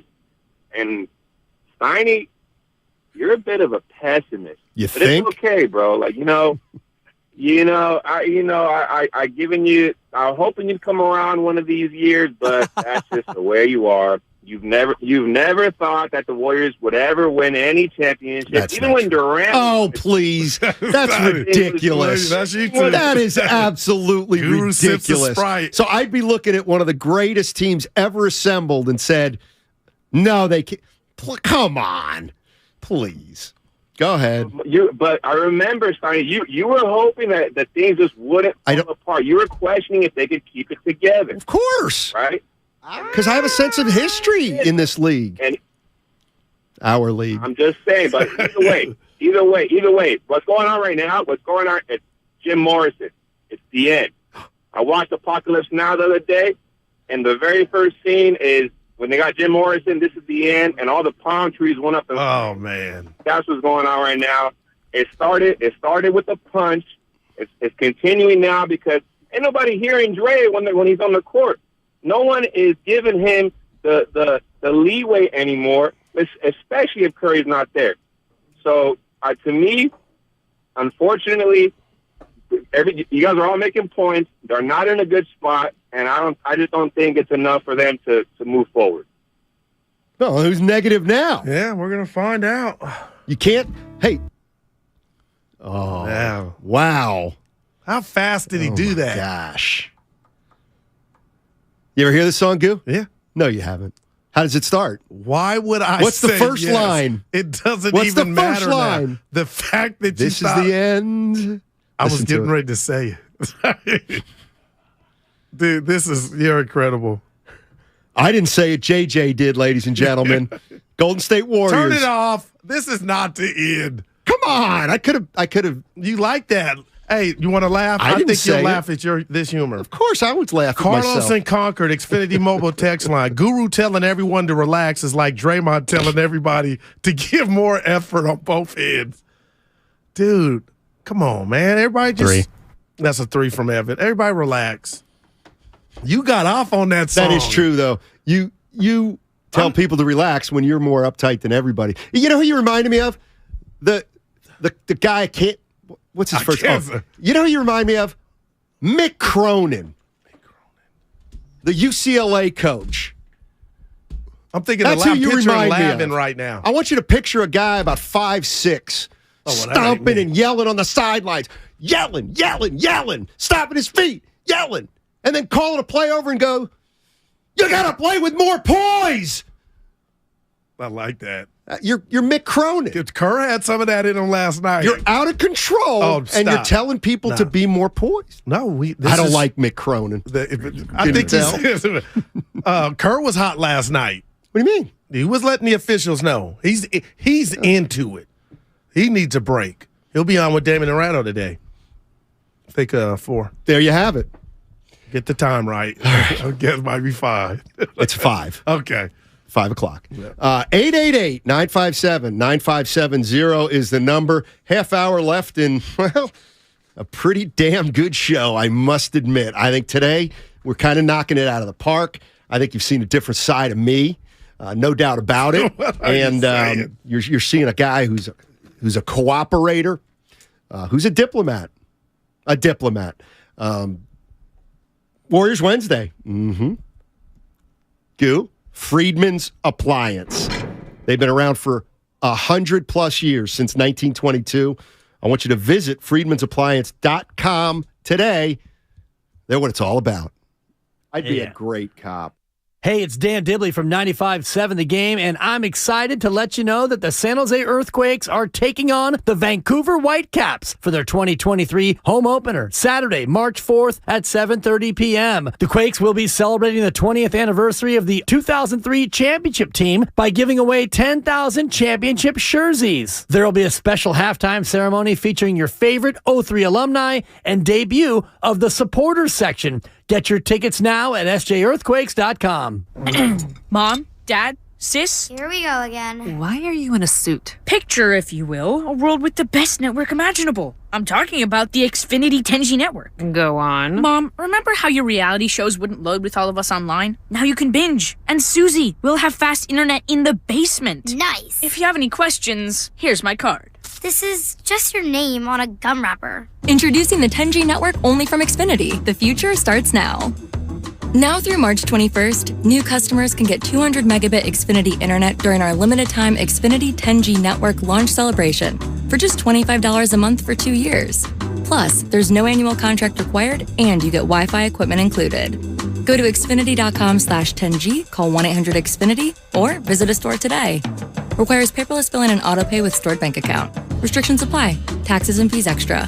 After promo, regular rates apply to internet service and devices. Actual speeds vary.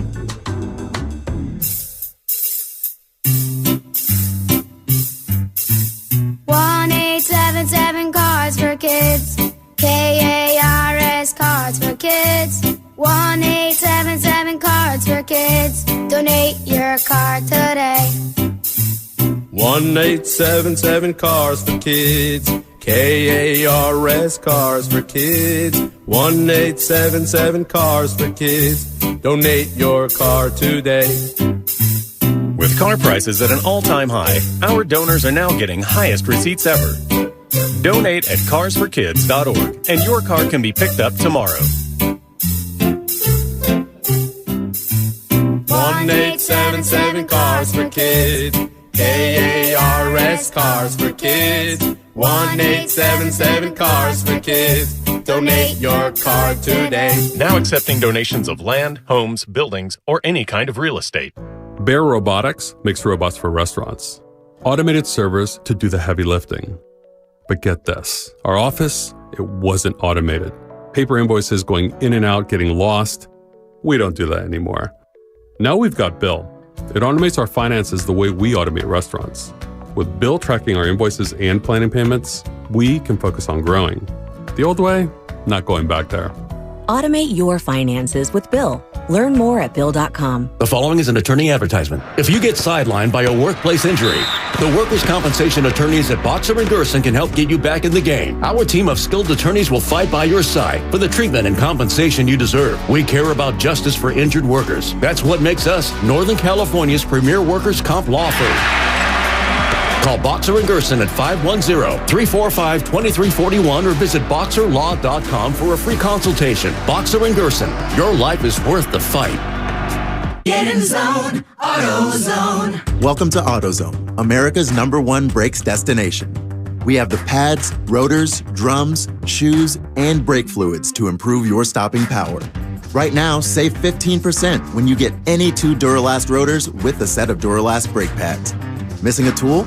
Ask about our free Loan-A-Tool program and borrow the tools you need to get the job done. Get in the zone, AutoZone. Claim based on data from the MPD Group 2021. Deposit required for Loan-A-Tool. Using your phone should never have to be a luxury. Walmart Family Mobile now offers free or discounted plans through the Affordable Connectivity Program. ACP is a government program that helps eligible Americans have access to wireless service. You could get unlimited talk, text, and 8 GB of high-speed data for free when you qualify. Apply now at myfamilymobile.com/ACP. Walmart Family Mobile is supported by the Affordable Connectivity Program and Lifeline government assistance programs. Please visit myfamilymobile.com/ACP for more information.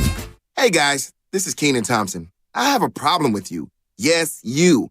None of y'all told me that AutoTrader has millions of new and used cars that I can shop from home. I thought we were friends. I put smiles on your face, but I'm not smiling. No one told me that with AutoTrader, a dealer can deliver cars to my home or that I could shop by price on AutoTrader. No one. Consider this friendship that you just learned we had officially over. Finally, it's easy. AutoTrader. Discover credit cards automatically double all the cash back you earn at the end of your first year. Wait, hold up. Question for the audio engineer. Is this for real? Apparently. See terms and learn more at discover.com/match. In San Jose, sunny skies, highs just 59 degrees. Weather brought to you by Total Wine & More. At Total Wine & More, save big on what you love this month with hundreds of deals on amazing wines and spirits. Love what you find at the lowest prices only at Total Wine & More. Drink responsibly. Be 21.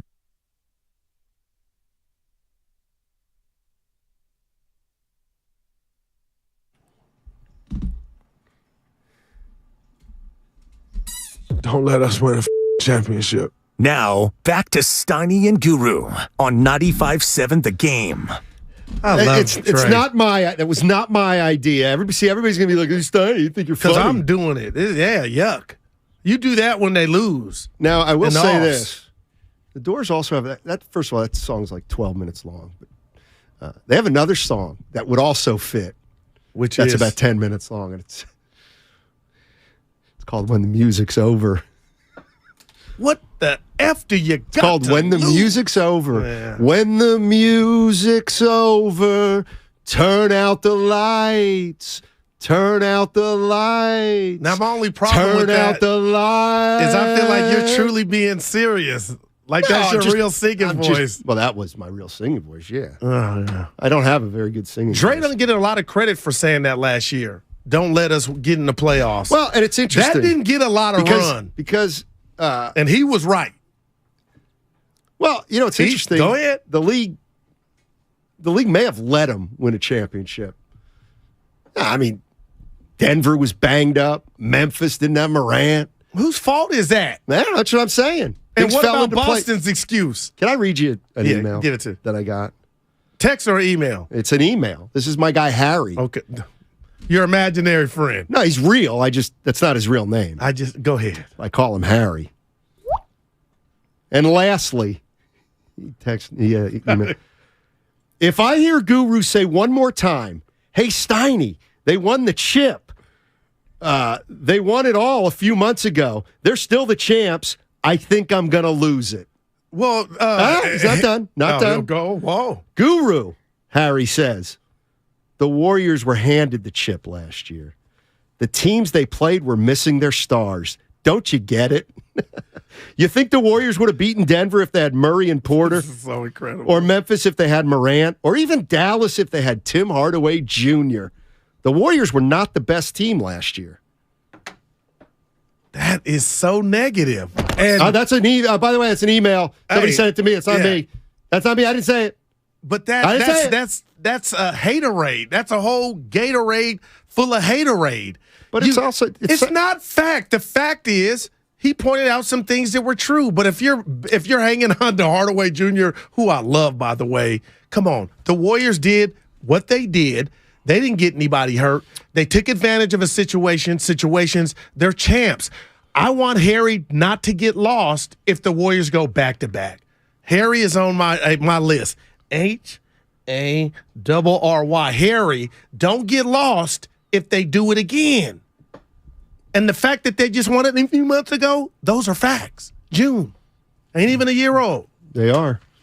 They are facts. I cannot wait for Ramiro.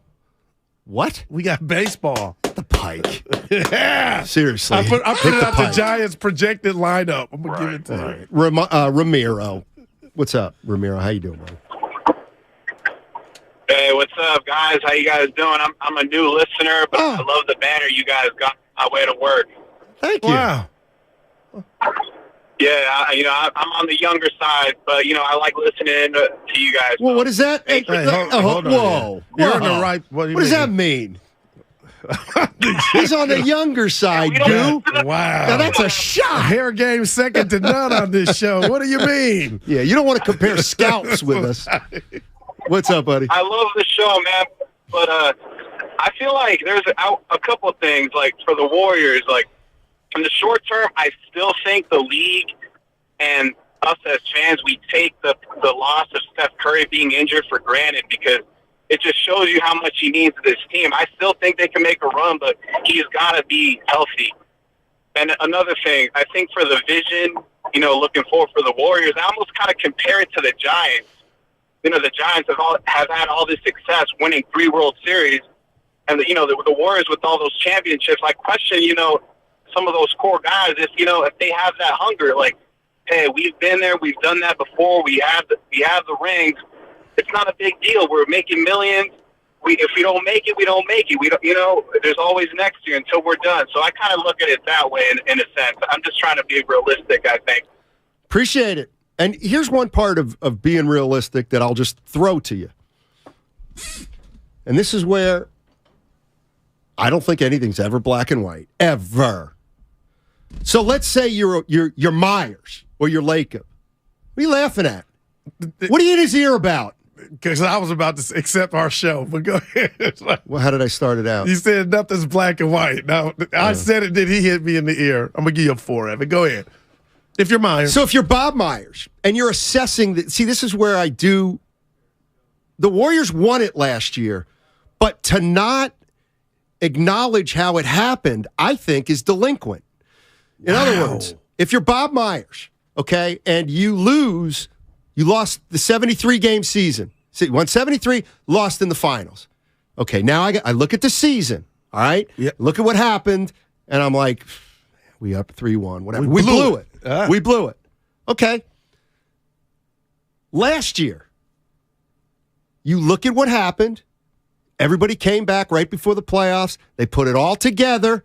They got some breaks, yeah, and they won it. Gotcha. Like, you have to me, you have to look at, you don't just say, well, we won it, we're the best team, and we'll be the best team as long as this team's to get, like, no, you might have been the best team right at that moment.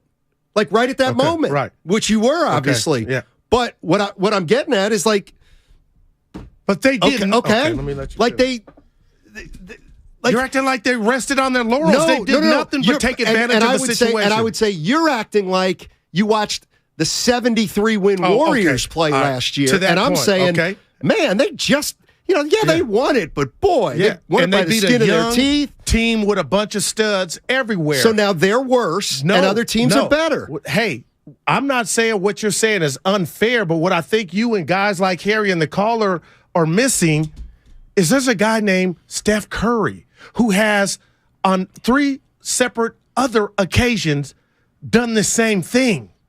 So this ain't no fluke. This ain't no, Tom Dickens. This dude is rare. He's special. Okay. And he's the Michael Jackson of the Jackson 5. Okay. So I get what you're saying. They're older, a little longer in the tooth, but they went and beat badass Boston in a best of 7. Right. And why? Let me be a Warrior fan. Okay. Why'd they beat Boston? Because they had championship pedigree. All day. Well, let me ask you a question. No, just because Boston hasn't won it, do you think the Warriors, do you think this pedigree, okay, this is what I can't understand. Seriously. I'm looking at I get it. The Warriors have class, 4-time champions. A pedigree. That's the reason. Pedigree. I'm looking at the Suns. Okay, well, they got Kevin Durant. He's won rings. Damian Lee has a ring. I get it. He was a role player. Devin Booker's now been to the playoffs 6 times. He's been to a Western Conference final. Chris Paul's been to the playoffs forever. Like, do you really believe they're going to shrivel up in the bright lights? Like, I think too much is being made out of championship pedigree, and you know what? And that is disrespecting. Okay. Right.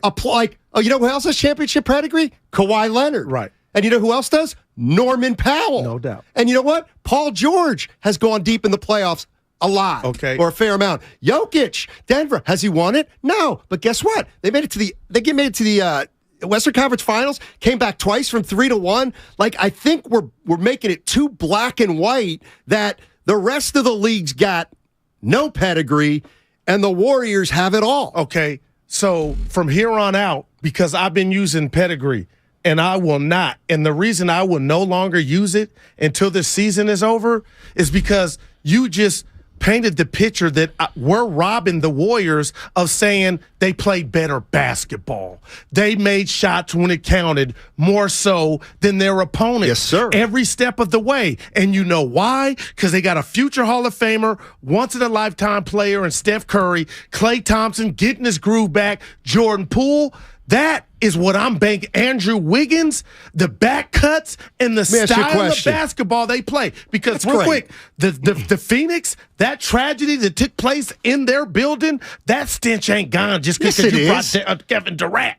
And what all the stench that happened in, or what didn't happen in Brooklyn when I was telling you Brooklyn was going to win it all. Just because you put all that together, they ain't got what the Warriors got. And that's what I'm telling you. I think you're overlooking. Okay, Warriors run the table. They outplayed Cats. Okay. Forget pedigree. Okay. Yeah. Well, then stop citing pedigree. Don't say pedigree anymore. You got it. Here's the other thing. Okay, let's say the Warriors get to the finals and they play Boston. Gotcha. Like, Boston gets nothing for being there last year and seeing what got them beat. No doubt. So, like, a to Boston me, team that won game one and had me thinking they were going to win the series. And all I'm saying is, I could look at Boston and say, they're the hungrier team. They're the younger team. Like, the hell with pedigree. I get all that. They know what they have to do to beat the Warriors. Right. So, like, I just can't stand this. We're champions. Nobody else is. Well, yes, other players are, actually, that you're going to be going up against, including Kyrie Irving in Dallas. And this is why I keep bringing up our friend Harry. I just tell me when it's foul or unfair or redundant to keep citing a championship in any sport that just happened the prior year. So I feel like you keep acting like I'm going on a chip that happened or culminated 3 or 4 years ago. This just went down. Now, do they look like that? No, they don't. But until we see the boxer knocked on his ass with the mouthpiece out, I'm going Tyson and Douglas. I just don't get how anybody could be walking around, even if they were the beneficiary of good fortune last year, they took advantage of it. And Steiny, this is the way I look at it. Let me finish. What hurt me this show today is, it did hurt. I'm just throwing radio hurt, is the back cuts. The way the Warriors play is different than any other team. No kidding. And you kind of dismissed it. That's why they're young. Right. No, and you dismiss that when you talk about Kuminga and Wiseman and Moody. You dismissed the fact that the Warriors play different than anybody else. And the reason that the young guys didn't play was because the Warriors play different than everybody else. Like, that's why the young guys didn't play. Can it win them a title? Well, it's 1-4. So but I just don't like. Let's look at their five. Just the five with Wiggins. Poole 6. Dante DiVincenzo 7. Let's just say Green, JaMychal Green 8. Right. I can tell you right now, if you say, Goo, you got to go to battle with those 8. Let's go. Okay, now let's go 9. Who would be the 9th man? Iggy. Okay, if that's just ludicrous, they got enough. It's just about, dudes, our back is against the wall. There is no tomorrow. Let's go. And Phoenix has Durant. And I'm watching. It's scary. You don't think Wiggins he ain't going to stop. If it's the good Wiggins, last year Wiggins who stopped, and Tatum ain't Durant, but just make him work hard, I could see that. You ain't going to stop him. But is Paul going to stop Steph? Of course not. But they're going to stop Clay? It's not about those guys, and you keep doing that. It's about the team. But when I bring the others up, or the bottom feeder guys, you talk about, you got to. It's about, and Bob mentioned it. Let's just go Bob 6 deep. It's about your best player. I don't need to go deeper than 6. But he said it's about when you have the best players. And Warriors, the Warriors, they don't have the best players right now because their players aren't playing like a year ago. Their players are playing like 500 players. Because Jordan Poole's got a ring, you trust him more in the postseason than Chris Paul? No, I don't. I don't. But this version of Jordan Poole, and again, I'm talking about it's going to be greater later. This version, I don't. But man, Steiny, I just cannot wait. No games for like 8 days. I know. Dude. What? I don't it's like the All-Star break. Pitcher catchers. That's usually what happens. Pitcher catchers. It's like, I got the giant lineup here if you want to hear it. On December 20th, do you go, oh, man. There's never a dead period like this. Stein, there's a Christmas this year. No, we got football. I cannot stand this no game. I watch college. What do you...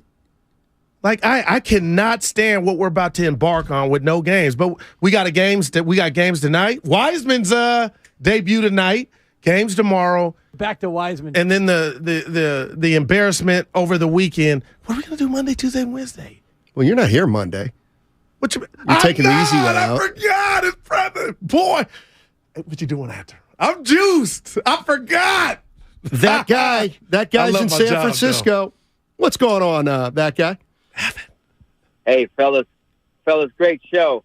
I appreciate you guys going back and forth, but I got a question for you, Steiny. Now, I'm rolling with, let me preface it that I'm rolling with Guru on this one. I had called in when we were down, the Warriors were down 1-2 last year when everyone was saying they were going to fold, and this was over. And I called into Devone at night, who was saying, this is it.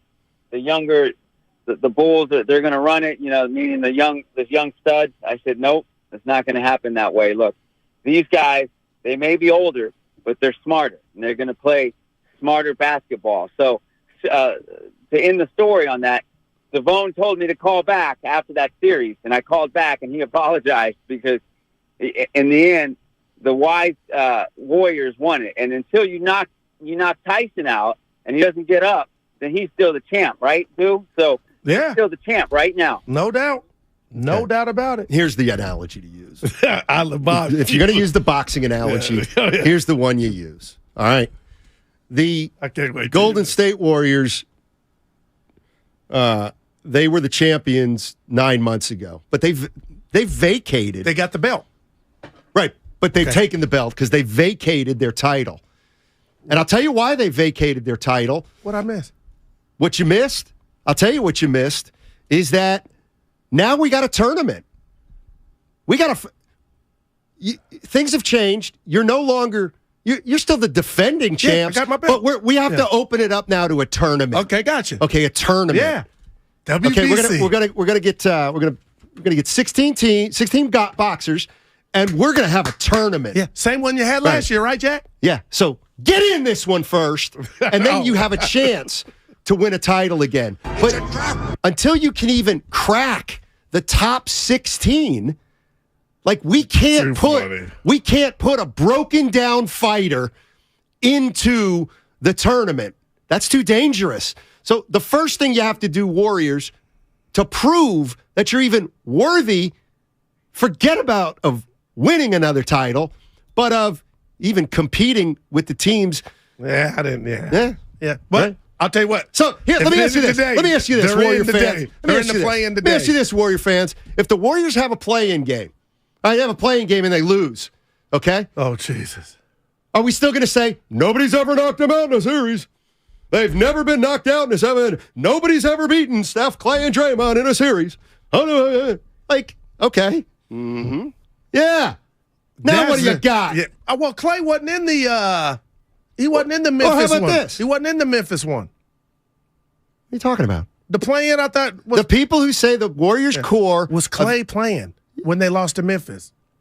No, that's not the point. Okay, the point is no one's ever beaten the big three. Yeah, I got you. Yeah. Okay. So my question is this. If they don't even make the playoffs this year. That qualifies. No. According to you, if they don't make the playoffs this year, they have to bring it back and run it back again because they've never been eliminated from a 7-game series. Oh, no, that you would have to pay the piper for that. Yeah, you would have to pay the piper for missing. I make people think of things they've not thought about before.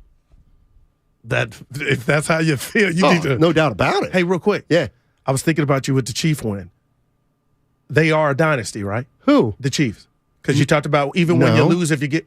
No, you got to have at least 3. Do they have 3 titles? But you said when they lose, what are they? They got to the AFC Championship and Super Bowl. Right, that's and they got after 2. you win 3 titles. But they got 2. They're 2 for 3. Okay, that's not a dynasty. And then they lost in the AFC Championship. Not a dynasty. So you don't win 2 titles is not a dynasty. But you went 3 times. Period. End of story. You went 3 times.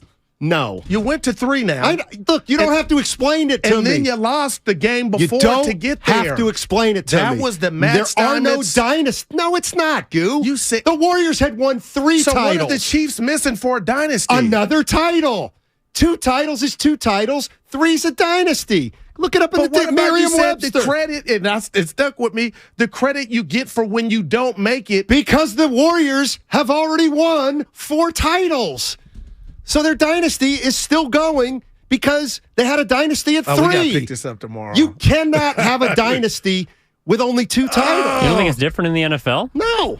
The Chiefs are a dynasty? Man, if you look at their last 5 years, Well, why don't somebody look up what definition of dynasty? Well, we did. We were talking NBA, but you were like, "Goo, if you lose and it's close, and you're I was like, well, what don't you understand? They've been in 3 Super Bowls and they won 2, right, but they've won 2. All right, and the Warriors have won 4. I'm not comparing them to the Warriors. Well, maybe that's where we get lost. Yeah, we'll pick it up tomorrow. Well, if the Warriors are a dynasty, what they are? Yeah, we already when know did the Warriors become a dynasty? Okay, damn, I hate to say this. The 3rd title. We're talking NFL. 30 seconds. They've been the 3. You know what? You should the Super Bowl. You know what? Okay, I'll meet you halfway. 2 titles in 3 years is a dynasty in the NFL. Okay? I'll go there with you. But fine. You're forgetting the AFC Championship when the year they didn't win it. Okay, I'm giving it to them. Doesn't matter. Yeah. They won 2 out of 3. How much time we got here? 16? 15? 14? Mm-hmm. Okay, Oh, 10 man. seconds. No, you know what? Let's make that a rule. Yeah. NFL, 2 titles. Yeah, the Chiefs are a dynasty. How are Warrior fans going to sit on that? Chiefs are a dynasty, just like the Warriors. Mm-hmm. Jim Morrison, it's the end. Welcome to the IKEA Sleep Sale. IKEA sleep sale. Uh-huh. Save on all things bedroom, including select bed frames, duvet covers, air purifiers. And those fuzzy sheepskin rugs. Yes, and so much more. Cozy. I'll take one of each. Hurry in to visit your local IKEA store or go to IKEA-USA.com before the sale goes night-night.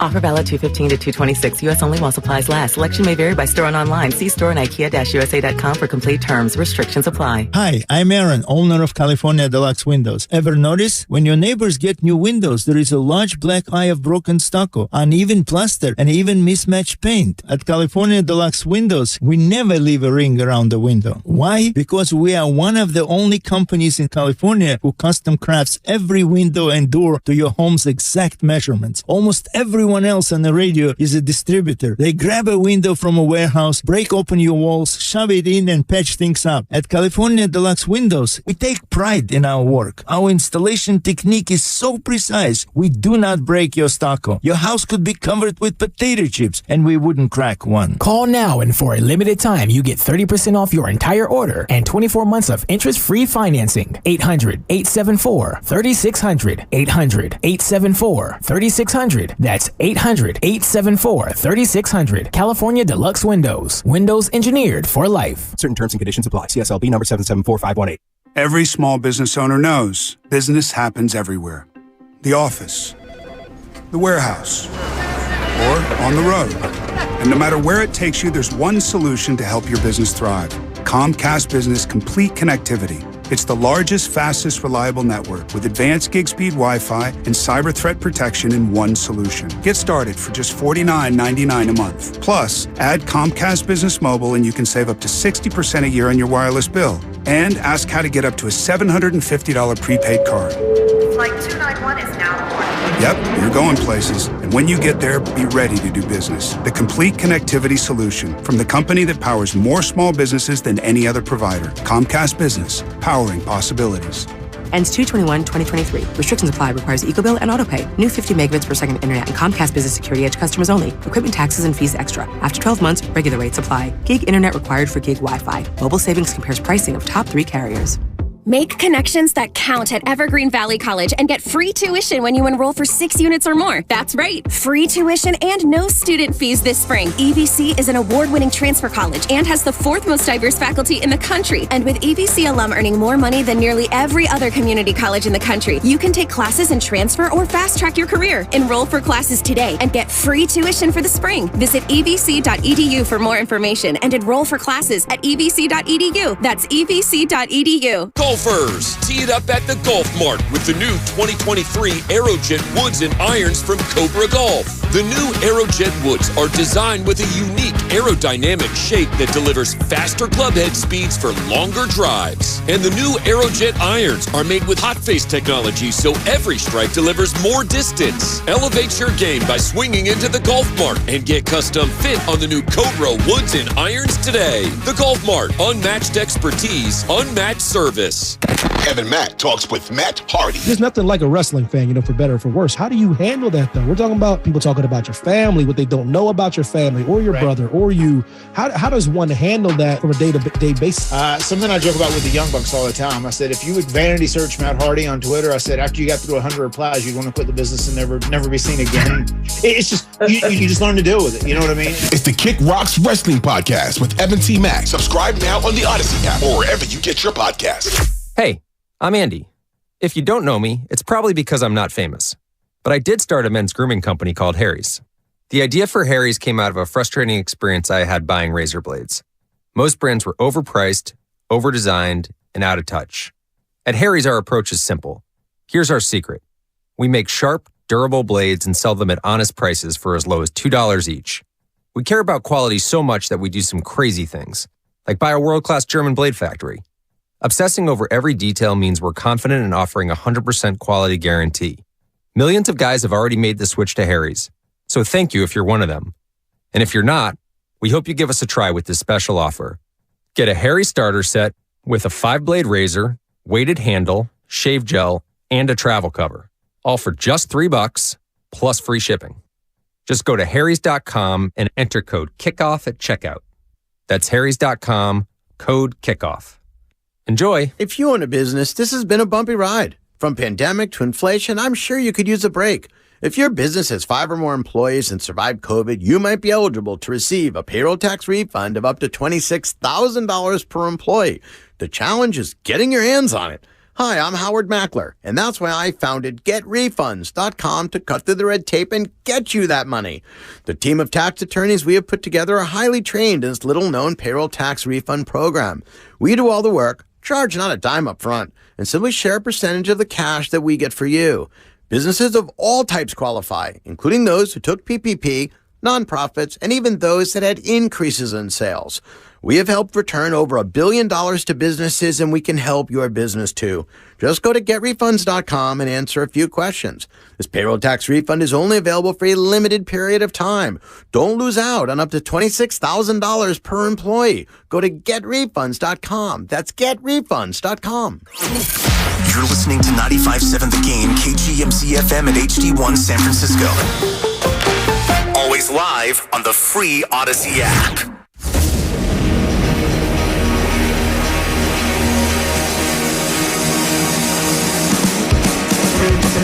Live from the corner of Broadway and Battery, you're listening to Damon Bruce and Ray Ratto on 95.7 The Game. So, Ray, it wasn't said at all when I was a kid. It really wasn't around when I was a teenager. I don't even know if it came into play in my 20s, but it feels like in my 30s. One of the least welcome phrases that has ever fallen into a sports post-game press conference or write-up started to become, it is what it is. I hate it is what it is. It is what it is an unimaginative way to describe a situation that inspires no imagination. It's just, this is what it is. I hate it. I'm guessing as a guy who used to work with words for a living, you sort of hated it too. Well, yeah, because what it did was put a convenient phrase to a refusal to answer. Right. It turned into a new, almost more casually dressed up no comment. Yeah, it's, basically it's, I understand the pretense by which you're asking the question, but I'm not going to engage. And I want to say it started with Bill Parcells, but it might have been somebody earlier than that. Yeah, who was the first? Who was the first to unleash this kraken, which still, here in the year 2023, is yet to go away? Yeah, I mean, that would be a great find along the lines of who's the one who invented upper body injury and lower body injury. But we know who did that. That was Pat Quinn. Let's say that was the hockey. Yeah. The hockey did that to us. That was the first time anybody said, injury information is actually none of your business. And the reason why it's none of your business is because I believe that every other player in the league in which I make my living will deliberately harm people for that very information. I know it's Tiger Woods' fault, that the overuse of the phrase "my A game," he brought into the lexicon "my A game." I didn't even have my A game today, and I won. I'm not sure that he was the one who originated that, though. I don't know. I think, but he was the one. He was the one who when he said it, like he polished meant it up. Yeah. Anyways, we say all that to say this: 29-29, Ray. It is what it is. God, that's about as uninspiring a record as an NBA team can have through 58 games. It is what it is. 29-29. Look, they're a pretty good team at home. They're borderline incompetent unless they're playing at home. This is hands down the worst defensive team that mattered of the Steve Kerr era. I'm really not going to hold, some of the off-brand years of the Steve Kerr era against anyone because they were tailor-made disasters before the ball was thrown up on basically opening night or certainly the night after 5 games and Steph broke his wrist, where you came limping in with the remains of Durant is gone, Clay isn't here. I guess that's also when Steph broke his wrist. The Eric Paschall year, shall we say. The Lost in the Woods year that got you the right to draft James Wiseman, who, Ray, is going to change the franchise one day. Very interested in talking to Steve Kerr at 5 o'clock this afternoon. An awful lot has happened. Maybe the most amount of Warriors news that has ever happened, Ray, in between Steve Kerr interviews. He joins us live at 5 today, and we got an awful lot of stuff to get into with him. This has been I don't want to say it's been a transformative week because nothing really changed, but in nothing changing, it was kind of transformative. It wasn't transformative in the way they wanted it to be. It codified the shortcomings of the 2-track system in that you have to nail every pick to make the next track look as shiny and cool as the current track. And because the draft is largely a 30-70 proposition, where if you're really good at this, you'll hit on 3 out of 10. The Warriors took a series of gambles. And the first gamble ultimately was making the 2-track system work. And while the jury's still out, it's leaning heavily toward guilty. Yeah, it's what the Warriors need to do to repeat as NBA champions. It feels like trying to even frame it like that right now is just ridiculous. There is no on-court, my own 2 eyes feedback that is telling me the Golden State Warriors can actually defend this championship. And having said all that, there is no group of 3 players, Steph, Clay, and Draymond, who deserve more benefit of the doubt or actually having to see their dragon slain before we say, yeah, the dragon's dead. Who knows? There is still the concepts of sports. But one of the things that we need to talk about with Steve Kerr today, and I know that he is certainly a student of the game of basketball, is there are some certain things that are just, indisputable. Like there are certain physics to the way that leagues work and champions are determined. And to try to approach a championship from the physics of, well, what we want to do, what we're going to bring to the table this year is we're going to have the single worst regular season record that ever won an NBA championship. That's what the Warriors are actually shooting at right now. That's what it looks like they're kind of looking at right now. The single worst team to ever win an NBA championship based on an 82-game season. So we're only talking about modern basketball. I don't care about grainy George Mikan peach basket footage. I don't care about that. I'm talking about modern NBA 82-game season. Ray, the 1978 Washington Bullets. The 1978 Washington Bullets were kind of a yawn at 44-38 before they won the NBA championship.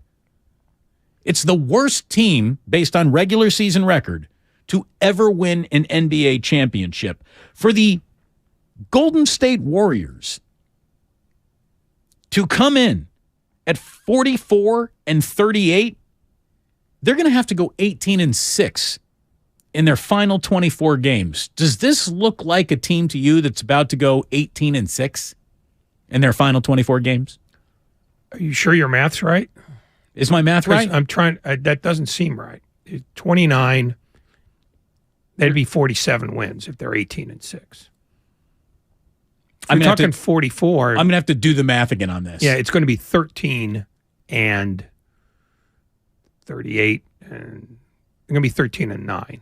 Either way, they have to start playing at a pace that they simply have not played at. I mean, haven't even come close to. You look at where they are. They haven't been better than 2 wins over 500 basically all year. They haven't been worse than 4 wins below 500. I mean, there's not a lot of peaks and valleys here. They've basically flatlined this entire year. They are the Atlanta Hawks. I guess. No, I mean, they're 29-29. Their season has gone roughly the same way, and they've been hovering around the play-in line the whole year, as have the Warriors. The Warriors, in fact, have spent more time over the play-in line than the Hawks have, but there's still no traction, and there's still no indication that there's traction to be had, except for one thing. Unlike the Hawks, who play in a more representative conference, there are a bunch of teams like the Warriors in the West.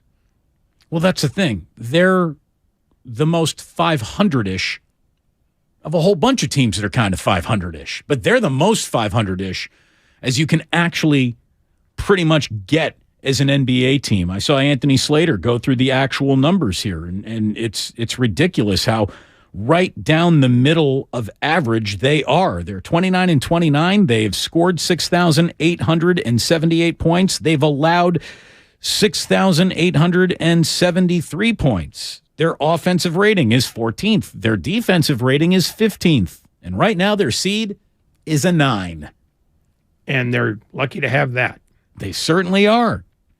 We got an awful lot to get into with Steve Kerr today, and we're going to have our NFL season exit interview with the King himself. Peter King is going to come on by in about an hour from now. Steve Kerr is live at 5. Obviously, the Bay Area doesn't do satisfactory very well, which is going to bring us right to baseball season.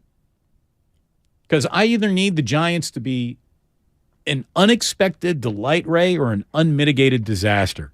I don't need another 81-81, and neither do you, neither does anyone in the world of sports talk radio. So we're going to get into that today. We got an awful lot to get into today. We mentioned it on yesterday's show, but today is the day that everyone realizes, indeed, the Derek Carr era with the Raiders is officially over, and how they botched that really as, it's sort of worth documenting, as is how good Kawhi Leonard is really as a basketball player, man. I mean, his whole career has either been hidden in plain sight in out-of-market cities or in plain clothes because he wasn't playing that night. When you do see him, which is rare, God, he's good. We got an awful lot to get into today. It's Damon and Ratto. It's good to have you here. If at any point in time we start boring you, just go ahead and drink a 5-Hour Energy because they're sponsoring the show. Remember college? 5-Hour Energy got you through. The energized feeling you relied on back then still works today. Rediscover 5-Hour Energy. It'll get you through again. Visit 5hourenergy.com. Steiny and Guru stream live on YouTube and Twitch every day. Having watched the NBA as much as I have, this means something. The fact that they are grinding in February. Like they never had a grind before, and they're a little bit older, and I feel like that's going to be something they're going to have to overcome because I just think it's going to take a toll somehow. This is the Bay Area's sports station. 95.7 The Game. Mom, Dad, Sis? Here we go again. Why are you in a suit? Picture, if you will, a world with the best network imaginable. I'm talking about the Xfinity 10G network. Go on. Mom, remember how your reality shows wouldn't load with all of us online? Now you can binge. And Susie, we'll have fast internet in the basement. Nice. If you have any questions, here's my card. This is just your name on a gum wrapper. Introducing the 10G network only from Xfinity. The future starts now. Now through March 21st, new customers can get 200 megabit Xfinity internet during our limited time Xfinity 10G network launch celebration for just $25 a month for 2 years.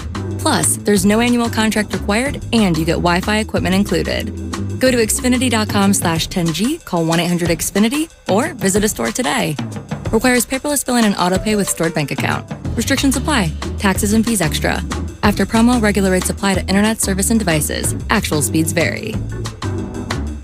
Come into Friedman's Appliance and see the full line of Fisher & Paykel appliances. Experience them in person in live vignettes, including their famous dish drawer dishwasher and unique sizes of refrigeration designed to fit seamlessly into your kitchen space. Fisher & Paykel products deliver perfect results with exceptional design and performance. And for a limited time, receive up to a $2,000 rebate when you purchase a qualifying Fisher & Paykel kitchen package from Friedman's Appliance. Visit Friedman's Appliance in Pleasant Hill or online at friedmansappliance.com.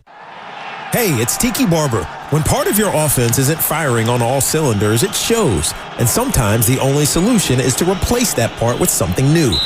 It's true on a championship team, and it's also true with cars. That's why I love eBay Motors. They have all the right parts at the right prices. 122 million of them. That way, you can get the parts you need to make your car a winner. ebaymotors.com. Let's ride. When you can't stop, there's Vicks VapoRub. Vicks VapoRub sends powerful medicated Vicks vapors right to the source of your... so you can experience cough relief and breathe easier. Generations of families have trusted Vicks VapoRub to help relieve the worst cold symptoms. So next time you have a cough, reach for the Vicks VapoRub. Vicks VapoRub.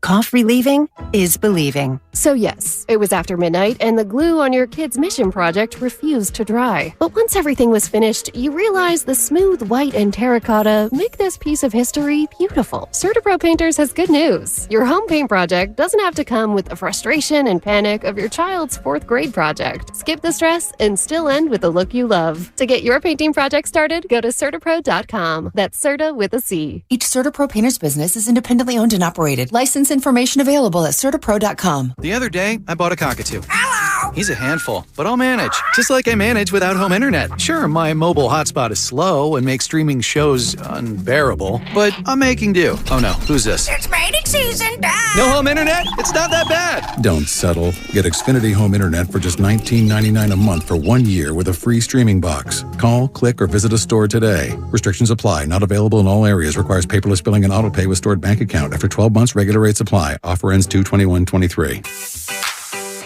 Don't waste time trying to get rid of your old or broken car. Cars for Kids is the easiest and fastest way to donate your car and get a tax deduction. Go to carsforkids.org today. That's cars with a K.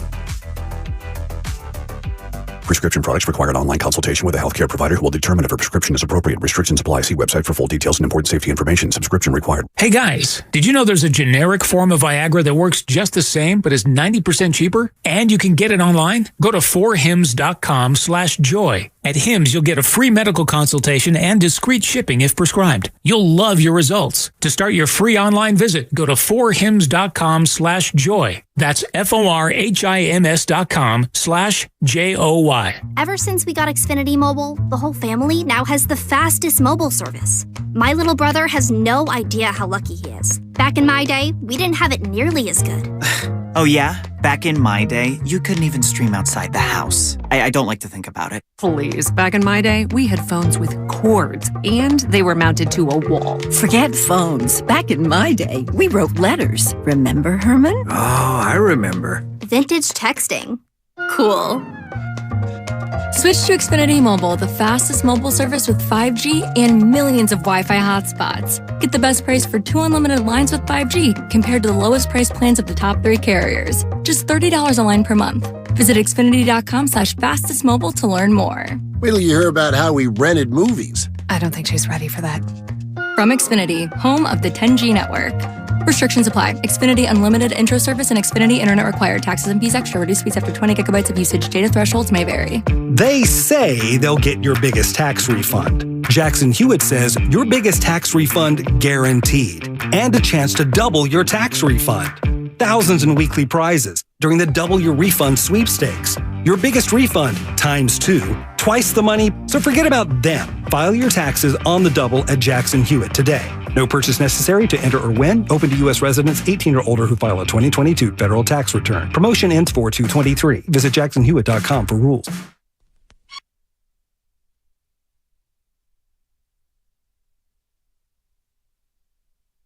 Now back to Damon and Ratto on 95.7 The Game. It's a Warriors Wednesday brought to you by Friedman's Appliance, a trusted name in the Bay Area since 1922. Visit friedmansappliance.com today. Damon and Ratto, it is good to have you here. We've got Peter King in an hour from now. Our wrapping up the year of football conversation with Peter King.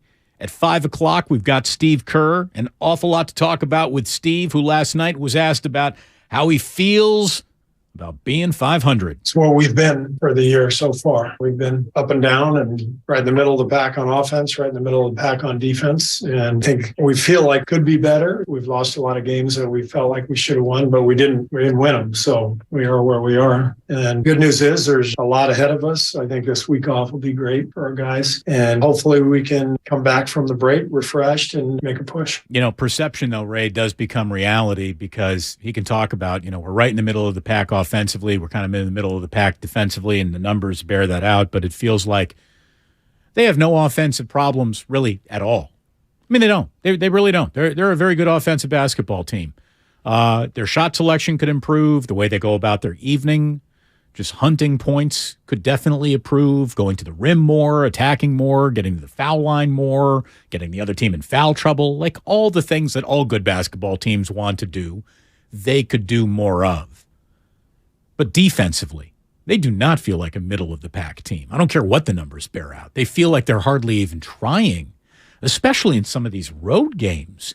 And that's what Steve was even saying last night. For whatever reason, we've been pretty good at home defensively. Not last night, but overall pretty good at home. One of the reasons we made the trade for Gary was to shore up our perimeter defense. We were the number 2 ranked defense in the league a year ago. So I think we have it in us, and hopefully we can get healthy. And we got a lot of guys who are starting to play well. Clay's been really good. Wiggs is really coming on. Dante's had a great second half of the season. So I think there's a lot of positives and a lot of things that we can build on, but we have to do it. We got to go do it. Yeah. The time for talking about the team you might want to be is over. Here it is. This is the last 24 games of the year. You got a 9-day, 9 days off between now and their next game against the Lakers to start the second, or it's not even the second half. It's more the final third. Yeah, of the year. But that's how the All-Star game is broken the last several years. Yeah, and I'm fine with it. But the amount of I'm fine with the way the Warriors played up to this point, I don't think anyone can be fine with it. They can't be fine with it. Oh, they're not. I mean, there is going to be more time for talk because Steve Kerr is going to have to explain this over and over and over and over again between now and the end of the season. But we're at the show me stage for a bunch of teams. And the fact is the Warriors have never been in a position going back to the start of the Kerr era where they were so dependent upon the kindness of strangers. Right now, every game they win is only part of the equation. The other thing is who lost tonight, who won. They have to look at a lot of teams. And the easy thing to do is just say, well, we'll just put the blinkers on and worry about ourselves. That's not good enough. I mean, they have to literally hope that things like Zion Williamson getting bad news on his injury happens to more teams. They need some teams to fall back to them, and teams that are right next to them fall back too. So it's probably time to just sit down and figure out everybody's schedule and start making this a day-by-day league. The Warriors have never done that before, and now they're going to have to. Well, I told you we were going to reach a little out-of-town scoreboard watching earlier in this NBA season than we've ever reached out-of-town scoreboard watching in an NBA season, and indeed we're here. Last night's game, emblematic, symbolic, whatever you want to attach to it. The difference between the 6th seed or the play-in was all there last night. I mean, it really was. Golden State was the 9 seed going into last night. LA was the 6. Golden State loses. Well, they're still the 9, but what do you know? The Clippers are the 5 now. I mean, because they have the audacity to be 32-28 at this point in the year. That's crazy. 32-28 gets you the 5 seed right now in the Western Conference. This is what the Eastern Conference used to be. Quite literally, when the last qualifier, the 8th place team, could very often be 39-43. You know, you had their middle was pretty weak too. This is and George Sedano said it yesterday. This is one of the worst Western Conferences of this century, because that's how long it's been since the Eastern Conference was better than the West. And this is what happens when everybody sucks toward the middle. So I want to be perfectly honest, right? I mean, the show strives for honesty, transparency. I don't watch much Clippers basketball. I don't think anyone around here watches an awful lot of Clippers basketball. And if you do watch an awful lot of Clippers basketball, that doesn't necessarily mean you watch an awful lot of Kawhi Leonard. He's usually in street clothes. Like, that's not even an exaggeration. He's missed 55% of Clipper games since signing with the team. And that's not including the playoffs. Since 2020, Kawhi Leonard has missed 117 of 266 Clippers games. And that's before this year even started. The Clippers have played 60 games so far. He's played in 33 of them. That's 27 missed games already. So a grand total of 144 of 259 games in a Clippers uniform. Kawhi Leonard hasn't even been out there.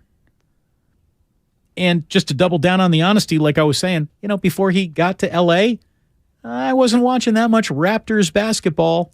And until that NBA Finals against the Golden State Warriors, not a lot of people were around here either.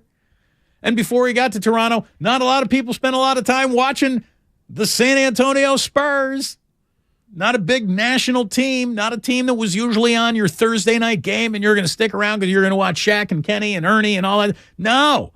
Like, Kawhi Leonard is one of the best players ever hidden in plain sight or hidden in street clothes, and it's easy to forget about how good he is. Let me tell you, Ray, Kawhi Leonard and Paul George and the Clippers have a perfect opportunity in front of them.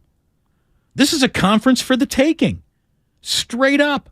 They got enough depth that you wouldn't just automatically count out whoever they would be up against if they were actually to win the Western Conference and go to the NBA Finals. Like, they got depth, man. I mean, Kawhi last night, just an easy breezy 33 points on 17 shots. You're bringing Norm Powell, Plumlee, Gordon, Highland now off the bench. Like, that's more than not bad.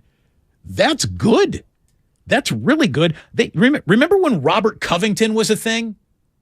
Raise your hand. Everyone remember the name Robert Covington? Remember when Robert Covington was going to be like, oh man, he's in Philadelphia. He's like an automatic 12 and he's 12-6. He can also you'd be 16-8 on any given night. Like, Robert Covington is absolutely like a secret sauce guy. He gets coach DNPs now. Like, he's not even in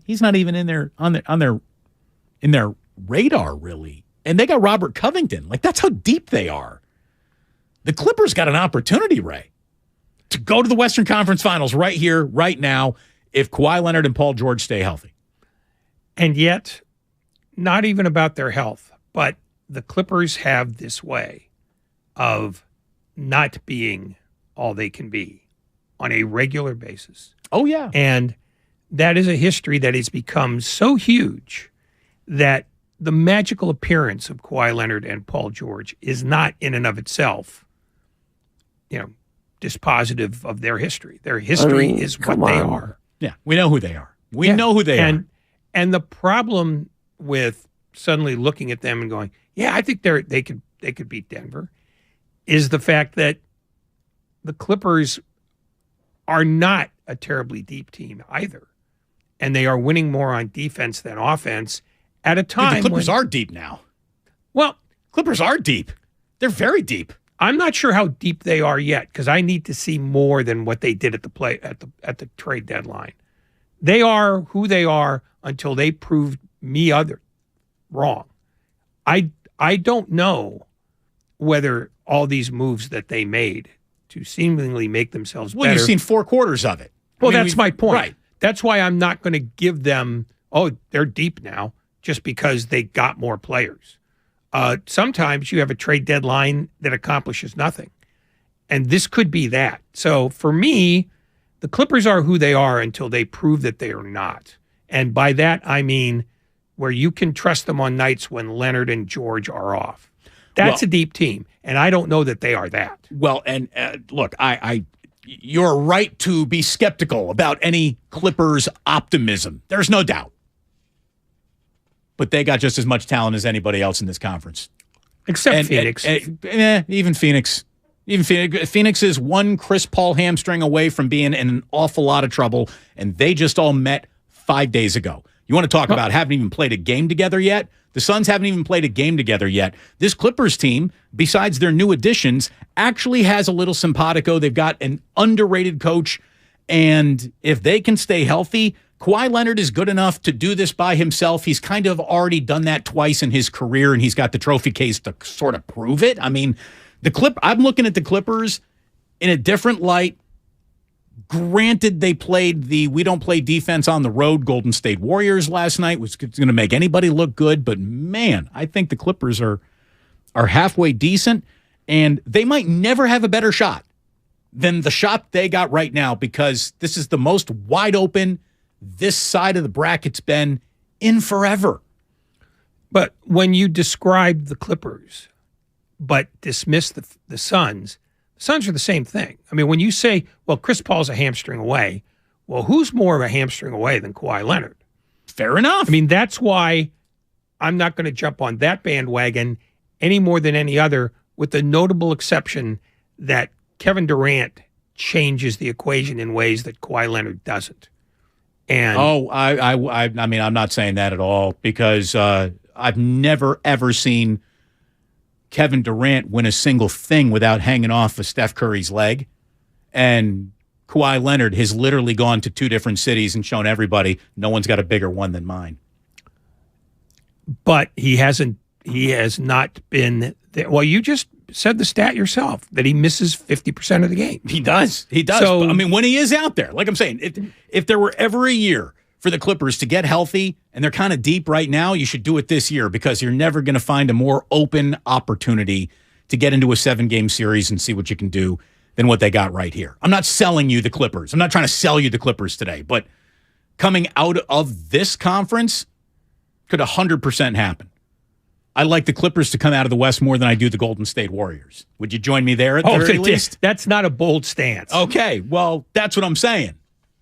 Because the Golden State Warriors, they should have, at the very least, if you're going to use a reputation to damn the Clippers, you should be willing to use a reputation to say, hey, until somebody actually eliminates the Warriors, I can't help but notice that no one has ever eliminated a healthy Steph, Clay, and Dre from any series where they've began and played the entire series together from the postseason. It has not happened. Now, well, that's what it's going to happen eventually. And that's what Steve Kerr is selling, is that we've done this before, and nobody's prevented us from doing it when we have all our parts together. But the truth is, though, here's the thing. What no one wants to say is, because we focus on big threes, and there's a reason why we would focus on Steph, Clay, and Dre. They've been tremendous and incredibly successful. But all of the best Warriors teams were so much more than just those 3 guys. No question. And that's where the flaw is in this team. It's everybody, not them, has had either a worse year or a more inconsistent year than the year before. Wiggins, Poole, Kuminga is the only one who's been dramatically better than in past seasons. And the only other one that's close might be Thompson, based on how he's played the last month and a half. Curry has been everything he always is. There's nothing different about Stephen Curry.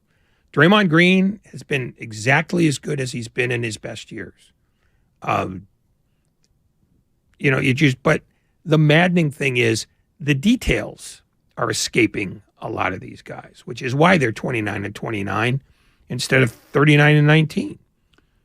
Do you know where the saying, the brass tacks, comes from? You're gonna tell me. Yeah. Well, first of all, let me just ask. When I ask you that question, what did you hear? Did you hear me ask you what the brass TAX was, or did you hear TACKS? Yeah, because that's what the saying is. Okay. So I almost had to look it up today. I always thought it was TACKS because, it'd be the brass actual tack that you would nail into something. And I knew it was old-timey, and they don't get old-timey sayings really about paying taxes. So I always thought it was that. But I never really thought about it until I entered it into the old Google machine today. So there are 3 different theories, Ray, where brass tacks comes from. Theory number 1 is that it comes from brass tacks that were hammered into the counter at a garment factory or a draper or a haberdasher that were used to measure cloth in precise units instead of, approximating, a yard is about an arm length. So they actually had it measured out there. You would have to measure yourself against the brass tacks. Okay, sounds like a pretty good origin story to me. Number 2, you're going to like number 2 even more, Ray. 19th century American culture, they used brass tacks to spell out the initials of the deceased on tops of coffins. So there's that. There's that. And then number 3 is also delightfully sort of violent because it comes from the early American West and the practice of adorning one's gun stock with brass tacks. And according to author Stanley Vestal, brass tacks hammered into the stock of a rifle marked the tally of the mountain man's victims. And those were the brass tacks. I like all 3 of those theories. Yeah. I like them all. I don't know which one's right. I don't need to know which one's right. They're all right. They're all right to me. I like them all. I sign off and endorse every single one of them. Well, we wanted to give you the brass tacks. What I do know brass tacks has always meant is, here it is. This is it. I can't explain it to you any more than I'm explaining it to you right now. We've corrected our math. Well, Ray's corrected my math. Then I had to correct my math. So we're both wrong. There have been a lot of math corrections already on the show. No team in NBA history has ever won an NBA title without being at least 6 games over 500. That's it. That's bare minimum of all NBA history. No team has ever won a championship without being at least 6 games over 500. That team was the 1978 Washington Bullets, who were 44-38, only 6 games over 500. For the Warriors to finish 6 games over 500 in their final 24 games, they need to be 6 games over 500. They have to go 15-9. 15-9 would get the Warriors to the worst win total that has ever won an NBA championship. Someone on the Xfinity mobile text line points out pretty well, they already have the best record ever to not win a championship, so maybe they should join the Bullets as the team with the worst record ever to actually win a championship. That would be a very good yin and yang. That would balance out the basketball universe very, very well. But I just, going to use the old naked eye test, man. They ain't passing it. They're short. They're short on bodies, and they're short on height. They're a small basketball team. They have a bench that you can't trust right now. They made a move at the deadline to add to that bench, and unfortunately, all that move leaves them is a body short. It stinks, but it's the way it is. So there's your brass tacks. Little history lesson, little saying lesson, and a little math lesson for all involved, including the hosts here. They got to go 15-9 in their final 24 games to have as bad of a record as has ever been allowed to win an NBA championship. I wonder if Steve already knows that. No, I don't think he cares. I think he's up to his eyelids in this team right now. I don't think he could tell you a lot about 2 years ago or 3 years ago. I think he tends to blot those things out of his mind. Because this is not history for him. This is a whole new experience. And I think the maddening part for him that he will never admit is that he walks on the floor every night they play with no idea of what he's going to get. Bob Myers was on with Steiny and Guru today, talked about how this team is not exactly excelling, but ain't exactly dead yet either. When you're able to do it that many times with the same kind of core, there's a belief, there's a confidence. It's a little bit like maybe a boxer where they just haven't been knocked out. And people listening can say, I don't care. But they really haven't. And so we'll see how long they can keep going before that happens. And I think the league even kind of knows that too. And I never thought people were scared of our team or not. But when you're playing these guys in a series, you look across and you look at guys that have done it 4 times. There's a weight to that. And even, I remember when we used to play the Spurs, you just felt like if it was close, you're going to lose. Because they just had this determination and will. So you had to beat them. So he used a boxing analogy. And I think the analogy that would better serve Bob Myers in that moment is, we hope to show you who we really are when we get to the championship rounds. You know, in every big fight, there's a championship round, and hopefully we answer the bell in that round. But are they a little bit of a staggered, punch-drunk fighter right now? Yeah, 29-29 basically tells you that's what it is.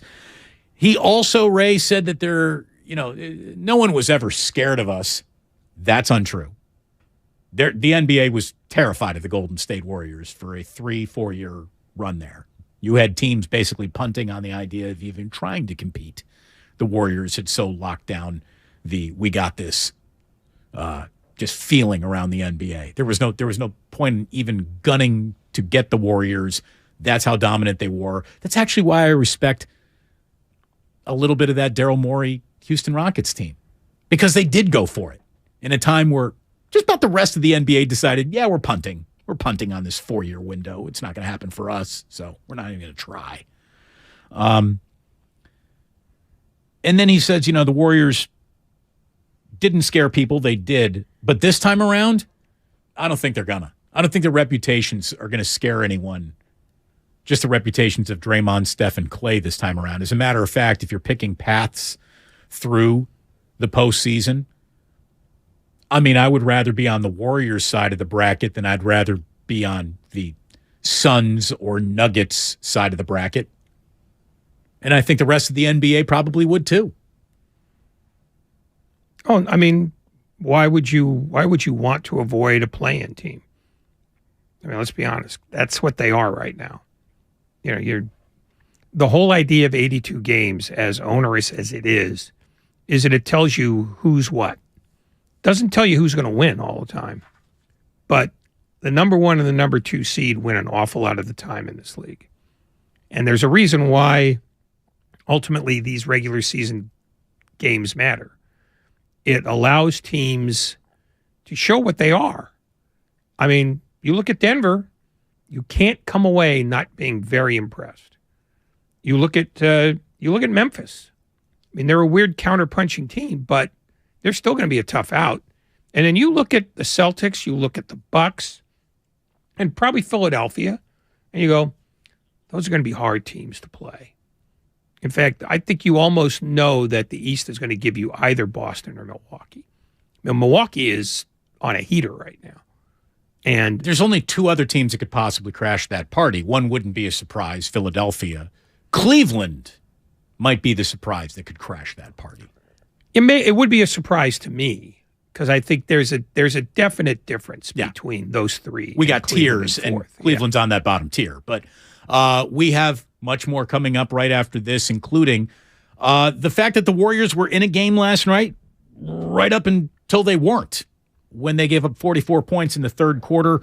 Draymond with some defensive honesty this team needs to hear. You need to hear it too if you haven't already. Some very interesting stuff from Bob Myers earlier today on the executive show with Steiny and Guru. And we have Peter King coming up at 4:15 Steve Kerr live at 5 this afternoon here on Damon and Ratto. We're brought to you by Fremont Bank. Full service banking, no compromises. Damon and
Now back to Damon and Ratto on 95.7 The Game. It is a pleasure to have you here today. Thanks so much for choosing us. Little old me and Ray. Just want to hang out with you on your way home every day.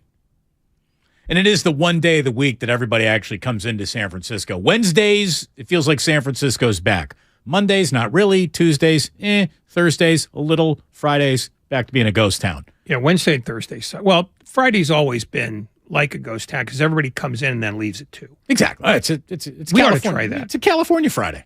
Yeah, we ought to try that. Leave an hour before the show actually starts. Yeah. Come in, make an empty effort, and then about an hour to go, you just go, okay, we're exhausted. Just mill around in the prep area for a show that never happens. Exactly. It's bold strategy. I think it's worth trying. In fact, I think it's worth trying Friday. Warriors, and I know you believe that. Oh, I'm going to tell you right now, you can just put a big postage stamp on me for Friday's show. I'm mailing that bad boy in. Last 3 hours before my vacation. Ray, you ready to carry? You need a back brace. You're going to be carrying the show on Friday. Well, then there will be no reason for anybody to watch YouTube on that day.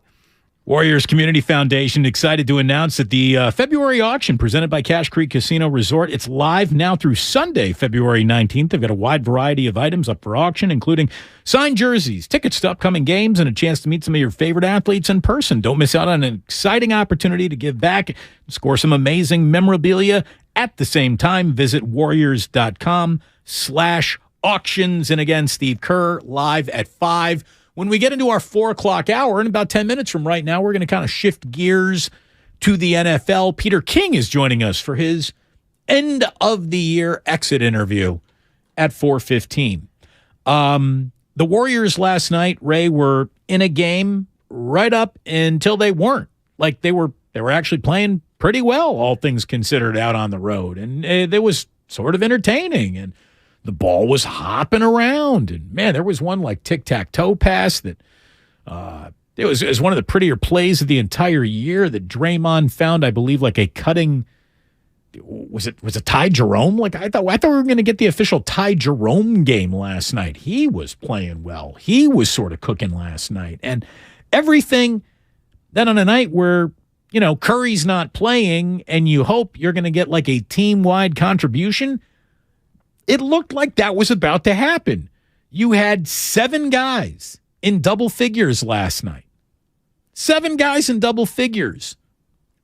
You had Lamb getting 8. You had Moody getting 7. So they're getting, in the ballpark of double figures. It was 124 points. 124 points should be enough to win a basketball game until you decide to give up 44 points in the third quarter and lose 134-124. That just wasn't good. I mean, you can't let a $130 go up as routinely as this team seemingly lets it happen. Draymond Green afterwards was talking about how defense is a choice, and it's a choice they need to start making. Defense is all 1 to 2 steps extra. I'm going to take that extra step to get there, or I'm not. And that's all will. And we don't have that as a team. You can have it as individuals. I can have that myself. Malone can have that. But if you don't collectively have that, it's just like if you put a team together and it's like one guy can really get after it. Nobody else brings anything on that side of the ball. They don't even bring effort. You could put Steph Curry or Kevin Durant or anybody else out there on offense. If no one else is going to want to do the extra things, then it doesn't work. And so you have to do it collectively. And that is a huge responsibility that falls on my shoulders, and I haven't gotten us there. The fact that he has got more fingers pointing back at himself than he's willing to point at anyone else is an A-plus thing about Draymond when it comes to, I'm going to be honest, with defensive effort. I mean, Draymond's not going to lie about basketball. And he's lying here, though. How? In what way is he lying? Because it doesn't fall on him alone. That's the whole point of why the defense is failing this year. He's trying to divert people's attention from the fact that while he's still playing his ass off defensively, the team is not.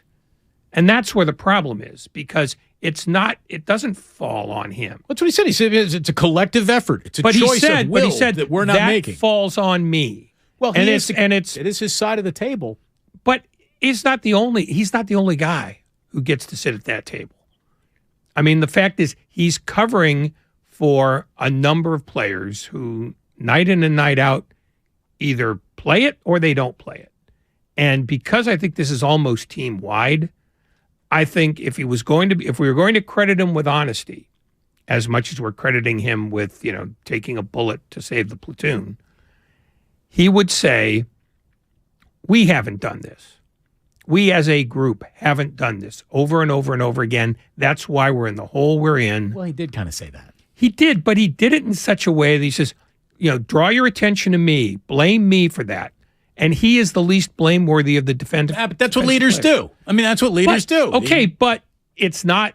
You said it's being honest, and it's not being honest. It's essentially, it's like I said, it's taking the bullet to save the platoon, when in fact, he might be the only guy you can rely on night in and night out to give a top quality defensive effort. It's him and Looney. That's it. It's like a two-man tag team. You're right. And that's it. And that's why they're 29-29. That's why they give up 118 a night. And that's why it's not a surprise when they score 124 and lose by 10. Nobody's shocked by that anymore. And it's not just because other teams are doing that all the time. It's that the Warriors are doing it pretty frequently. I mean, they're among the league leaders in number of times they've given up 120 or more. And even in this era, 120 is a lot. Maybe it's the new 115, but it's too much for this team to be giving up. That's for sure. Here's what we 1,000% know. Warriors are not going to have... so join me out here, right? If they are a playoff team, they're not going to have home court, right? Yeah. So that means any success through multiple postseason rounds is going to you're going to need to find it on the road. How are they supposed to find success on the road without playing defense, especially on the road? It doesn't happen. Draymond was asked if this is a championship hangover. He did have a good line for this. I don't think it's a championship hangover. It's a will to want to defend. And you're not hungover at 560 games into the season. You're a loser if you're still hungover at that point. So there's no hangover. No. That's absolutely correct. Right. Yeah, you can't be hung over 60 games into the very next year. That doesn't work like that. Last year they only had one series at home. Yeah, last year they played defense. Last year they played a collective team dedicated to it level of defense that made it not matter. And there were inklings throughout the regular season that could happen. There aren't even inklings that could happen around this season. There really aren't. You know what they're kind of becoming here? And I'm making a smooth transition, Ray, so play along. I'd say play along at home, but you're at work. The Warriors are basically Derek Carr now. They need to just be extraordinary because this defense has given up way too many points. How am I supposed to be successful with a defense like this? That's where the Warriors are. Doesn't matter how many threes the Splash Brothers knock down. If you're giving up a $134, is losing Mike Brown a big part of this? It's a part of it. It's certainly a part of it. But losing players who are just wired to be defensive-minded players has hurt this team. It's why they tried to bring one back at the trade deadline in Gary Payton II. Unfortunately, he's back in the room, but he's not back on the court. Again, Andre Iguodala. Boy, isn't it? Why this team needs a mentor who can't play when you got Steph Curry, Draymond Green, and Klay Thompson, who are all mentors who do play. Like, I don't know what purpose he is serving. Like, everyone's like, oh, you don't even understand how important Andre Iguodala is to this team. Correct. I don't understand it. I'd rather have anybody not named Iguodala who could maybe give you 8 points and 6 rebounds than somebody named Iguodala who's giving you great advice. By the way, the great advice that Andre has been giving out? Well, at least one of those recipients of his great advice gets to start for the Detroit Pistons tonight. Where's this good advice gotten Moody? Where's this good advice getting Patrick Baldwin Jr., who is a walking coaching DNP every night of his career so far? Where's the good advice getting anything? You're 29 and 29. Stick your advice. Go get a rebound. They've said over and over again that they're not planning to use Iguodala in the regular season. That's when you're just going to have to eat it. He's not going to eat, and it's not about the advice he's giving or not giving. They're trying to save what's left of him for April and May. That's the deal. That's the deal they made, and one of the reasons they made that deal is because he's one of the few guys available to them on this roster who, when he does play, can still defend. And the fact is, you found out how badly and how difficult it is to find good defensive guys like that in the fact that having reached out for Gary Payton II, they took him even though they can't use him for 2 more months. I mean, no one gets to worry about Iguodala in May when May's not guaranteed. No, I understand that. That's another gamble that they've made. They assumed that they'd be there in May. They didn't think this season was going to happen the way it has. Nobody did. Well, it's the thing. You got to sometimes lay down your best laid plans and react to what's actually happening in front of you. And there are an awful lot of moments in time in this season where, hey, Andre, why don't we just put a suit on you and have you be an assistant coach and get someone in here who can play? Well, who's the guy they're supposed to get in to play? They've been looking for that guy so long that they ended up with a guy who they traded for knowing they can't use him for 2 more months. They don't have a lot of trade pieces. I mean, that's the problem. You can't just pick up a guy off the street and expect him to be an NBA defender. That's why Iguodala is still on the roster. Yeah. Because there aren't guys like him. Have you seen the last few postseasons that he's been around to help and have done nothing? But nothing. Yeah, you're telling me at the very end of his career, in the most old man version of him that will ever be available, that's the year he's finally going to answer the bell? It's over. The Andre Iguodala really helping the Golden State Warriors portion of that career is over, dude. It's over. But by the way, welcome everyone to your 4 o'clock hour. You're listening to 95.7 The Game, KGMZ FM and HD1 San Francisco. Always live on Twitch, YouTube, and the free Odyssey app. Damn well better be free. You might be very well right, but I think what we've seen with this team is that when they look for defensive pieces, they are so rare that they're just going to go with, well, he worked out before, and we don't have other options. I mean, when they let Peyton walk, maybe that was a mistake, but when you have put yourself in the kind of financial bind they're in, Gary Payton making $9 million a year is all of a sudden $63 million. And that's where the tax kills you, because now all of a sudden you can't be a deep team anymore with the pieces that you like to rely on in the past. I'm not saying that Andre Iguodala has magic still in his legs, but that's the percentage play they're trying to make. Right. You know what? I guess, maybe this is the benefit of, hindsight always being 20/20, but it does seem a little foolish now that this team really cast this year's die on 19, 20-year-olds and a 39-year-old. Maybe you should have met in the middle. Maybe we should have looked for a player who wasn't either at the breaking dawn or the final hour of their career in which to place the hope of this season. Well, they thought that JaMychal Green would be better than he's been. That was part of the plan. Yep. That didn't turn out.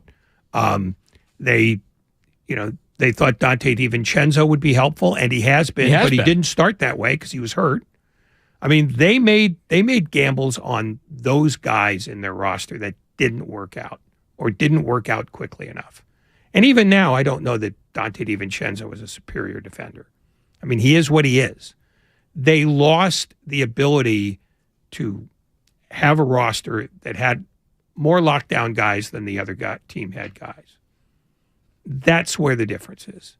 And relying on young people because you've fallen in love with the two-track plan, that's the risk you run when you start to try to put a timestamp on the core of your team. I mean, there's a reason why the Boston Celtics, when they won their last championship in 1969, basically ending that run of 11 championships in 13 years, every one of those guys was unbelievably old. I mean, they looked like that painting of the three patriots, the guy with the fife, the guy with the drum, and the guy with the limp. They were the oldest team ever. And they won on muscle memory. They didn't try to do, we're gonna all of a sudden, we're gonna have a young team and an old team. That one's never worked. Well, and it's rarely they tried. had multiple Hall of Famers in a league that had, 11 good teams at most ever? But it's still, how is it that much different than this iteration of the Warriors? Their three best guys are in their mid-30s. I mean, that's not disputable. Well, when your three best guys are in their mid-30s, your break in case of emergency player shouldn't be 39. Or 20. I mean, I think they thought that Green and DiVincenzo would be the new bridge guys to replace Porter and Payton. Because a year ago, nobody thought Porter or Payton was going to help much. Until all of a sudden, late in the year, they did help. Today, Bob Myers on the executive show basically said out loud something that after the fact probably was the choice that they should have made with the pick that they used on James Wiseman. Here's Bob Myers today, and you can almost hear him talking through the process and then realizing after the fact, that probably would have been the better thing to do. We took the best players, not with an idea that these guys are going to carry us to the promised land, because no matter who we drafted at that time, after we had just traded for Wiggins, you look at the roster and you go, okay, Steph, Clay coming back, Wiggins, Draymond, Looney, and Poole was kind of coming around. So that's 6 guys that are pretty good, and you say, okay, what rookie, young or old, is going to come in and get 30 minutes or get 25 minutes with that team? Maybe if there was a guy that, and maybe there was, but it's hard to predict who that would have been. And then you take that guy. But I think decisions are made, and we make them, you make them, with the information you have at the time. And then you look back and you evaluate whether they were smart or not. But it's tough because if you look at the draft, 20 out of the 30 guys are freshmen, maybe more now, if you look at the history of the first round over the last 3 years. So they're all pretty much that age. So the better argument, Matt, is trade the pick. Just trade it for a vet. But again, you don't know. You don't know where you are on the cusp of things. Maybe that's what they should have done. Just trade number 2 for a player who will absolutely not be 19, who's played 3 games at an off-brand Memphis campus. Well, it wasn't off-brand. No, it's been a while since Keith Lee was there getting it done. Yeah, but I mean, Penny Hardaway's had a pretty good program there. But be that as it may, we don't have. Yeah, but it's still a pretty good program. Their problem was this. They drafted for need at a position where there wasn't anybody to get. So you probably should have flipped that for your need in an already realized serviceable NBA entity. But the musical question is, what was that serviceable entity that you would trade the number 2 pick in the draft to get? Because they wanted size. They made it clear they wanted size. Who was the size guy in the NBA who A, would be available, and B, would be worth the second pick in the draft? I don't think one of those exists. They were either going to look. I'm not saying he would have been the right fit, but I just know that Ayton was, his career in Phoenix was very much in flux because of the relationship with his own coach and him wanting out of there. So maybe, that's just, that's the first big man whose name popped into my mind. But that was 2 years later when they turned on Ayton. Okay. So, that's out of the timeline. I think they were, without realizing it, they were fairly screwed. If they decided we need a big guy, makes sense. Who's the best big guy in this draft? James Wiseman. He probably still is the best big guy in that draft. Yeah. Because there are only 4 of them, And the other 3 have played fewer games than he has. He makes his Pistons debut tonight in Boston. By the way, also making their debut tonight as a tandem, we got Luka and Kyrie. They're in Denver. Denver's only lost 4 games at home all year by a combined, I believe, 8 points. They're really tough to beat at home. This is Miles in Napa. Miles, you're on 95.7 The Game. Hello. Hey, Damon, longtime fan, man. I'm just calling in. I think we need to be a little easier on him. I know it's our team, and we always have a lot of emotion around the Warriors just because Steph, how he plays with, so much joy. And I feel like he comes into our homes, with the emotion. But I think it's just so hard to go back-to-back. And the 5 years, I'm 33, and I used to have season tickets. And look, nobody's mad. I'm not trying to come off as mad. I just think some decisions that didn't work out are defensible. And to me, the more I look at it, the retention of Andre Iguodala was a luxury item in a season where you needed more bare necessities than actual luxury items. And it sort of had that feeling the entire time. And I can't believe they never came off their luxury item for the bare necessity that they need. That, to me, is the one, it's been obvious all year you got to do something, and they didn't do it. And, well, what is that something? Well, I don't know. But doing nothing certainly wasn't the plan. And doing nothing has gotten you 29-29, and that is what it is feel. And what I'm suggesting is not that Andre Iguodala is a magician just waiting to appear. That's what they're hoping, because they didn't have a better alternative. There wasn't a guy who could do the things he could do available to them because, and let's not forget this part, they are cap strangled.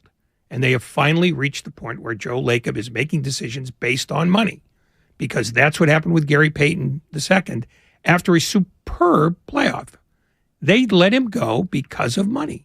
They are now at that wall that every other team reaches a lot sooner than they do. And they did the same to a lesser extent with Porter, too, who was also very helpful to them. If they wanted to run this back, they should have maybe said, damn what the taxes are. But that's not what the owner wanted anymore. He wanted to start getting some bargains. And lo and behold, bargains aren't there. When we do come on back, I mentioned that the Warriors are a little bit like Derek Carr because they're being asked to put up a ridiculous amount of points to win. Somebody here on the text line says, oh, please leave Derek Carr out of this. He's garbage. The Warriors are not. Well, you're right about half of that. The Warriors are not garbage. They're just frustrating. Derek Carr was the best thing that the Raiders had. And now they've got a wide receiver without a quarterback. Good luck with that. Man, Derek Carr had a tough time. Greener pastures for him. We're going to get into that question and a whole bunch of others with Peter King, who joins us next for his end-of-the-year interview about the NFL. We're looking forward to it. And we got Steve Kerr live at 5. More of your calls, more to hear from. A lot to get into this afternoon. It's Damon and Ratto here on 95.7 The Game. And let's see. We are brought to you by the Inn at the Tides. Book your getaway to Bodega Bay at the iconic Inn at the Tides. Their midweek winter special offers the lowest rates of the year, starting at just $199 per night. Enjoy stunning views, refreshed rooms, and a free breakfast. Book now at inofthetides.com.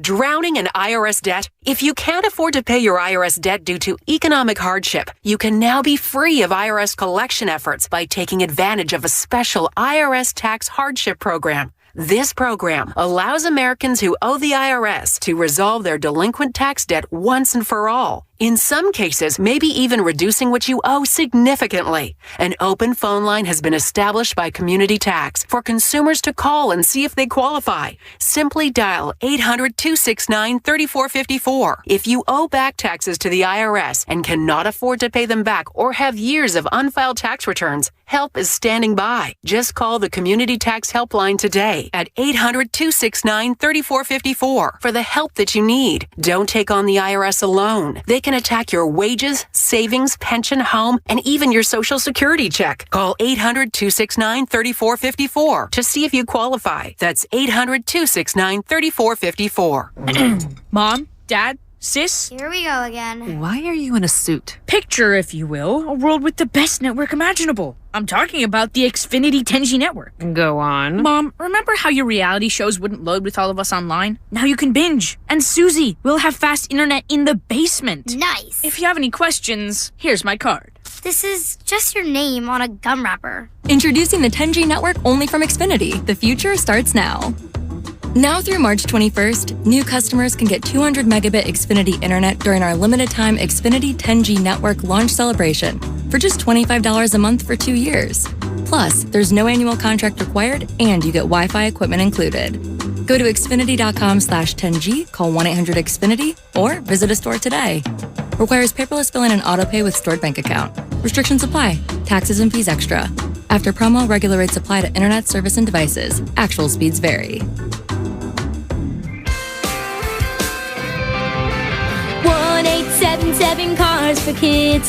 KARS Cars for Kids. 1-877 Cars for Kids. Donate your car today. 1-877 Cars for Kids. KARS Cars for Kids. 1-877 Cars for Kids. Donate your car today. With car prices at an all-time high, our donors are now getting highest receipts ever. Donate at carsforkids.org, and your car can be picked up tomorrow.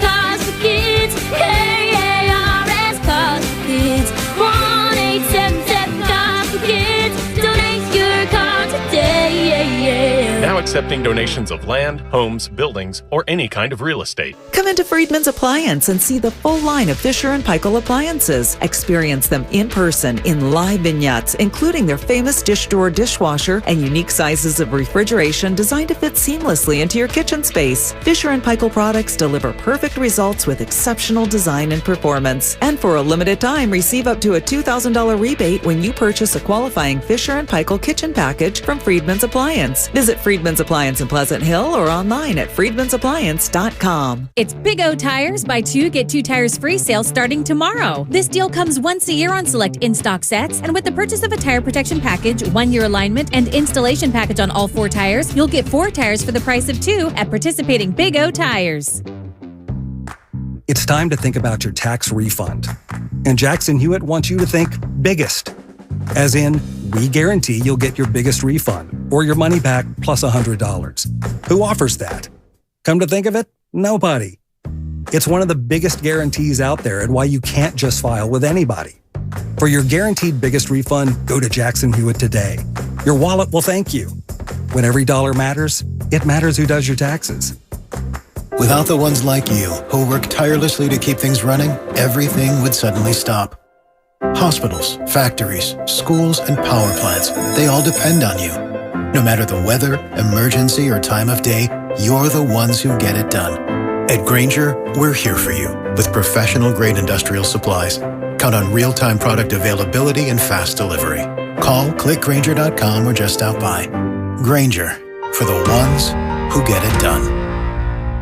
Welcome to Kentucky Fried Chicken. Hi, do y'all have chicken wraps? For years, Ben's craving for KFC wraps went unfulfilled. But now, KFC wraps are here. Juicy original recipe chicken, mayo, and crunchy pickles all wrapped in a soft tortilla. Getting 2 for $5 might be more than Ben can handle. Sure. You want classic or with spicy slaw? There's one with spicy slaw? Grab 2 KFC wraps for just $5.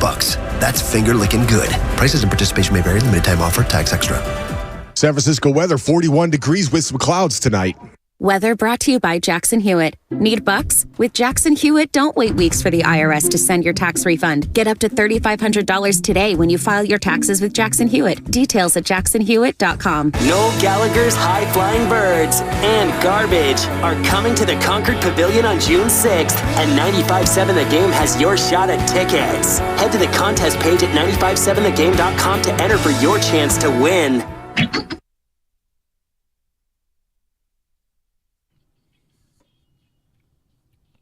going to give you a name for it. All right? Yeah. It's called corn dog. So, it's called what? Corn dog.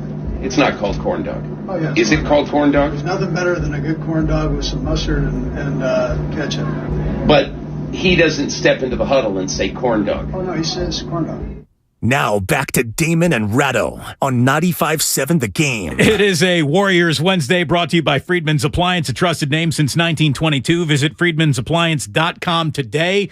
Steve Kerr will join us live at 5, but right now we're talking to the King about corn dogs and Super Bowls and off-season plans. And we're kind of putting a bow on the entire NFL season. Peter King, nice enough to join us for his weekly Hey, How Are You here on Damon and Ratto.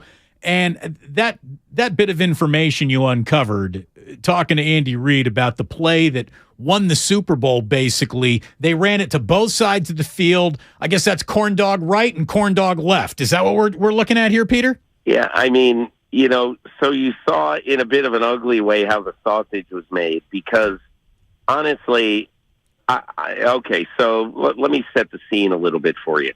2 weeks before this game, at the end of the AFC Championship game, I spent 10 minutes with Andy Reid in his office after the game, and I said, hey, listen, when you win the Super Bowl, I'm going to want to spend some time with you after the game, and I really want to write and talk about the winning play, the winning pass in this game. And so, obviously, you're buttering him up a little bit, but I've known Andy for a long time. Did you know that when Andy played football at Brigham Young, when he was in college, his goal in life, he's written this, was to write about football for Sports Illustrated. And so that's what he wanted to do. He didn't ever think he'd be in the NFL. And he wasn't in the NFL as a player, but obviously he's been in the NFL as a coach. I met him in 1995 covering the Green Bay Packers when he was the tight end coach for the Packers. So I've known him now for whatever is that, 28 years or whatever it is.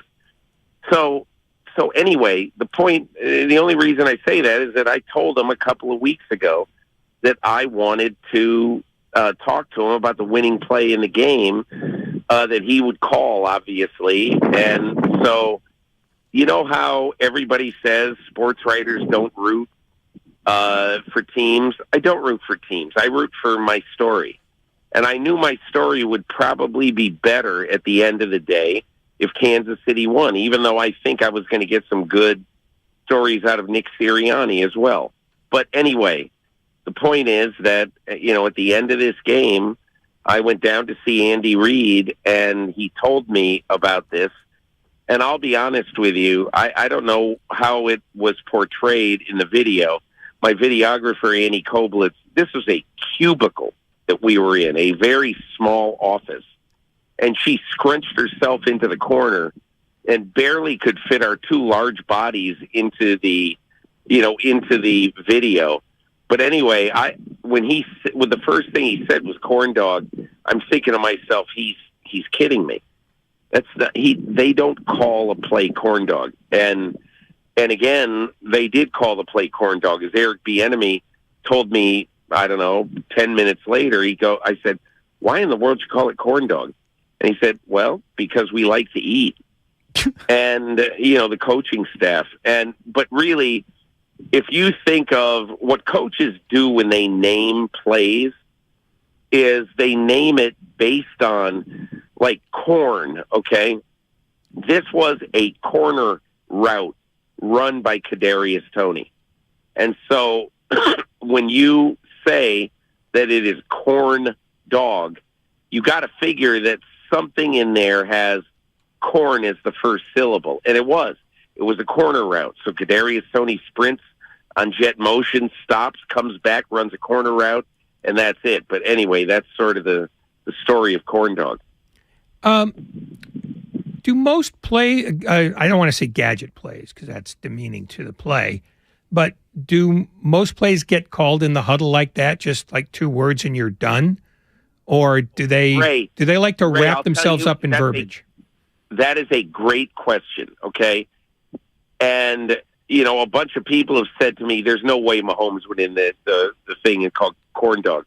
I'll tell you the reason why Andy Reid did not want to tell me every word of the route. It's because a lot of the words in the route, the first, 6 or 7 words in what Mahomes said in the huddle are basically the words of the formation that they use.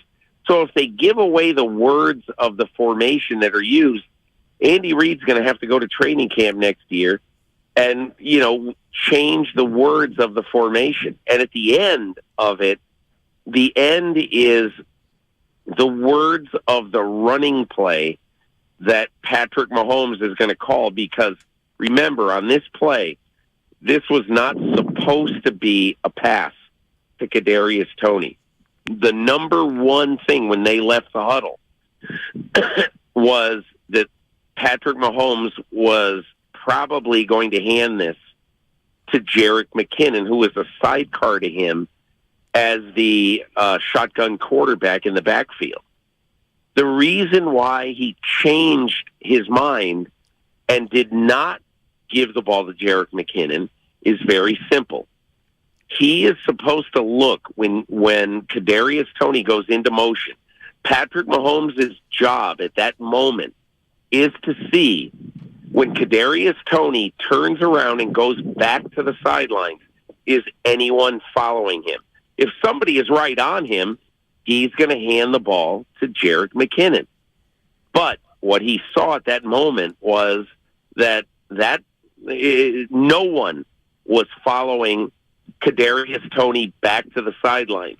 As soon as the ball was snapped, Toney ran a sideline route, and there were no Philadelphia Eagles within 11 yards of Kadarius Toney when he caught the ball. Easiest touchdown Kadarius Toney will ever catch in his life. Easiest one. And he caught it at a crucial time in the Super Bowl. Peter King with us here on 95.7 The Game. There is so much to like about Kansas City, looking at them for the fun that they are in the moment, looking at Mahomes already as an historical figure, watching Andy Reid take the pretense out of coaching by calling a play corn dog. Like, there's so much to like and be mesmerized by this dominant offense that we've seen the Chiefs have for 5+ years now. But are we maybe, and I hate to work only on the side of the negative, sort of blowing our coverage of the Super Bowl? Because this really is, I think, maybe as much as a defensive breakdown for a team that actually walked into a Super Bowl with an impressive defensive reputation as we've ever seen. Like, I'm not trying to say the Eagles blew it, but the Eagles blew it in that second half. The Eagles blew it. And, Damon, I'm so glad that you said that. And, look, great year for the Eagles. Fantastic year for the Eagles. They deserved everything that they got. They got a couple of breaks at the end, particularly against the Niners. I get it. I understand all that. But the Eagles proved that they were the second best team in football, and quite honestly might easily have, not easily, but I mean, it would not have been at all surprising if they won the Super Bowl. But, I wrote this in my column Monday, and look, I do not have anything against Jonathan Gannon, the Eagles defensive coordinator Sunday night, now the Arizona Cardinals head coach. But I wrote this.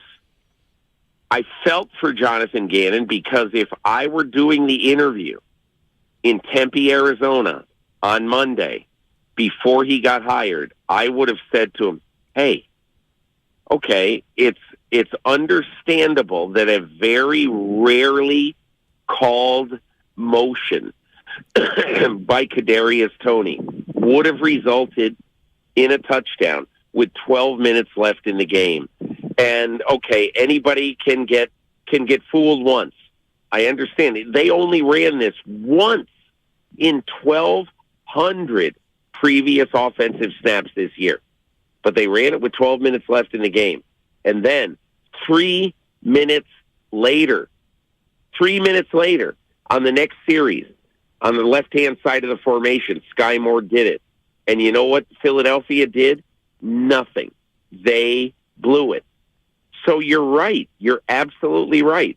And look, I don't think it should prevent somebody from getting a head coaching job, I really don't. But what I do think is Jonathan Gannon and the Philadelphia defense needs to answer for this. You blew the Super Bowl by horrible coverage on the two biggest touchdowns you allowed in the 2022 football season. Period. How did that happen? Why did that happen? Why did you blow it?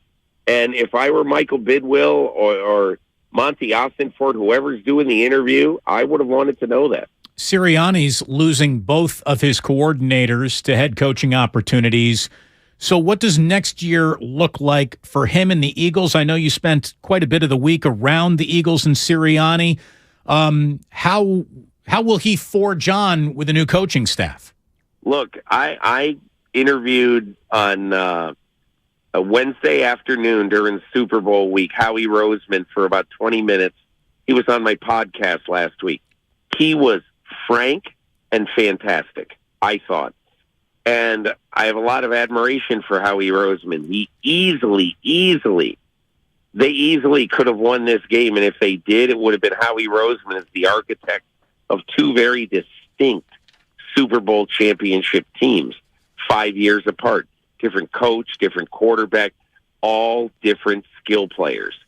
Okay, but okay, they lost the game. So where does that leave them now? And I think that is a really interesting question because they have a lot of defensive players, just pieces of the puzzle, who they have to figure out, are we going to pay them or are we going to let them walk? Are we going to really try to get Jason Kelsey, our potential Hall of Fame center, to come back, or just accept the fact that he's probably had enough and he's going to go? And what about the right guard, Isaac Sumalo, who is an excellent player, who's also going to be a free agent? I think somebody is going to pay him bigger money than the Eagles will. So they may have to replace 40% of their offensive line. But I'll tell you why I'm bullish on the Eagles to come back strong next year. They have the best offensive line coach in football. His name is Jeff Stoutland. He invented a left tackle out of whole cloth, in Jordan Mailata, who is a rugby player out of Australia. And Jeff Stoutland's work has made him an above average to very good left tackle in the NFL. He's got a great right tackle in Lane Johnson. They're going to be okay on the line because of Stoutland. And they're going to be great because of Jalen Hurts. But I think the one thing to think about with this team right now, how many defensive pieces are they going to miss? And I think they're going to lose quite a few of them because, as you guys know, can't pay everybody.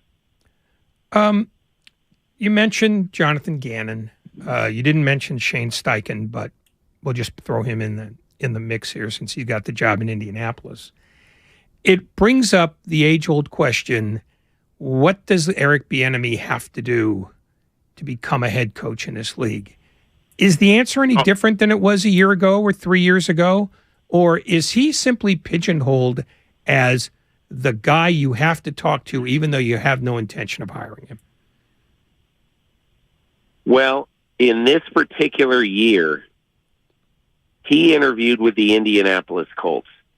I was told that the Indianapolis Colts, and look, this doesn't mean anything because they didn't hire him. I was told that they were very impressed with him. The whole issue, I think, I shouldn't say the whole issue, because I can't read Jim Irsay's mind. I can't read Chris Ballard's mind, the general manager in Indianapolis.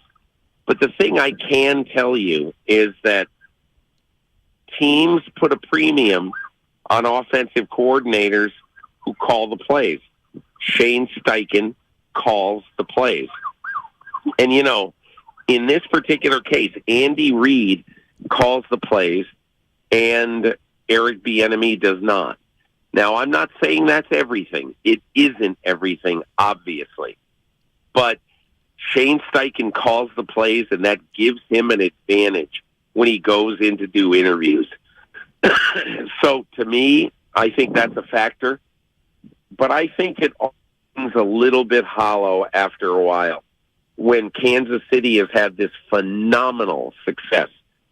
And obviously they have had one high-profile offensive assistant, Matt Nagy, get a head coaching job in Chicago and bomb out.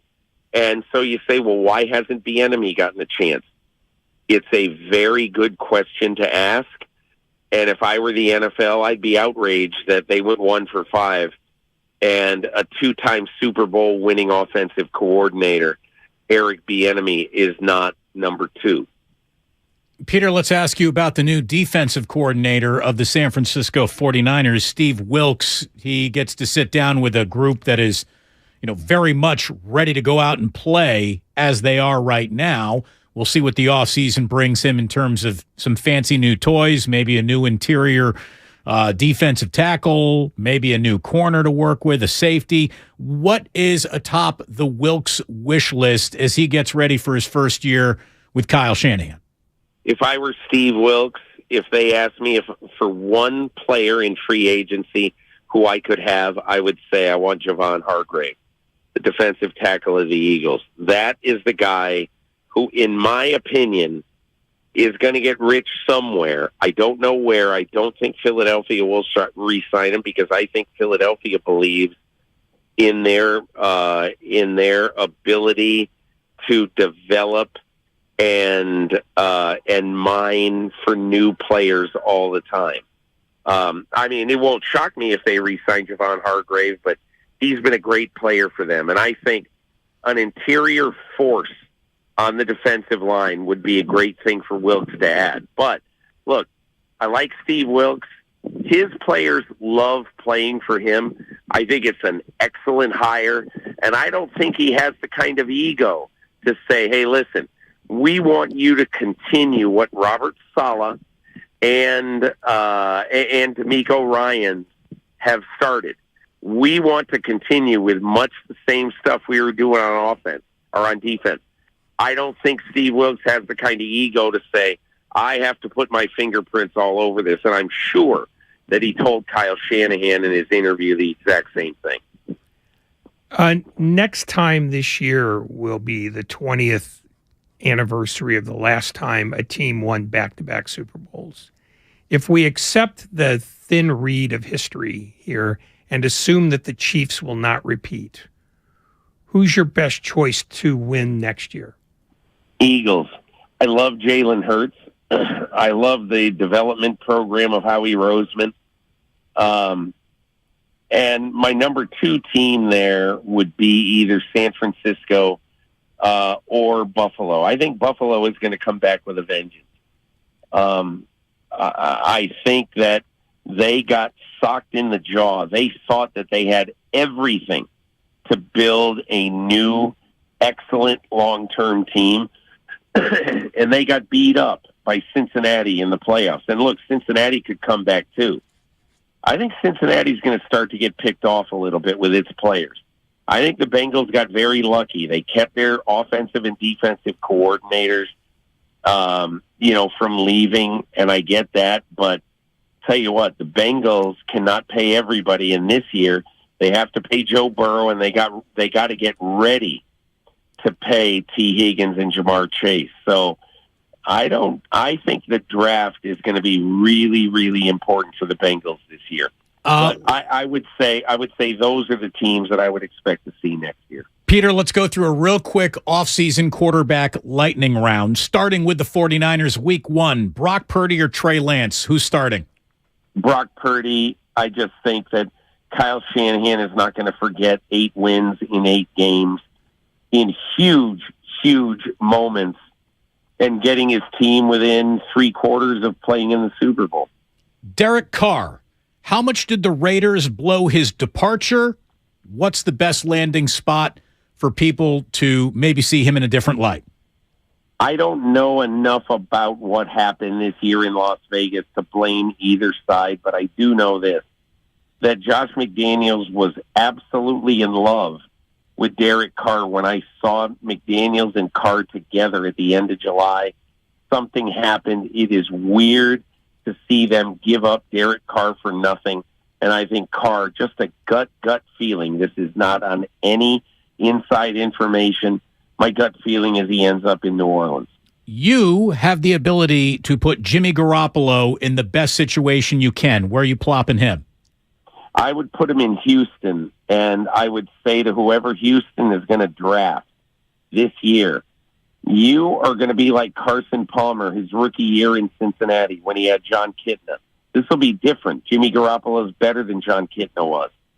But you are going to sit and learn from a respected, smart NFL veteran. You tell Jimmy Garoppolo, we're signing you for 2 years. You're our guy. We want you to be our guy long term, but there are no guarantees. We just don't know. And look, is it possible that a team like the Jets could blow him out of the water with a huge offer? It's possible. But my gut feeling, and that's all it is that the Jets are really going to try hard to sign Aaron Rodgers. My last question for you, Peter. What's your gut telling you the Bears do with Justin Fields? And if they were to trade him, what's a fair ask? In my opinion, I think the Chicago Bears would be idiots to trade Justin Fields. Idiots, period. Here's the reason. He showed you enough before he got totally beat up this year that you don't need to get rid of Justin Fields. You need to get 2 more wide receivers on this team. And I have to tell you, after watching football this year, I am shocked. You draft a quarterback high in the first round to be your guy long term. I want you to tell me one thing that Justin Fields hasn't done to deserve a third year and all that. And quite honestly, if Justin Fields isn't the guy, is there anybody in this draft who is a no-doubt guy who you're going to take number 1 overall? Right. Andrew Luck's not waiting. Yeah, you got to keep Justin Fields. Peter, every single week we get to tap into your connections, your wisdom, your view of the league, and it makes us a better show. It makes our audience a more informed audience, and we thank you again for another outstanding year. I don't know how the year was for the NFL, but you had a hell of a year, Peter King. Thank you very much for joining us. I appreciate it, Damon. Thanks, Ray. You guys take care. Thank you very, very much. Peter King. Good stuff. All year long, good stuff with Peter King. And I agree with him. Just in terms of Justin Fields, he's in an unwinnable situation. So all you're looking for is improvement. There was massive improvement from year 1 to year 2. So what would be the dumbest decision the Bears could make at quarterback?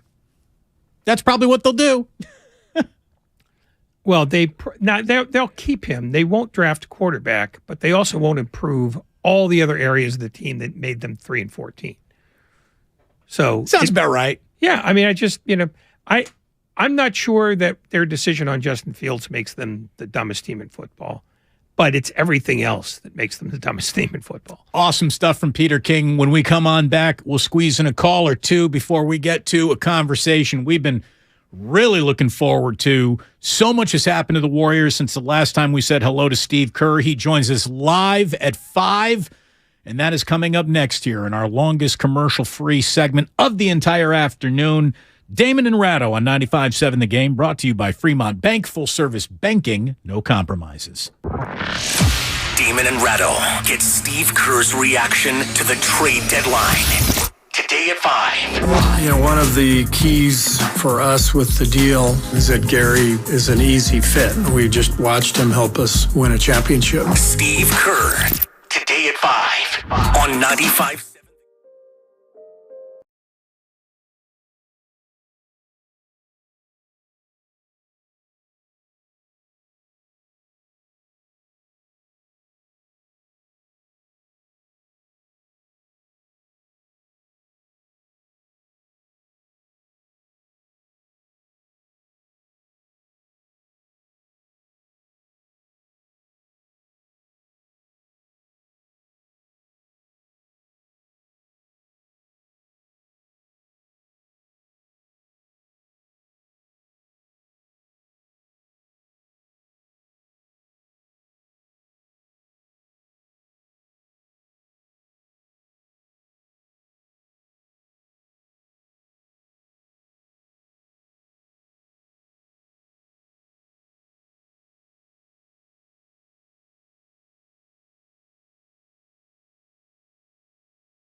Now back to Damon and Ratto on 95.7 The Game. It's a Warriors Wednesday here on 95.7 The Game, and we're going to prove that when Steve Kerr joins us right at 5 o'clock. Brought to you by Friedman's Appliance, a trusted name in the Bay Area since 1922.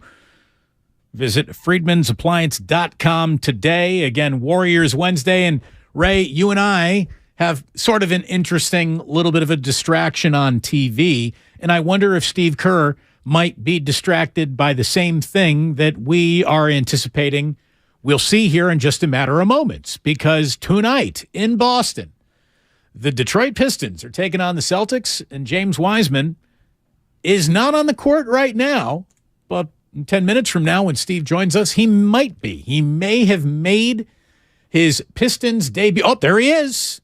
I see him just walking around. He's still got a T-shirt on, but James Wiseman is wearing a Pistons uniform, and he will be playing for the Detroit Pistons, one would assume, right when we're talking to Steve. How ironic. Yeah, I bet he is watching. He says he watches games. And even though he's got 9 days off, essentially, I think his intellectual curiosity might just get the better of him for at least one night. I don't know that he'd make a habit of it, but right, he's not getting this, Pistons season pass to make sure he can watch all James Wiseman games from here on out like an interested parent. But look, I genuinely believe that he got along with, and wishes the kid very, very well. I don't think Steve is one of those rubbing his hands together, hoping it fails so he looks more right when it's all said and done about James Wiseman. I don't think Steve is like that. So he's also beyond that because he has 4 rings. Exactly. He doesn't have to sit there and hope that other people fail for him to be successful. Yeah. Although this year there are about 6 or 7 other teams he hopes fails just so they can get a decent seat. No doubt about it. They are sort of a team counting on the West to break around them as much as they are a team that hasn't been able to break through the West, and you can't really break through anything when you are 29-29. And as 500 as the definition of a 500 basketball team can be. I mean, the Warriors haven't been better than 2 wins over 500. They've never been worse than 4 games below 500. I think the longest winning streak that they've had all year is a 5-game winning streak. I don't know if there's ever been an NBA champion who didn't have anything better than a 5-game winning streak. I would have to actually look that up, and I don't have the time since we're in the middle of a live segment here right now, ready to look that up. But it doesn't feel like it's really out there, and they've just been painfully frustrating because they're so painfully in the middle, and there's so much jumble in the middle. It's hard to make of what he's got. Someone's like, Kerr's got 9 rings. We're talking about the rings as a coach. That's what we're talking about. Feel free to catch up and play along at home.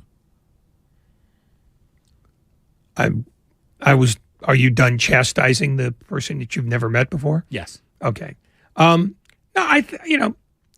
They are, again, their biggest hopes have been muscle memory. Like they've done it before. They think they can flip it on again. And the fact that they are no worse off right now than the Clippers. And they're no better off than Oklahoma City. There are 8 teams that they are in competition with for anywhere from a bye during the play-in tournament to being a 10 seed, or God forbid, worse. Well, not God forbid. God doesn't care. So I think those are the reads that they've got to rely on, because they can't guarantee that they're not going to continue to be good one night, then bad the next.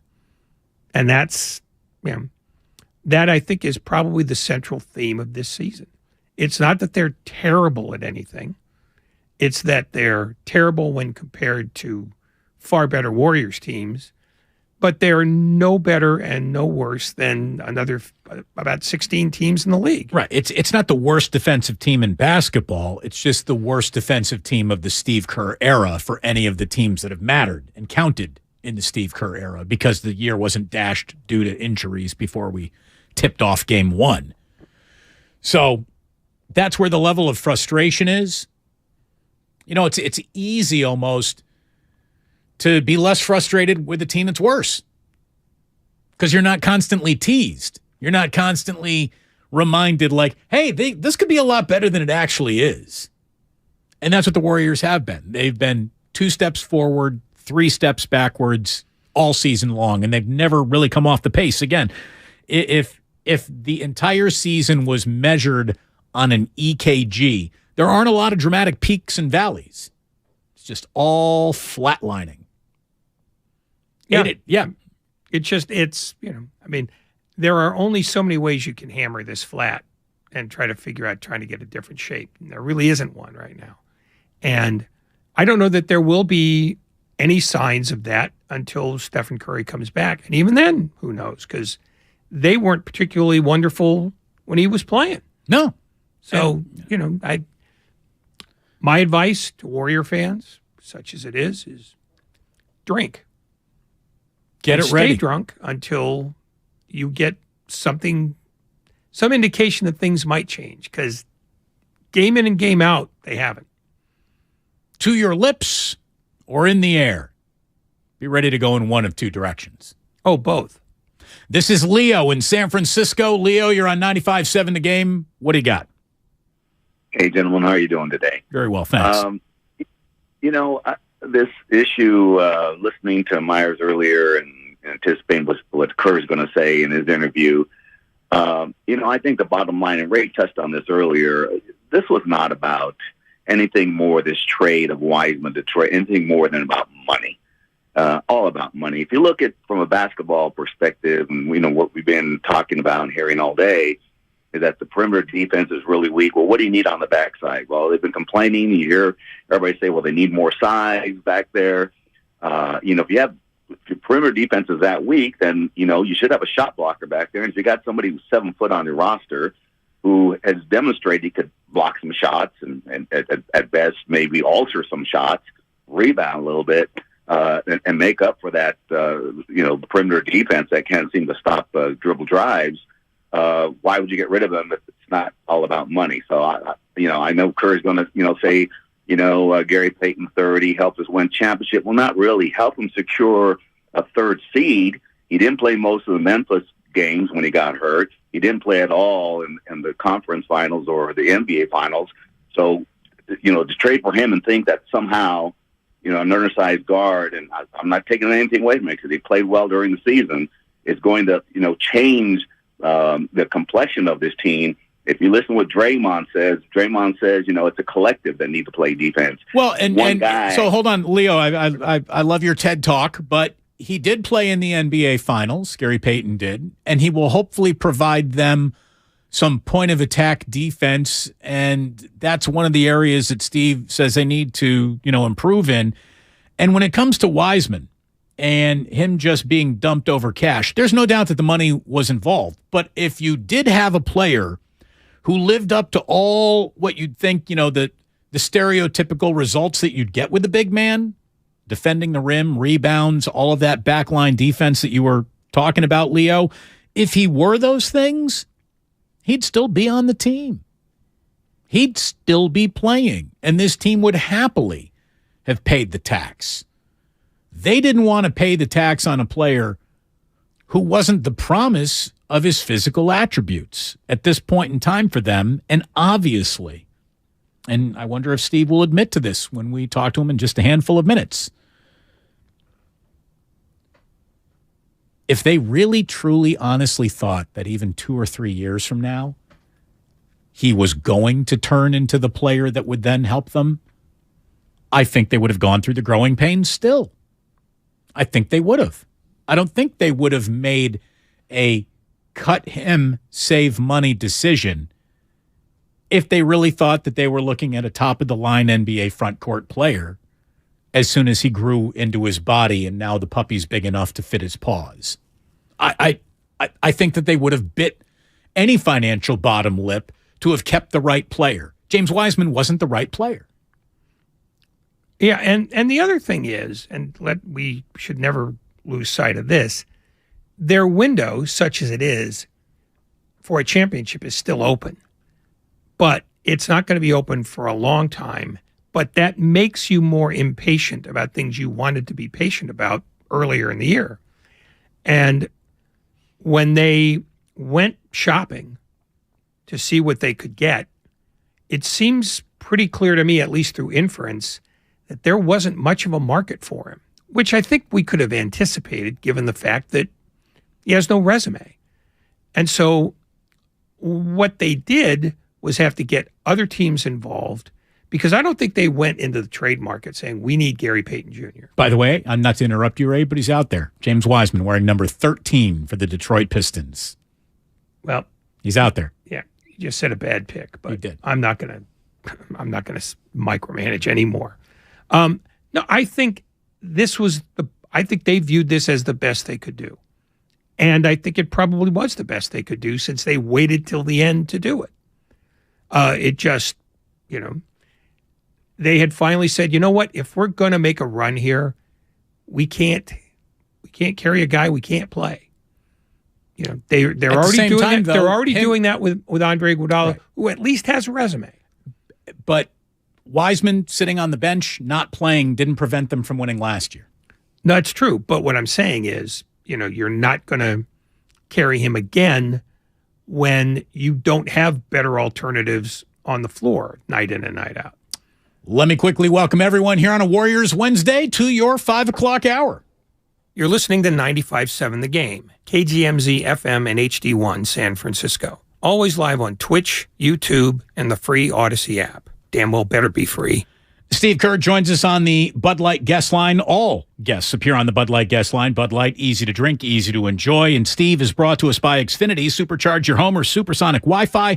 Unbeatable internet only from Xfinity. And in all of the years, Steve, that we have been talking to you, I don't think we've ever had as much happen over the course of, since the last time we've talked to today's conversation. So we really appreciate your time this afternoon. Welcome to your much-deserved, I'm sure, happy to see it, NBA All-Star break. You could probably use one right about now. Yeah, I think everybody needs one. The players, coaches, front office. I think it's good for everybody to get a little break and then get back to work. I also thought it was good to hear a little bit of, not the finger pointing, but the accountability that Draymond was talking about last night after you were in a game against the Clippers right up until you weren't. And, to hear him say this isn't a hangover. We're way too deep into that. This is about taking accountability for the things that we know how to do. This is a choice of will. And, hopefully this is a choice that your team will be making in the remaining 24 games here. We're at a sprint to the finish all of a sudden when we come on back. Yeah, we are. I mean, we've put ourselves in this position, unfortunately, but this is where we are. So, we're right in the thick of everything. But so are a bunch of teams, and we're going to have to fight our way through and try to get to the playoffs, get healthy, and see what we can do from there. Given that you have the rarest of rare 9-day breaks, how long do you feel comfortable just getting away from everything basketball? Is that a day? Is that 3 days? Will you get sucked in 4 hours and watch a game when you don't really have to? And how are you trying to parse out this time off for yourself? Honestly, the biggest thing is just not getting on a plane and not going through the usual routine. I think that's the biggest thing. It's just we have such a routine in our world in the NBA. We have a saying, every day is Wednesday, because it really doesn't matter what day it is. It's just it's another day of practice or game or both, and so I think the All-Star break is really about just getting away from the routine. And everybody's going their separate ways. Some people are going to a beach somewhere. Others are just staying in San Francisco. I'm down in San Diego, just relaxing. And I'm just looking forward to not having the routine and just being able to, relax and work out and maybe play a little golf and just get away. Now that Steph Curry is a PGA ambassador, do you guys get on courses easier? I was not aware. He's a PGA ambassador? Yeah, like Steph Curry has been added to a list that includes like former presidents and, Bob Hope and all sorts of entertainers. He is now like an official golf ambassador, which means at the very least you guys should get like free buckets of balls and carts when you show up, right? I'm pretty sure Steph got that before. So I'm not sure there's been an upgrade. As someone who's been, spent half his life in the NBA, did the All-Star break mean more to you from the physical rest that you would get as a player or the mental rest that you need as a coach? That's a good question. When I was a player, All-Star break was like 3 days. Right. And so what's happened, here over the last, whenever it was, I think, 7-8 years ago, the league made it a full week. I think it's just made a dramatic difference. But as a player, it was enormous just to get away and rest your body for a few days. But I think it's really great what the league has done and given coaches and players a real vacation. I mean, 2 or 3 days is not really enough to.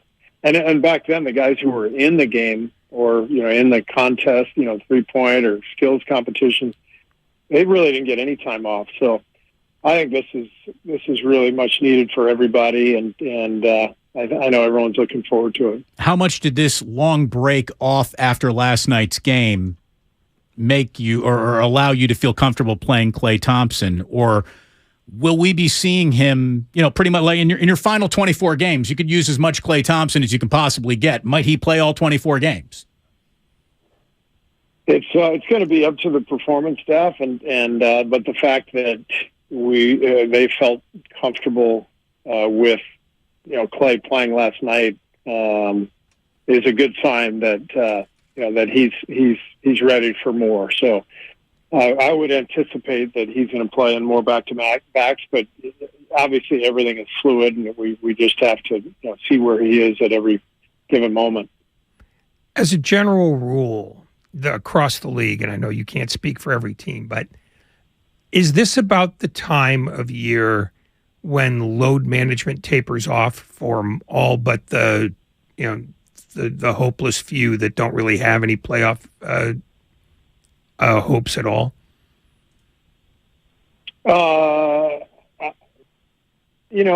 It's again, this is up to the performance staff, and every year is different. You got guys with different injuries. It's not so easy to say, well, now that it's February, where nobody's going to sit out a game. Guys will sit out a game if they're banged up and vulnerable to injury, and so it is what it is. Steve Kerr here with us on 95.7 The Game. So we've had a lot of days to talk about, to think about James Wiseman, and I'm sure you have answered the question many, many different ways and times, and maybe you've even thought about it a little bit differently, in just the last 24 hours than you did in the initial 24 hours after the deal was made. What I certainly know are all the things that you liked about him. I know more, Steve, about what you liked about James Wiseman than I think what you didn't like about James Wiseman. So I want to start with this. What made his on-court presence so fatal to your winning formula that he couldn't even be put on the floor for 8 minutes, 4 minutes in the second quarter, 4 minutes in the third? What made him such a tough fit? Well, it basically just came down to his inexperience. That's all, and where we are organizationally, trying to win a championship. And I know you've heard me say that before, but that's the answer. You're talking about a guy who just has very little basketball experience with the 3 games in college, and then the number of injuries he's had over 3 years. I think he's, if I'm not mistaken, he's played maybe 60, 70 games, something like that. It's just not enough when you're talking about competing for a championship, and that's where the issue came. And I know Bob has talked about it. I've talked about it. We love James. We love his talent, love his character, and still feel that way. And bottom line, he just didn't have enough experience to be in the situation with this team, with this continuity, because I couldn't afford to give him the runway that he needed to make some mistakes and go out and play. If ultra raw and young talent became a problem for James Wiseman, it obviously didn't stop you guys from taking a chance on Jonathan Kuminga. What do you wish you could have taken out of Kuminga and put into Wiseman that would have made Wiseman more playable for you so early in his basketball life? Every player is a different case, and so I wouldn't even answer that question, because they're just, you're intimating that James was missing something that JK has. That's not the case. It's two entirely different sets of circumstances and two different positions. The center position is much more difficult to play than the wing position, and so there's just a lot of factors in play, and it's not so easy to just say, hey, here's your answer. If he wasn't the all-court answer to what you hoped you might have drafted, was there no situational fit that could have been coached into him? Like you said, you're a team that's trying to defend a championship, and it's not the easiest system, but still, like setting a good screen and grabbing a rebound are all part of it too. Could he have just been reduced to a remedial level of execution where you could have gotten more out of that? I'm assuming that you tried. Like, I want to give you and your coaching staff all the benefit of the doubt. We've seen you guys have a staggering amount of success, and it just feels like here is someone with so much raw talent that you claim to have liked working with so much. It's amazing that something couldn't have been crafted out of him.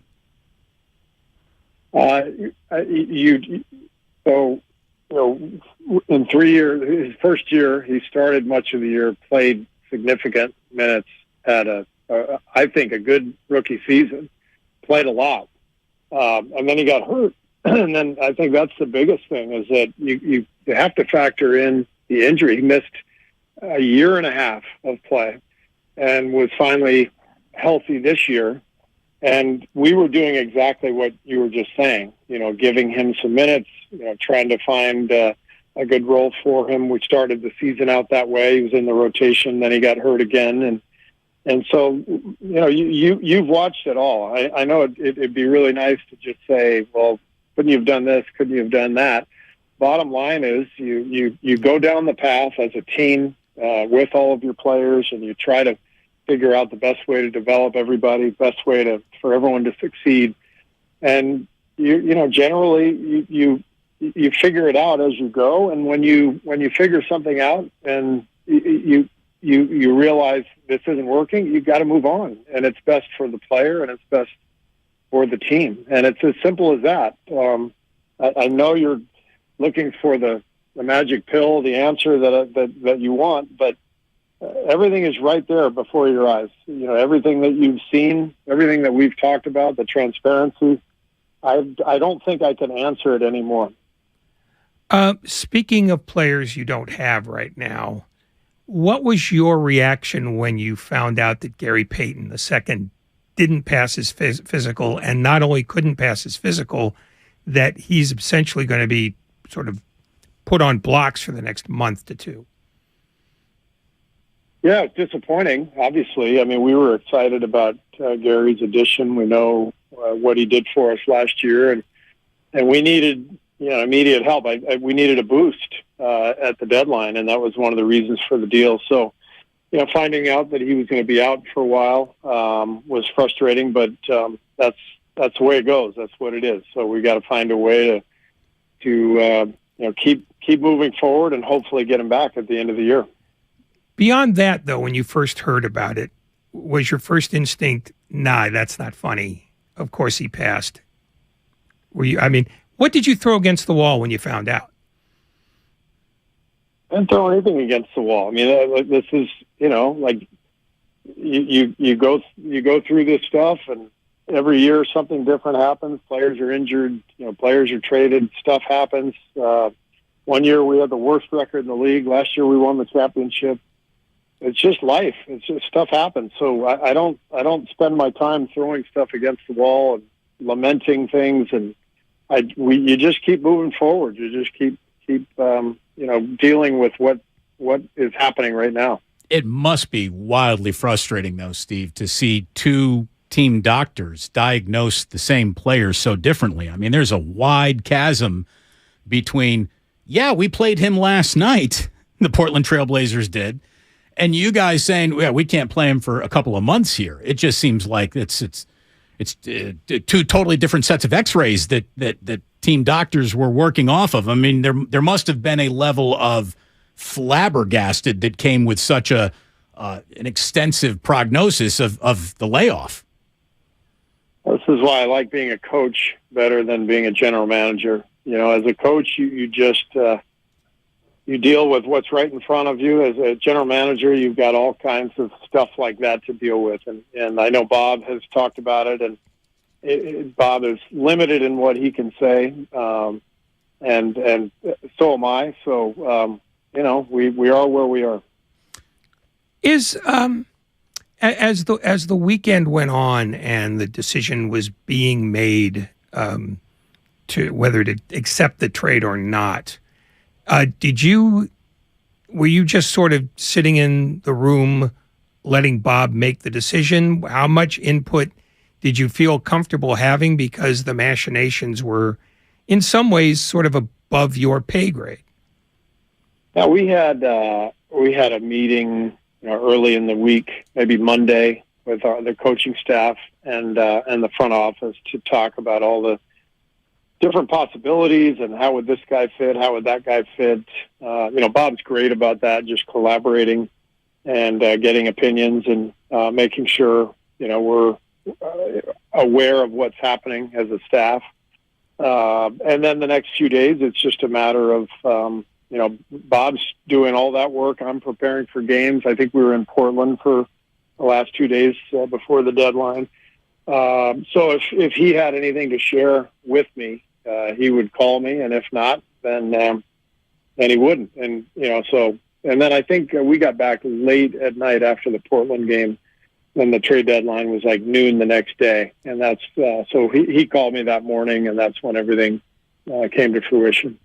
Warriors head coach Steve Kerr, as you're looking for answers over your final 24 games here, pressing towards a seed, might you find some of the answers to the questions in Patrick Baldwin Jr.?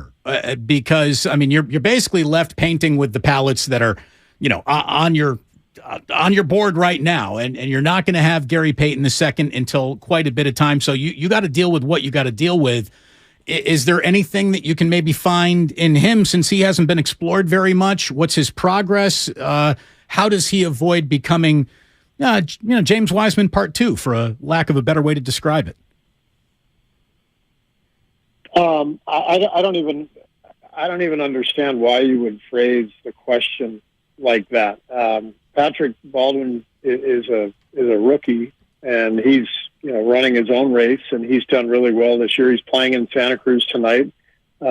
He's helped us win some games this year. He's learning. He's growing. He's another guy who has very little college experience, so it's all about the development process. And I think what you got to understand is, with every young player, there's development and there's fit, and you just draft guys, you work with them, you go through the season, and generally rookies aren't going to play much, especially these days, given the lack of experience. So, I think Patrick's long-term prospects are really good. He's, got great size and shooting ability.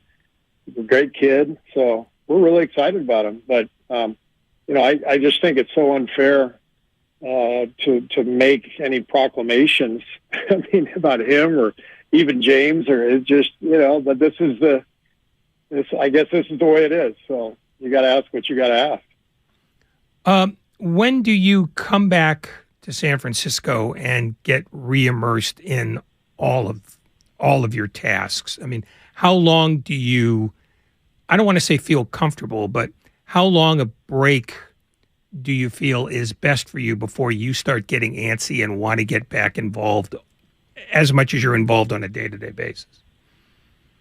We will meet on Tuesday in LA because our first game back is in LA Thursday.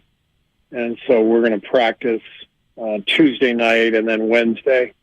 And so that's the plan, is for everybody to convene in LA, and I'll be doing some work, between now and then, and, just getting ready. No team in NBA history has ever won an NBA title without being at least 6 games over 500. The 1978 Washington Bullets were 44-38, and they finished 6 games over 500, went on to win the title. In your final 24, we did the math on this. Took us a calculator, too, because no one here is too bright. 15-9 to match the Bullets' record. As you guys are trying to defend an NBA title, I asked you a couple of weeks ago, the last time we talked to you, if you thought that you still could defend your NBA title. It was an emphatic yes. At 29-29, with the no early dividends, unfortunately, to be found in the trade deadline because of the Gary Payton second injury. Do you still feel like this team is going to be capable of putting together an honest defense of this title as a playoff team? I do. I do feel strongly about that. And I really don't care about the Washington Bullets of 1978. I'm pretty sure that doesn't apply right now. So the only thing that we're worried about is, getting ready for these last 24 games and trying to get guys healthy. And, if we can put ourselves in a position where we are healthy, with Steph and Gary coming back, I like what I'm seeing. I like the way Clay's playing. I like the way Wiggs has played. The last few games, Dante's had an amazing second half of the season. So we got guys playing well. We just got to put it all together, and I really believe that we can do that. Do you think you can pick up your tech streak in the first game back from 2 in a row now for you? Frustration building up? I did not deserve the one last night. I was shocked. I did not. I wasn't demonstrative. I didn't use any bad words. I was that one shocking. I deserved the one the night before. Well, and you were reacting to Plumlee trying to cut guys' heads off, right? Well, I thought Moses Moody got fouled on a drive to the hoop, and so I just complained to the official, but I didn't do it in a way that should have been offending. I didn't do it demonstrably. I didn't use any profanity, so I was really shocked. I thought the game overall last night was very well officiated. I thought they did a good job. I just I'm going to protect my guys and get on the refs now and then, but I didn't think what I did deserved. Can the league rescind coaching technicals? They can. I don't know if they will, but I'd definitely like to have that one rescinded. If I'm going to do it, I might as well earn it. Yeah, I was about to ask, do you regret when you get a technical like that you didn't get your money's worth? Yes, absolutely. Like, if you're going to get it, then you gotta earn it. Steve, thanks very much. We appreciate your time. As always, have a wonderful break. You guys deserve it, obviously, and we look forward to the finish. We look forward to the sprint. Thank you so much. All right, thanks. See you guys. Steve Kerr, running out of patience with us on 95.7 The Game. Yeah. Yeah, I mean, he's ready to go on an NBA All-Star break. Oh, more than ready. He's ready to get away from guys like us. Or exactly us. Or specifically us. I mean, there was nothing left for him to say about Wiseman that he could afford to say. Right. Well, what I think is, if we could sodium pentothal Steve, what he would basically want to say is simply this. Big men come in 2 flavors. They've either got stone bodies and soft hands, or they're soft bodies with stone hands. Maybe James Wiseman is soft body with stone hands. And they realized that. And if they believed that they could actually have worked with that, he'd still be on the team. They'd still be working with him. I don't think they think he's an NBA player. I think they're being very, very nice to a guy on the way out the door who they think is going to be in Greece in 2 years. Maybe, but I also think that the resume there is so small that they don't really know. But they also know that their clock is ticking louder than most others because of the nature of their roster. And they don't have time to be patient the way a team like, say, Charlotte could be patient, because Charlotte's building toward something. We don't know what it is. The Warriors have already built it. And Draymond Green said this a long time ago, which is it's a lot different being a draft pick on an established team with a resume than it is a team that's finished 13th the year before. It just, there was very little room for James Wiseman to figure out who he was. It was you either hit the ground running or you don't see the ground at all. Well, and that's why I asked him about Patrick Baldwin Jr. And I know that he was like, well, I don't understand why you would correlate the two. Yeah, you do, Steve. Yeah, you do. Young guys get buried on this team. And I agree with Steve when he says, hey, when he's been out there, he's actually flashed a little something. That's the point. He has flashed a little something when he's out there, and you'd think that when you flash a little something when you're out there, you're going to get out there a little bit more. But no. James Wiseman would flash a little something, and then he would go away for stretches of games at a time where you'd forget he was on the roster. You know, the player plays. If you got a player, you're playing the player.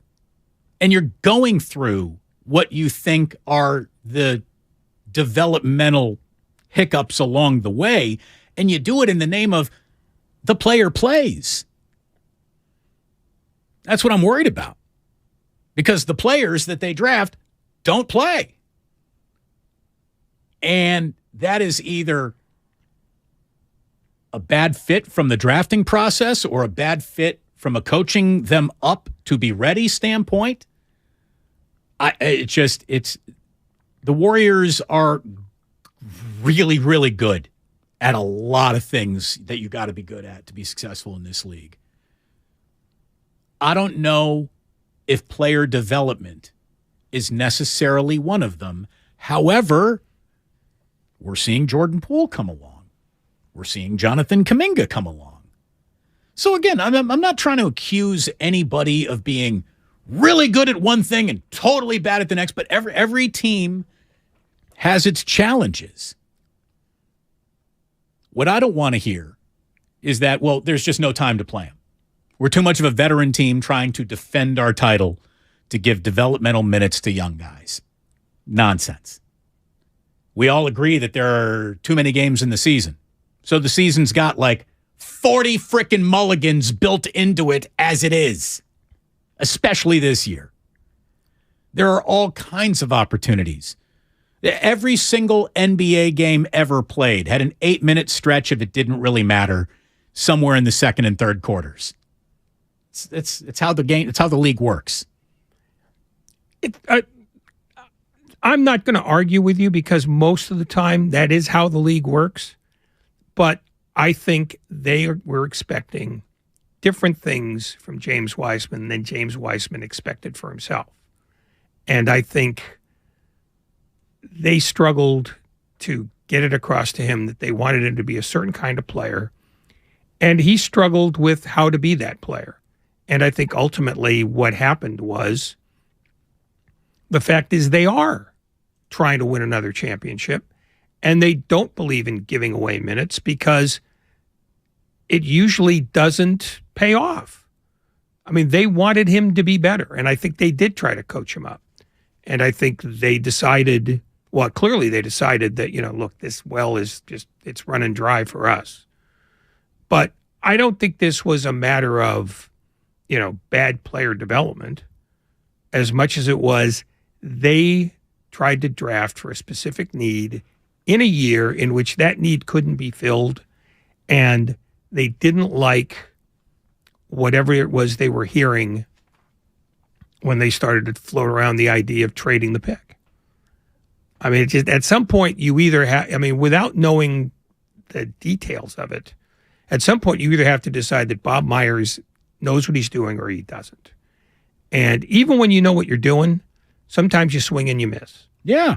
Yeah. So I don't know think you're not this explaining it to me, but yeah, I mean, I get it. Well, no, but I'm other people are listening.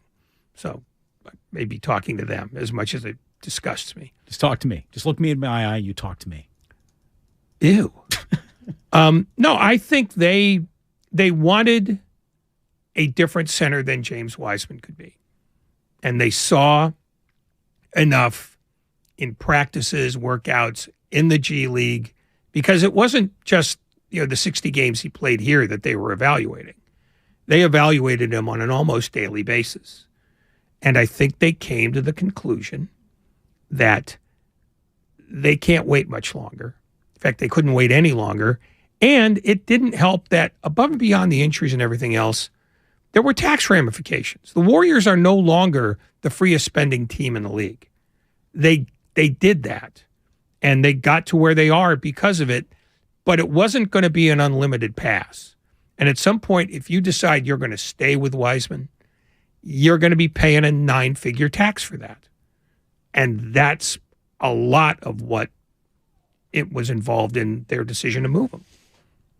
I agree. I also think that they would have absolutely bitten their bottom lip on the price of admission to James Wiseman if they thought that they were going to get a good ride out of him. Oh, yeah. I mean, no, they didn't give him away because they were worried about money, but money was part of the issue. Because I would assume that at some point, Joe Lacob could ask the musical question, all right, how much longer do we have to wait? Because my timeline says this offseason is when we have to fish or cut bait. And I think the answer was, we don't think that's going to be enough time for him. And so they made the pragmatic decision to move him, just, A, because they couldn't wait any longer, and B, because they wouldn't wait any longer. I'll just say this too. Steve said, I don't care about the 1978 Washington Bullets. You should. You should. Because if there's one thing I know about the Warriors in the past is that they were good enough to spit in the eye of NBA history. I don't think they're that team anymore. NBA history says if you want to be a champion, you have to win at least 44 games. There's never been a truth that has come from 43 or fewer games in the history of basketball. So, you can play I don't care about that. I don't care about the past. Steve has been around the game long enough to know that the past is prologue. You want to know where you're going? Look at what has happened.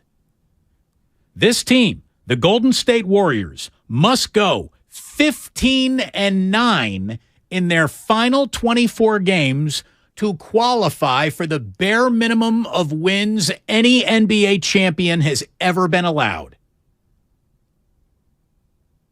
Or you can just go ahead and shoot 73% from three the rest of the way and you'll go 24-0 and there's absolutely nothing to worry about. They're going to flip a switch because it's really been there all year and they just decided, not yet. Not yet. Not yet. When are we going to flip that switch? You want to do it now? No. What about tonight? No. How about tonight? No. No. I know where the switch is, though, guys. We'll flip it when I say so. Oh, that's not what they're doing, though. They're not. They'd like to find the switch. They don't have located it. There is no switch. And they may not locate it. And here's the thing. They have had access to the switch much longer than most champions are ever allowed access to said switch. Yeah. They have had a glorious run. I will never be angry at this ending because all great teams come to an end. And look at what they've given us.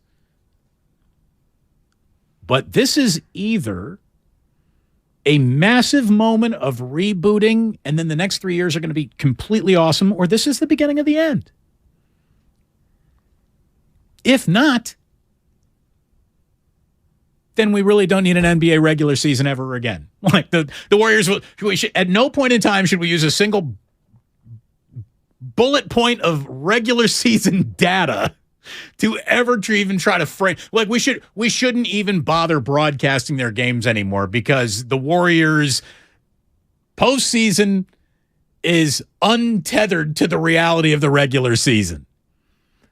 That I mean, if they've got that in them, amazing.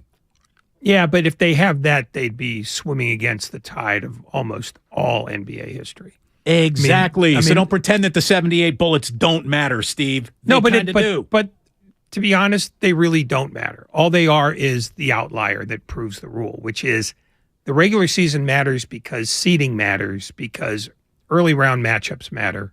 I mean, that's simply true. And they know it as well as anybody else.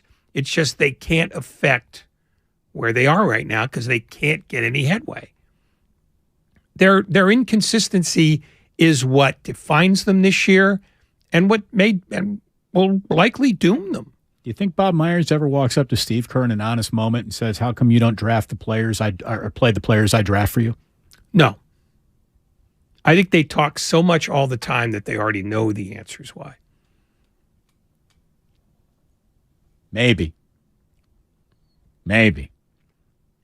I mean, does it strike you? I mean, I thought that the reason why James Wiseman wasn't playing was because he was wildly soft. Like I said, big men come in two flavors. Stone bodies, soft hands, or soft bodies and stone hands. They must have known quickly that James Wiseman is soft body, stone hands. They had all those injuries to prove the soft body. They had all that trouble catching the ball and, interior passes to say stone hands. Really wasn't a shot blocker, really wasn't a rebounder. It's hard to block and rebound when you got bad hands. It might also be that his skill set, as much as people wanted to rave about it, didn't work quickly enough at this level. I mean, there are so many things that we don't know about him even now that I don't know that you can define him.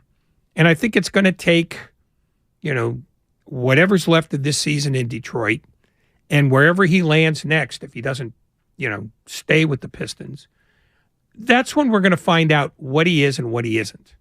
James Wiseman has scored 6 points in 9 minutes so far with his debut with the Detroit Pistons. He is -8 in the box score, but there isn't a single Piston who is in the positive of the plus-minus. They're losing down 15. 66-51 right now in Boston. So look, it's going to be fascinating to see what he becomes without the Warriors. And I guess if there were one more question I should have gotten into Steve, and he probably wouldn't have liked this one either. Did James Wiseman let the Warriors down, or did the Warriors let James Wiseman down? Could they have done more? Could they have salvaged it? Could they have danced around him delicately enough to get him on the floor for one song? There's one song. We're not asking you to dance the entire concert and the night away. One song. 8 minutes. 8 minutes. 8 minutes. 8 minutes from a guy off the bench shouldn't really be the reason why you can win an NBA championship or not. You don't want to play him when you got an 8-man rotation, a 9-man rotation, because it's the postseason, and then he gets cut off. Okay. On a Wednesday night against the Orlando Magic, you better be able to find 8 minutes for the number 2 pick in the draft, unless he straight up can't play. And maybe he can't play. Well, we'll find out. But I think the question should be framed, can you help us win tonight? And I think they looked at him and said, no, I don't think he can help us win tonight. And that's why he didn't play very much. I believe that the Warriors, Bob Myers, Joe Lacob, Steve Kerr, they all believe the same thing, is you don't give minutes away until they've been earned. And because that's their philosophy, Jonathan Kuminga looks like a 10-year player because they didn't give him, minutes just because he was on the roster. And I think, they clearly have done that with Jordan Poole. Jordan Poole. But Jonathan Kuminga's hardly a perfect player. He's not out there. No, but he's far more helpful on a night-in, night-out basis than Wiseman was. And I don't think it's just that Wiseman... How much of that is the chance that he was given? How much of that was the chance that he earned? Because that's how I view this. I don't believe you give a guy minutes just because he exists. You have to show that when you're on the floor, you help make the team better. And unless you've got no other players, then if you can't do that, you don't play. See, but I think when you're a lottery pick, you get a look based on that alone. We just took you in the lottery. In the NBA, that is a really, really, really, really, really, really big deal. But most of the time, teams that are in the lottery are usually bad teams, so they get a look. 8 minutes. You could say however many minutes you want. 8 minutes. It doesn't matter. It doesn't matter. If he showed that he couldn't play 8 minutes, then that's your conclusion. Then you keep on putting him out there and you say, well, this is, you got these 8 minutes wrong. Now you got these 8 minutes wrong. Now we have 16 minutes of tape to learn from. Not, we gave you 8 minutes, didn't work out. We'll see you in 3 months. That's a really weird way to go about crafting someone. Because the first job of the team is not to craft someone. The first job is to win the game and then win the game after that and put the players on the floor that give you the best chance to win the game. Right. But had they not gone ahead and crafted Steph Curry doesn't become Steph Curry, right? I mean, Stephen Curry was a better player when he started out than James Wiseman was. Sure. But he was also losing minutes to AC Law because of stubborn coaching, but he still got his 8 minutes. But what kind of team was it when he started? It was a bad team. This is a bad team. It's not a bad team. It's a mediocre, inconsistent team that ought to be better than it is. Measured against the Warriors, that's a working definition of bad. Measured against the teams they're playing against in this year, they're right in the middle. And right in the middle can get you into the playoffs. Should they be better? Absolutely. Pitchers and catchers, yay! That and a couple of calls when we come on back here for a final segment. Damon and Ratto, we are brought to you by AC Transit. AC Transit is offering a $2,000 bonus for new bus operators to join their team. Paid training is provided. Plus, the new hire bonus is paid within 12 months. The $2,000 bonus...